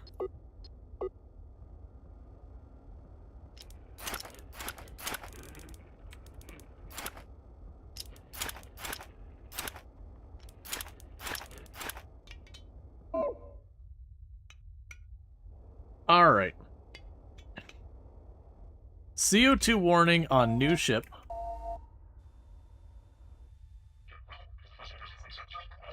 There's a ship for sale. It's perfect for the gas collection enterprise. It's not right now. Why are all those not working?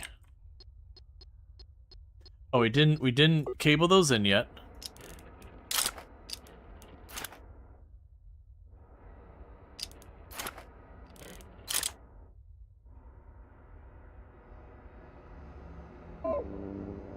So the output for the CO2 scrubber is blocked.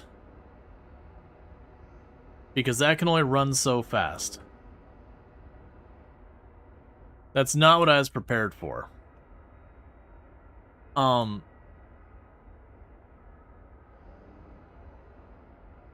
Okay. What are my other options for dealing with that?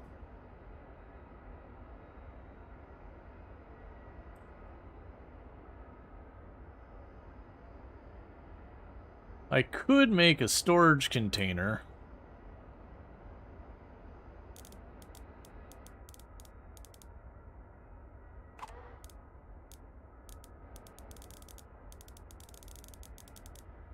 It's not going to be anywhere nearby.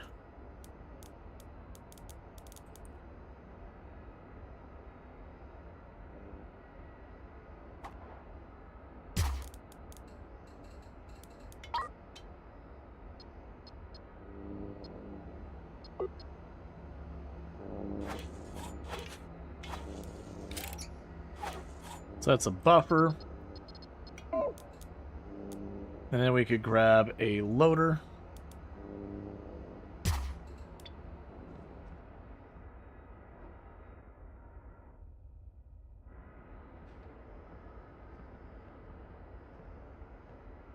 And basically have the loader turned off most of the time, but if we do start to fall well behind in the CO2, then I can get that added. Meanwhile, as far as you go, you should have some orders going on here. So, you don't have an order for fuel. Alright. So, energy, fuel. I'm going to need you to buy if you are below 20. And then for propulsion, you shouldn't actually need that many FTL charges.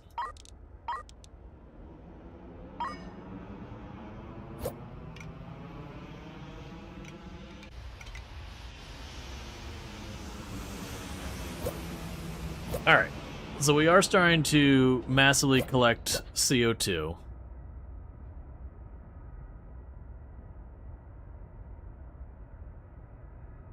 And that should get the CO2 back down on the ship here.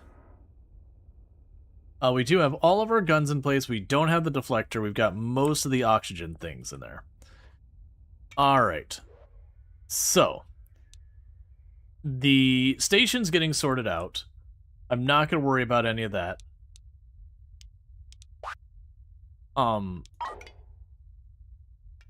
You did finish that, right? Alright.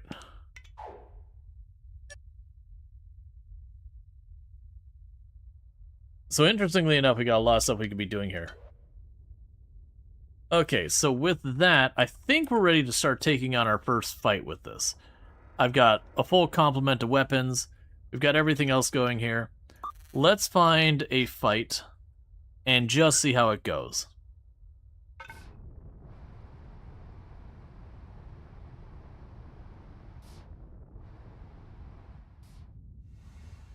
We got an autosave right before here.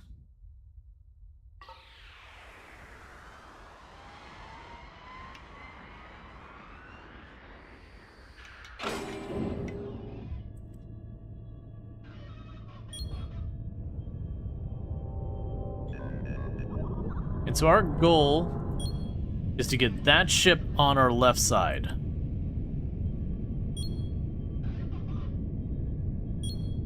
And we want to be pretty close range.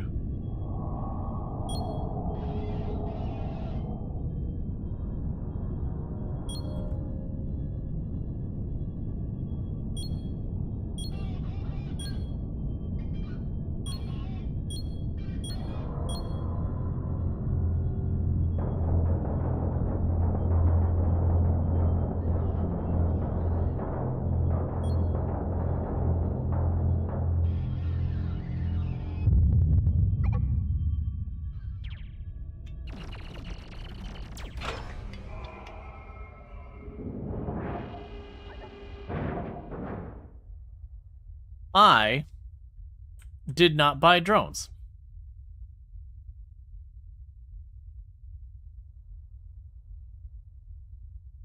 Well, at least we got the practice.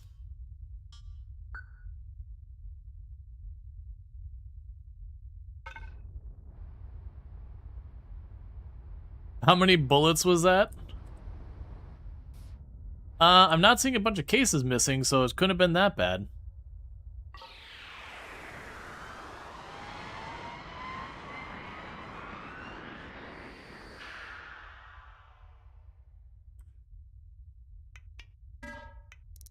Alright, let's go to logistics. Drones. If I have below 10, buy some drones.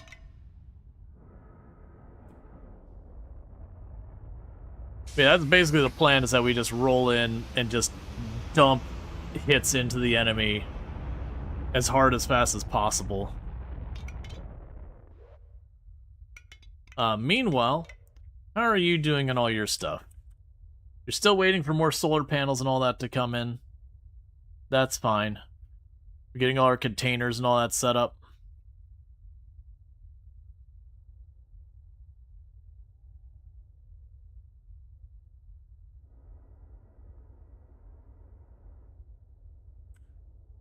We'll have the maneuverability of a small state.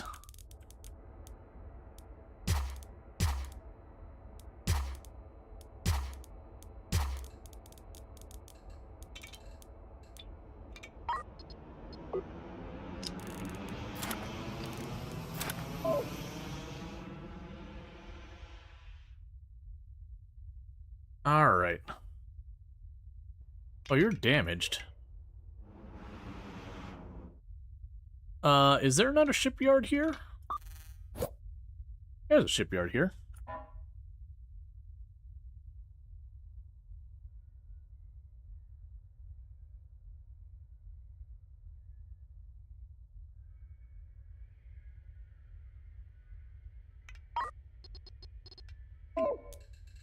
Let's grab equipment on you.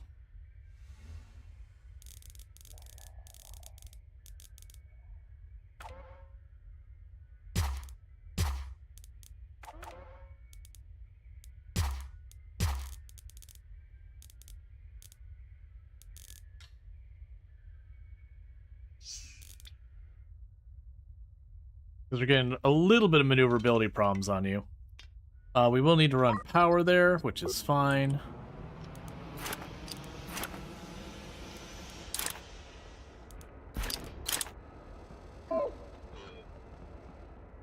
Oh, we have compost in large quantities. Trade.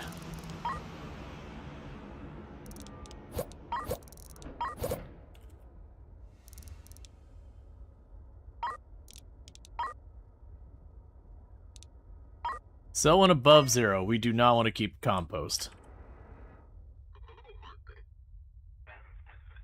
Alright.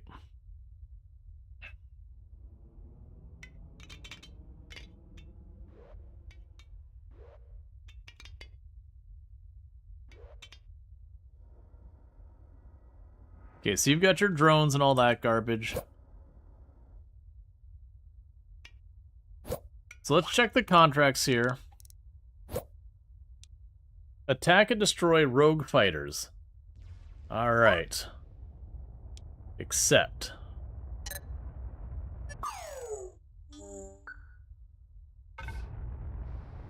We'll try this again.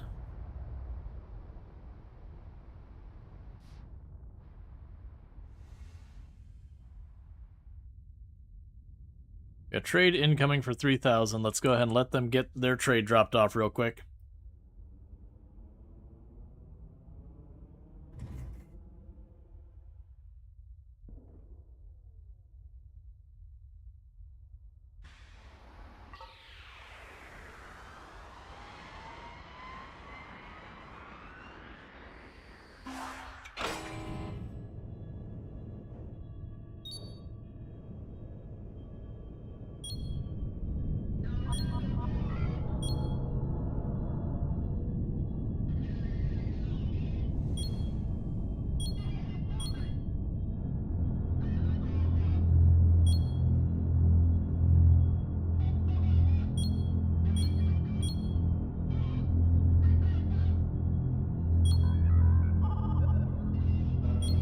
They're not even getting a chance to shoot back. We're just dumping so much ammo into them.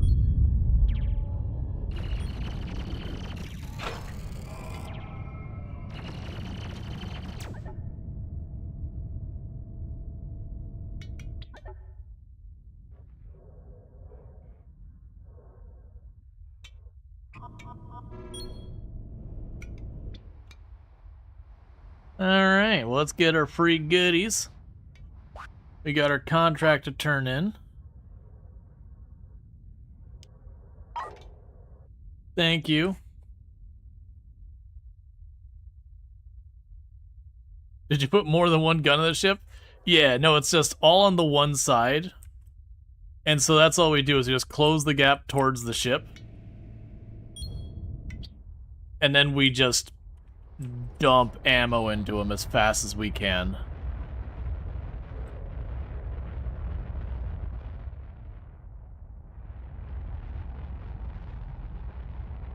So the entire strategy is, what if DACA?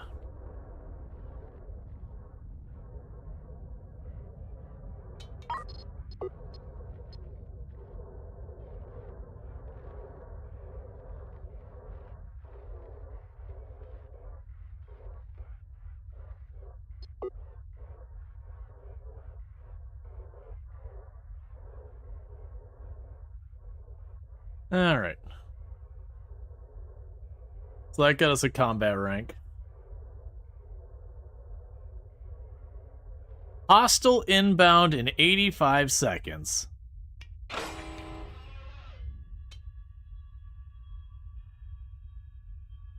Alright. I'm down to test my luck. Meanwhile, you are still working on getting your panels.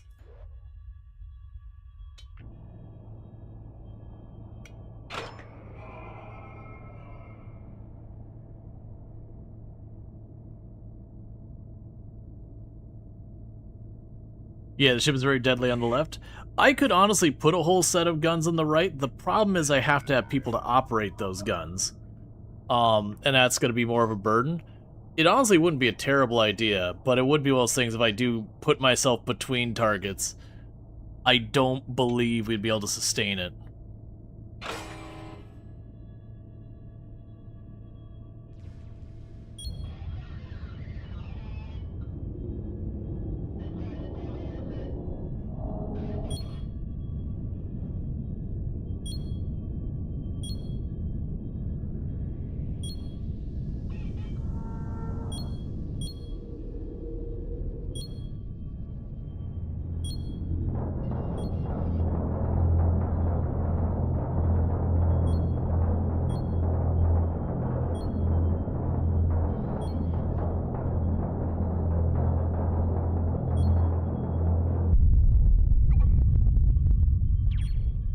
I mean, you can try to approach the left side, you're good. Alright, Night Dweller, you have a good one. Thank you for tuning in.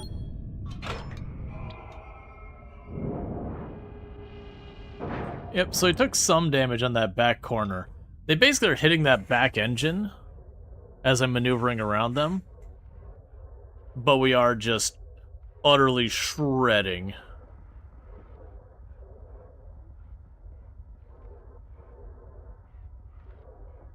I was like watching a piece of wood being pushed through a table saw. Yep. And check out Treacle, another fantastic conductor. Been playing some Hotel Architect, which definitely a solid game. We've been playing that a lot ourselves recently.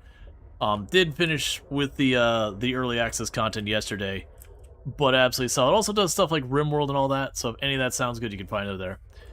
You're gonna end up needing a dedicated hull or salvager ship. Yep. Which, for the record, all that is being brought in and then fed into this smelter. Fed into this smelter. Because weirdly all that stuff forgot. And being turned back into bullets.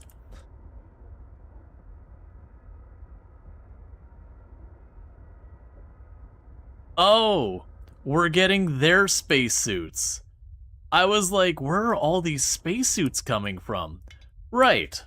Murder. They're coming from murder. Of course.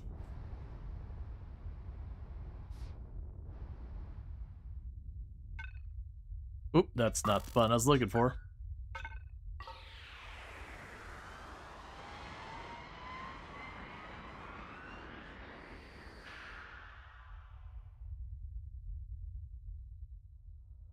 Okay, meanwhile I need to do another trade.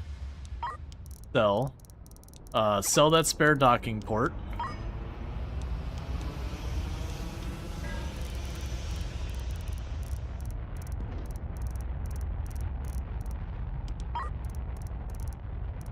Okay.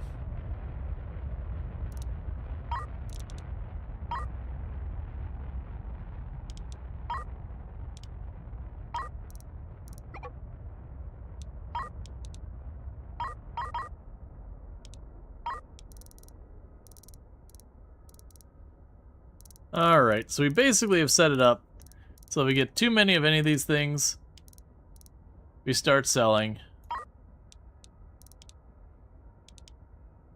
I do not need nearly as many of these as I set it for.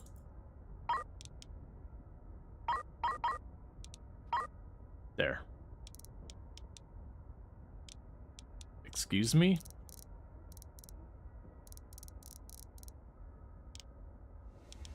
Did I mess that up? Because it's looking like it did. Sell if above 20, buy if below 10. That makes sense to me. So 10 to 20, we keep them.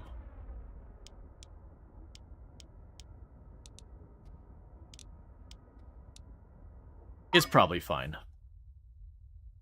So you do your thing. You are still getting kitted up. In the meantime,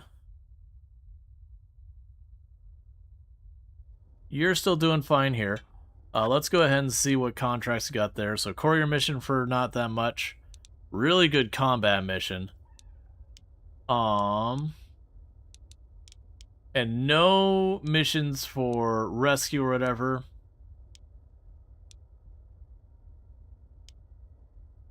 Alright, so like not a whole lot of missions for you. So you are still getting your ill-gotten gains out of here.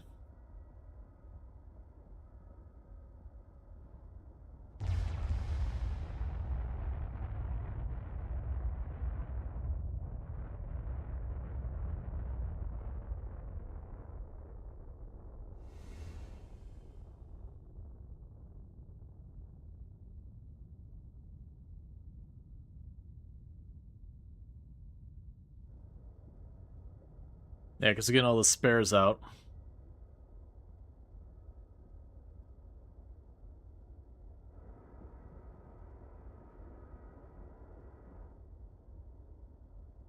Getting rid of the spare ammo.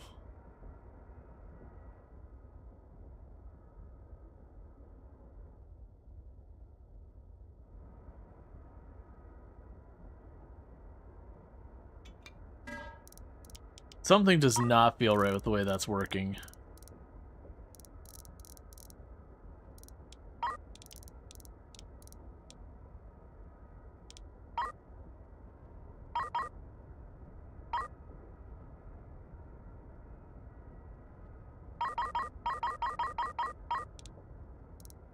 Alright, I mean, that looks right. So I've got my spacesuits. Oh, we have all the spare ammo in the front bay. Because we've got set to 10 and that actually carries a lot. So let's go ahead and we will clear out a bunch of that.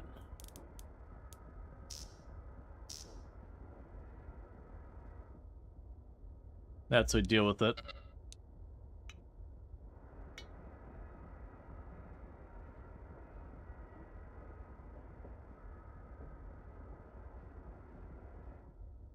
Alright. So interestingly enough, where I've got my combat ship, I've got all my offerings for these contracts for rescue. Where I've got my other ship, I've got all the other contracts. Let's go ahead and have you jump over here to go seek out those more lucrative combat ones.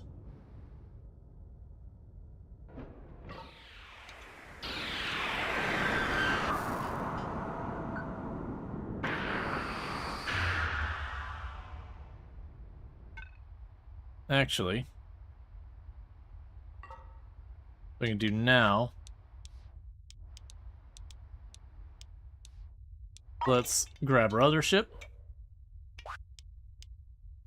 Because there was the rogue drone for 207,000. And after this, we're gonna get back into we're gonna go ahead and check up where things are at with the people hunting down the pirates. Because I wanted to test this against just random enemies. And we've done that, it's been working great.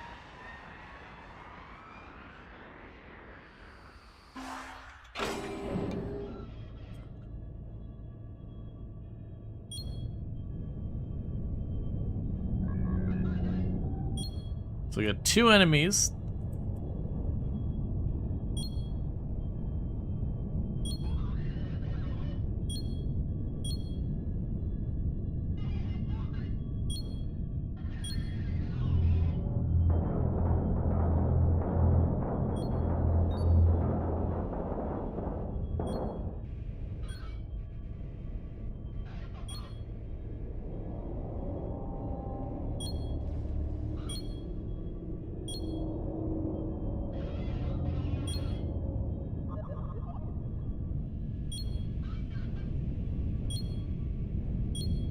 Try and get him out of the fight before his buddy catches up.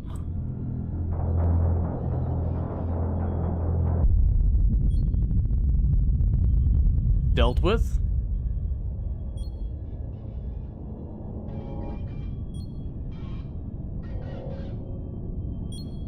Actually, this one's an enemy.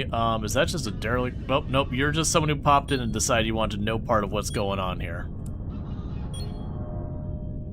That's fair. Ooh, we got a long shot. Solid hit. We don't love this.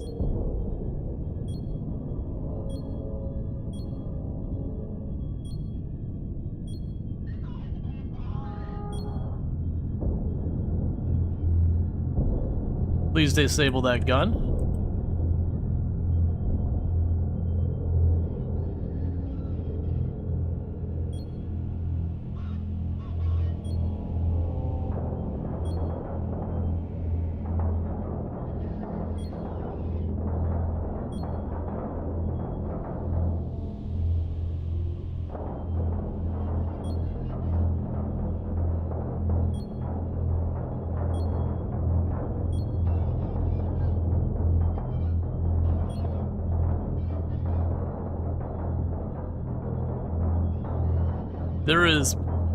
There is so much ammo being exchanged here.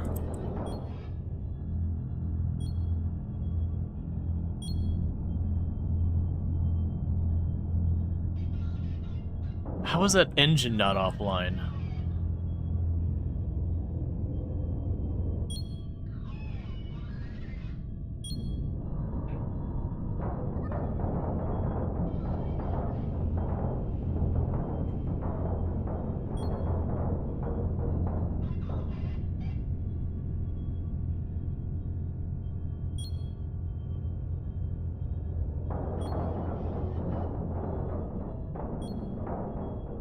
Alright, you know what it is? It's time to go. It's time to go. We have found a ship capable of just enduring the Daka.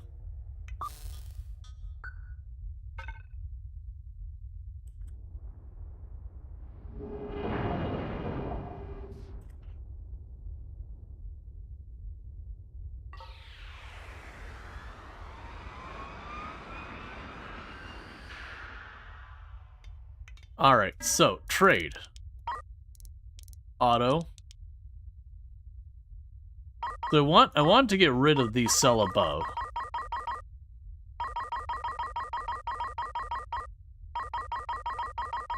There, you just won't.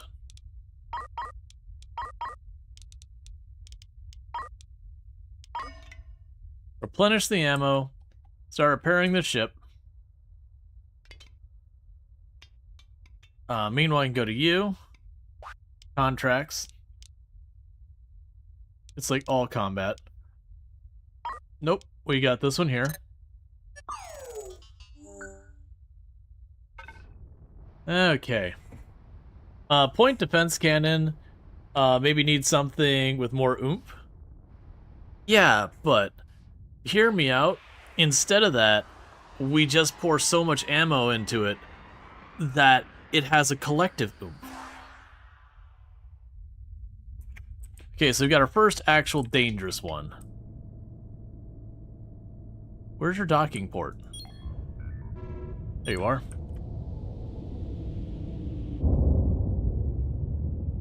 Just took a solid hit from a meteor.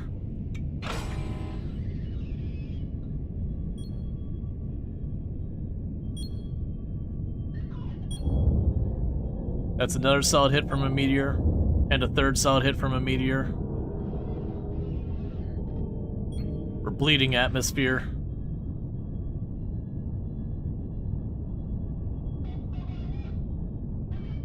Oh, I mean, we have 8 of them.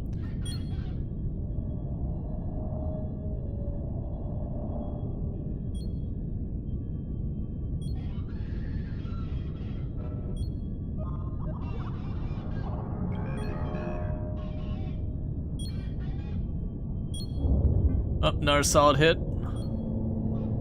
Pretty close to our reactor, too. Another solid hit, that's the engine. Solid hit on the solar panels.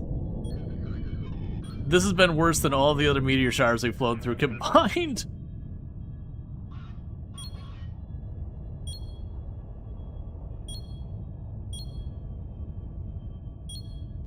Yeah, this ship was one that we just kind of mushed a bunch of stuff together. It's the one they started us with.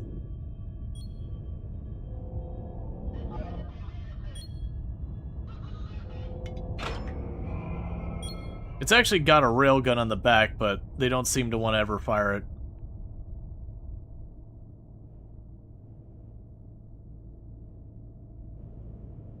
Okay, we're docking up. Proud of yourself telling the poor fate of the triples. She probably got a good laugh out of it, but yeah.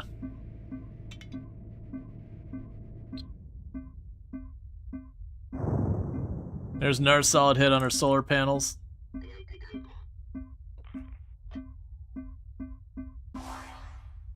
Okay.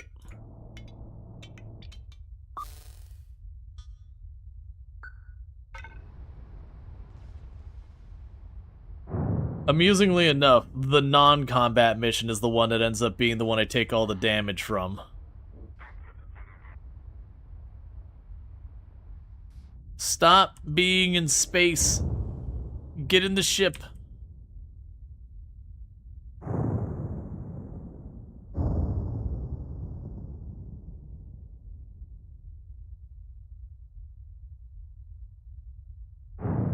This is not the time to try and be doing in-space repairs. We don't need the solar panels.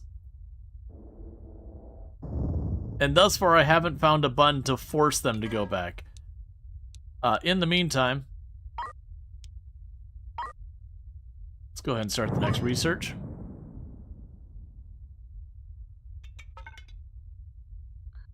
If you could get those done and get the heck back in the ship, please.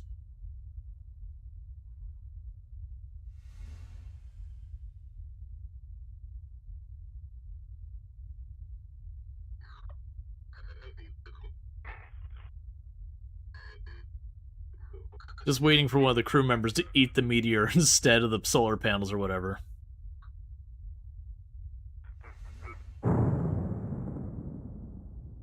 All those crunches are this ship getting hit, by the way.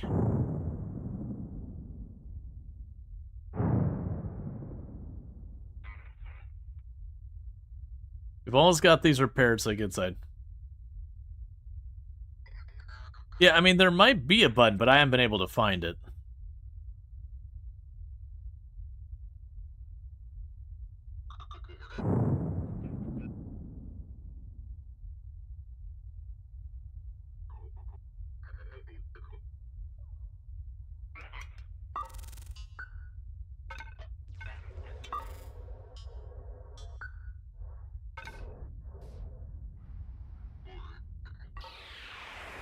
Okay.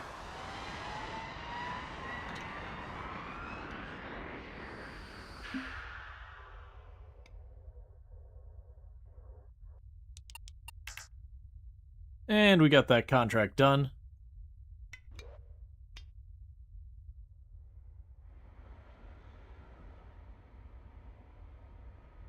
Still, oh, they probably don't have more ammo on hand, do they?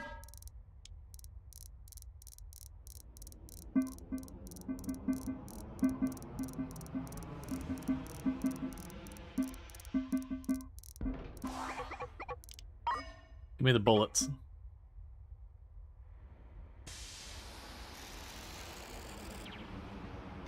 Alright, so with that...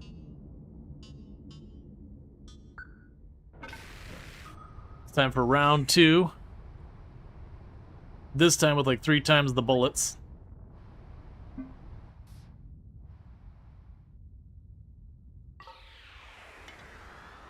Ah, the bullets are in the tens of thousands. That's the reason it's all being weird.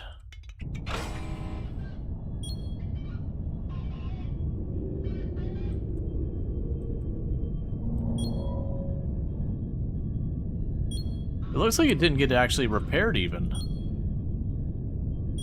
But just like last time, it's gonna open up with that railgun.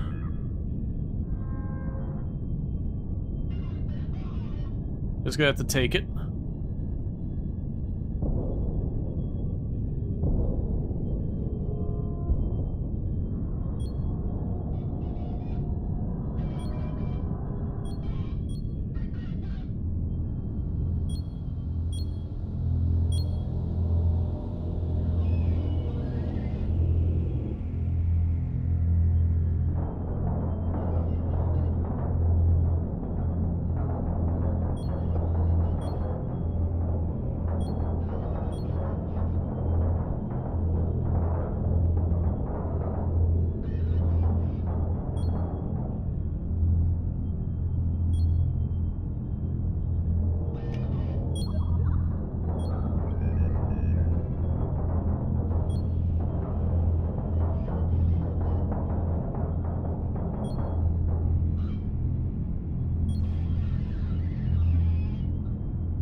We still have more ammo, it's just getting outside of our arc.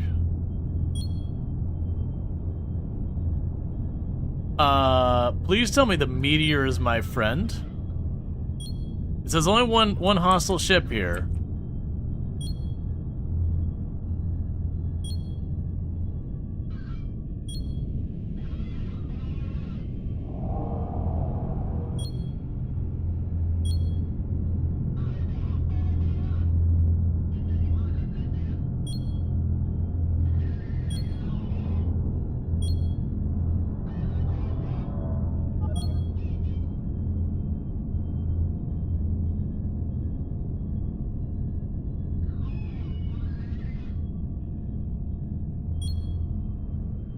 Alright, we need to get up closer. So, we are learning that as much fun as the Gatling guns are, there's definitely a point where it stops being effective.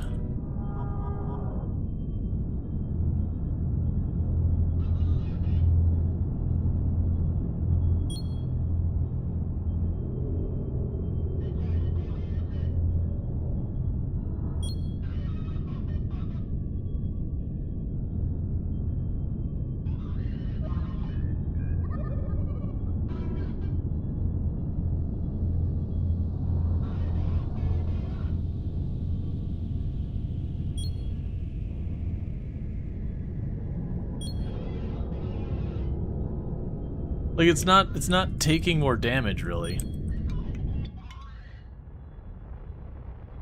Like, there's chunks missing of it.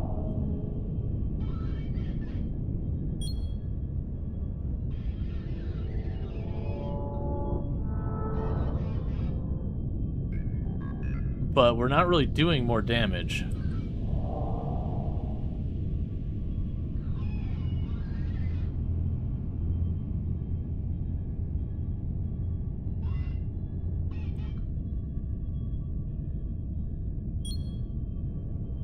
Part of it is like not even all my guns are getting to bear on it. Try and cut ahead of it.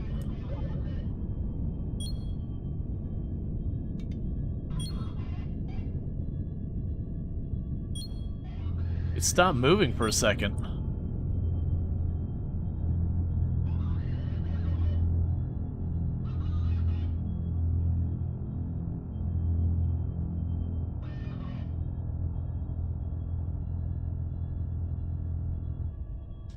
Alright, well, we're learning things.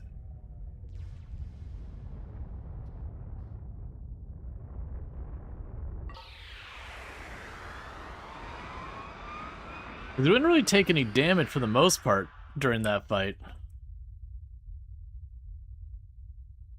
There we are. We didn't really take much in the way of damage, just all that. Alright, so let's see what they have for other weapons here. So they've also got the cannons, and they require the cannon shots. Let's see, incoming fighters and ordnance gatling guns. It destroys at fast moving close range, but lacks the punch to penetrate armored targets. Rails just go right through things. Cannon is a medium range weapon that barrage of explosive shells. Cannon shells are excellent, dealing area of effect, and will shred hull armor. 1, 2, 3, 4. Confirm that. Dismantle you. I don't need to go trade, defense. So I will now need cannon shells.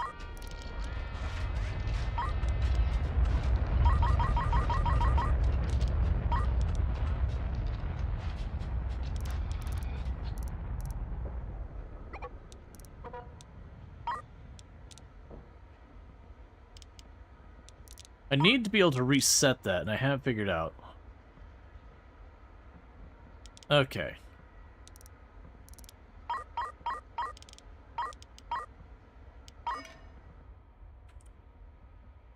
Alright.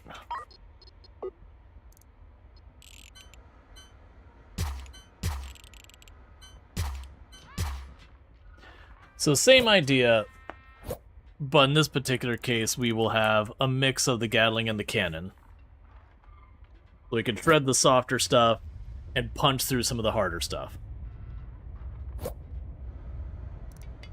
Meanwhile, we can go here to storage.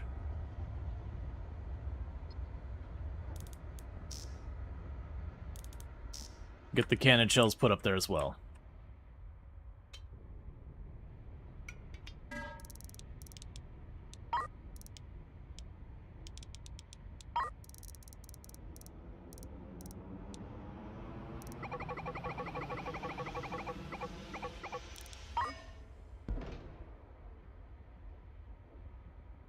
Alright, so we're buying all the ammo.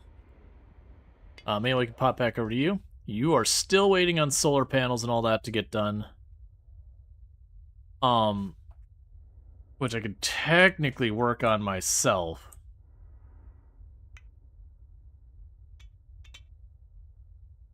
Yeah, we've got everything else. Oh, do we have the drones here? We don't. So I can go over here. We'll put a bunch of storage right there for right now. Trade.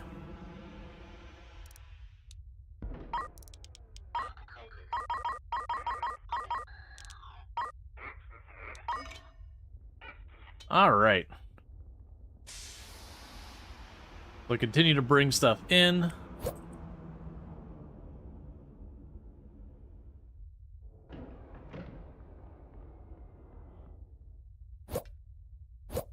Yeah, then that'll be ready to go over to the other system.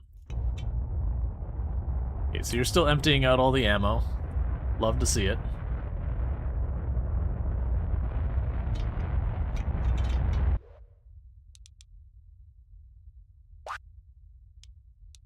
Okay.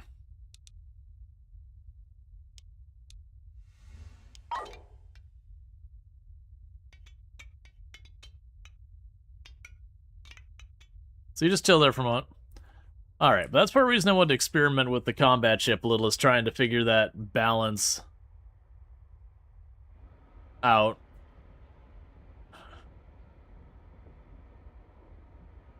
Okay, hold up.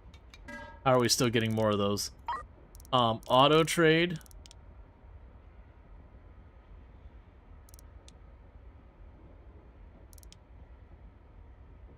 Bring that back down. Because we're still loading up ammo. And I might have gone too much.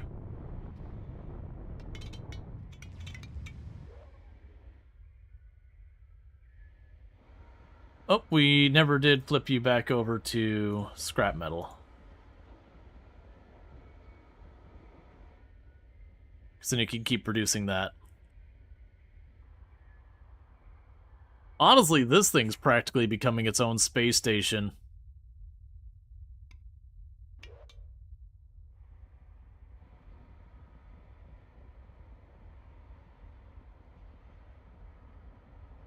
Okay, so we're getting the logistic drones and all that. Alright. So with that, we've got what we need. Let's get back into position. Try this again with more of a balanced approach versus just straight up machine guns. Because machine guns served us well on a lot of the softer targets, but now we're on something properly armored.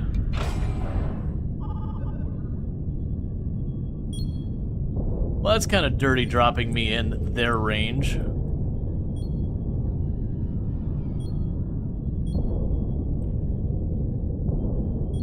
And that's the railgun that they're using. I just realized something important.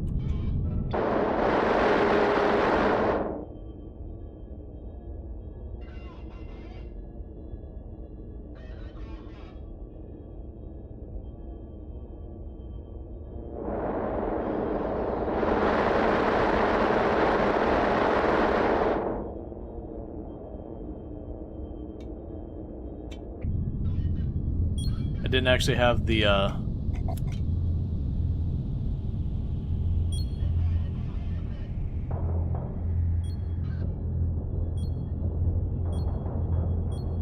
cannons hooked up.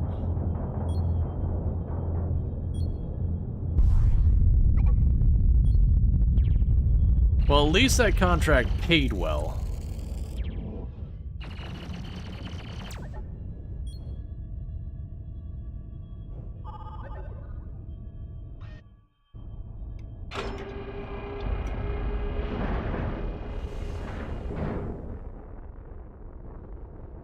Hey! You jerk, I did all the work.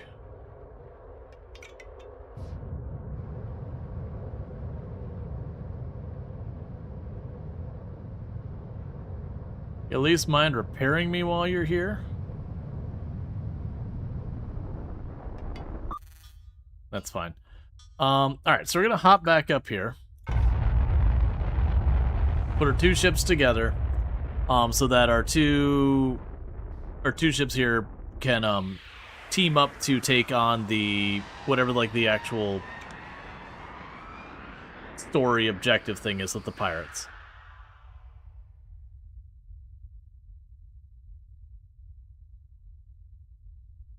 And are you set to actually buy drones?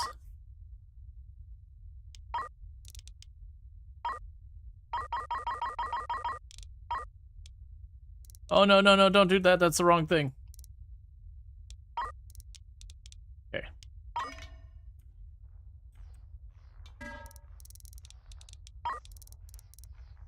Alright, these are spares. We'll sell those spares, get them out of our inventory. Those are all fine. Those are all fine. That's fine.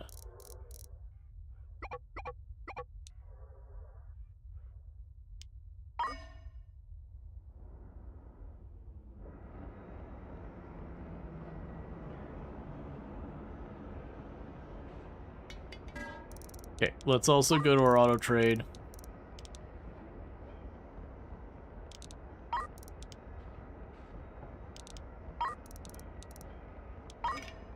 Because they just keep buying them. Alright. So.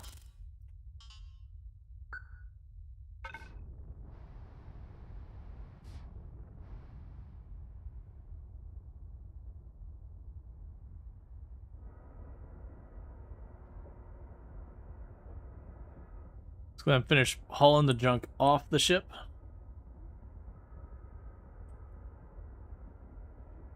And then I'll get these two out of here.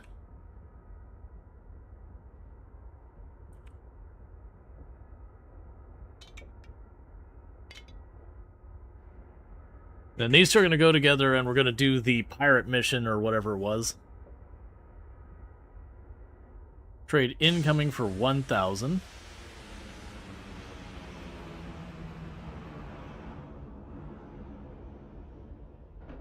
But then we're taking our initial ship, as well as our combat ship.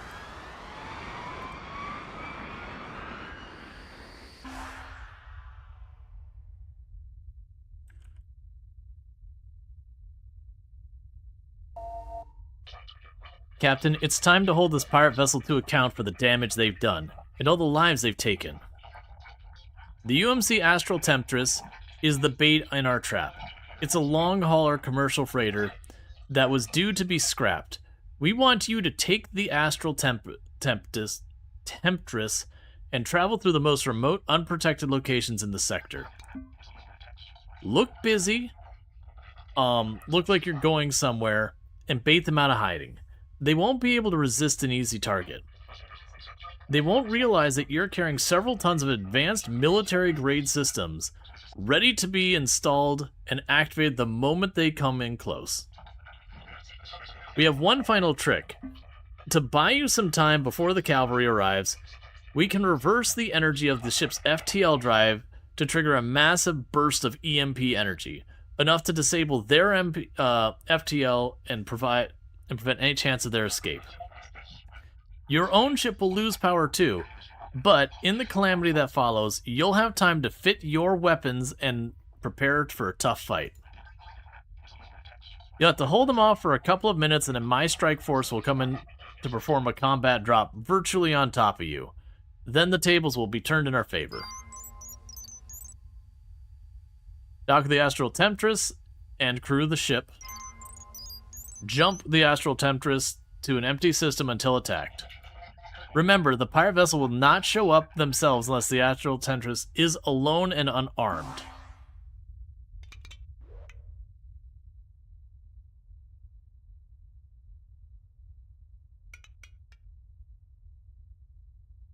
You must travel to a colony or shipyard. Okay.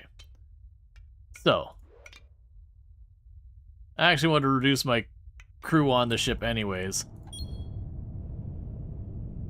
So go ahead and scooch a few people over here real quick.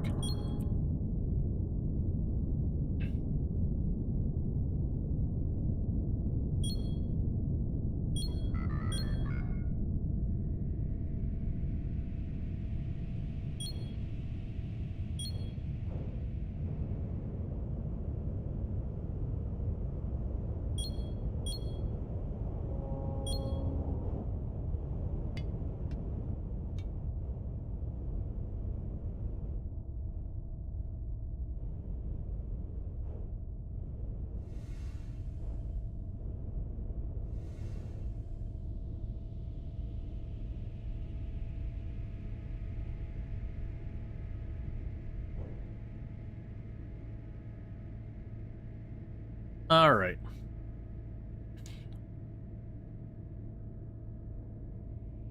Now we're going to learn how to transfer crew from one ship to the other. Two ships must be docked so that the crew can walk from one to the other ship. First, switch back to normal view from the tactical view. Select the Temptress. As you can see, there is no crew. Click on Logistics. Select on Source. Then click on the crew cell.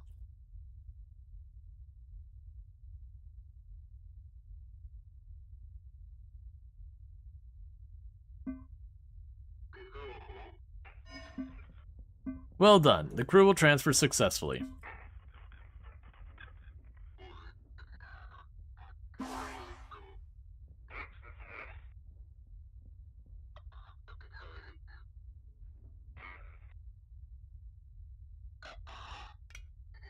Meanwhile, we'll go to you, tactical, undock, tactical. All right. Bringing all of it online. There's no battery or anything. This is like a gutted ship.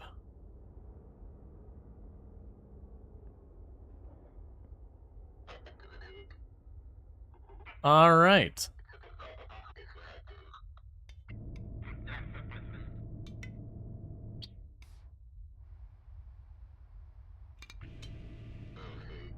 I see.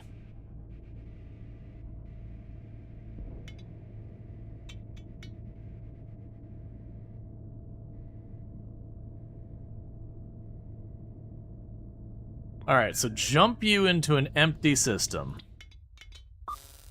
By yourself.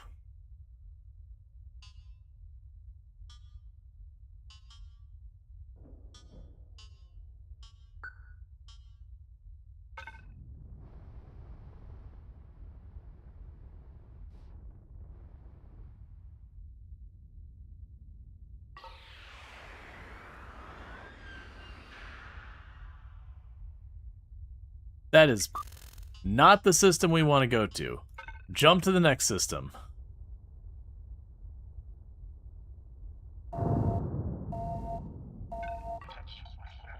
There are other ships in the pirate system. The pirates will attack unless you're alone. Okay, I mean, that's fine. I'm just trying to get your unarmed ship and get out of here alive.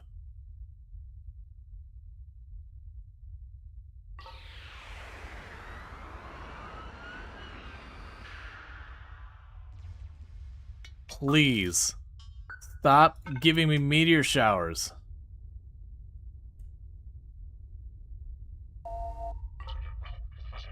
This system is the exact kind where the pirates might attack. Keep looking busy and travel to another empty system. Okay. I am traveling to another empty system because I'm just going to get clobbered to death by... Well, I mean, now it's not... Now I'm not alone.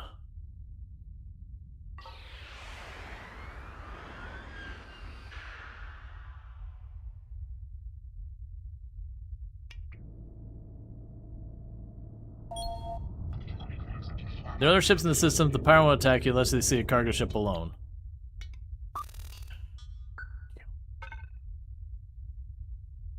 I hope you put a lot of fuel on this thing.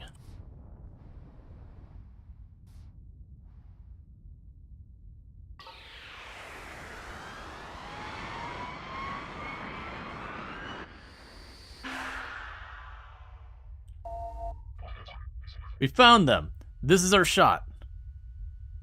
Okay, so meanwhile, what I'm going to go ahead and do is, while that's closing in, I'm going to bring you in here.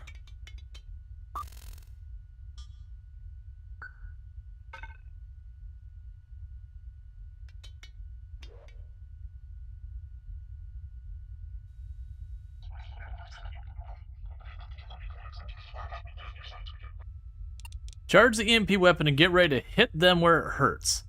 Let them come close, real close.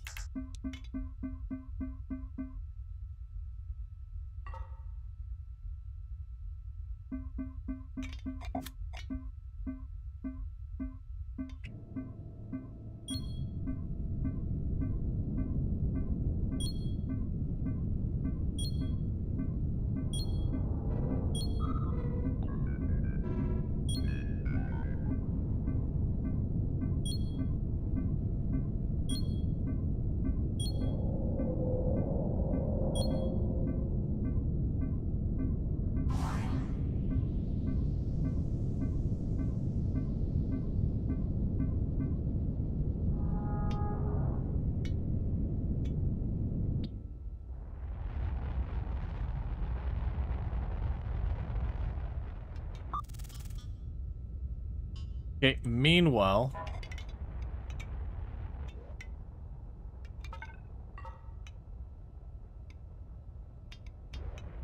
Yeah, you popping in here.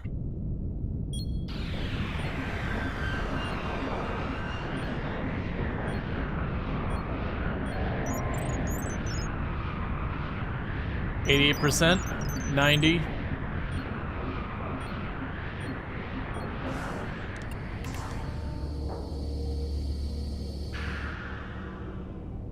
Okay, it says power cut.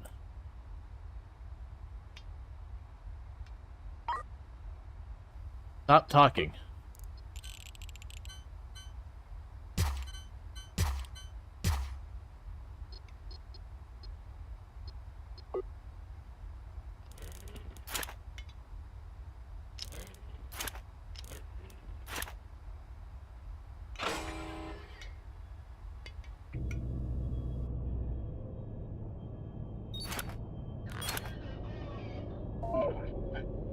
Captain, run away. Mobilize your crew and install those systems as fast as you can. The cavalry is coming. Hold them off just a few moments. Survive until the strike force gets there. We're now gonna learn some basic combat techniques. You can see the range of your weapons by hovering over them.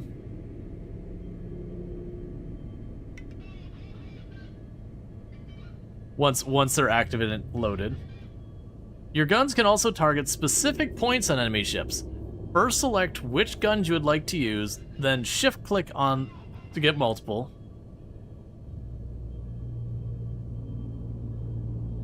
You're covering up the guns, so I can't actually click on them. It's just gonna be the way it is.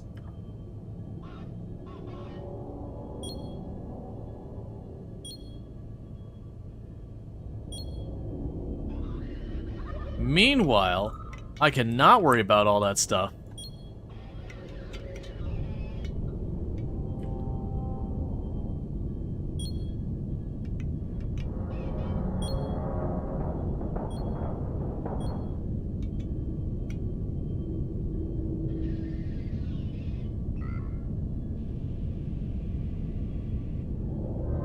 Okay, so you do your best you can. I'll focus on this ship.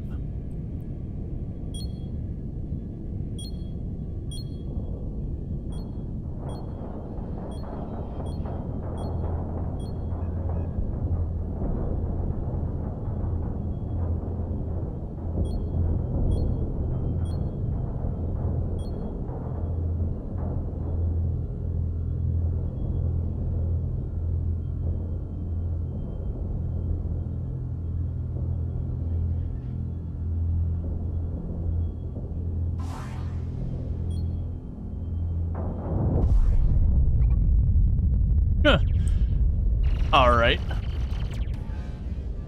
They weren't joking about the strike force.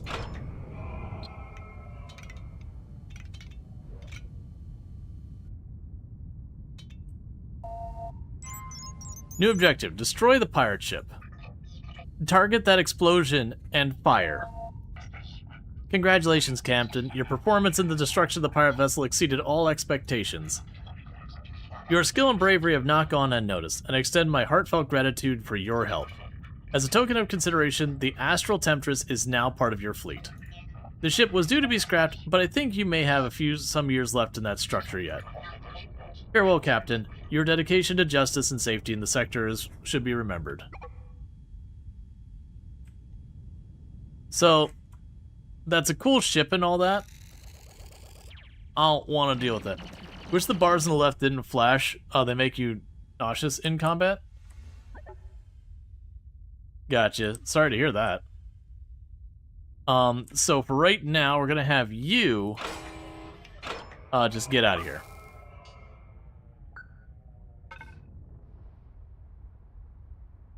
Is there anything else for you to do?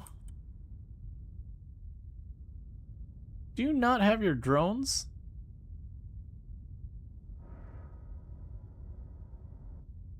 Really? There's lots of goodies there that we're just missing. Because you don't have any drones for some reason. It's fine.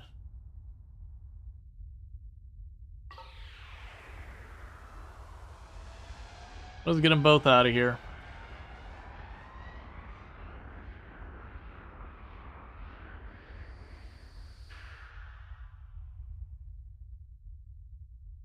Alright. So again, that gives me a hull I could do a bunch of stuff with.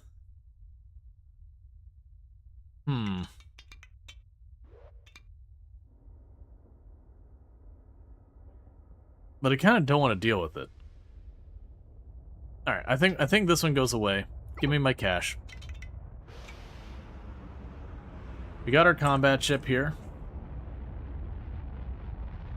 And what is going on with you and the drones? Because I keep trying to... Well, I mean, you don't have any for sale, so that doesn't help me. We've got you sitting around here.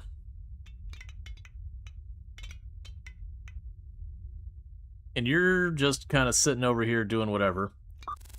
You're in a system by yourself. Let's have you join down here. Because you'll hang out with the station.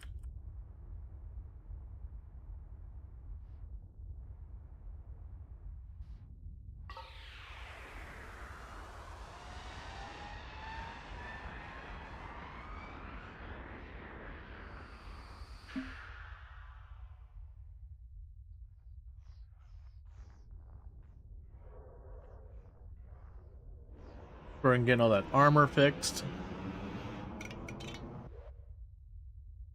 And you're still getting your stuff patched up.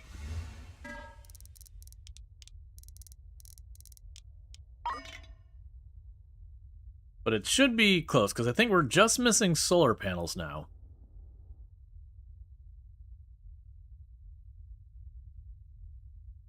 Alright, maybe that's good enough.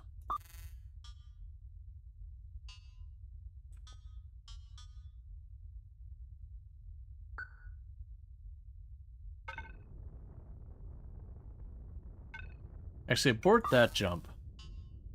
I know over there there's been asteroids. Now, I expect this to not work well.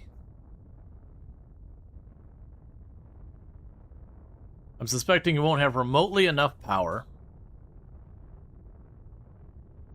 But we'll figure it out.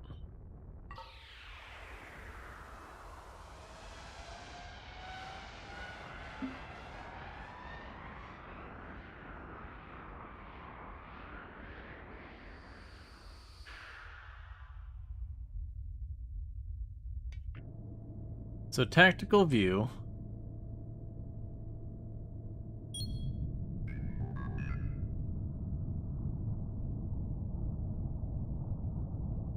You've already got plenty of copper set up for me.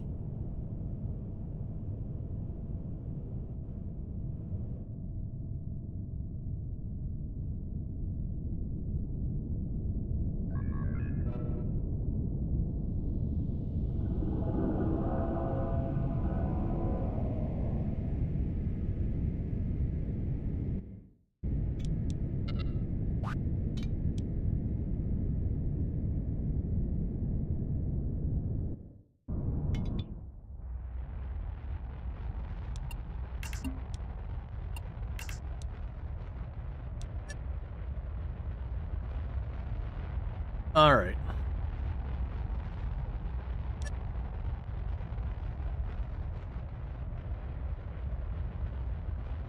So we need to make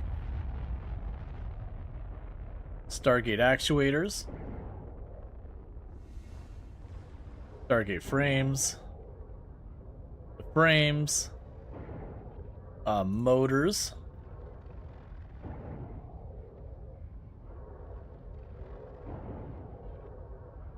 We're going to switch you over to copper.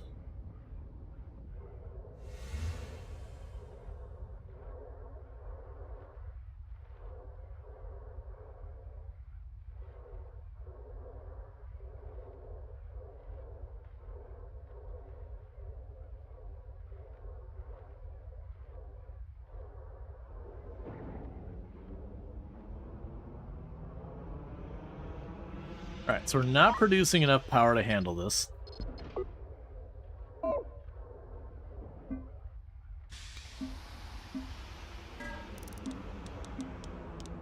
Energy. Give me those solar panels.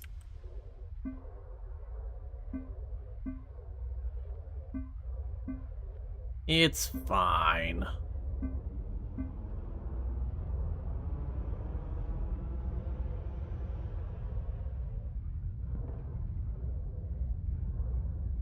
Because then the hope here is we can continue to get more solar panels until this stabilizes. Because we are collecting the copper, we're processing it into ingots.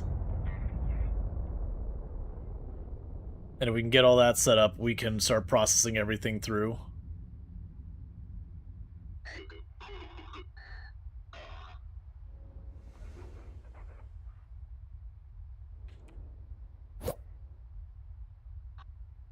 Alright. Just a bit more power. It's like the power's coming on for a couple of seconds, and it's dropping off when all the mining lasers go off. We're honestly relatively close to being power stable.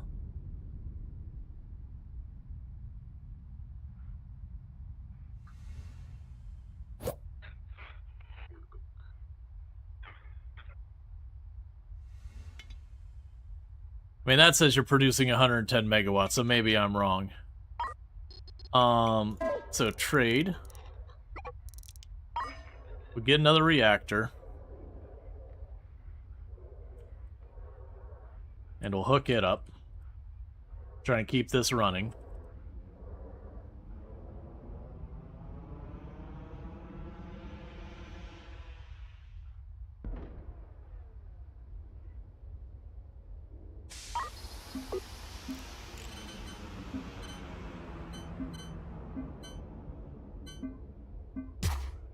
If you install it there, everything will already be lined up. Don't have to do anything. Alright.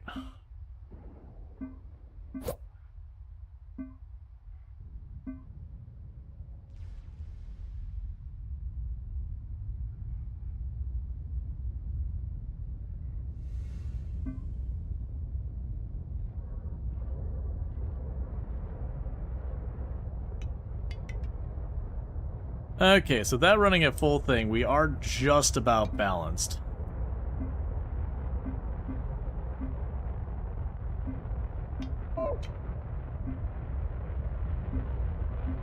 Alright, so we're making the motors. We're getting all that. We need to be getting the stable isotopes.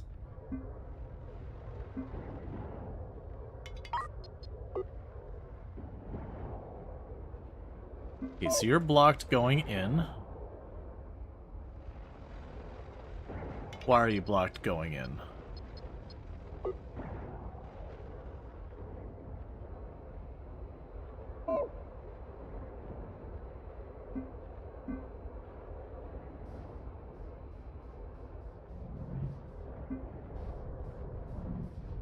Okay, so they're processing the stable isotopes. Oh, I see. I don't have a container here. So let's trade.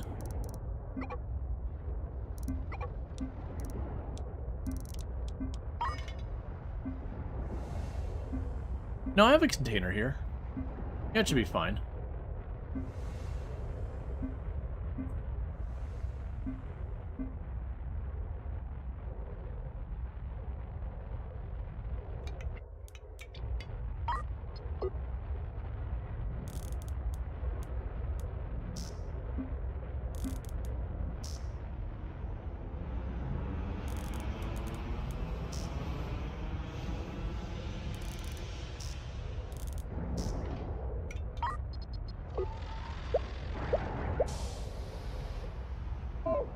So basically what I'm doing right now... Oh, did I actually deplete that?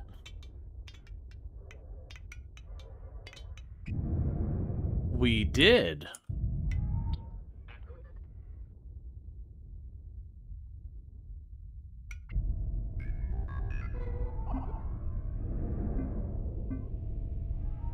Because then after the copper, I'd need to go to metallic and precious.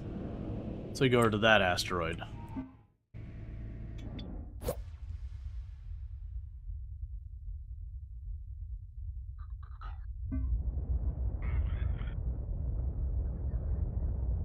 That's the tedium or whatever.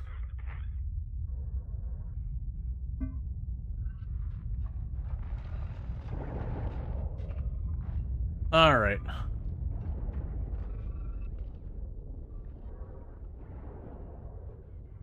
And our workers are just trying to collect that as fast as they can.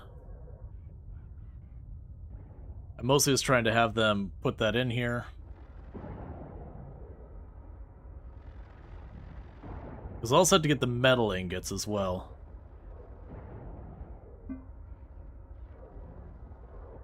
They've almost got our stable isotopes made. So we have the Stargate resin. That was the chemical plant. The Stargate resin was refined material. Oh, that's easy.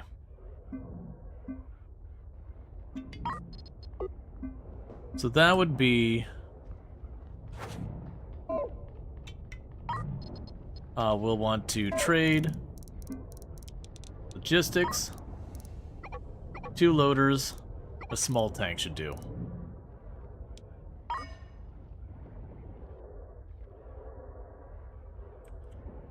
Look at who is rich. Yeah, no, it's money has been pretty easy in this game.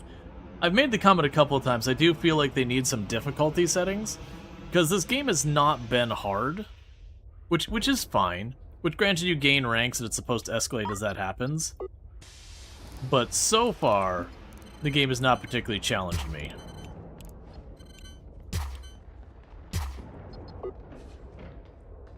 Okay, so you go in here.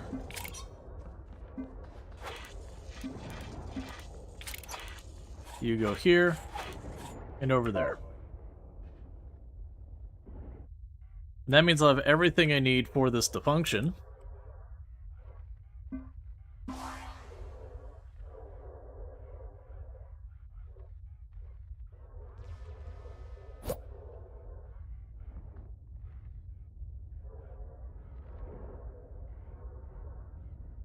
All right.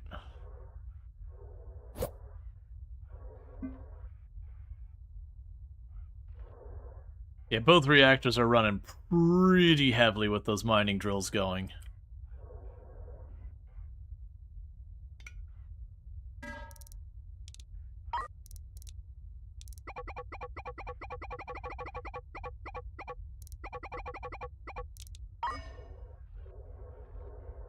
Okay. We're bringing on more crew because I just need more crew.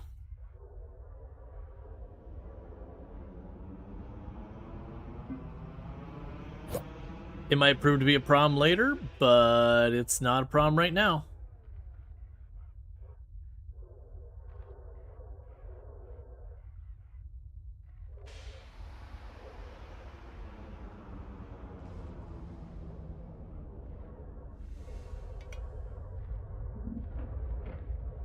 Okay.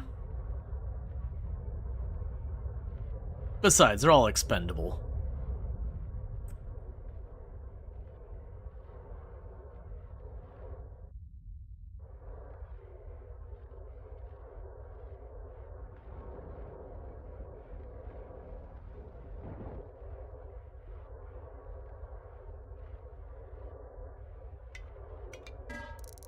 Let's get 2 more smelters.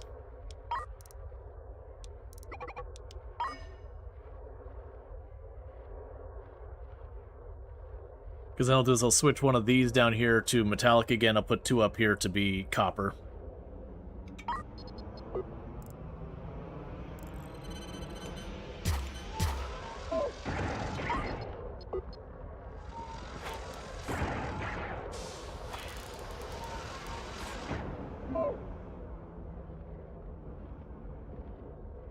Okay, so you're going to be set back to be metallic. And these two are going to be set to copper.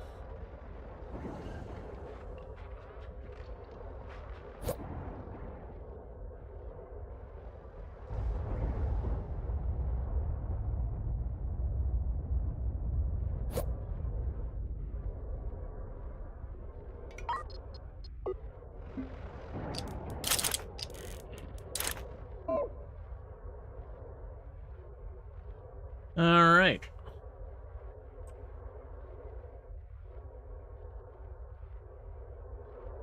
So needless to say, I'm getting entirely too much copper in here. You know, it's fine. Alright. Sounds good, Solwayne.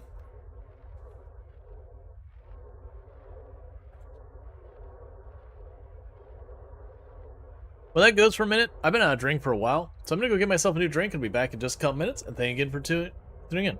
It'll process down at least. Yeah, in worst case, we just sell the copper ingots. All right, I'll be back in a couple minutes.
Let's see, you ready to ask about the stable ape? I just hope you think ask about our extended warranty. Yep. That's, I think we might also, so, tomorrow's stream we'll either play more of this, or we'll play Feastopia. If we play more of this, I think I might actually check out to see what the survival mode is like. Just because with the survival mode, it's supposed to have this pressure where there's some danger following you around. So I'm not sure if it's a danger like we're doing faster than light kind of gameplay, or if it's just there's this thing kind of following you around, so you just gotta do missions and you gotta keep ahead of it kind of thing. I'm not sure. But it does heavily allude that you will eventually get taken down. But yeah, because like I said, I think the game needs some difficulty settings. Because I haven't really felt challenged much. Alright, meanwhile, so let's see what we've got. It's got the fast mover hull. Okay. New ship. Cho. Okay. That's certainly a thing. Alright, so let's go ahead and check our contracts. So, for contracts we've got, the biggest value one is Neutralize Pirate Gang. Difficulty rating 5. Okay, so that should be a relatively high difficulty mission.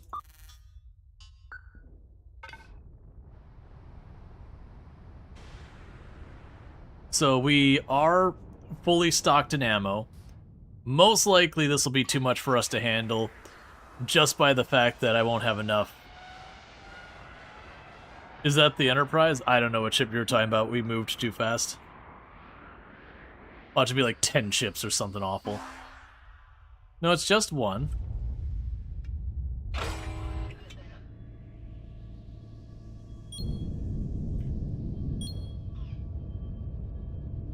That's my big threat?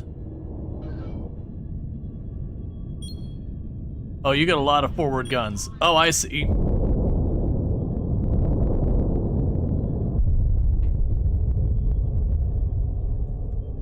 All right.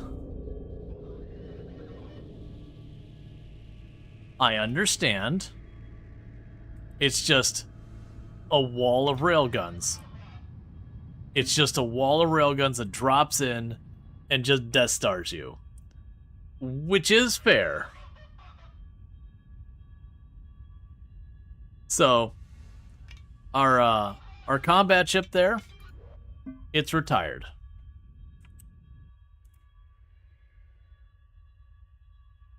It almost looked like it took the broadside and flipped 90 degrees. Yep.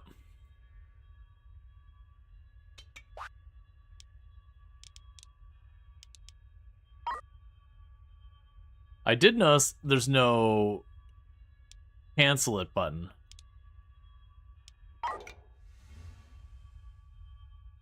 Alright, so we've got this ship. And this ship's been kind of a jack of all trades. I don't kind of want the jack of all trades ship. It's done well for us, but I feel like all the manufacturing stuff, I want to move that back into our station, which we have been. Like, this is already getting more stuff going on. And I want to purpose build this. So I'm leaning towards potentially just straight up selling the hull and then starting a ship from scratch. Just in one of the systems that's got a bunch of stuff. I wonder if you can just literally go to the... Okay, so we're already in that system. Oh, this is already the system I want to be in, because that's the one we've had the most goodies. So I do think what I'm going to do is we're going to get rid of the ship they gave us for free at the beginning. That's going away. So we do have our manufacturing everything ship down here. It can just keep doing what it's doing. Alright, so you've reached the point there.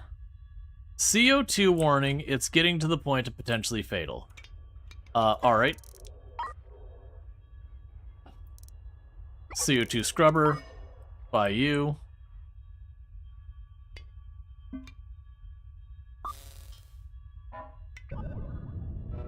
Alright, meanwhile, we have all the copper we could possibly want. I'm going to have you move over here to get the rare ore and all that.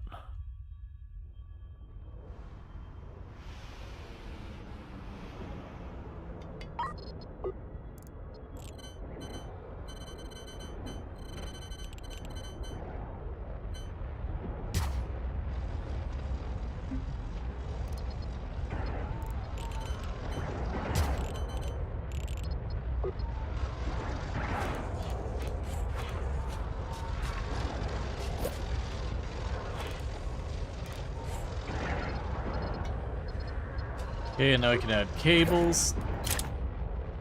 So let's go get the CO2 starting to store. And the next thing we're going to need is the oxygen processing stuff.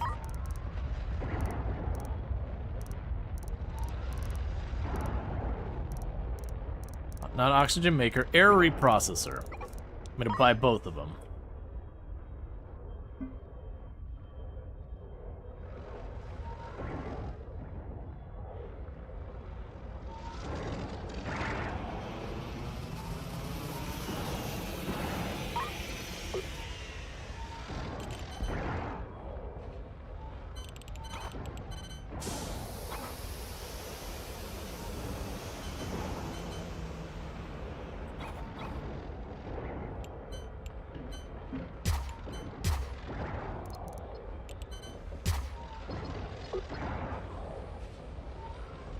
Okay. CO2 in. Oxygen out.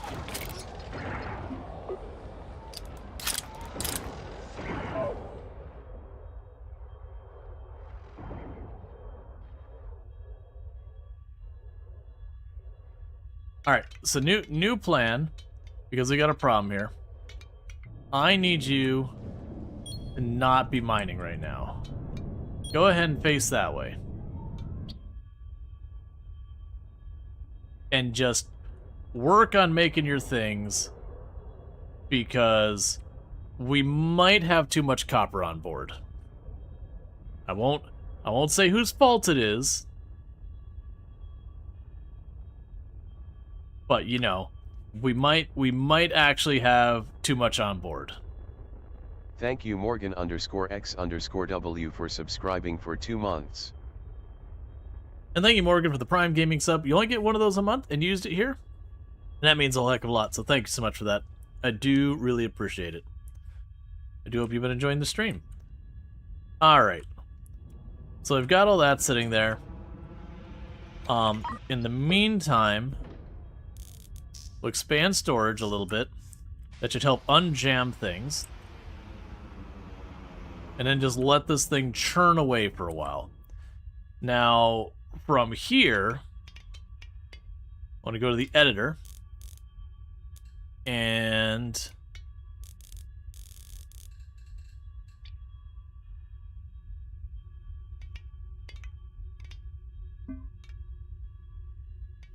thought there was a make a brand new ship button.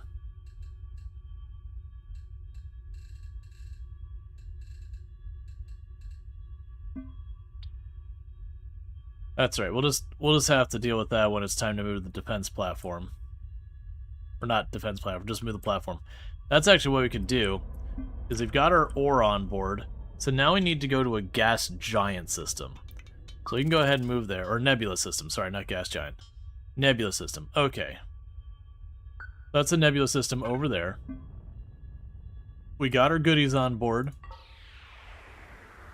We can hop over to the nebula system and start working on collecting our isotopes and everything.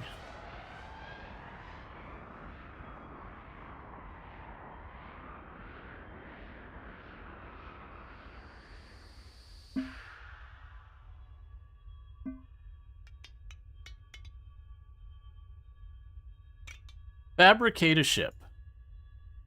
Right, so fabricate a ship is just buying one of the pre-made ships.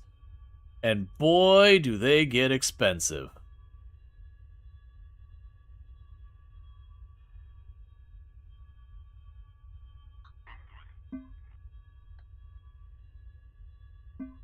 Drop ship core. Large logistics, cargo ship.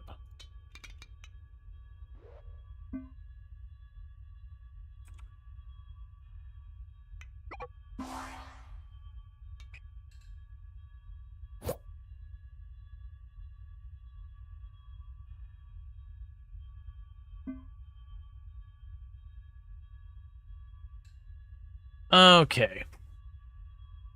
So, we got a couple things I want this ship to do. This ship I want to be able to properly fight. That's one thing. And we have learned, because the other ship I had was also armored, where it got just obliterated in one go. That was an armored ship. I'm not... Oh, new ship. It's like you never blew up. Exactly.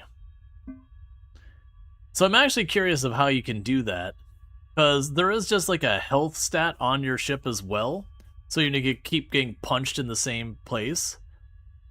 I do think this will be our ship that we just go around with. So the things I want to do is we'll have this ship be able to rescue people. So it's going to need maneuverability, and it's going to need to be armed. I'm also going to plan to put more engines on it, because that actually could be my way of countering the other ship, is just raw maneuverability and thrust. So let's start with that. We can go over here. I'll bring this down a little bit over here.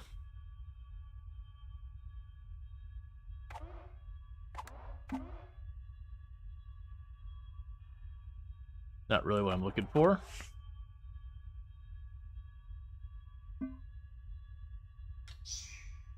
Confirm that for a moment. Confirm that equipment, engine.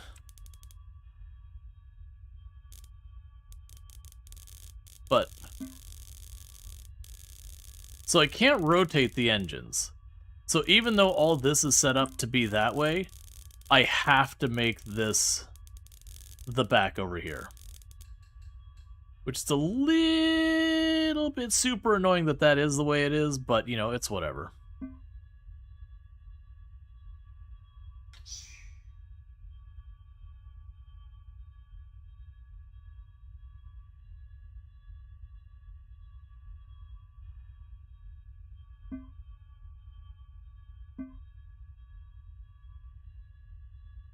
Okay.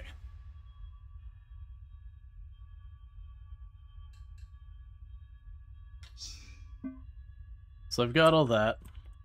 We'll have the docking port on that side. So this is just the middle of the ship. Oh, that's still on remove.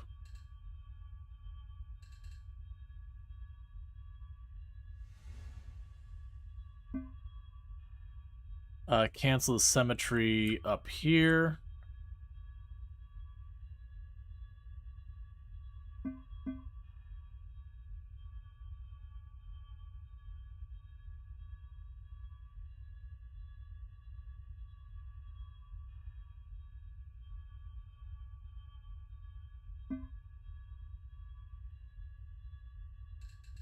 Alright.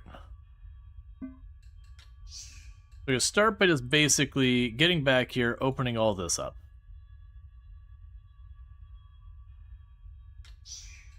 Because the intent here is to go to equipment, engines.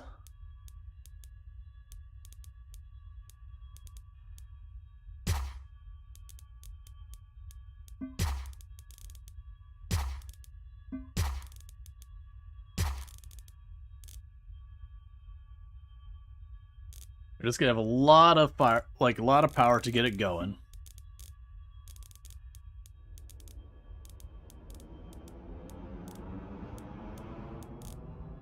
You know what? We have a better way we can do this. Things that we've learned from RimWorld.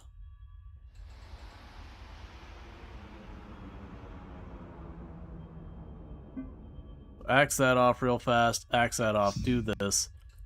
Okay, so what we're going to do here instead is I'm going to go ahead and bring this out just a little bit.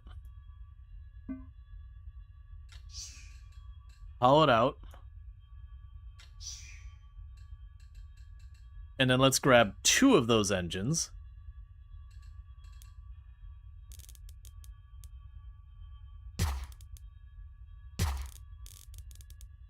All right.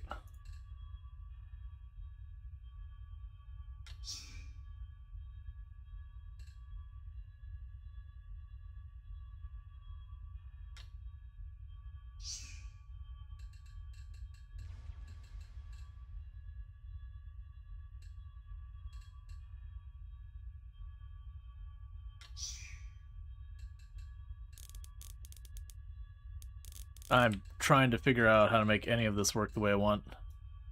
But you get the idea. We're going to put the engines internal on the ship. I mean, granted, we haven't been actually getting anything hit that way.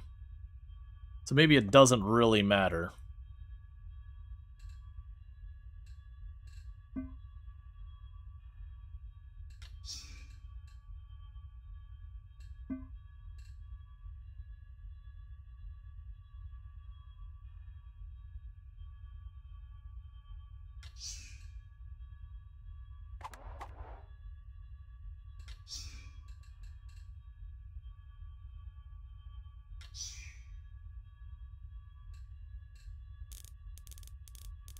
Yeah, because, okay. The real question is how much space can we have? Alright, so let's go here.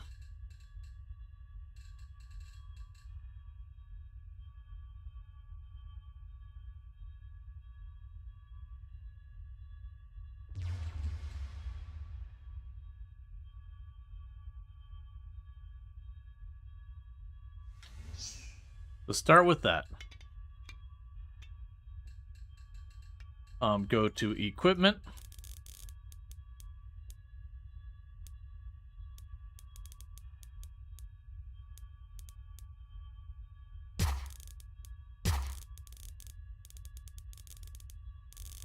Yes.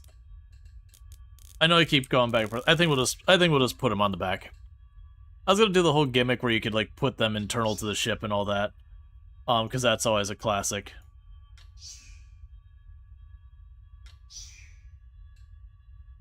But we'll just put a bunch of engines on the back, get a bunch of maneuvering jets.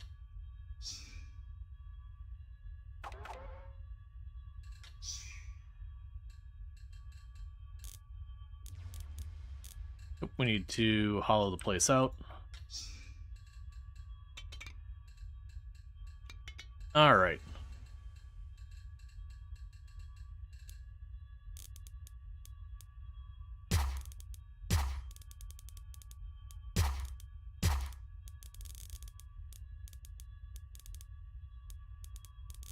Oh, I see. You're not actually centered.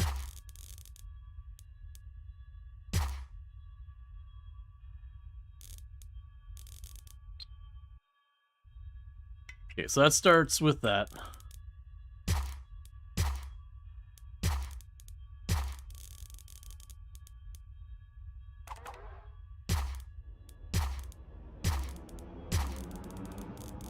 Okay, so we've got a bunch of stuff back there. We're gonna get more maneuvering jets before this is over. But that's just the start here. We are going to want to have a very generous supply of fuel.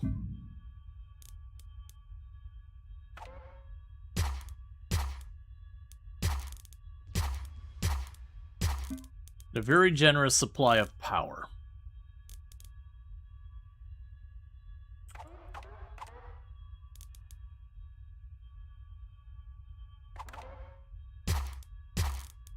A pair of reactors for internal power.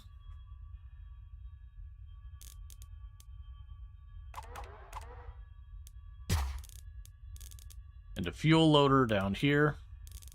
I'll actually put 2, just in case one gets damaged. So that's all of our junk just for running the engines. Like I said, we'll probably end up having more engines back here as well.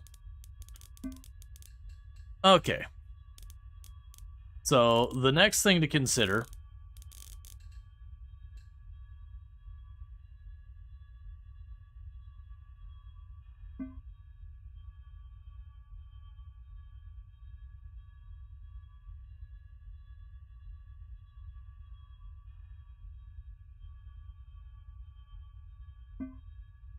is how I want to approach this.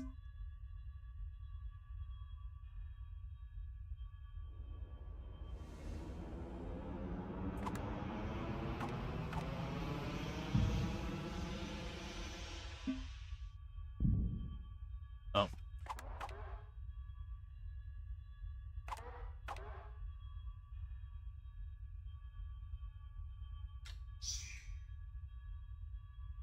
Yeah.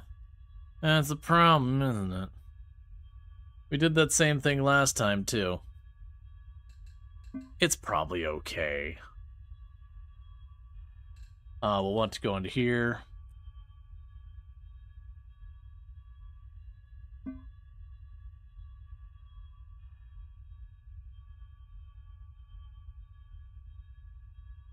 So we'll have this area.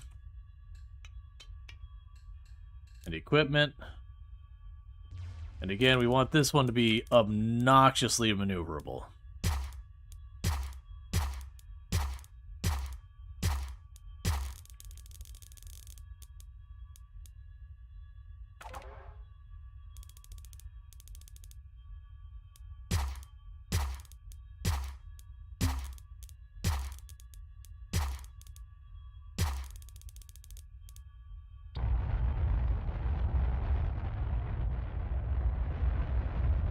Okay, so we'll have all of that is just basically our powertrain and all that. We're definitely going to need more power than this.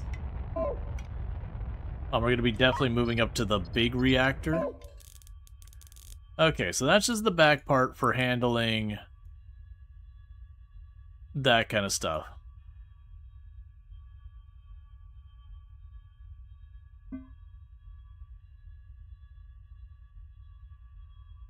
Where could you get a hyperspace scope? A hyperspace scope. Oh, the research thing?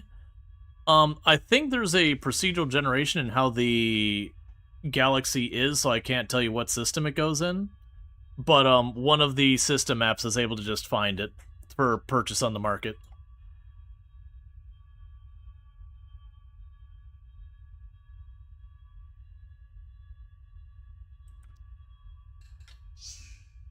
Okay. You can put like our docking port and all that junk in here.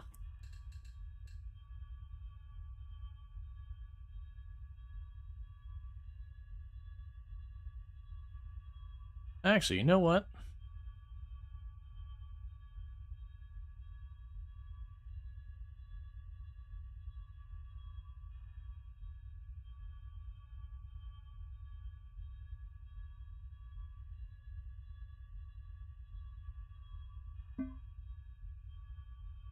I need to go that far.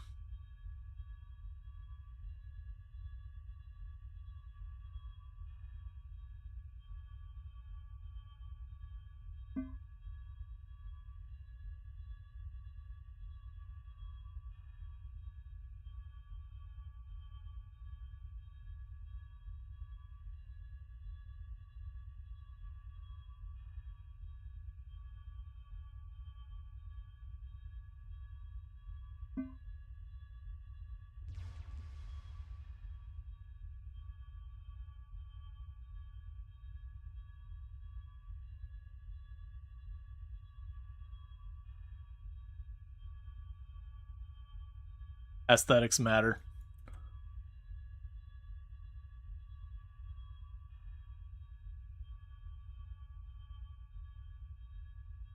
Okay.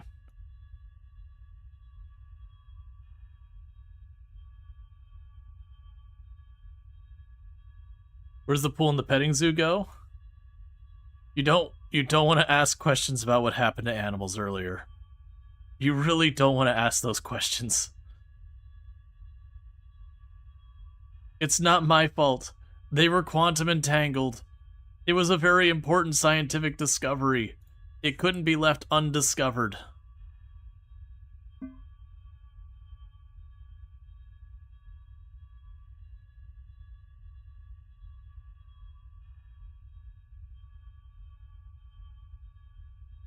Then Rual made a lot of money. I mean, yes. We can advance discovery and also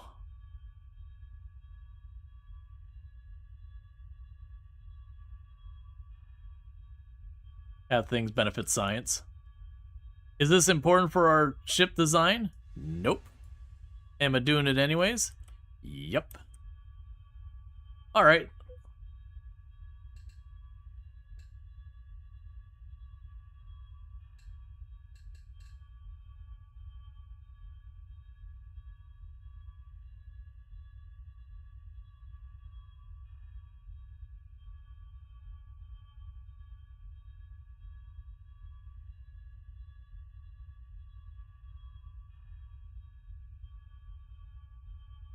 We've definitely given up the plot on making the ship effective and then just gone full aesthetics.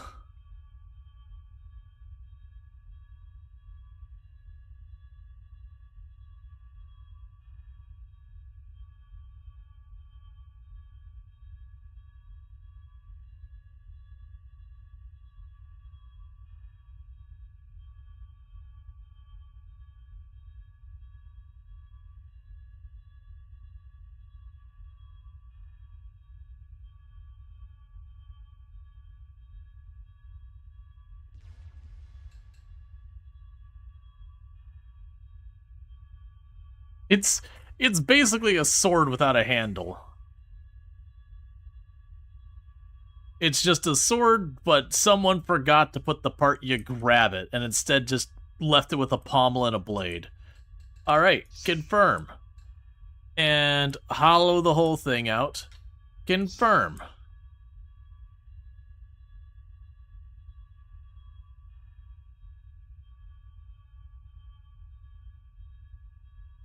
It's aerodynamic.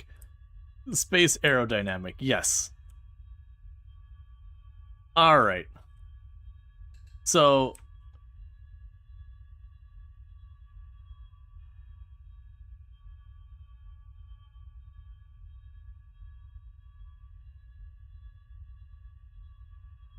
what I'm doing with 90% of space? I don't know, man. There's a lot of money. Yeah, but money's meant to be used. Honestly, I might not even put these edges to use. That might just literally be armor.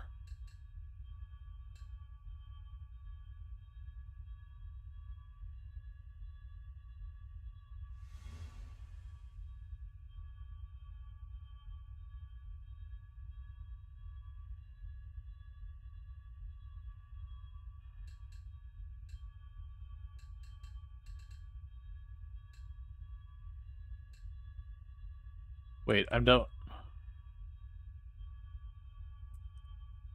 I had hull selected. That would have been bad. I actually was trying to get rid of floor. The interesting thing is, once I put that there...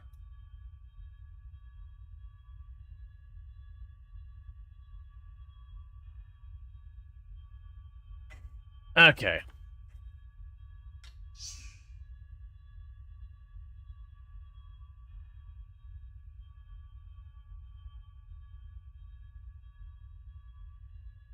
I don't know if, like, how much of its solid makes any kind of difference for your defense or anything. But sure, why not? Okay. So that's that whole back area for the engine and everything. We're going to want lots of firepower on this thing. And pretty soon, we're going to run into problems with a lot of stuff. So you are going to need to make sure we have our FTL drive. You can put that kind of in the middle here. It's of course 3x3, so no matter where I put it, unless I put 2 on here, it will not be symmetrical. It's just the pain we live. No, there doesn't seem to be like a ramming speed the other ships or anything like that.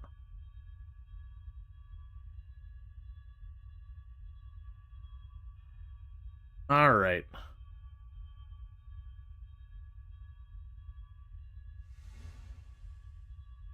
Yes, there's a hyperspace sensors here.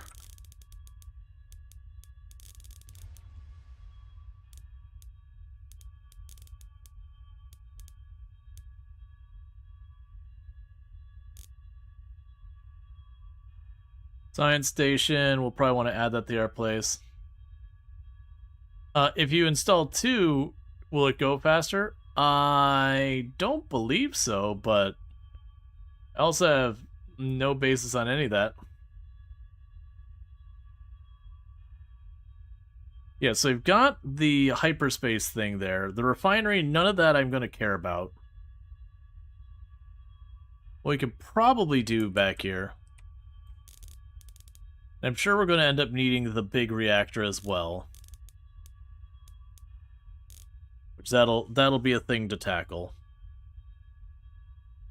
So what I was going to check is the drone bay.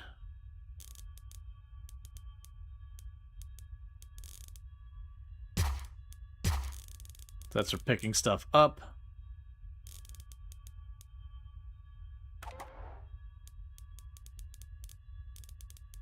Okay, so you have to be on the outside. So put that... I'll actually put one on either side.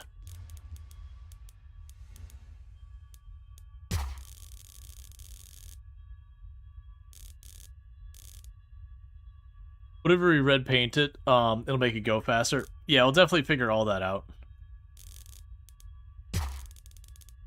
Doors separating those. That whole thing will have to wait till I yoink the port. Alright, so all of our oxygen stuff needs to be here. So the CO2 scrubber.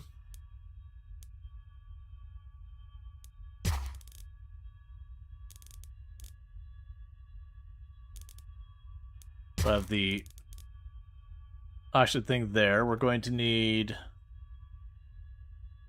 Where are you at?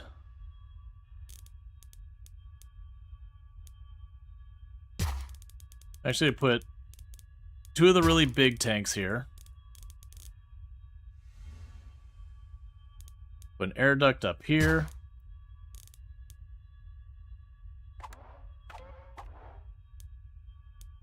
Put the scrubber up here.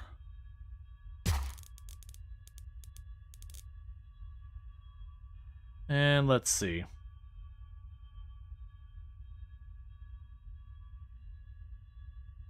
Worry about all that. You have the ice, or the air reprocessors.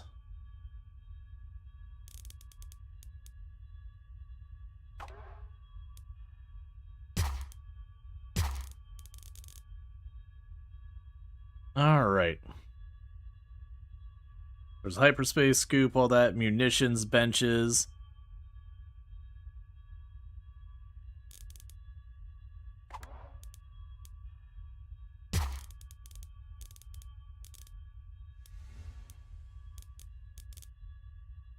Don't worry about much past that, I don't think. Alright. We can also get the storage crate things, which is interesting, the ability to, like, mash stuff into small areas. Okay. So we've got all that.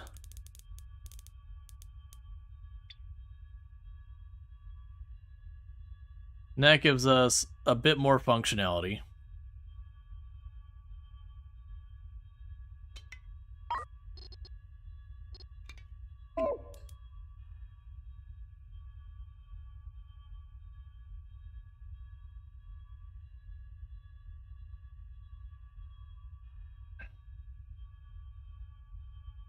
And when thinking weapons-wise, is maybe just go heavy on the cannons.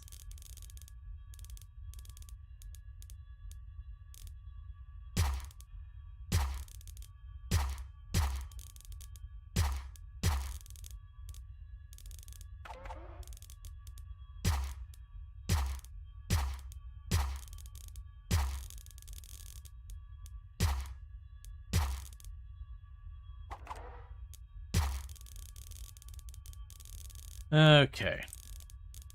So a bunch up there.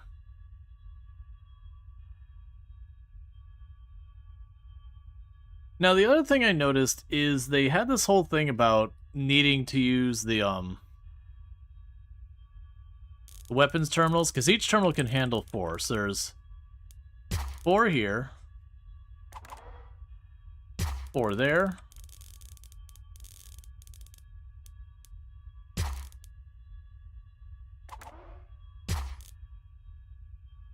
so I have room for 2 more.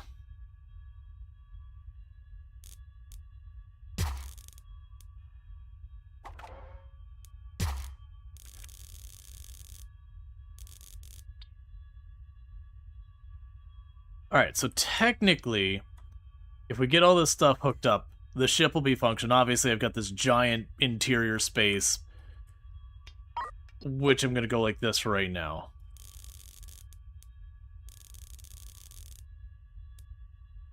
We'll obviously want to do something else with that, because that's a waste. We'll probably also want more engines, so I'll probably try to find a way to sneak engines in over here or something like that. Or we can also do where like I put little pockets in here to do the engines. Alright, so what's going to need to happen now is to fix this mess, is I'm going to need to go trade, and we're going to need to go to crew.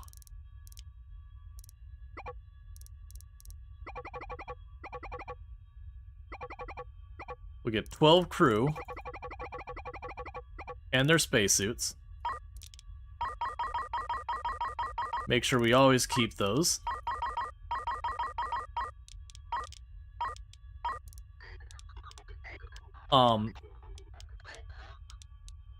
Habitation.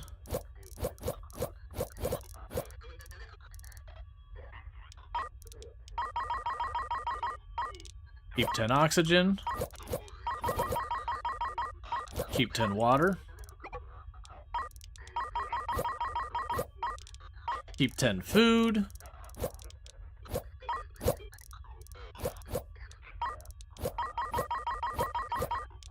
Keep 10 fuel. Ooh, that's expensive stuff.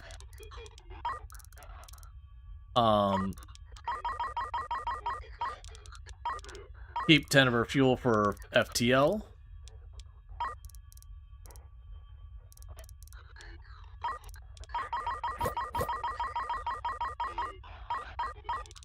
Keep 20 of those.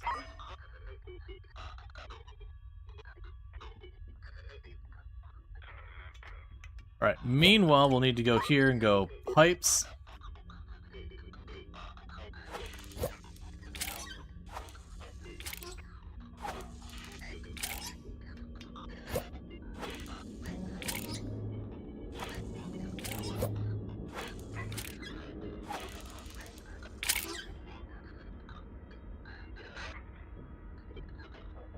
That's all the power stuff. Thank you, Squared, for subscribing for 37 months. Good morning, Rual and chat. Oh slash. Hey, FG, thank you so much for that. Oh, and thank you for the 6 months in advance. I really do appreciate that as well. I hope you have enjoyed the stream, and I hope you also enjoyed playing this last night. I know you were playing this, and I didn't see where it ended up. We had our ship going pretty good, but I ultimately decided I wanted to make my own from scratch with all the money we've made. And we are making an abomination that has no reason to exist. And it is probably going to be unbalanced and not well set up.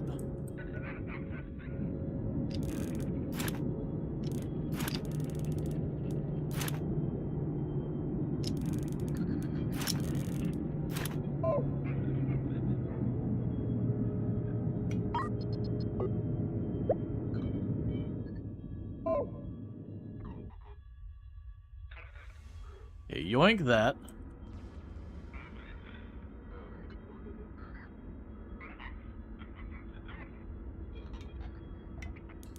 We can go here and get the door.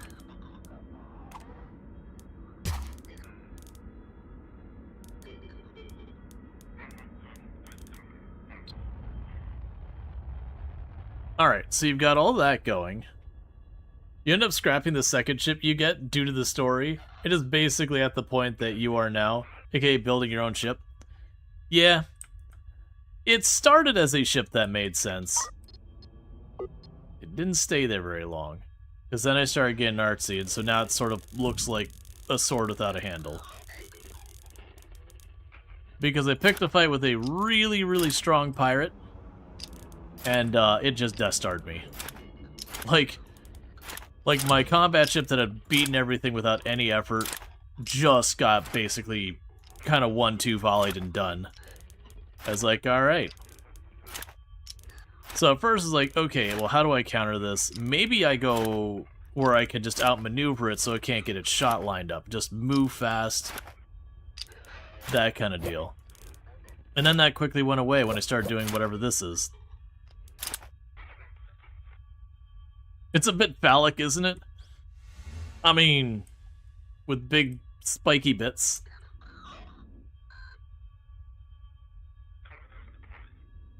Okay, low key. I bet you I could put a second set of engines behind it. To get that go we wanted. But first, how is my money? My money is good.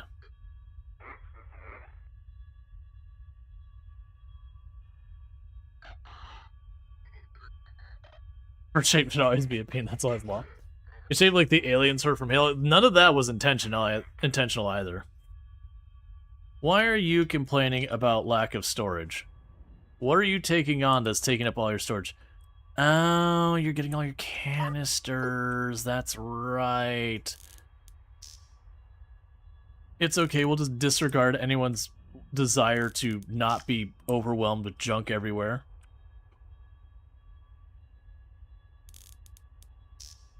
Okay, that's fine.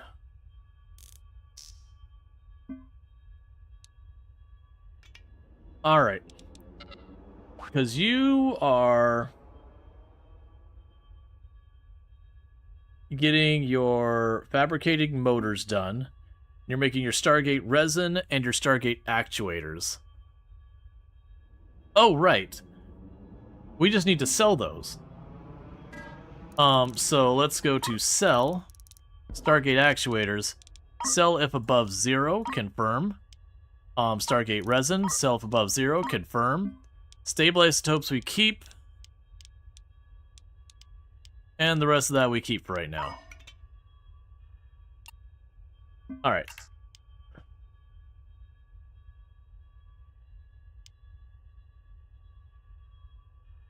So yeah, we'll get all those. Those are going to just take time. You're about to... Oh, right. You don't have the research thing. Because that was part of the ideas. Okay, so let's go ahead and you are now doing science. So, scientist, supercomputer, and the science station. Yeah, I was doing Hard Space Shipbreaker music, but unfortunately while the playlist is amazing, it's just not long enough. So we listened to a couple cycles of that and went, okay, let's do something else.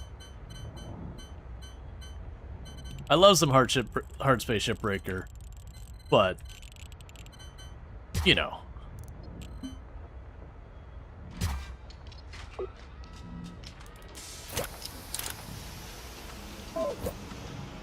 Alright, so that'll get the supercomputer. At least it should get the supercomputer. Oh. There we go. That'll get us back into doing research.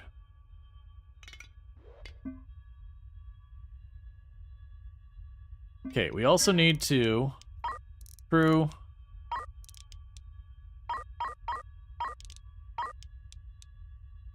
make sure we always have a handful of weapons people on here.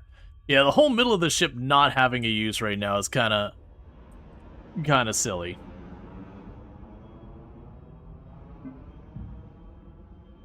Yeah, I'm very much leaning towards, like, extending the back out farther. I just don't know what the distance is we can go before...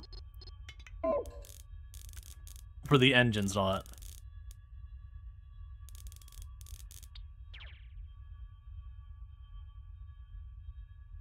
Because the idea is I want to give it a lot of speed, but also I gotta watch how that fuel is. Let's leave it as it is and learn from this. We can get the deflectors and all that later.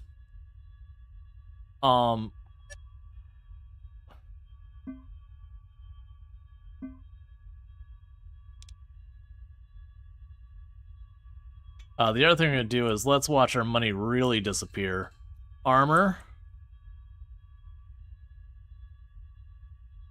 That'd be 2.5 million.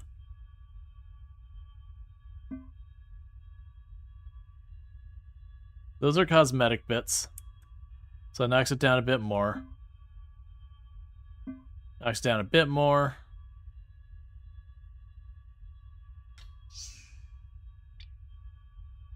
Okay, so that officially basically breaks us.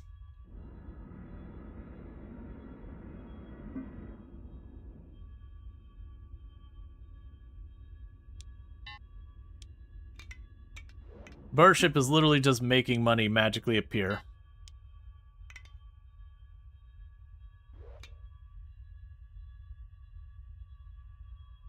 Also, not sure what you're doing.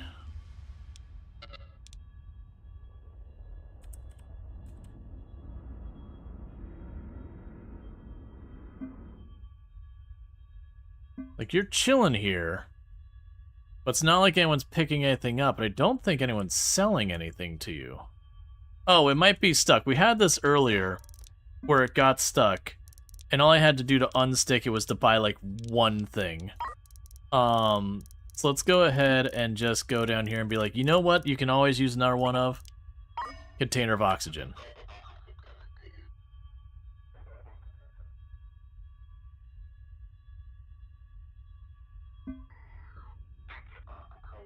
Nope, that didn't do anything. So we're missing our other large tank, or huge tank, I guess, technically.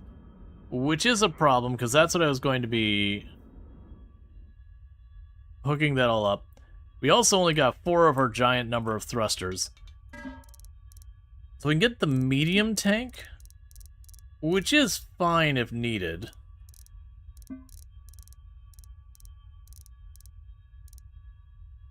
I was hoping for the huge tank, but we don't have a second one. The other alternative is we immediately drop what we're doing. We go sector map. Go to the next episode, prepare. You have a trade incoming for 40,000.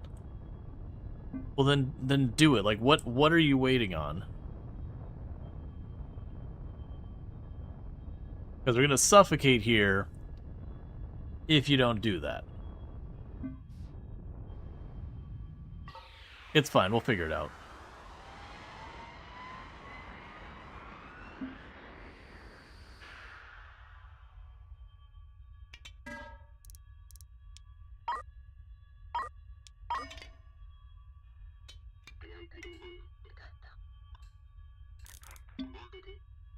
Okay, so shuttle should show up.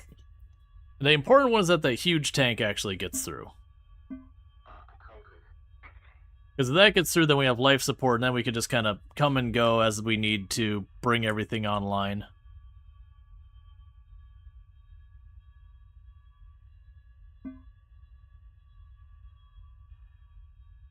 Also,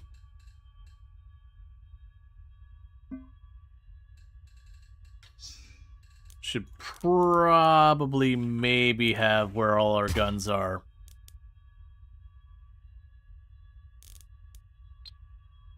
Not just attached to the whole big area there. There. Manually bought it. Get over here.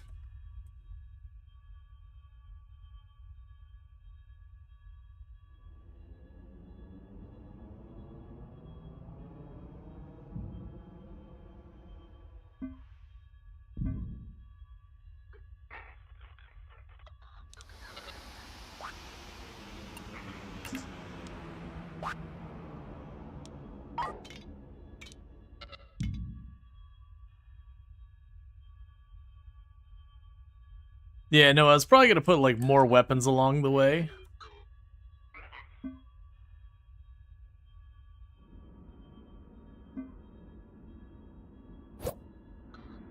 Alright, that should be oxygen coming online.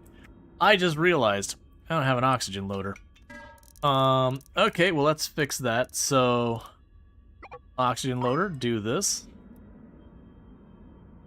I got everything else for, like, recycling oxygen and CO2 scrubbers and cleaning all that, and I don't have a thing to put the initial air into the ship at all.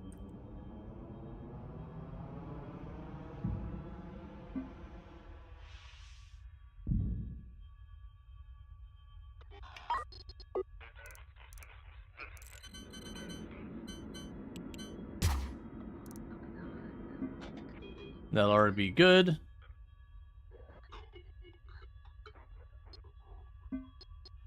You can also go here and sell. I do not need an extra docking port. Okay, and so for actually some smart storage, cannon shells, you go up there in the front.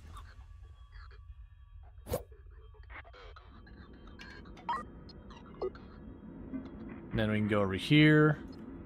FTL storage is over there.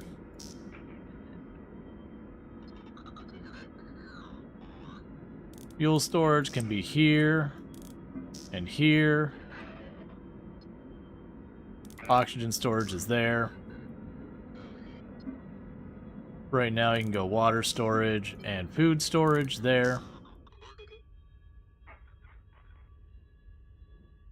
Oh, I don't have any of the spacesuit ports. Well, you see, I do need those a little bit.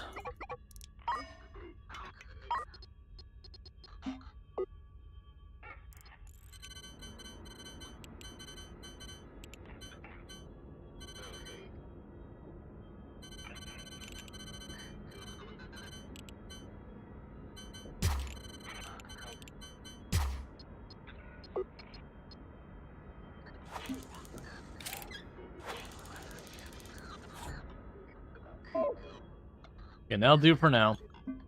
Alright, so they're going to start loading all that oxygen directly into the system, getting it all going. The ship's slowly pressurizing because it is unreasonably large. It also makes me wonder if, like, if I double layer the walls, it would help. Because it was one of those things that it seemed like anywhere you got hit on your ship would do damage.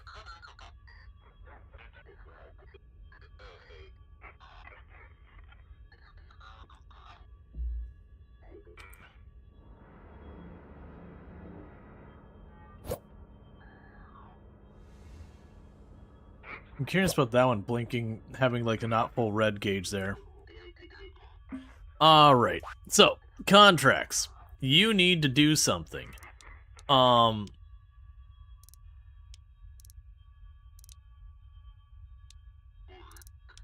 of these are combat ones. And I don't think I'm ready to take it on its main voyage going against a proper fight. How are you doing down here? So your production is continuing to churn away.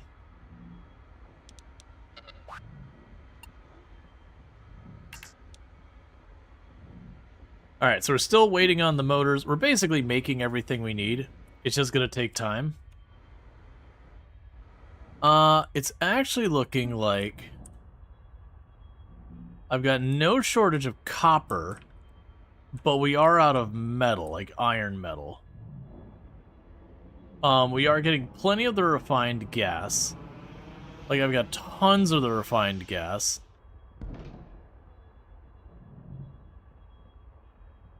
And that's slowly becoming Stargate resin. Alright, well, let's just let it stay here for right now. But we are going to need to have it go get it. Unless, let's check one thing. I doubt there's, yeah, there's no asteroids nearby. I didn't think there was going to be any.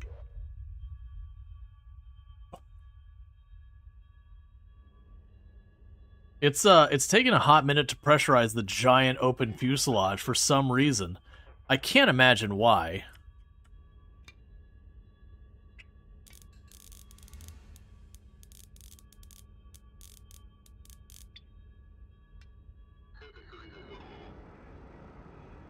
Oh. I don't have sewage processing, so sewage is just slowly climbing. Okay. So I'll go here.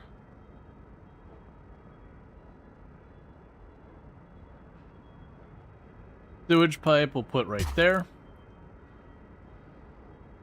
So waste treatment will take the sewage.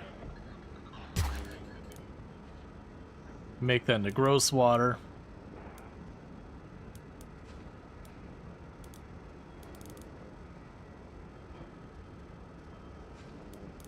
Then you can process into clean water. This one I'm not going to bargain the huge canisters.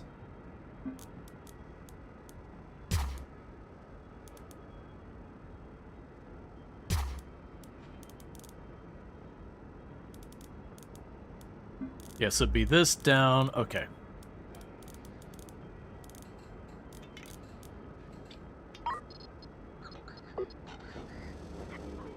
You're not going to work there.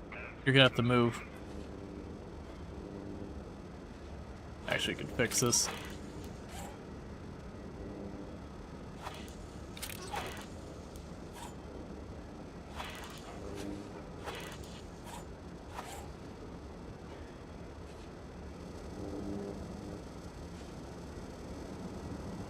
So sewage will go straight into the machine.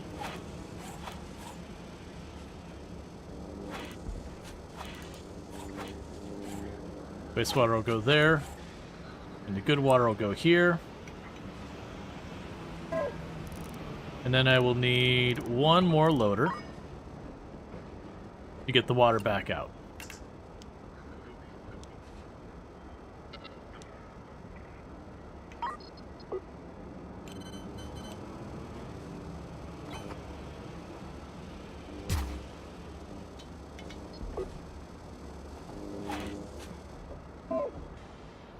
Okay. So needless to say, that storage place, not so useful anymore.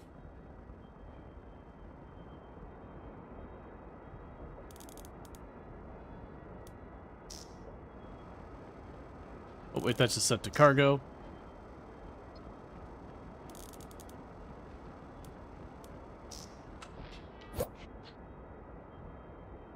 And you'll be set to unload.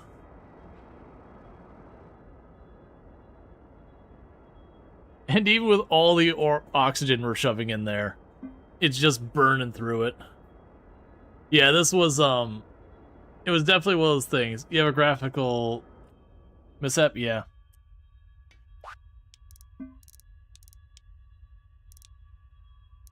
And that was the one we accepted that we got our butts kicked. Alright, we will take on a that still shows a threat 3. Alright, what we'll do is hop on over here.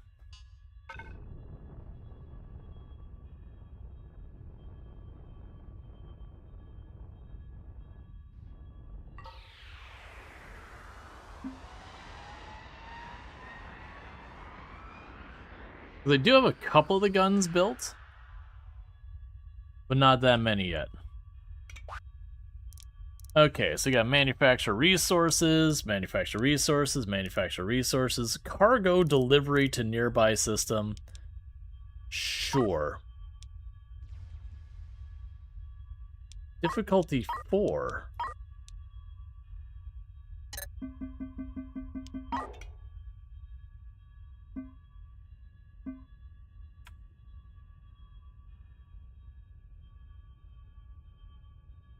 Okay.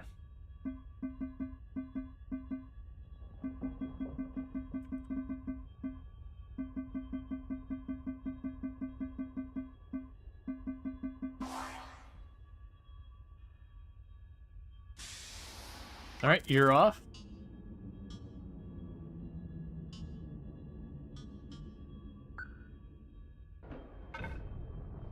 Okay. Really, our cargo going to the same place? Was our cargo in the same place? NG6. There is. There's NG6, except that's going to NG7, NG15. All right. Got an idea. Can we make the stasis prison ship or cruise stuck with just functional? I don't believe so. Your people do need, like, air, water, food, that kind of stuff.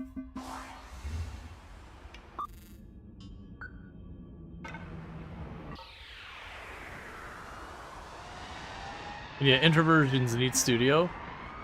Look at Darwinia need old ones as well.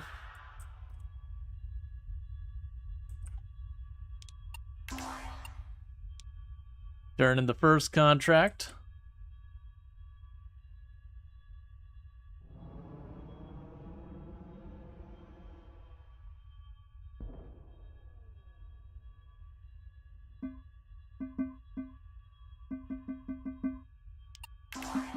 Actually, I have a second docking port. Oh, they'll just use the one.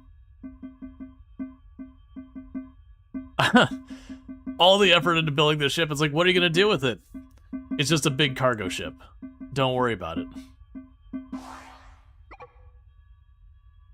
You grab the last box? It's right there. There you go. It would hold a lot of tribbles.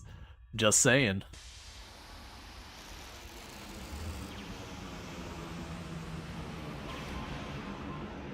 We gained 2 level in logistics. Alright.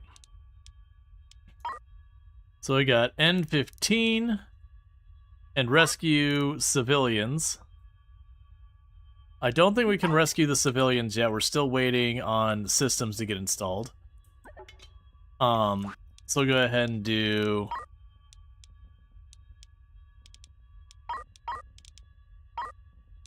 this one here, which is the N15. But the goal is to ultimately get this ship to be able to do, like, most of the normal stuff. And like I said, I think my strategy for the railgun heavy ships is going to be just give it a lot of engines on the back here, so it's really fast, able to move forward, and just try and do these things where you know, just outmaneuver stuff. I don't know if that's practical, but we'll see. Because ultimately the projectiles will have a speed.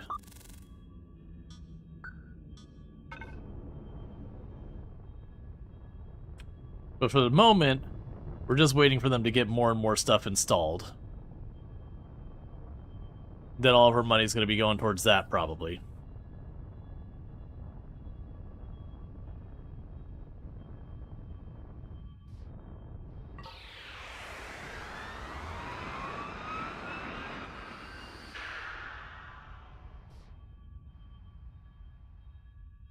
Making money to buy the rest of the stuff for your ship? Yeah.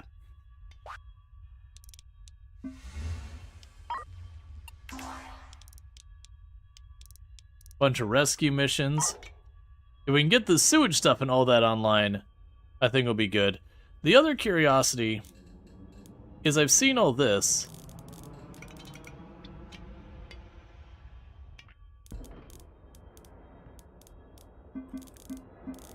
But, like, for making the habitat bigger, I don't really know how we do that.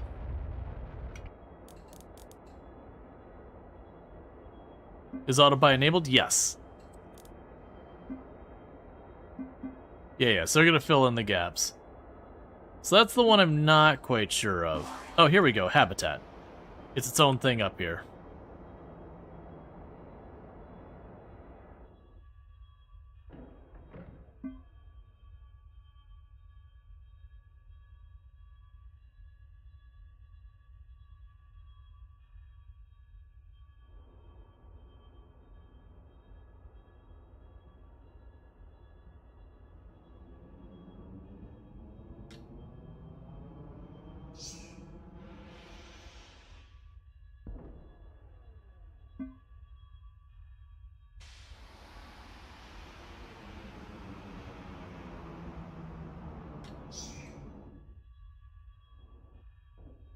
Okay. So capacity 179.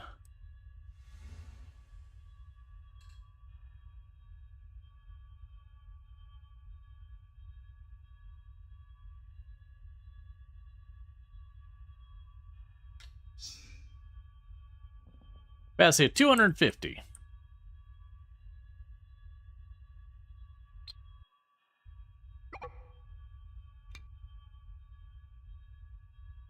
Alright. A little extra money from that.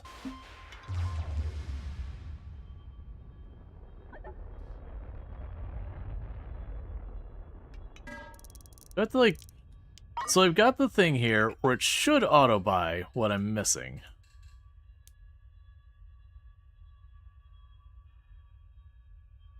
And this is implying the trading post has these.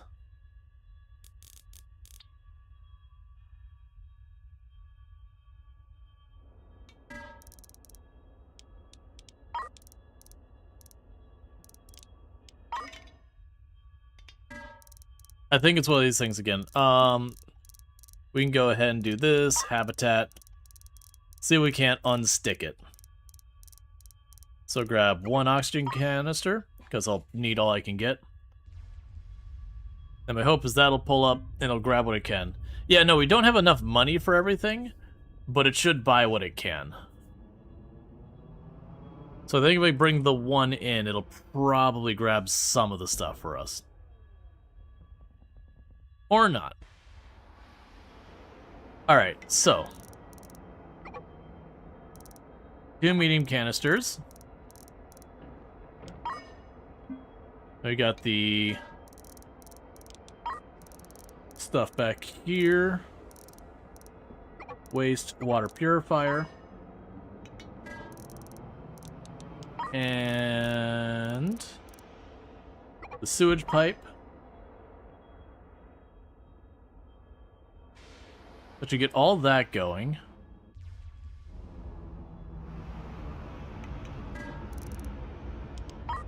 Defense, one of those.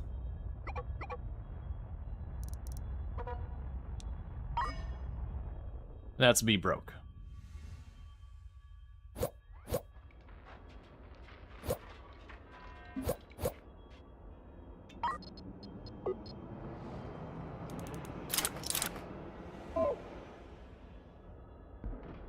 Okay, so with that, though, the sewage is going down.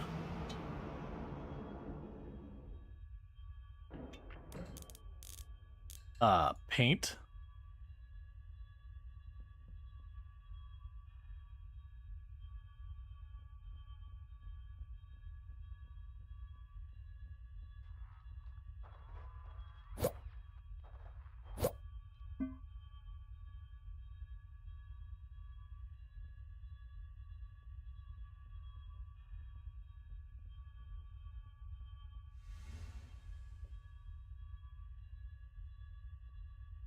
Okay.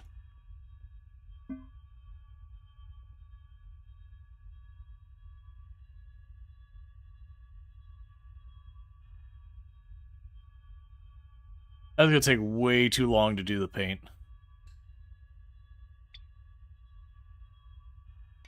I didn't realize there's gonna be so many layers to it. Alright, so I got a whole bunch of combat one. Urgent passenger request. Accept.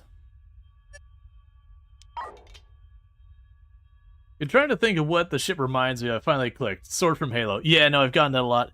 So this part, originally I was kind of making a Millennium Falcon back sort of thing. And then I was going to have it where it was going to go out and just kind of had like a broadside shape to it. And I was like, oh no, I'll put like an extra set of spikes. So we have 2 sets of spikes going back. That'll be kind of neat. And I was like, oh wait, we can round those to give them a more of a pattern. And then I just put a big sword front on it. In all practicality, what I probably should do is flatten this, put all the guns facing forward, and something like that. I don't know, we'll see.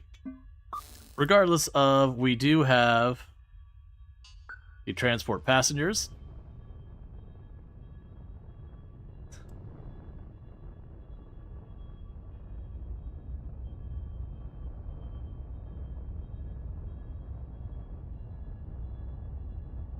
Exo broadside.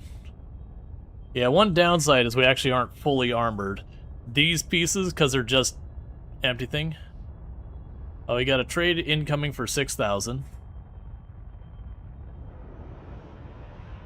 We are still filling up the fuel and everything. We're gonna have to name this episode the Halo Sword. Wait, can we rename ships? Yeah. I don't know where you actually do the renaming part, but it does have the name New Ship. I bet you it's under the editor.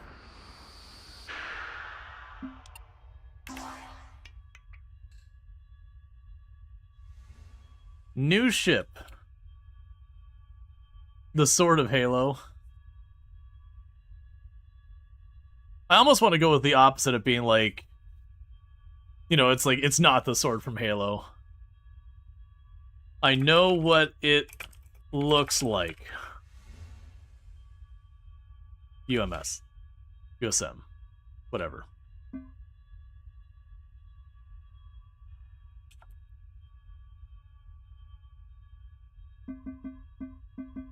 The capitalization. I love that it's just big letters across the entire top.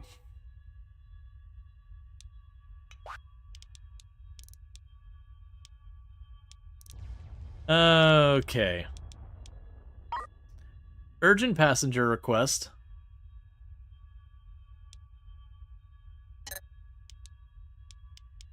And I got a courier request going to the same thing.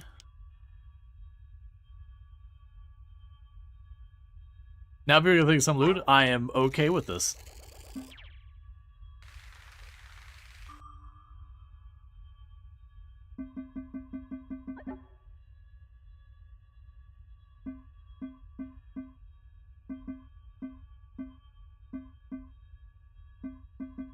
Is that supposed to be a problem?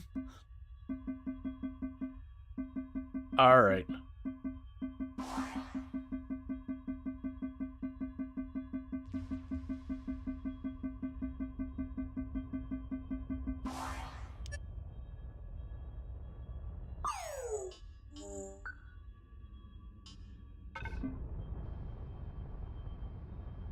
Okay.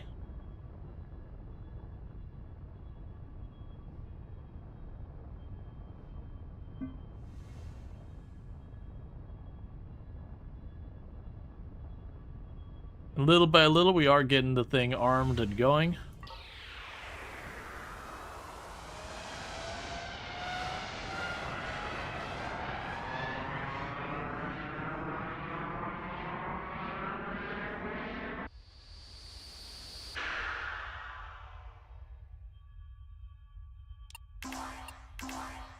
Yep, so those are being turned in. Check on our foundry. You are continuing to sell things, which is lovely. Okay, so we're still waiting on all this stuff. Realistically, for the Stargate resin stuff, I am going to need to go find some metal asteroids.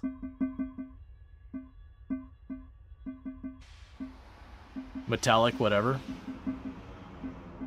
They've got tons of refined material here.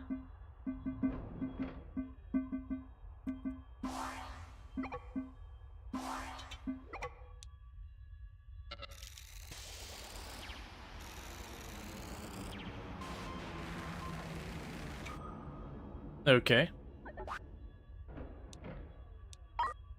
Like an urgent request for 90.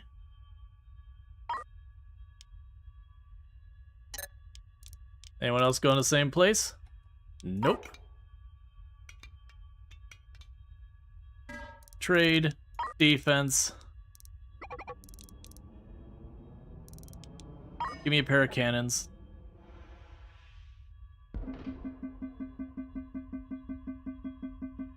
So we can go and get more of the guns equipped up front.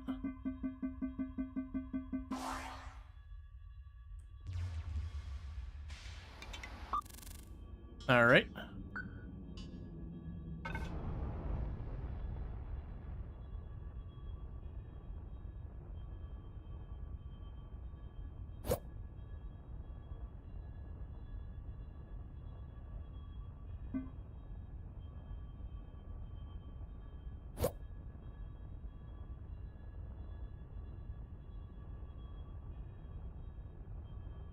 Is we're ranking up like the humanitarian and all that real fast. Which is supposed to like ramp up its things. I wonder if you get this high enough to add the risk you're trying to like drop these people off into meteor shower areas and all that. Or that you'll be harassed by pirates or whatever.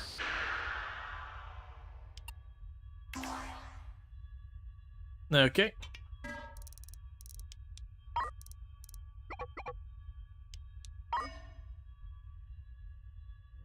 Bring in 2 more guns. Keep getting our stuff online. Like I said, meanwhile we have you.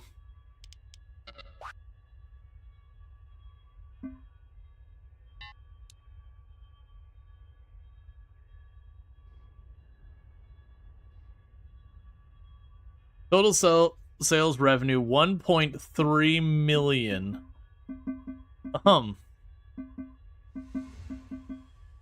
Should we get thrusters first to be able to do rescue missions too? Oh yeah, no, I should get the maneuvering thrusters. You're not wrong.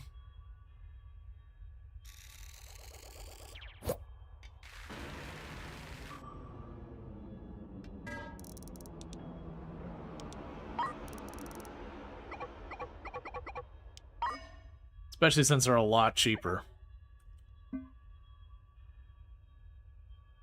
Because that's the idea, is we have a ton of these on the back. Sooner or later, I'm going to hit the point where I'm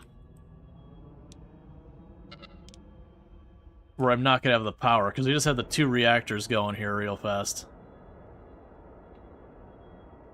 They're not working very hard most of the time, but at the moment these guns start opening up, it's just going to obliterate that.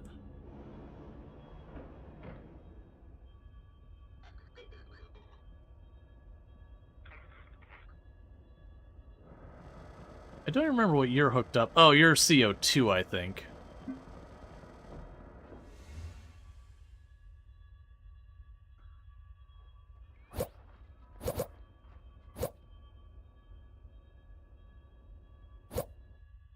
Oh, so let's,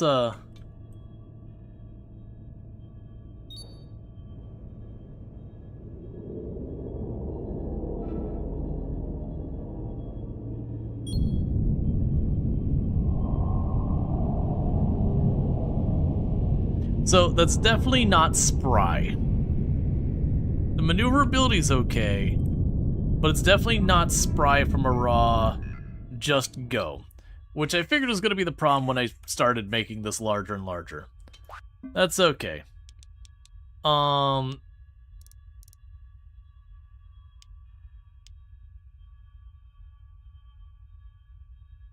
you have the Rex Civilian kind of thing.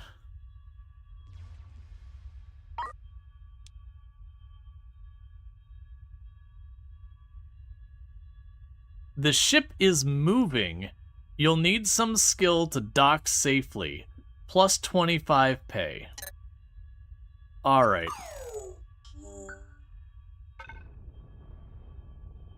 Let's get a feel for how this is gonna work in practice.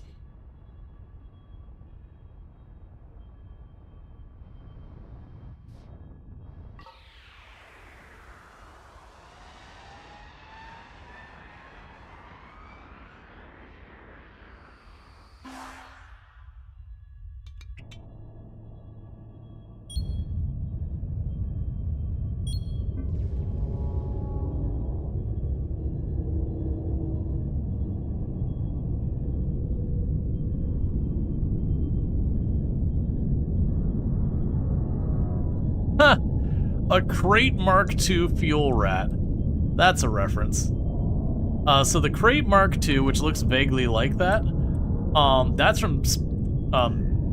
from Elite Dangerous. And then the fuel rats is a group in Elite Dangerous who, if you get yourself stranded, they will come out and rescue you. And the Crate Mark II is one of their go-to ship choices. Alright, so for making a spry ship that could outmaneuver the railguns, we have utterly failed.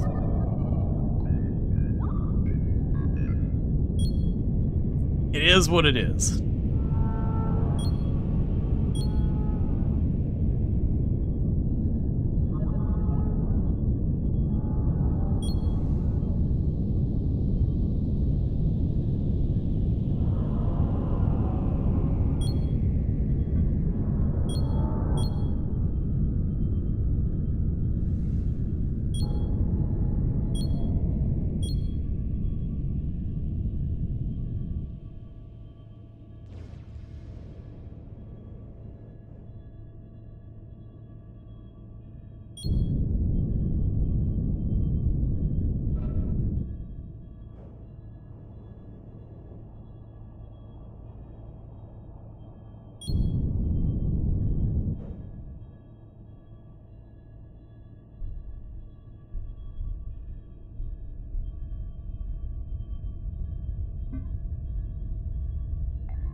Okay.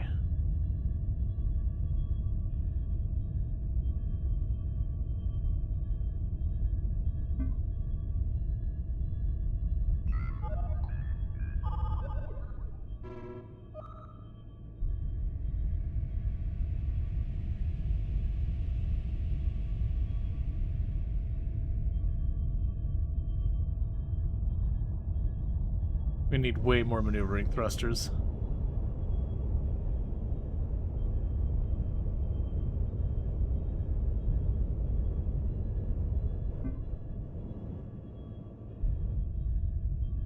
That's a little annoying.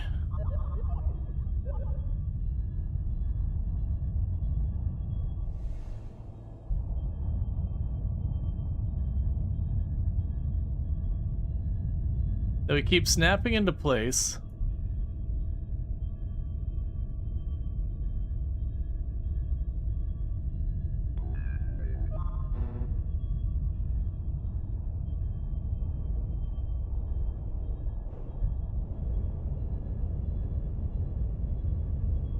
Then once snaps into place,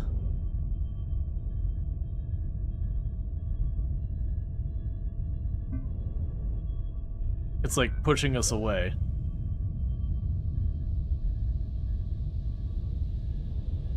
Because I can't really feather both of them at the same time.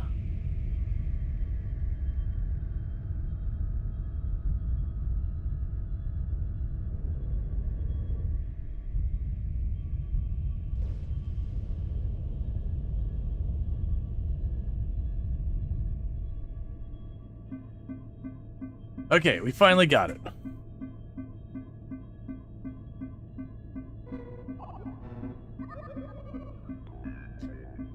Yeah, it doesn't feel like a game where they would do all the stats. Alright. So it took some work, but we got there.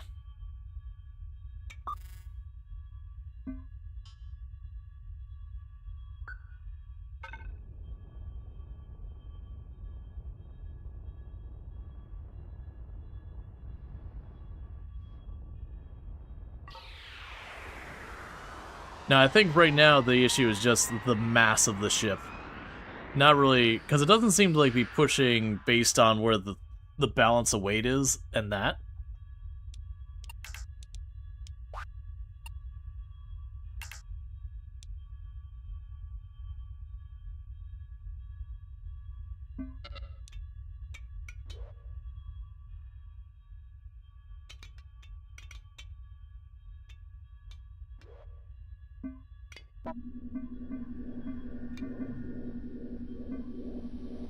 Well, that's interesting.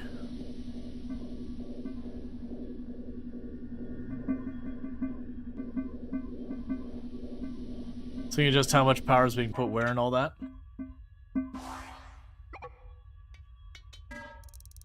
Alright, so let's go to propulsion.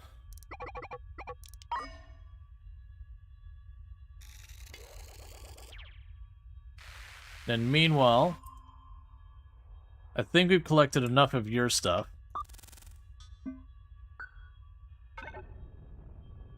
Have you jump back over here so we can get you set up to go after some metallic ore.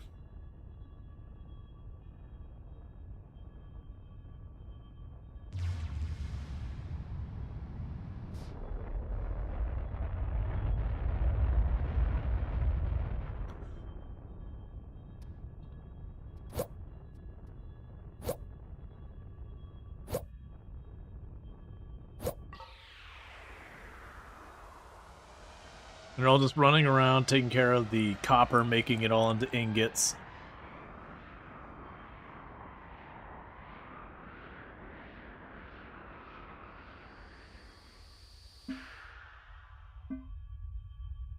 Alright, so tactical view.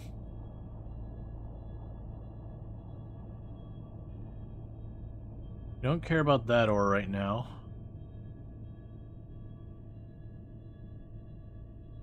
Copper, copper, copper.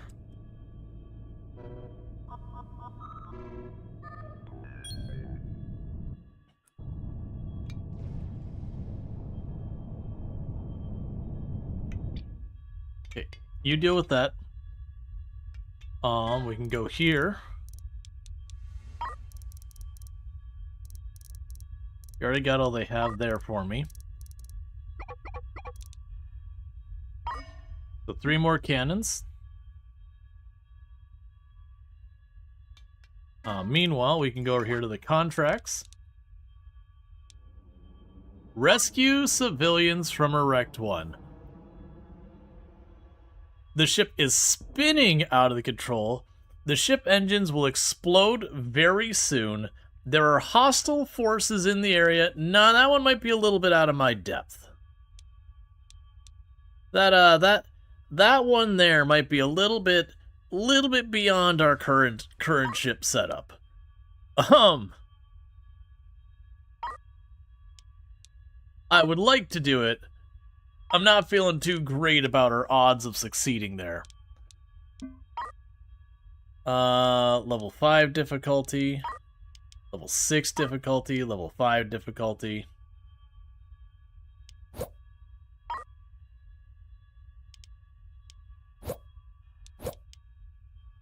I was like, man, that is some buku bucks. Yeah, because everything is awful. Alright, so what we'll go ahead and do is I will just grab the most valuable one here. There is supposedly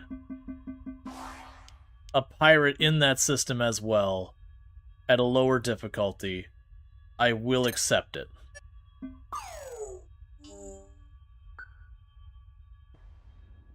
Oh, no.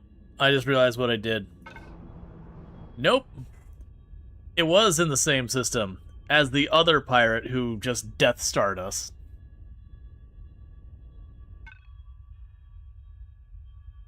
The good part is the ship will blow up, free loot.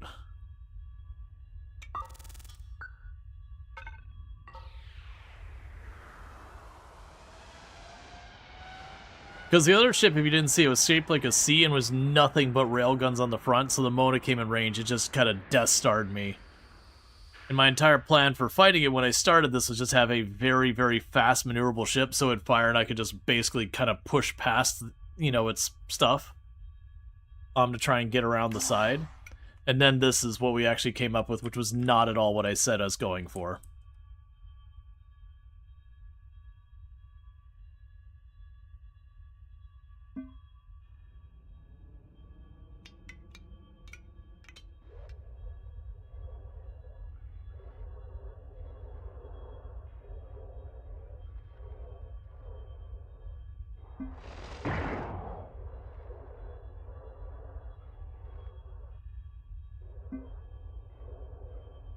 Alright, so all of our smelters are running now.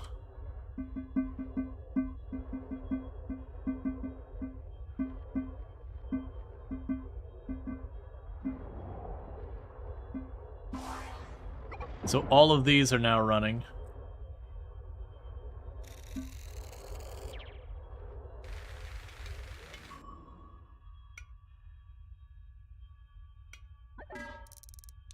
Alright, propulsion.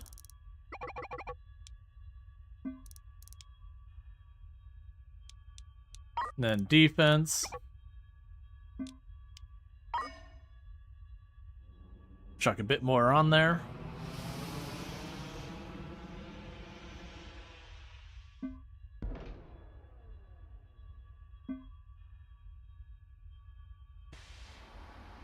I do wonder against a ship with the railguns if I could get myself with enough lateral motion that we would do our exchange of rails and I could just, you know, move out of the way of the projectiles, or how that would work. Or just we exchange the rails, we both hammer each other, and I just have more armor to take, so I don't technically die first.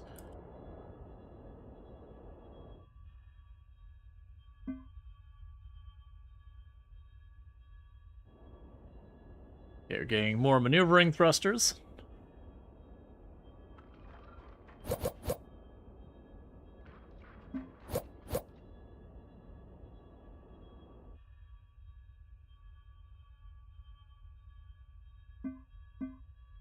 That could even be how I consolidate the next engines. I could extend these out, have them close in, get the next set of engines on the back there.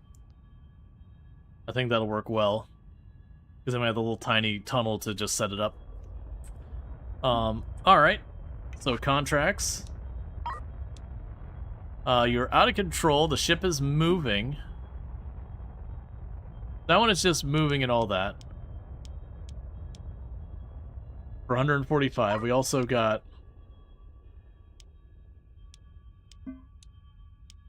Yeah, so go for one that's spinning out of control and moving.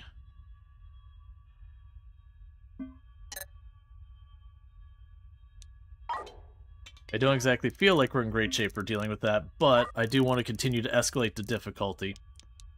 Meanwhile, defense, Avanar cannon.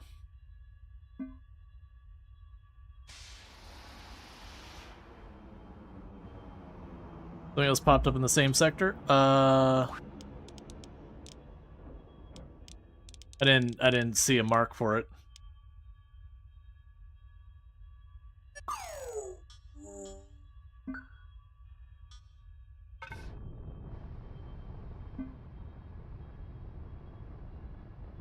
Yeah, keep in mind I do technically have a group of contracts for combat stuff that I'm gonna have to deal with, but that's gonna take some doing.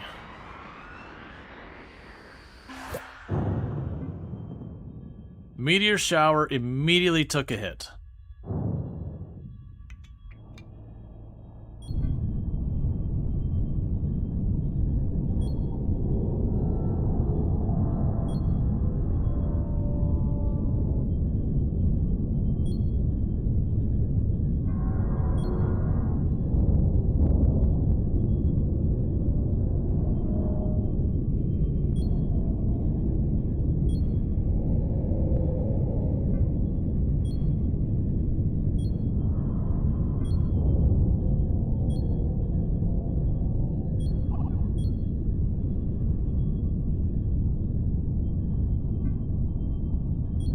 So I've reached the point that with the maneuvering thrusters, I can maneuver much better now, but when they kick in, my batteries start draining.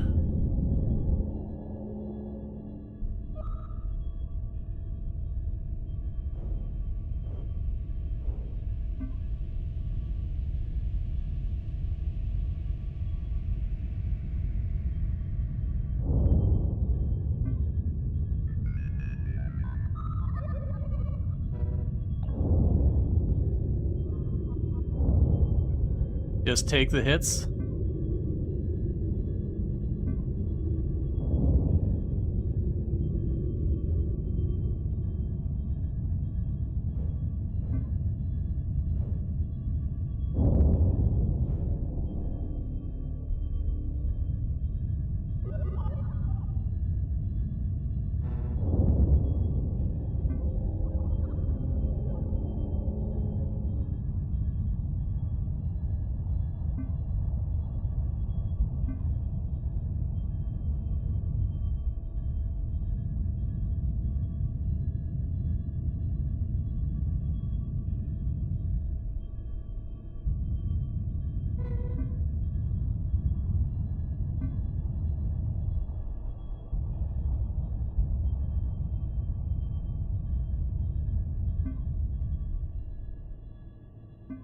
Okay, we got him.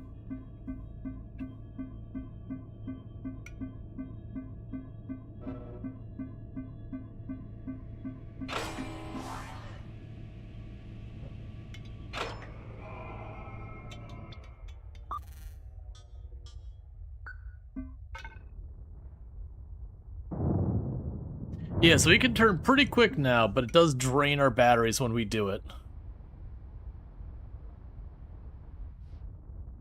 I think it's just the sheer mass we're dealing with.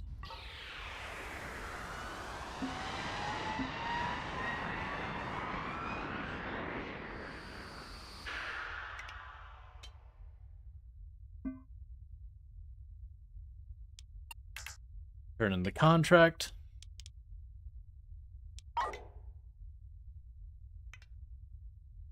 We'll let you do your thing.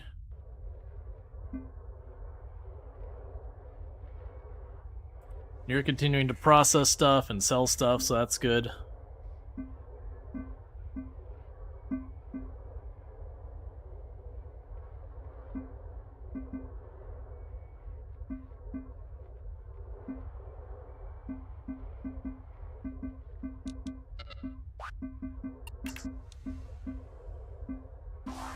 Okay, so we're making the last of the motors. We're still making all our Stargate actuators and all that.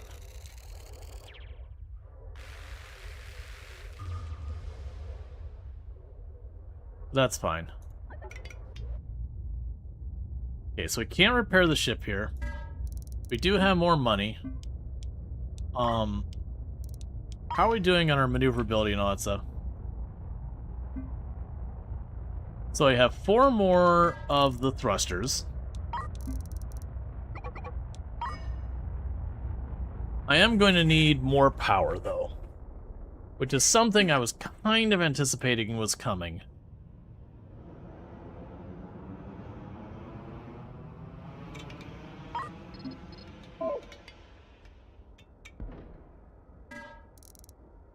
Alright.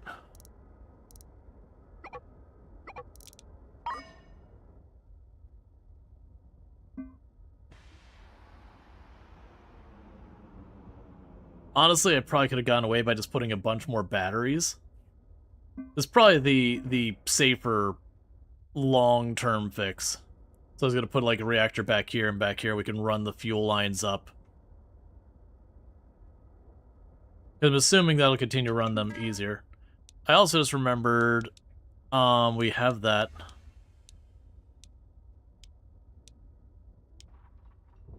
Automation.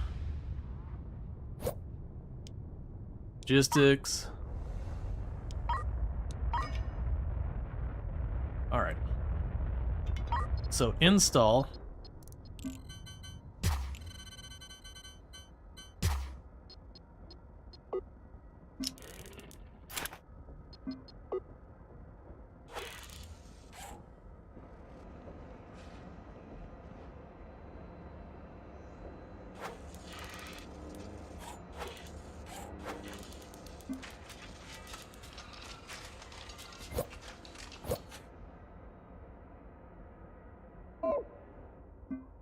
Okay.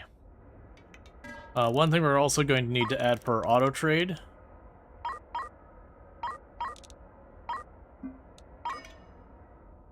More fuel has to be brought on board.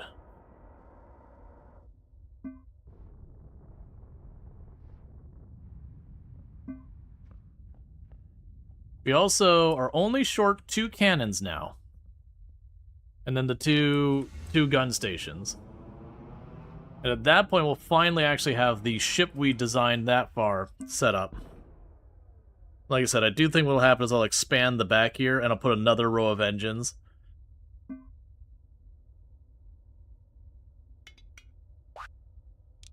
Meanwhile, looking at our contracts...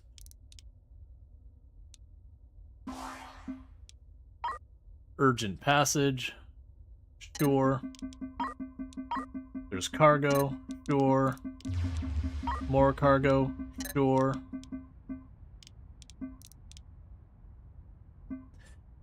I wonder if these actually, like, decay or not. Because if not, I'm half tempted to just... You know what, let's figure it out.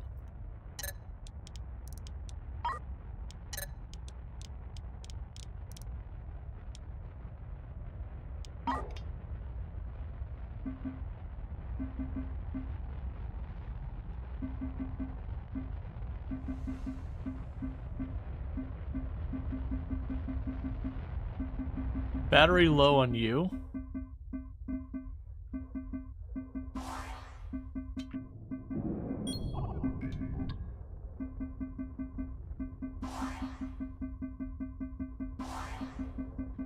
I'm gonna rotate so you're not facing that. I think it's like all of our production is online at the same time now, is just choking it.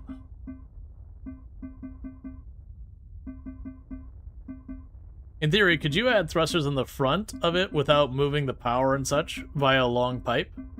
Yeah, if I just like made like a wing or something to go out, because they can only face the one direction. Yeah, no, in theory, I could just go here and make like a big wing that goes out here and a bunch of thrusters that go back this way, and actually wouldn't be that hard.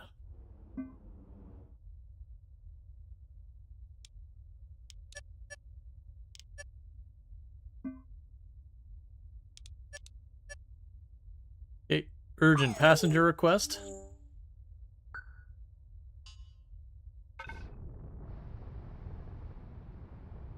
Because then we'll have to repair, because apparently this system doesn't have a shipyard, so they can't repair.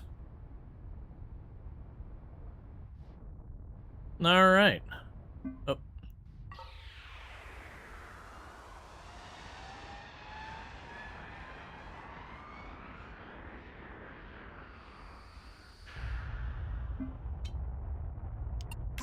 Turning contract, turning contract, turning contract.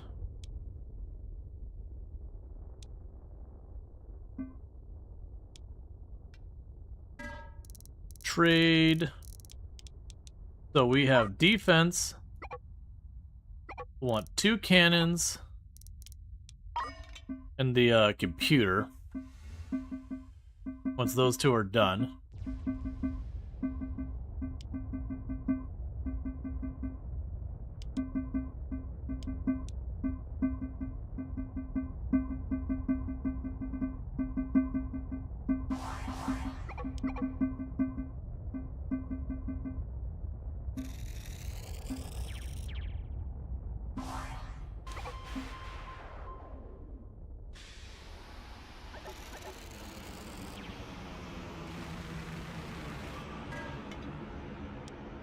I can't afford that yet.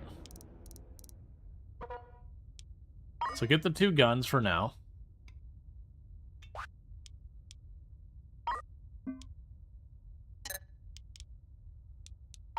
Interesting.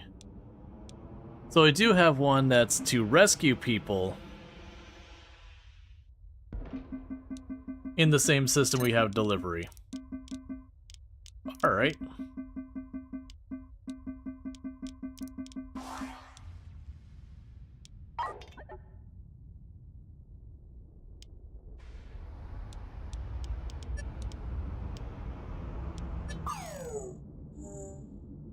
Oh.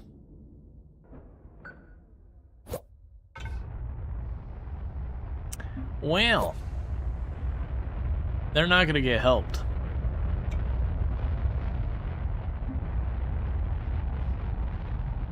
I'm accidentally adding more and more and more problems to that system.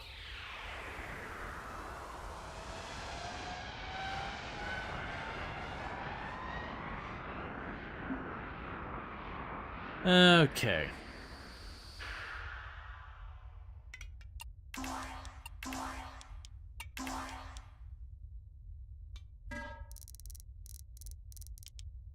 Defense. There's our combat computer. Yeah, no, the UI definitely needs some love. I would definitely say the UI is one place this game is struggling a little bit, which is honestly fair. It's by the same devs as Prison Architect, and if we can be honest about one thing about Prison Architect, its UI ain't its strong point. It's got a lot of good stuff going for it, but the UI does not make that list. The UI in Prison Architect is pretty bad. It is a lot of fun, but yeah, no, there's definitely a problem. You're still sad about Prison Architect 2? Yeah, no, it doesn't surprise me. Like, it's a bummer, but like, you know, the IP got acquired, and they weren't doing a whole lot with it. And then Paradox has been having a real rough go of it, so if anything was going to get cut, unfortunately, it was probably going to make that list, so it is a big bummer. There are a lot of good games, but the UI is hot trash. Yeah, no, it's a thing. You can have a game that has good enough gameplay that you can look past bad UI and everything. Which I would say this has been very fun. I'm just happy. When we played the demo of this, I didn't get very far because you would go to jump and you would turn. Let's before we wrap up for the night, let's turn that accessibility setting off. So if you get motion sickness, it's about to be a bad time. Just to be clear, warning you ahead of time, this is about to be rough. So let's go here to just this delivery.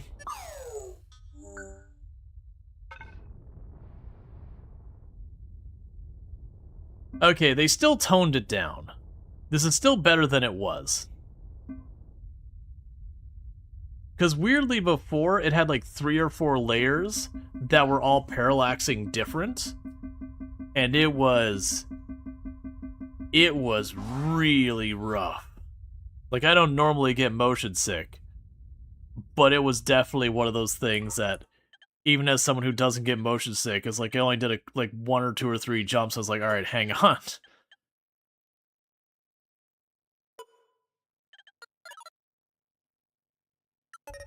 So I think they toned it down a lot, even ignoring the motion sick filter.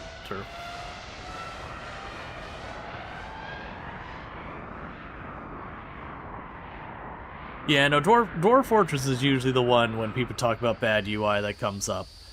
Because theirs, it's not even like the UI is unattractive or whatever. It's very obtuse, where it's very inconsistent where you find things. Which means until you just kind of have that knowledge from playing the game enough that you've memorized this goes here, that goes there kind of thing, you're just like, where is this? I don't know, man. Where is it? Okay, defense, computer, done. So with that, we have our basic combat stuff up front there.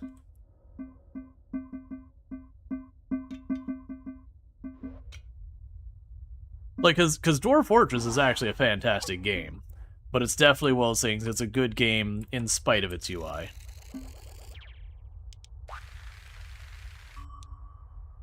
Alright. So we're doing good on all that. Did you set up the computators? I don't know what you're talking about. Alright, so with that said, I'm going to quickly save my game before I forget. But with all that going on, chat, I do need to be calling it a night and all that stuff. I will be streaming again tomorrow, to as an overtime day tomorrow, so I don't really have a reason not to stream. So we'll see what I'm feeling tomorrow, whether I'm feeling like the things I might do is, 1, we could continue the save. 2, we could check out the survival mode and see what that looks like.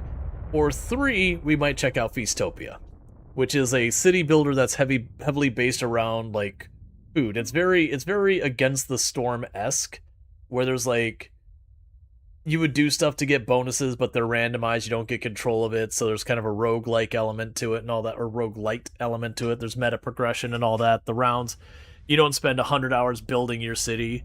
There's, like, rounds that you get through. So it'll be one of the 3. I haven't figured it out. But with all that said, thank you so much for tuning in. If you have enjoyed tonight's content, you're not already following the channel, don't forget to drop a follow. That way you can find your way back here in the future. You love the Feastopia idea? You really like that one? Yeah, no, I've been meaning to get it. I got a hold of a key. I just haven't stopped to do it. So with that said, though, if you are watching on YouTube, don't forget to like and subscribe, but the stream will be ending abruptly for you because I do not have a host ready over there, but thank you so much for watching. If you are watching over here on the Twitch side, I'm going to go ahead and put up my ending stream screen and seeing who I can find to drop a raid on. We're probably going to have some good choices tonight.